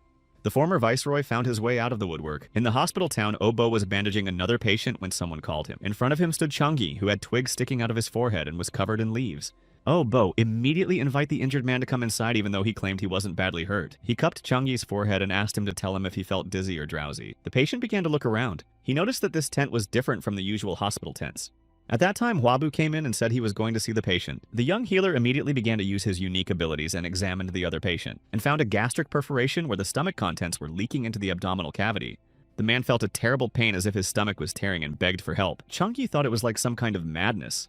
But I couldn't believe my ears when Huabu told the patient that he had a small hole in his stomach. The healer started to ask clarifying questions, but the former viceroy interrupted him. He asked how Huabu could be sure of his words. It could not be assured without cutting open the stomach. First, you had to ask if the abdomen had become hard and other questions. But even after that, it was impossible to say that there was an opening. Huabu looked at the new patient in surprise and asked who he was. Changyi apologized for his tactlessness and introduced himself. To Huabu's amazement, his name was spelled as Zhang Zhongjin. He knew that Zhang Zhongjin was a great healer and was among the 3 holy physicians of ancient China. He wrote many works. He was also called the father of medicine, and his work influenced Korean medicine. It was definitely him based on the questions. You can't know the symptoms if you've never treated people with abdominal pain. But why was this great doctor here now? Huabu decided that he would deal with it later, but now he needed to finish his inspection. He told Changyi about it. The one in no way wanted to disturb him and began to apologize. Changyi said he'd sit quietly in the corner and stay out of the way. Huabu replied that he had to get back to his patient. The former viceroy continued to wonder how healer Hua was able to recognize the disease just by looking at him. Only a healer who had reached the highest level was able to use the method of looking, hearing, questioning, touch. Since the patient was very anxious, Huabu replied that he should be treated as soon as possible, but the patient's consent was required. The words about sewing up the hole in his stomach made Changyi off balance again, and he interrupted Huaba again, stating that it could not be done. But remembering that it is not allowed to interfere, he immediately covered his mouth with his hands. Shivering with embarrassment, Changyi asked not to pay attention to him. Huabu explained to the patient that his stomach was now hard as wood and even normal touch caused pain. Listening to the healer's explanation, Changyi clamped his mouth more and more tightly. I needed the surgery as soon as possible, so I had a better chance of recovery. When the patient was finished, Zhang Zhongjin happily remarked that he was lower than grass and quieter than water. Huabu allowed him to observe the operation, but not to get close. The young healer set about the operation, commenting on his actions. Changyi couldn't believe his eyes. Huabu had actually made an incision on his abdomen. Huabu asked Obo to look more closely because then they were to switch. They worked from both sides, gently pulling apart the skin and organs. Zhang Zhongjin stood on a dais to see better and watched the operation closely. Huabu found a hole in his stomach. With this degree of perforation, it was important not to overdo it. Everything that was happening was causing Changyi to feel a lot of emotions. The team performed all the necessary manipulations and proceeded to shrink the hole. After that, they covered it with a stuffing box and sewed it up again. Now everything had to be sewn up in reverse order. After the operation was performed, Changyi slumped down on the bench without strength. This healer actually cut open the stomach and then sewed it back together. Maybe that's why he was so famous. He thanked Hwaba for the opportunity to see things up close. I asked why physician Hwa allowed it. It wasn't to show off. Hwabu stood at the operating table and pondered the answer. He finally confessed that he had heard that Zhang Zhongjin was unrivaled in medicinal herbs. Hwabu confessed that although he had a knack with a scalpel, he had no idea how to care for a patient after surgery. So the young healer wanted to ask Changyi what medicine to prescribe to make him recover sooner. Changyi didn't understand what Hwabu meant. It didn't seem like he wanted to hand over the patient to him. Medic Hwa replied asking as a doctor. He suggested that Zhang Zhongjin treat patients together. Later at the table, Changyi confessed that he didn't believe that a man with talent and knowledge like Hwabu could be inferior to him. He thought to himself that he was definitely inferior to the great master who had laid the theoretical foundation for many medicines. No matter how successful the surgery is, if you don't take care of the patient afterward, they are at risk. And if you combine Hwabu's knowledge and the therapist's knowledge, it would be better for the patients. Of course, in reality, there were many disagreements between surgeons and therapists about workflows. And the peaceful cooperation between them sounded like the existence of unicorns. Besides, most of Hwabu's knowledge could be useful with modern equipment, which was not the case in this era, so there was a need for someone who had a good understanding of the issue under the conditions of that time. Hwabu thought Sun Janzas had come down to quell the disaster in Useng. Too many people were killed and seriously injured. Hwabu had been working under military conditions for almost 8 years and was sure that there would still be disasters in Hangzhou. Although the Huangjian rebellion ended the lives of the common people were not good, perhaps that's why Wuseng raised his troops. And if Zhang Zhongjin helps Hwab together, they can save more people. Changyi hesitated and asked for one request of his to begin with. He took full responsibility for her. If a wounded man came to them, whoever he was, they had to help him. Hwabu wondered why the man was asking for natural things. In Changyi's opinion, healer Hwa agreed too easily without even thinking things through. But they had one goal to save at least one more person more, and Hwabu understood his fears and worries perfectly. Many of the doctors who treated the rebels were declared treasonous and executed. Changyi asked Hwaba not to worry even though he was suspended at the moment. Physician Hwa showed the Imperial Censor's plaque and said he could protect Changyi. Hwabu was pleased. He now had a therapist on his team. After a while, Changyi watched the acupuncture session conducted by Hwa's healer. He kept meticulous records when Hwabu conducted operations, conducted classes for students explaining body structure on mannequins. Hwabu and Changyi went to pick herbs together. It's been 3 months since the rebellion began and it's already snowing. Changyi thought about Sung Kyung suppressing the resistance pretty quickly. Healer Hwa's predictions came true because the rebellion had already broken out 3 times. Without him, so many people would have died. At Changyi's place, Chief Moon is arrived by his longtime acquaintance. He brought 2 documents, one was for Changyi and the other for Hwa the physician. It was an invitation to a meeting from the governor. The occasion was the suppression of a rebellion and the birth of a second son. On November 8th of the 187th year, the mendicants arrived at the administration palace. As expected, the governor threw a feast for all the world to see. People needed a holiday to soon forget the grief. The governor saw the healers and hurried to meet them. He said hello to Changyi and admitted that he had seen Hwaba a few times. Thanks to the efforts of the healers, many casualties had survived, and Sung-Kyung was grateful to them. Hwabu replied that he was only doing what he had to do. After finishing the welcoming part, Sung-Kyung ordered everyone to listen attentively. He called on everyone to raise the reeds as a sign that the enemies who had encroached on the empire had been defeated. All the guests raised their bowls praising the emperor. The child turned to Hwa by tugging at his clothes. It was 6-year-old Sung Guan who was wondering if he was a healer. Sung-Kyung smiled when he saw his son and joked that he had already started making connections. The governor asked the baby to go and play while they discussed important topics with the healer. And as he tossed the air, the child happily agreed. At that age, all children were very cute. Hwabu thought the little one was about 7 years old. The governor had heard many rumors about Hwabu becoming Cao Teng's named grandson, but Sung-Kyung had one question he had to ask Hwa the healer. Hwabu didn't let him finish stating that he supports the emperor and his power and wishes to be surrounded by officials. The governor did not expect such a reaction because the uprising was raised precisely because of dissatisfaction with the authorities. Hwabu explained that it was what the people were thinking deep in their hearts, and whether the governor really wanted to thank them. Sung-Kyung clarified whether he could take those words as a relinquishment of power when he heard physician Hwa say that he wasn't interested. But Hwabu also wanted to ask the governor something. Assuming that Sung-Kyung gets the power that's hard to give up, what will Sung-Kyung do? The governor laughed. He had never even imagined such a thing, so it was hard for him to answer the question. Sung-Kyung asked the healers to enjoy the celebration. The second son's birthday party was planned to be held until late at night. Hwabu didn't expect such a reaction and answer to his question, but bowed politely as well. The governor went up to his son who was waiting for him on the stairs. He told the boy that Hwabu was a good man to learn from. Physician Hwa decided it was time to rest for a while, and since they were invited to leave early, it would be rude to leave early. 4 days later, the healers were summoned to examine the sick son, Gwon. The boy had a fever and a bad cough and lay with a compress on his forehead. Changgi suggested that it might be pneumonia and asked the opinion of the healer, Hwa. Inflammation was difficult to determine from symptoms alone, and a fluoroscopy was required, but he couldn't diagnose it with his abilities either. All the symptoms pointed to pneumonia, but they could be those of a common cold, so we couldn't be sure. In this era, pneumonia was a deadly disease, especially in children.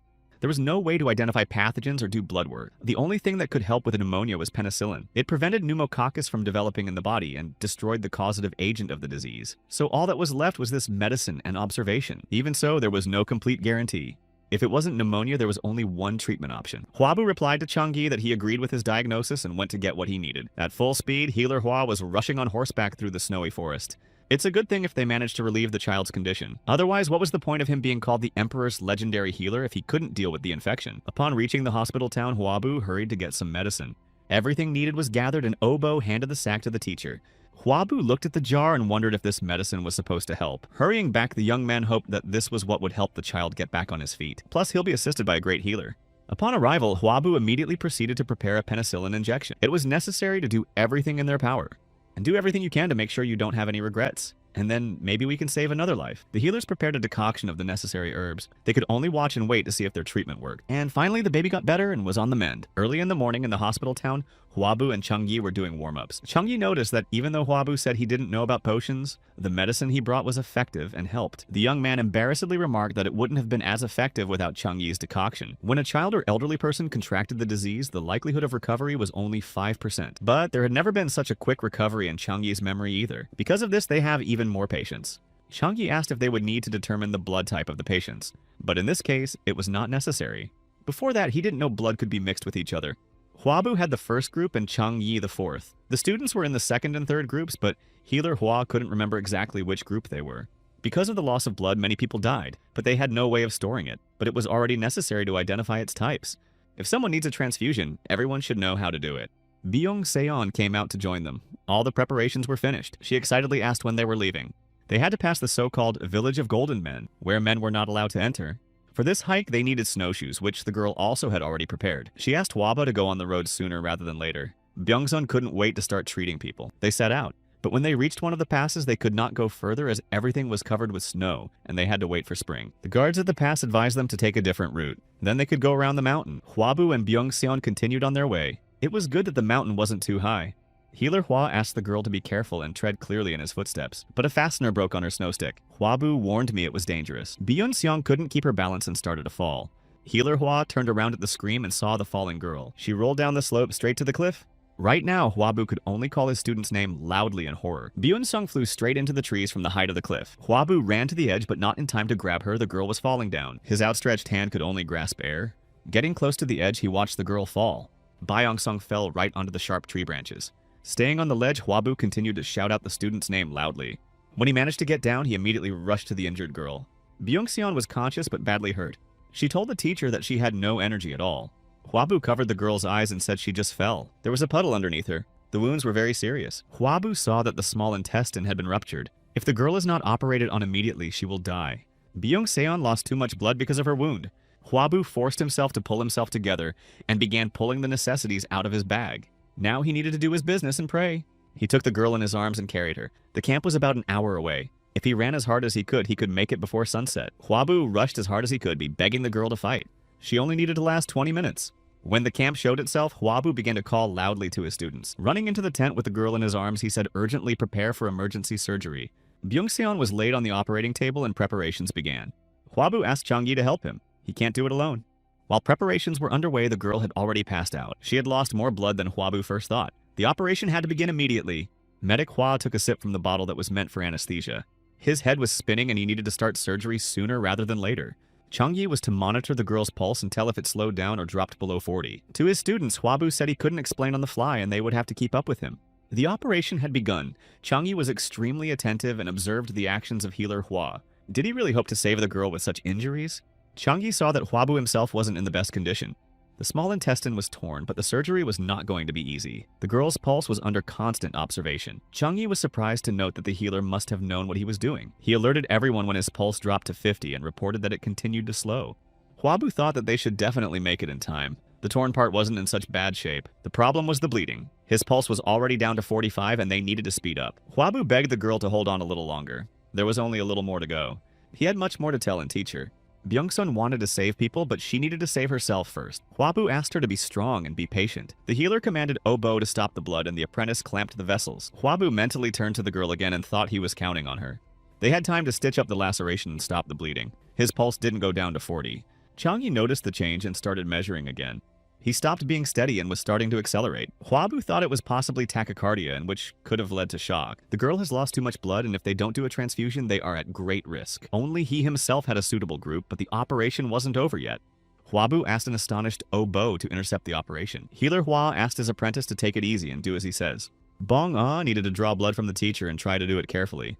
Hwabu also asked Changyi to check his pulse with Byung-seon's. The young man stretched his arm and told him not to remove the needle until they finished the transfusion, even if he passes out. Right now, Healer Hwa was really counting on their help. While the transfusion was taking place, Hwabu continued to supervise the operation. Obo needed to find the remains of the small intestine. You can't sew it up like that. It doesn't matter if it takes time, the main thing is to do it carefully. Hwabu praised the student for doing well. It was the fruit of his hard study. Bon-A needed to increase the blood flow since it was too slow right now. The young healer Hwa closed his eyes and prayed that everything would work out for them. Hwabu instructed him to gently touch the small intestine with his hand, and mentally went back to Byung-sung again. He asked a higher power to help this girl wake up. Hwabu was even going to turn a blind eye to the money scam that happened when he got to this era, and will work even harder than before to save people. Hwabu promised to train even more for this. While he prayed, the spirit of the body's owner covered him with his clothes, and streams of life energy flowed around them. They flowed along with the blood from Hwabu to Byung-sung, enveloping the wounded girl's body from all sides. After a while, Byung-sung woke up and opened her eyes. Seeing the ceiling of the hospital tent in front of her, the girl couldn't understand what had happened. She remembered that she had slipped and fallen off a cliff. But suddenly, Byung-sung felt an attack of intense pain. She was in so much pain that all she could do was scream. But when she noticed the hose coming from her hand, she quieted down. This hose led to her teacher, who was sitting next to her in a chair, but was unconscious. Byung-seon guessed that there was blood flowing through the tube. The girl started calling out to Hwaba, trying to find out what was going on. At this moment, her hand was intercepted by Changyi and sternly told not to move, because if the vessels burst, it's going to take a lot more blood. She tried to explain that she was worried about her teacher, but Changyi only remarked that they were both too stubborn. If he woke up, it would be both of them, so she was better off abandoning her attempts to wake Hwaba. Right now, Healer Hwa was sleeping tied to a chair. He needed rest too. It's a good thing it's already over. The girl slept for 5 days and Changyi even thought it wouldn't work out. She had lost too much blood in the fall and during the surgery, and the only one who could share her blood was Hwabu. Twice a day he gave her his blood. Although he was fine, Changyi feared that such a loss could kill a man. In order to save Byung-seon, the healer Hwa put his life on the line. Changyi thanked the higher powers that they both managed to survive. That's how important it was for the blood to match. At these words, a blush immediately flooded the girl's cheeks. After a while, Byung-sun could already sit up in bed. She had to drink the potion. Hwabu smiled, watching his student go on the mend. A month later, Hwa's healer needed to check on the condition of the girl's wounds. Byung-sung was greatly embarrassed, even though being examined by a healer was a completely normal occurrence. She looked at Hwaba and thought that right now he only saw her as a patient, and she was just fantasizing. Healer Hwa's look was very focused, so the girl called out to him. He couldn't believe his eyes. The wound had healed in only a month, and how could such an injury leave only a scar?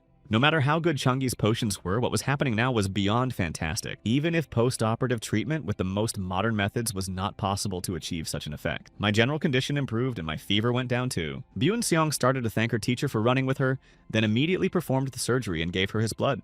Hwabu replied that she was the one who was good and he had done nothing supernatural, so it was he who should thank the girl.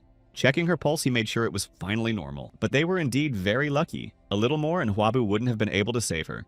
The young man blamed himself for them not returning when the road was blocked. Hwabu clenched his fist. His decision put the girl in danger. He wondered with horror what would happen if Byung-seon was gone. But I pushed those thoughts away. What's more important is what happens next. Hwabu said he was fine and asked not to worry and apologized for putting her in danger. He was very happy that she was okay. He made Byung-seon really embarrassed. Hwa was going to make sure it wouldn't happen again, and he wasn't going to let her out of his sight. This caused a new wave of panic in the girl. Byung-sung thanked him for his concern, but the problem was in her hand, which was unconsciously clutched by Hwabu. The young man noticed it only now and froze, not knowing what to say. He abruptly removed his hand and began to speak in common phrases. Hwabu told her to rest and hoped for a speedy recovery, but he thought to himself that it would be awkward if anyone saw them. He hurriedly left the tent and headed outside. Something strange was happening to his heart. It was pounding strangely. Hwabu thought with horror that he was going into arrhythmia, which caused his heart rate and rhythm to become irregular. Time passed and March of the 188th year came. Hwabu came to visit his named brother Cao Cao, but first I wanted to check on the named grandfather's health. Hwabu apologized to Cao Teng that he rarely visited him, but he was satisfied. The young man thought the older man was overweight, but with his appointments, this should not have been the case. Hwabu immediately rushed to examine the named grandfather. The stone medians associated with the kidneys were great as yin energy. Taking the elderly man's leg, healer Hwa saw severe swelling. It was a common symptom of heart disease. Pressing the skin, he determined it hadn't taken its original form for a long time. Hwabu asked when Chao Teng started swelling. The man admitted that it was about a couple of months, but he decided it was no big deal and kept taking the potions. All signs pointed to a heart condition, and since there was no fever, we could rule out infection. But without blood and urine tests, Hwabu couldn't be sure of anything. Hwabu decided to use his powers to find the cause. Then a treatment could be administered.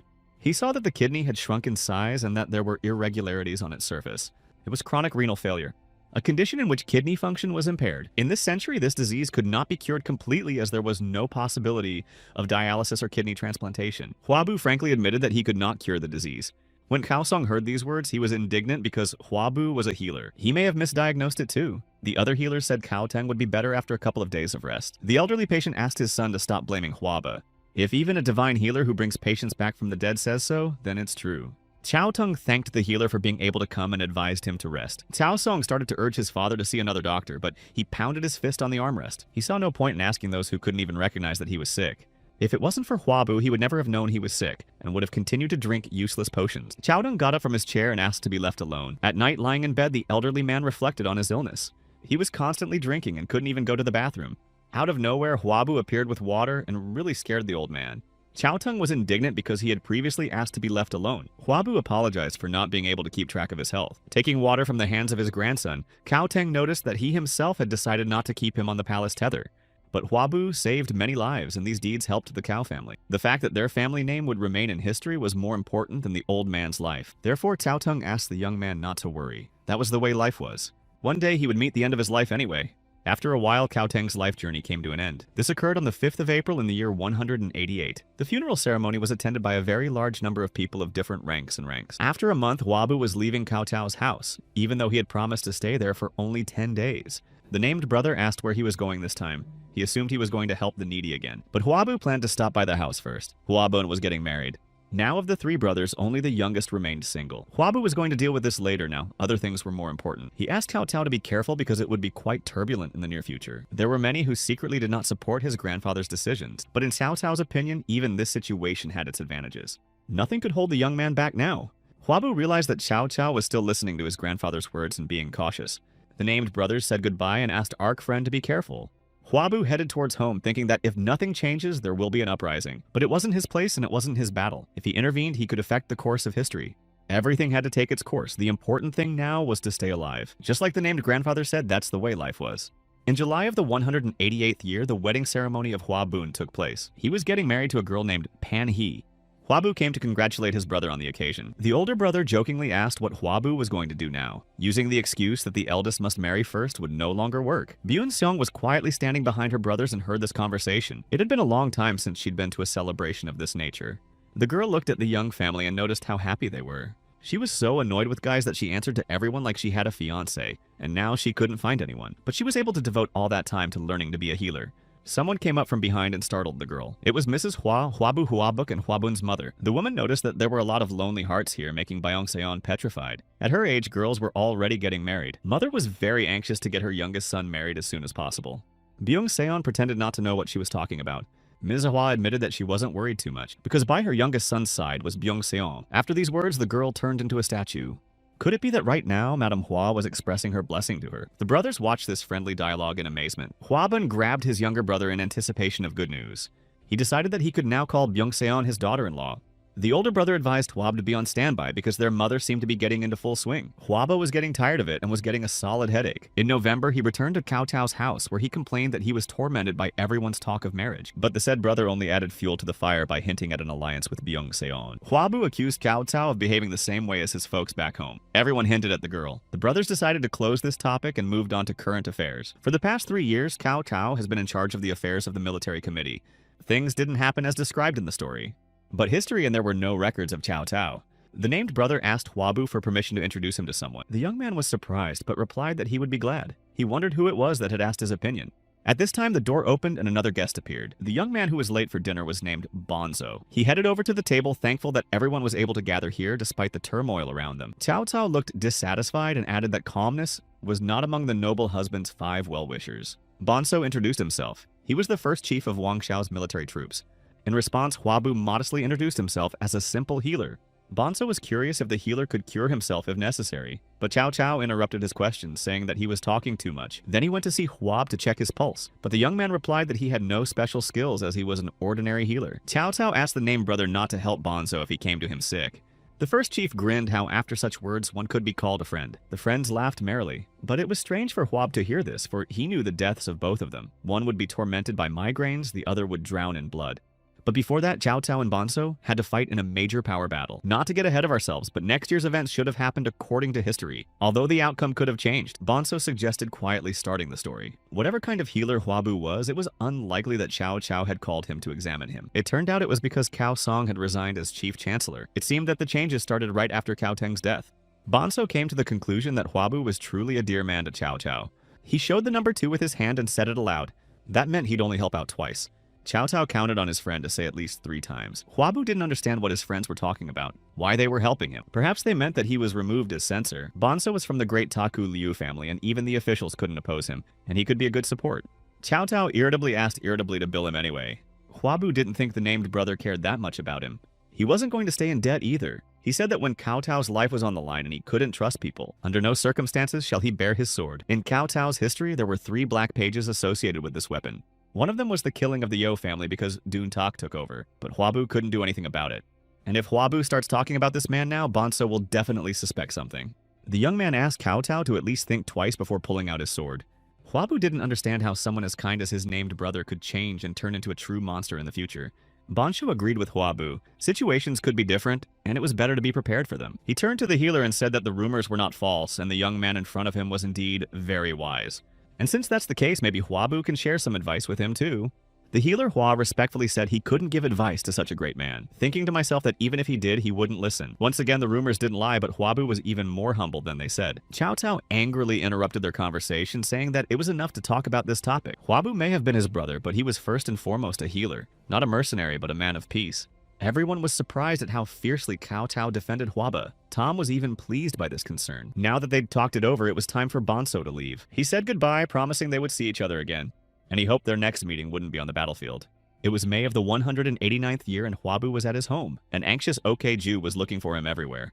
The guard reported the emperor's demise. He was in a hurry to get it done as quickly as possible. However, OK Jew had not yet had time to prepare what Huabu had asked him to do. Now the young man asked him to do everything before the end of the year. The guard asked if healer Hua really thought something would happen that would shake the world around him. Huabu confirmed his fears. Compared to what was to come, the Yellow Armband Rebellion might have seemed like a joke. The whole Earth would be like one big battlefield and there was no way to hide from it. But their job was to save at least one more person. After the Emperor's death, power struggles and betrayals began. Plans were being developed to destroy and intimidate the Black Highlanders. Joining these bloody plans was Dun Tak. The general was defeated during the rebellion of August 189. In response, Oguan and Bonso led an army and overpowered the officials. In total, about 2,000 people died. The rebellion frightened Emperor Yu Bian and Prince Wang Yun into leaving the palace. But when the pursuit became too persistent, the emperor jumped into the river. Dong Tak ensured Yu Bian's safety and entered Nigan. In September of that year, he succeeded him on the throne and began his brutal reign. Bonso rivaled Dong Tak and began to build his strength in Jixu County. To bring Cao Cao to his side, Dong Tak appointed him chief of the guard, but the offer was rejected. After that, Cao Cao headed towards home. To escape persecution, he made his way to Yu Ban's house. At that time, an official who left the palace without orders was considered a rebel. Cao Cao had gone through many obstacles during this time and even managed to escape from captivity. The day was cold and Yue Ban left to get strong drinks so they could warm up. Cao Cao remained sitting in the room wrapped in a towel. Tears rolled from his eyes. He should have prevented all this, but he'd missed the beast after all the trouble it had caused. The young man vowed to defeat Dun Tak no matter what it cost him. Suddenly, he was alerted by a strange sound like that of someone sharpening a weapon. Cao Cao heard the man ask to close the front door so that no one could escape. The men were approaching the room discussing that the rope they had prepared should have been enough. Cao Cao could only assume that the words about escape and the rope meant one thing. He clutched his sword tightly. The people were quietly chatting as they came closer and closer. The young man opened the door ajar. He knew how it would end when he ran away. Cao Cao took a step outside and thought that anything that got in the way should be gotten rid of. However, the former military man and fugitive official managed not to die in the war. The man was sharpening his cleaver against a sharpening stone. Finished, the man took the tool to check its readiness. At that moment, the door behind him swung open and he looked surprised at the entrant. Cao Cao did not hesitate to strike a blow that made the man fall down and drop the cleaver. The people outside saw it. They were screaming and didn't understand what had happened. Blood dripped from Cao Cao's sword, rain poured down and thunder rumbled. Named brother Huabu thought it was quite fortunate since no one would hear the screams because of the thunder. At that moment, the squeal of a pig sounded from behind him. The bound animal lay awaiting its fate. All around Cao Cao were the bodies of people who had been killed by mistake, and he remembered and understood Huabu's words about not exposing his sword. The returning Yueban saw all of this and dropped the bottles on the ground. He rushed to his employees, not understanding how this could have happened. Cao Cao tried to apologize to his friend. His suspicions had undermined his own trust, but he would rather be a traitor himself, and Cao Cao drew his sword over his sobbing friend. He couldn't let anyone betray him. 2 months passed, and it was January of the 190th year. Many warlords, including Bonso, were gathering forces to fight back against Duntak. Sung Kyung was leading the allied troops and went on the attack as well. 4 days afterward, Huabu was treating the wounded at the opposition base of Duntak. It's a good thing he started preparations last year, or they would have run out of medicine. Huabu was counting on Sanchan not being in the opposing army, but things didn't go as the story indicated. The wounded Sung Kyung sat clenching his fists in anger. No food had been sent for his troops, and they had been defeated due to hunger. He had one request for healer Hua that he was going to voice. He asked that his words be passed on to his successors. According to the story, they were 18 officials. Sung Kyung needed Huabu to be the one to do it, so they would at least pretend to listen. Among those assembled were about 8 who had not received an award for their services. If they don't defeat the enemy, all these people will be forced to go their separate ways. Huabu understood what Sung Kyung meant and agreed to fulfill his request. The young man headed for the alliance camp. A lively argument broke out inside. Some were defending someone, others were accusing. Crossing his arms over his chest, Bonso only listened to the opposing sides. Approaching the tent, Huabu was already puzzled by the shouts coming from inside. Before he could go inside, he was called out by a trio of old acquaintances, Chang Bi, Yu Bi, and Guan Yu. Cao Cao was inside, and upon hearing the familiar voice, he immediately recognized his named brother. Of course it was Huabu. He couldn't have been in the place where the wounded were piling up. Cao Cao didn't know what to do now and headed towards the exit. One of the allies rushed after him, asking him to wait. Cao Cao left mentally asking Huabu for forgiveness. He couldn't even look his named brother in the eye.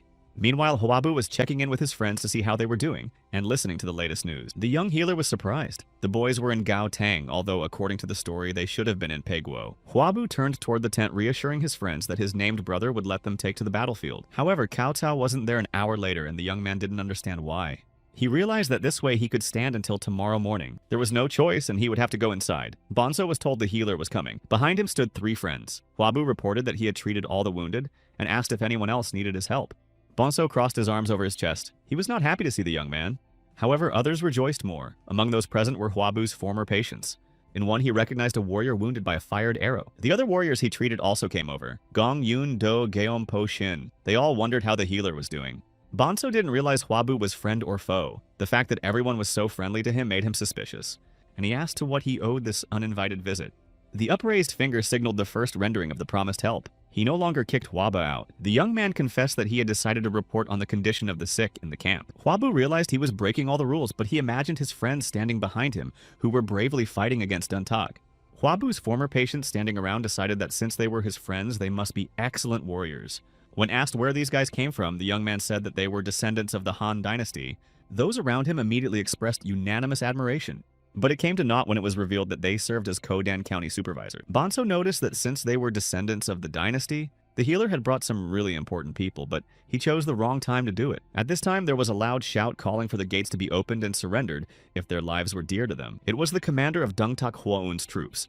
Otherwise, he threatened to send their heads to his master. The alliance members began to argue furiously about whose turn it was to go up against this man. It was bad. At times like this, Cao Cao should be here to give his opinion. Huabu didn't understand where he had gone. The arguing was interrupted by Bonso. He thought if the great healer himself had come to the headquarters, it was worth listening to his opinion, or maybe he was going to solve the problem by negotiation. Huabu shouldn't have gotten involved in this situation, but since he was being dragged in, but there was no other way. The young man pointed to the 3 friends and said that the best solution stood right in front of them.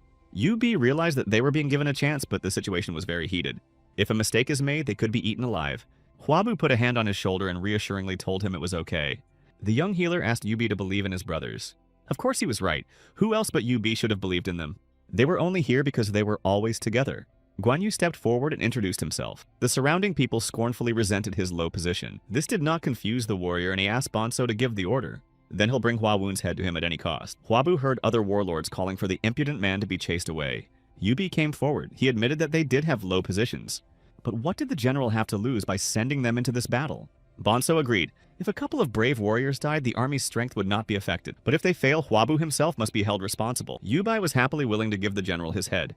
Bonso needed not only him, but also a healer. And at that moment, the general noticed Huabu was doing something. A young man was pouring alcohol into bowls. Guan Yu said they didn't need parting wine, but Huabu was preparing a toast to the future. The peels will be waiting for them when they get back. That explanation satisfied the warrior. He intended to return before the drink cooled. Bonzo watched the healer. He never ceased to amaze him. Did Hwabu not realize what would happen to him if he was defeated? Or did he think he would be untouched since he was a military doctor? Even if he himself decides to pardon him, the others will tear the healer to shreds. And then Hwab would have to regret his words. There were strange noises outside that made everyone turn toward the exit. It was as if the battle had already begun. The warlords had already decided that Guan Yu was defeated and were asking what Yubi was going to do. His friends, however, had no doubts about the young warrior. Standing on the doorstep was Guan Yu, splattered with drops of blood. In his hand he held the head of his defeated opponent. The warlords who did not believe in him stood amazed at the sight. Yubi smiled. He believed in his friend and was happy to have him back. Hwabu handed him the pillow and nudged him to walk towards Guan Yu. Yubi was sure that healer Hua should drink first. They raised their piles. The young man announced that the enemy had been beheaded and everyone was now safe. There were delighted shouts of recognition and praise. Only Bonzo did not look pleased. Yubi noticed Hwabu quietly leave the tent and mentally thanked the healer for this chance. Hwabu thought about the fact that Cao Cao wasn't inside, and he was probably just getting in for nothing. But in any case, it was good that everything ended safely. The young man wondered where his brother could have gone. He was lurking in the shadows. Cao Cao tried to leave discreetly again, mentally apologizing to Hwabu. Later, there was a battle in Koroguan against Yopo, where the friends were victorious. After his defeat, Bonzo's army began to pursue and attack Duntak's troops. Hwabu, on the other hand, returned to Nagyang and treated the injured. But a couple days later, something terrible happened. Dongtak set fire to Nyagan and went to Luoyang. In reality, it was even worse than in the story. A lot of people died. Hwabu couldn't figure out where Cao Cao had gone. He called out to Captain Yu, who was looking at the glow from the blazing city. The young healer asked if he knew where General Cao might be. The captain knew Cao Cao went west to take out Dongtak. With the current forces, they were bound to fail. Hwabu wanted to warn him about it, but he couldn't see it. If everything went as written in the history books, Cao Cao would definitely survive. But Hwabu had a bad feeling. The fire grew more and more intense, and the young healer commanded Obo to take as many medics as possible and examine the wounded with them. Okay, Ju was supposed to round up those who could move on their own. Hwabu was about to go to Pyeongsu. A premonition was calling him. He knew that Cao Cao, his named brother, was in danger. The next day, General Cao commanded his army to retreat. Cao Zhenyu was to pave a path of retreat. He rushed to carry out the order, shouting that they should meet in Hane. The situation was not unfolding in a good way. Yupo personally confronted them. Cao Cao galloped as hard as he could, but he was being hit by clouds of arrows. Some hit the horse and overtook the general himself. The wounded animal fell, throwing off its rider as well. The enemy warriors, armed with spears and swords, were already running towards Cao Cao. The wounded general couldn't fend off the blows he was receiving. There was a clatter of hooves as a rider approached them. This warrior swept all the attackers aside with a blow of his spear. Cao Cao sat on his knees, clasping the bleeding wound with his hand. The man said he had nothing to lay his head on. First he had to return the money, and then he could die. It was his brother Cao Hong. The general even joked that it would take him 100 years to repay his debt. Cao Hong financed his brother's army and was very wealthy. Cao Cao was mounted on a horse. He wouldn't be able to walk on his own. Cao Hong slapped the horse's rump, urging it to rush out of here at full speed. He watched the Khan carry away his wounded brother and heard the shouts of the enemy approaching. Cao Hong smirked. His brother was bound to live a long life. And without Cao Hong, Blink could do without it. The warrior prepared to fight back against his opponents. Real heroes like his brother should have lived. An hour later, Cao Hong was still fighting alone against the crowd. He irritatedly thought that there were too many opponents. Cao Hong himself was almost at his limit. Someone managed to scuff his foot and the young man fell to one knee. He saw one of the soldiers bring a sword over his head and thought with regret that he would not get his money back. But something or someone was able to knock the sword out of the attacker's hands. This turn of events was definitely not something Cao Hong had expected. Could it have been the backup squad that was sent to help him?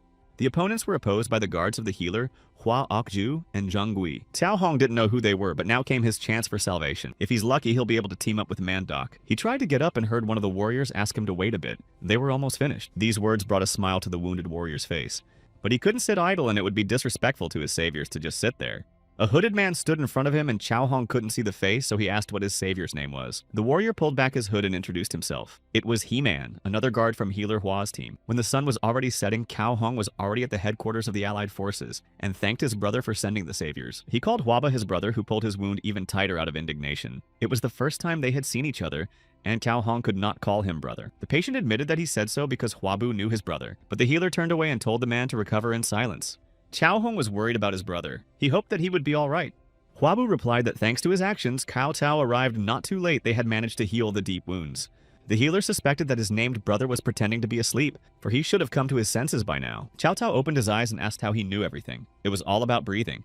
Huabu asked everyone to leave the tent and leave them alone. The young man sat down next to his friend and told him that he was lucky and got off easy. Cao Cao was silent. He thought of the friends and servants he had killed. Closing his eyes, he admitted to Huab that he hadn't listened to his advice.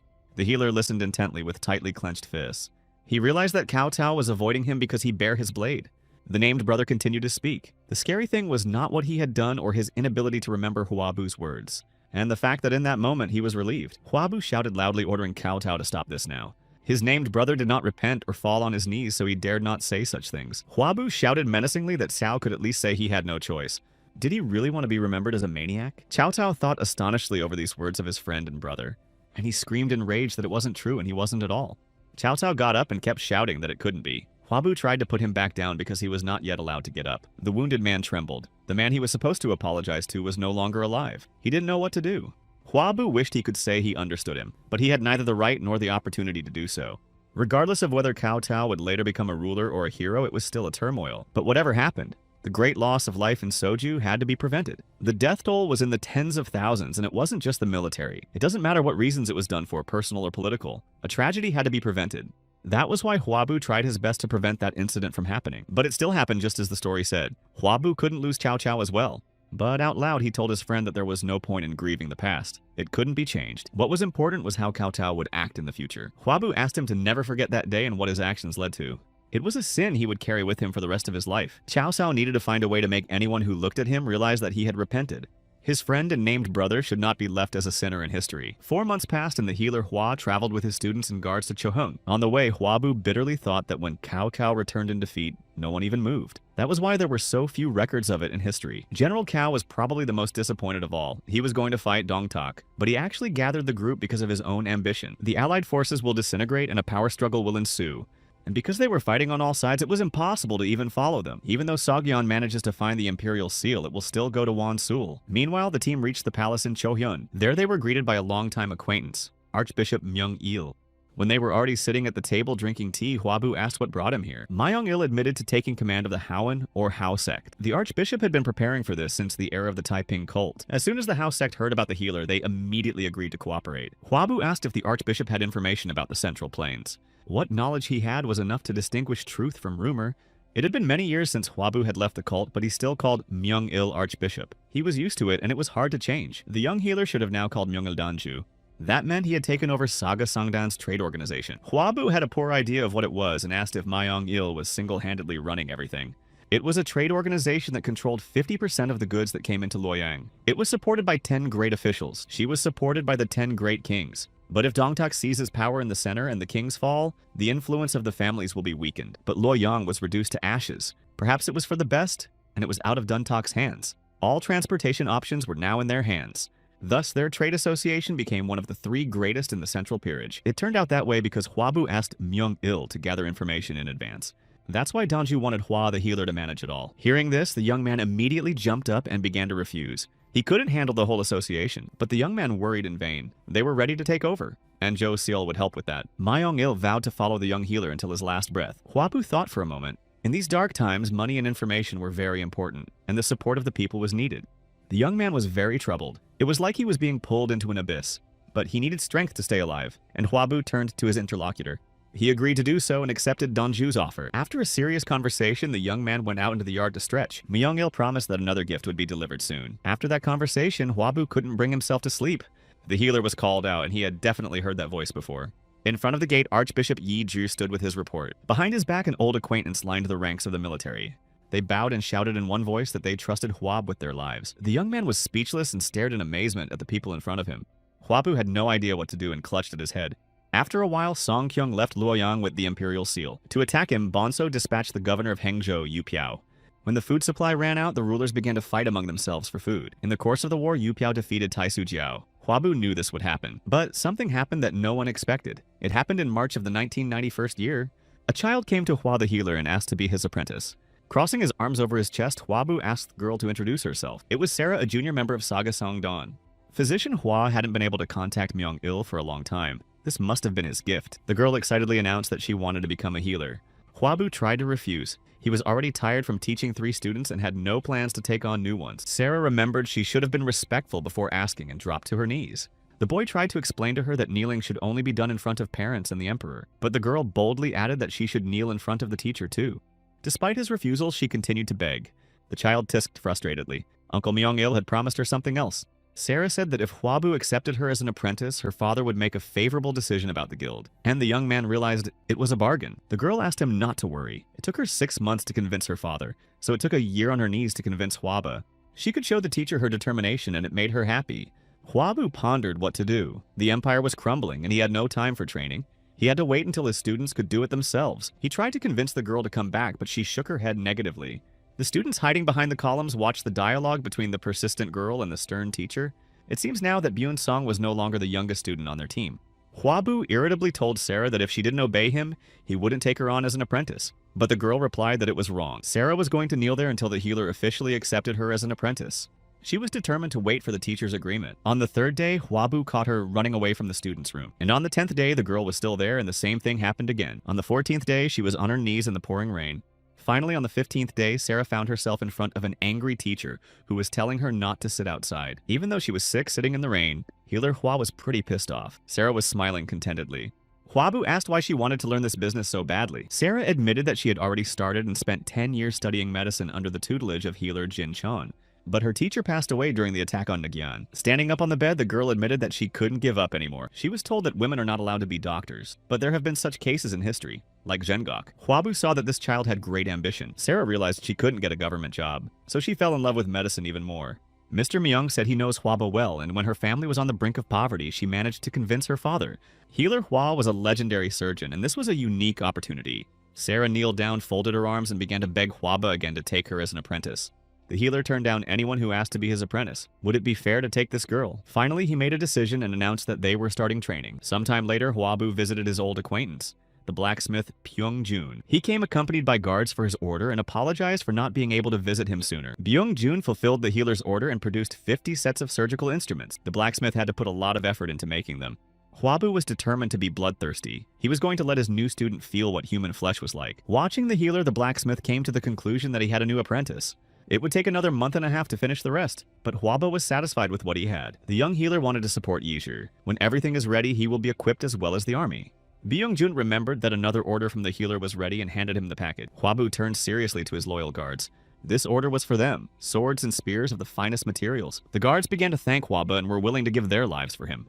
But the young man hoped they valued them more and gave these weapons to keep the guards alive. The day came when Healer Hwa introduced Sarah to the rest of the students. She had to start from the very basics, but the girl was ready for it. She admitted that she had already started preparing since the morning. Sarah fetched water and chopped wood, leaving everything in the kitchen. Now it was up to the evening to learn how to stitch. Hwabu angrily asked why she was doing chores if she was here as an apprentice, but the girl thought that was how everyone started, and she asked where they would start their training then. The other students froze, waiting for the answer. We should have started with theory. That answer pleased everyone. But they had until tonight to learn it all, and Hwabu was going to check it later.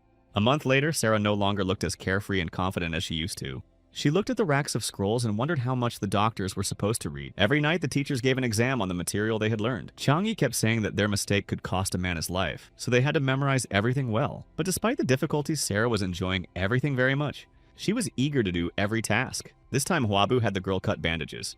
The teacher and older students noticed that she was contentedly persistent. But when Byung-sung's opinion was asked, she sluggishly agreed and said she had to go. Hwabu stared in surprise at the departing girl. The guys couldn't figure out what had happened to her either. Oh-bo and Byung-ah practiced with Sarah while she repeated the information. Byung-sung was showing her the basics of sutures on experimental animals. Eyes wide open, the girl listened to her teacher. Byung-sun saw Sarah looking at Healer Hwa. Nothing bad had happened, and the girl didn't understand why she felt so heavy at heart. Hwaba was caught off guard by Byung-sun, suddenly walking out of the classroom and giving another assignment to Sarah. They both looked embarrassed and turned away from each other. Sarah froze incomprehensibly next to Hwabu. The girl caught that there was some tension between the two. She was savvy and guessed what was going on. In the evening of the same day, another class came to an end. Sarah turned to Byung-sun because she had one question, and the girl bluntly asked if Byun liked teacher Hwa. The girl was horrified at the question, but Sarah didn't see anything wrong with it. She didn't think there was anything wrong with that. Many men had died, and prejudices about teacher-student relationships were a thing of the past, especially since they were only 2 years apart. Byung-seon was seething. She didn't understand why Sarah cared and said she'd figure it out for herself. But the girl asked how long the girl had been dealing with it herself. Oh-bo answered for her and named a period of 5 years. Byung-seon flared up even more and attacked Sarah, thinking that she liked the teacher too. But he was too old for her, almost like her father.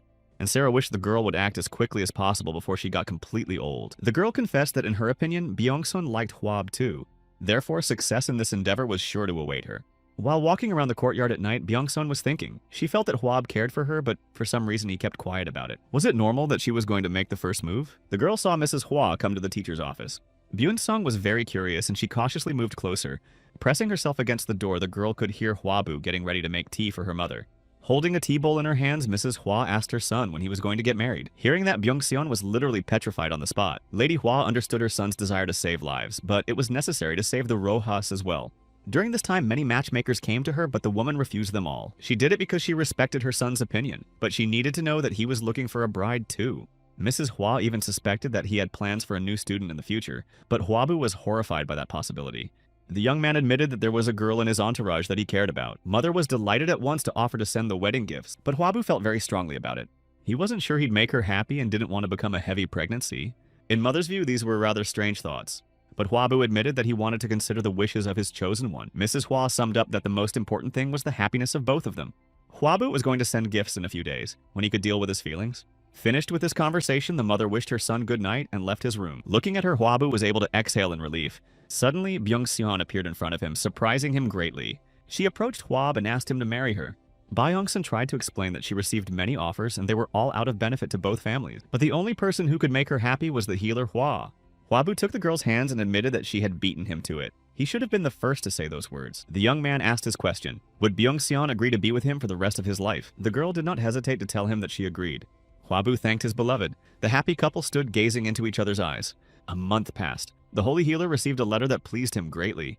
Hwabu, as the future husband of his daughter, presented some of his medical texts as a gift. In November of the 191st year, Hwabu and Byung-sung were married. The older brothers and mother were happy for them. The students also attended the wedding and were happy that the couple did well. Byung-ah slyly noticed that Obo's older student was next in line, but Byung-ah's age was more suitable. A real argument broke out between the boys as to which of them should marry first. Sarah interrupted him, asking him if the oldest child in the family should be the first to marry, and concluded that she should have tried harder. With a sly wink, she warned the boys to get ready for it. Sarah walked away, leaving the boys to ponder her words. Cao Hong and Cao Ren came to congratulate the young ones.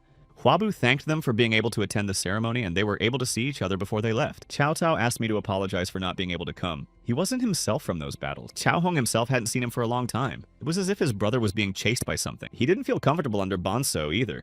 But Hwabu was confident that Cao Cao could handle it. Next to him was Chin Gong, who was renowned as an excellent strategist and advisor. Things with Bonso were also going to be resolved soon, and Cao Hong wanted to believe that.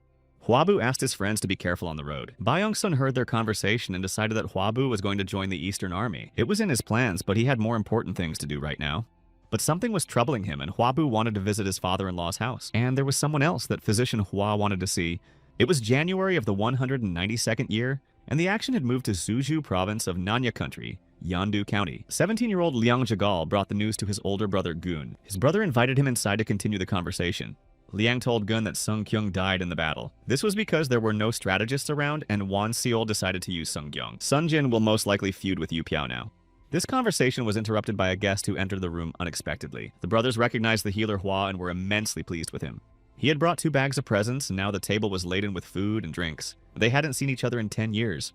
Liang had grown a lot and was 180 centimeters tall. Hwabu noticed how he had grown. Gyun thanked healer Hwa for last time, albeit late. In the future, it would be Sun Quan's commander-in-chief and closest associate. When Hwabu came to them, he said that Sun Jin would have to retreat. Now the brothers asked him to explain what he meant. The healer offered to sit down and explained that he lacked skills. Even Sung Gyeong relied on Won Seol, and Sun Jin was only 18 years old. Even if Sun Jin wanted to, there was nothing he could do. You could tell from his actions what he was planning. Ju Yak would probably immediately try to talk him out of it. Liang noted that there was logic in this reasoning. Ju Yu had a head on his shoulders and could control Sun Jin. Still, he was more concerned about Bonso's behavior. If Gongsun Zhang's ambition could be stopped by using trickery to oust Gongsun Zhang, now he was trying to seize as much territory as possible. And even confronting Duntaku was not that important to General Bonso. Only Cao Cao could stop this person. Liang thought so because only Cao Cao knew the general so well. Cao Cao remained a minister loyal to the state in any case, and Bonso would not allow him to take over the world. But did he really have no desire for power?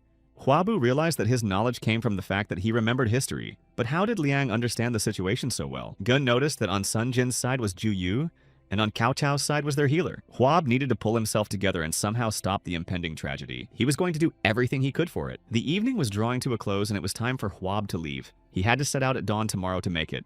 Gyun asked if he was going to Mr. Song's funeral. Hwabu was supposed to attend it. The young man asked permission to go with Hua the healer.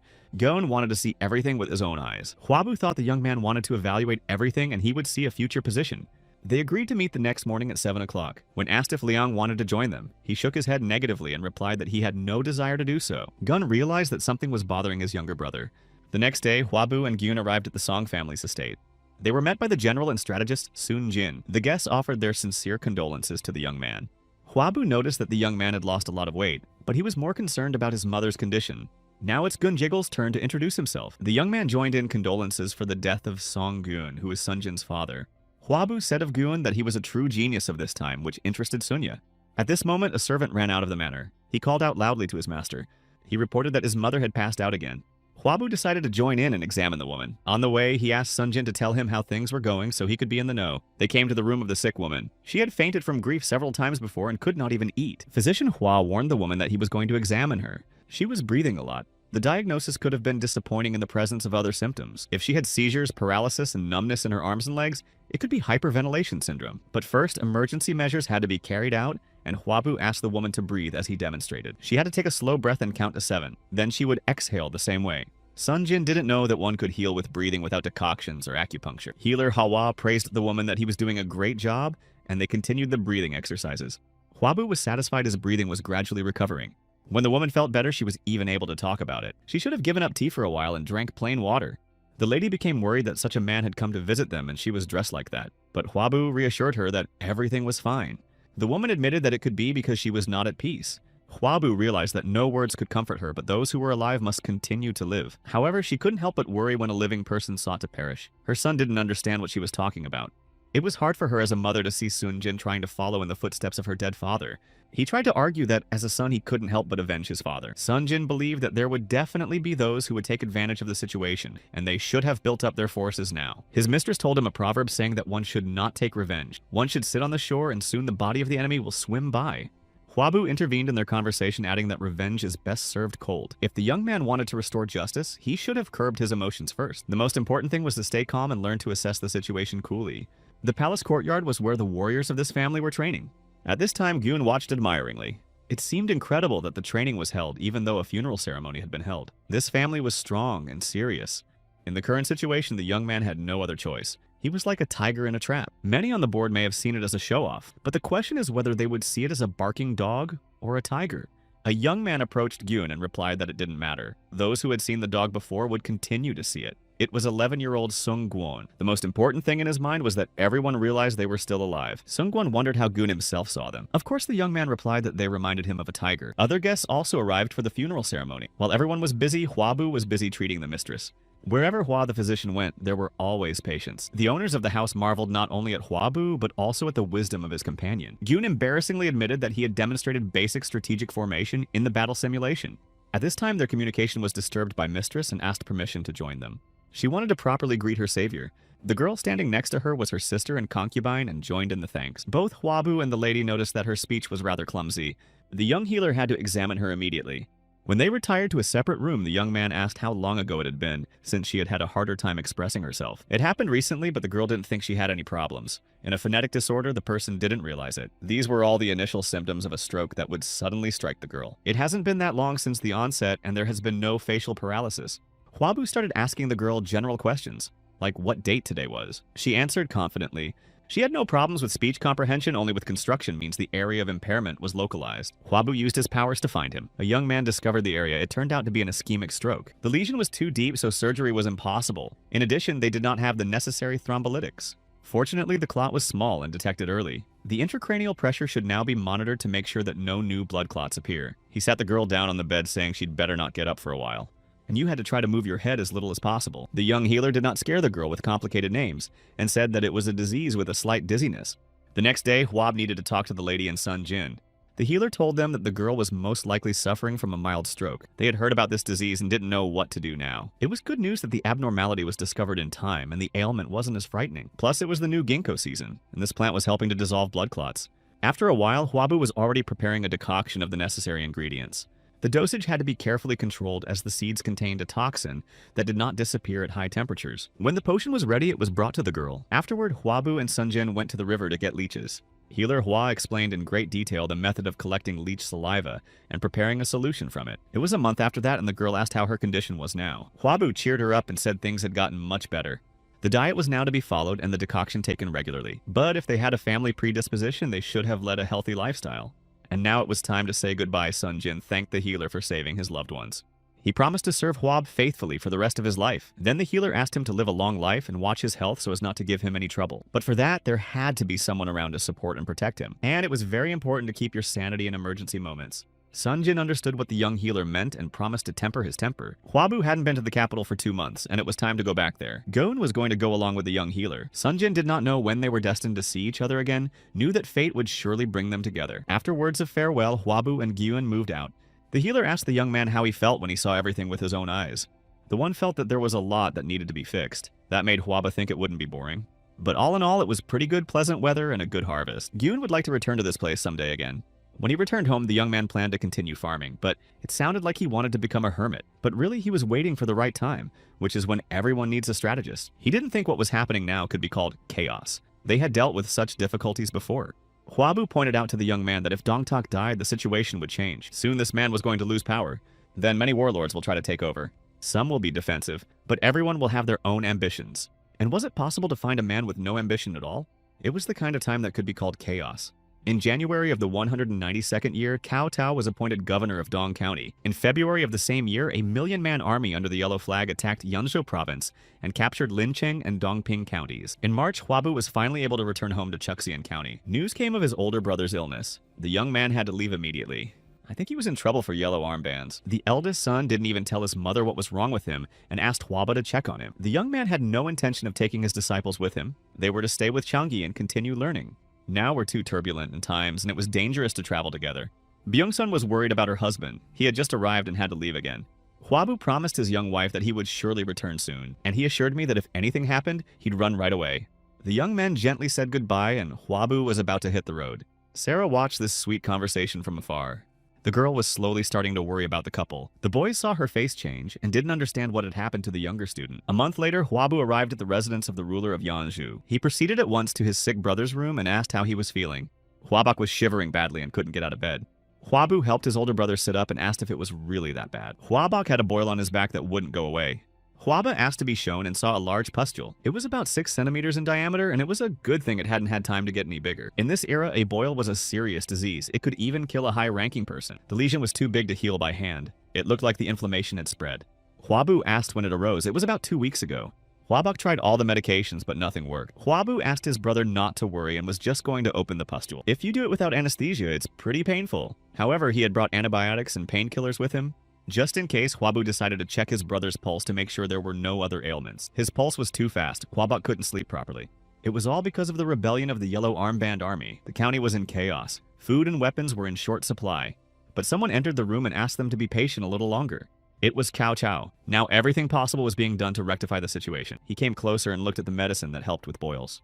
This medicine was different from the one Cao Cao had seen. However, the one in front of him was an improved version. Cao Cao thought that in large quantities, it would be effective and useful for the army. Huabu promised to take care of it. The named brother apologized to Huabak for not being able to take care of him as his subordinate. Cao Cao was going to move up and get a higher position, and Huabak was going to take the place of Tai Shu, because he couldn't stay that way forever. There was no better candidate in the Eastern District than Huabak. The young man started to refuse. He was worried that Cao was handing over the post out of personal interest. Then Cao Cao suggested that Huaba be placed in that position. The healer thought that on the other hand, the time for this was quite opportune. Cao Cao was indeed about to be promoted to a higher position soon. If Huaboku manages to become Taisu, then the picture will be almost perfect. Cao Cao, on the other hand, spoke quite seriously and asked to listen to his words. Huabak worried that it was quite a challenge. A friend explained that the greater the power, the greater the responsibility. You had to be able to direct and be responsible for your subordinates.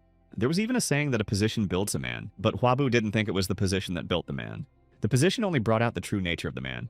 Cao Cao added that someone who was nothing could not hold any position. But Huabu smiled. He wasn't so pessimistic after all. Cao Cao asked the named brother what could happen if he did gain power. Of course, Huabu knew that he would control the emperor like a puppet and try to unite the world. But he would fail, and Cao would die. Cao Cao had outstanding abilities, but apparently wasn't chosen by the heavens. But he said aloud that he couldn't know how someone's fate would turn out. But he hoped that his friend would not do something he would be ashamed of. And if Cao Cao falters, Huabu will do anything to get him back. Later, the young man got busy examining and treating his older brother. He carefully prepared the necessary decoction on the fire. It was May 182nd, and Hwabok asked if there was any progress in the treatment. Hwabu's hand gently probed the ripe boil, and he replied with a bloodthirsty look that he was perfectly ripe. He was going to open him up today. Waiting any longer could only make things worse. Suddenly, Chow Chow joined them. He had seen many people with the same ailment and wanted to observe how it was treated. Hwabu agreed to let him attend the operation, but asked him to move back 3 meters. Now, Hwabok was beginning to understand how his younger brother's patients felt. In the past, he has very often questioned his successes and aspiration, but Hwabu slapped him pretty hard on the back and ordered him not to talk. An injection of medicine was injected into the boil by the young healer. It was anesthesia, and Hwabok began to fall asleep quickly.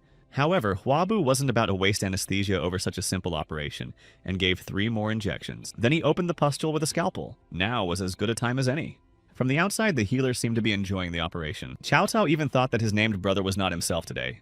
Hwabok, though he felt painful, was glad. It was as if a rotten tooth had been removed. All Hwab had to do was suck out the contents of the pustule. Finally, the deed was done and all the pus was removed. Everything went well. I just had to put the stitches in, disinfect them, and wait for everything to heal. And since Chow Chow was also here, Hwabu decided to inspect that one too, despite his refusals and attempt to sneak away. Hwabu sat his friend on a stool and began to measure his pulse. The young man used his powers to make a diagnosis. There were no bad symptoms at first glance. Hwabu asked Chow Chow if anything was bothering him. He admitted that sometimes he felt dizzy. It was infrequent, but it was still dizzying. According to the story, Chow Chow suffered from migraine attacks, but Hwabu declared that the head was no joke at all, and at the slightest indisposition, one had to speak up. Chow Chow asked his friend what his disease was called. The otoliths that were found in the middle ear had broken off due to trauma, and disturbed the sense of self in space and caused vertigo. It was probably most noticeable when the person lay down or stood up. Hwabu was going to use Epley's maneuver for treatment. He laid the patient down, turned his head 45 degrees and held it that way for half a minute. Then I did the same thing on the other side. I had to do it 3 times. Now the only thing left to do was to recover. Chow Chow immediately felt better after this maneuver, but the healer warned him not to do it himself. After that, Hwabu returned to his brother. The inflammation should have subsided by now. Hwabok was afraid that the treatment was not yet over. While dressing the wound, the healer explained to his brother that a cavity had formed in the area. 5 days of injections and potions were required. Hwaboku was uncomfortable. He hadn't taken care of his body, and now Hwabu was taking care of it. The latter advised him to exercise more often. Chow Chow asked what his treatment was, but there was nothing that could be done about his illness. It was most likely caused by a bump or a fall. Hwabok thanked his genial brother profusely for his help. Hwabu told him in response that if his elder brother had not given up being a doctor, he would have been a different person. Chow Chow smilingly looked at the brothers. He had once had the same thing.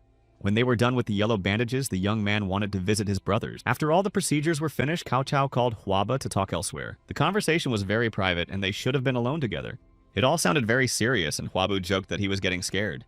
When they sat down at the table, Chow Chow admitted that it was nothing special. He said that Duntak was no longer alive. Chow Chow asked if Hwabu believed it, that the beast that raised the same beast was defeated by him. He was worried about what would happen to the yard now that one beast had replaced another. Hwabu didn't think that Liu Bu, who had defeated Dong Tak, would be able to stay by the emperor's side for long. This man ruined 2 foster fathers. He was good as a swordsman, but since he had no virtue, he was no good as a ruler. If that was really the case, I should have been worried about the place the beast would choose to hide. Now, after Hwabu's words, Chow Chow also had to worry about Liu Bu, who, according to the story, would ruin the young man. But what really plagued him was another question, whether Hwabu had really come here because of him. The healer wondered. Did the named brother think he had come to treat yellow bandages and black highlanders? Chow Chow wasn't going to deny thinking that way. Last time, Hwabu had treated everyone. Hwabu got here alone and in a hurry, and he didn't have the strength for it. But if he needed treatment, he wouldn't ask if it was his own or someone else's.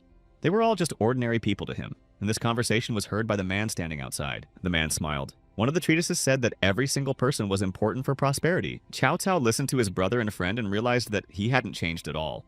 And he wondered if it was a good thing or not after all. The door swung open and a man who had been listening to their conversation outside entered. Chow Chow greeted the entrant, whose name was Wenjiao or Shun Yu, and asked what his advisor thought about it. Wenjiao bowed and acknowledged that it was good. So the person who thought so was of high morals? Hwabu had read about this man in a past life. He will end his own life's journey. When getting an empty food box from Cao Cao, that meant the counselor was no longer needed. Hwabu suspected that he was being tested, but Chow Chow just decided to follow his advisor's recommendation. Wenjiao asked him to forgive his impertinence, but he personally wanted to see the man the governor was praising. He introduced himself as a humble aide to the governor. Hwabu also identified himself and added that he was pleased to meet him, and throwing lightning from his eyes said that he would thank Chow Chow properly for it. Hwabu clarified if he understood correctly that he now had guarantees and could treat anyone, and Wenjiao confirmed this thought. Then Hwab needed a lot to organize a hospital that could hold a large number of wounded. Wenjiao was prepared for that, although if he thought about it, apologizing would have cost him a lot less. But Chow Chow closed this conversation and suggested that they all have lunch together. Suddenly, a servant burst into the room. He shouted that there was real trouble. He said Yudai, head of Yu County, had fallen in battle. Cao Cao and his advisor hurriedly left the room. Cao Cao shouted to Huabu that they would definitely catch up another time. Huabu called out to Wenzhou and asked him to discuss things with Chen Gong. The latter was bound to help them. The counselor thanked the young man for his valuable advice. Huabu watched the men leave the board's administration building. He was given carte blanche to cure people. Now he couldn't just let it go and watch people die. He was a little bothered by the counselor's words of apology, but it was more important to help the wounded. Having received word from him, the disciples were to arrive. Soon the real battle for Yanzhou will begin, in which Cao Cao will seize power thanks to Chen Gong's eloquence. When the students arrived, Huabu tried to prepare them for the fact that there would be over 1 million people fighting. Cao Cao and Jibei County Chief Bao Xin started the battle against the yellow armbands.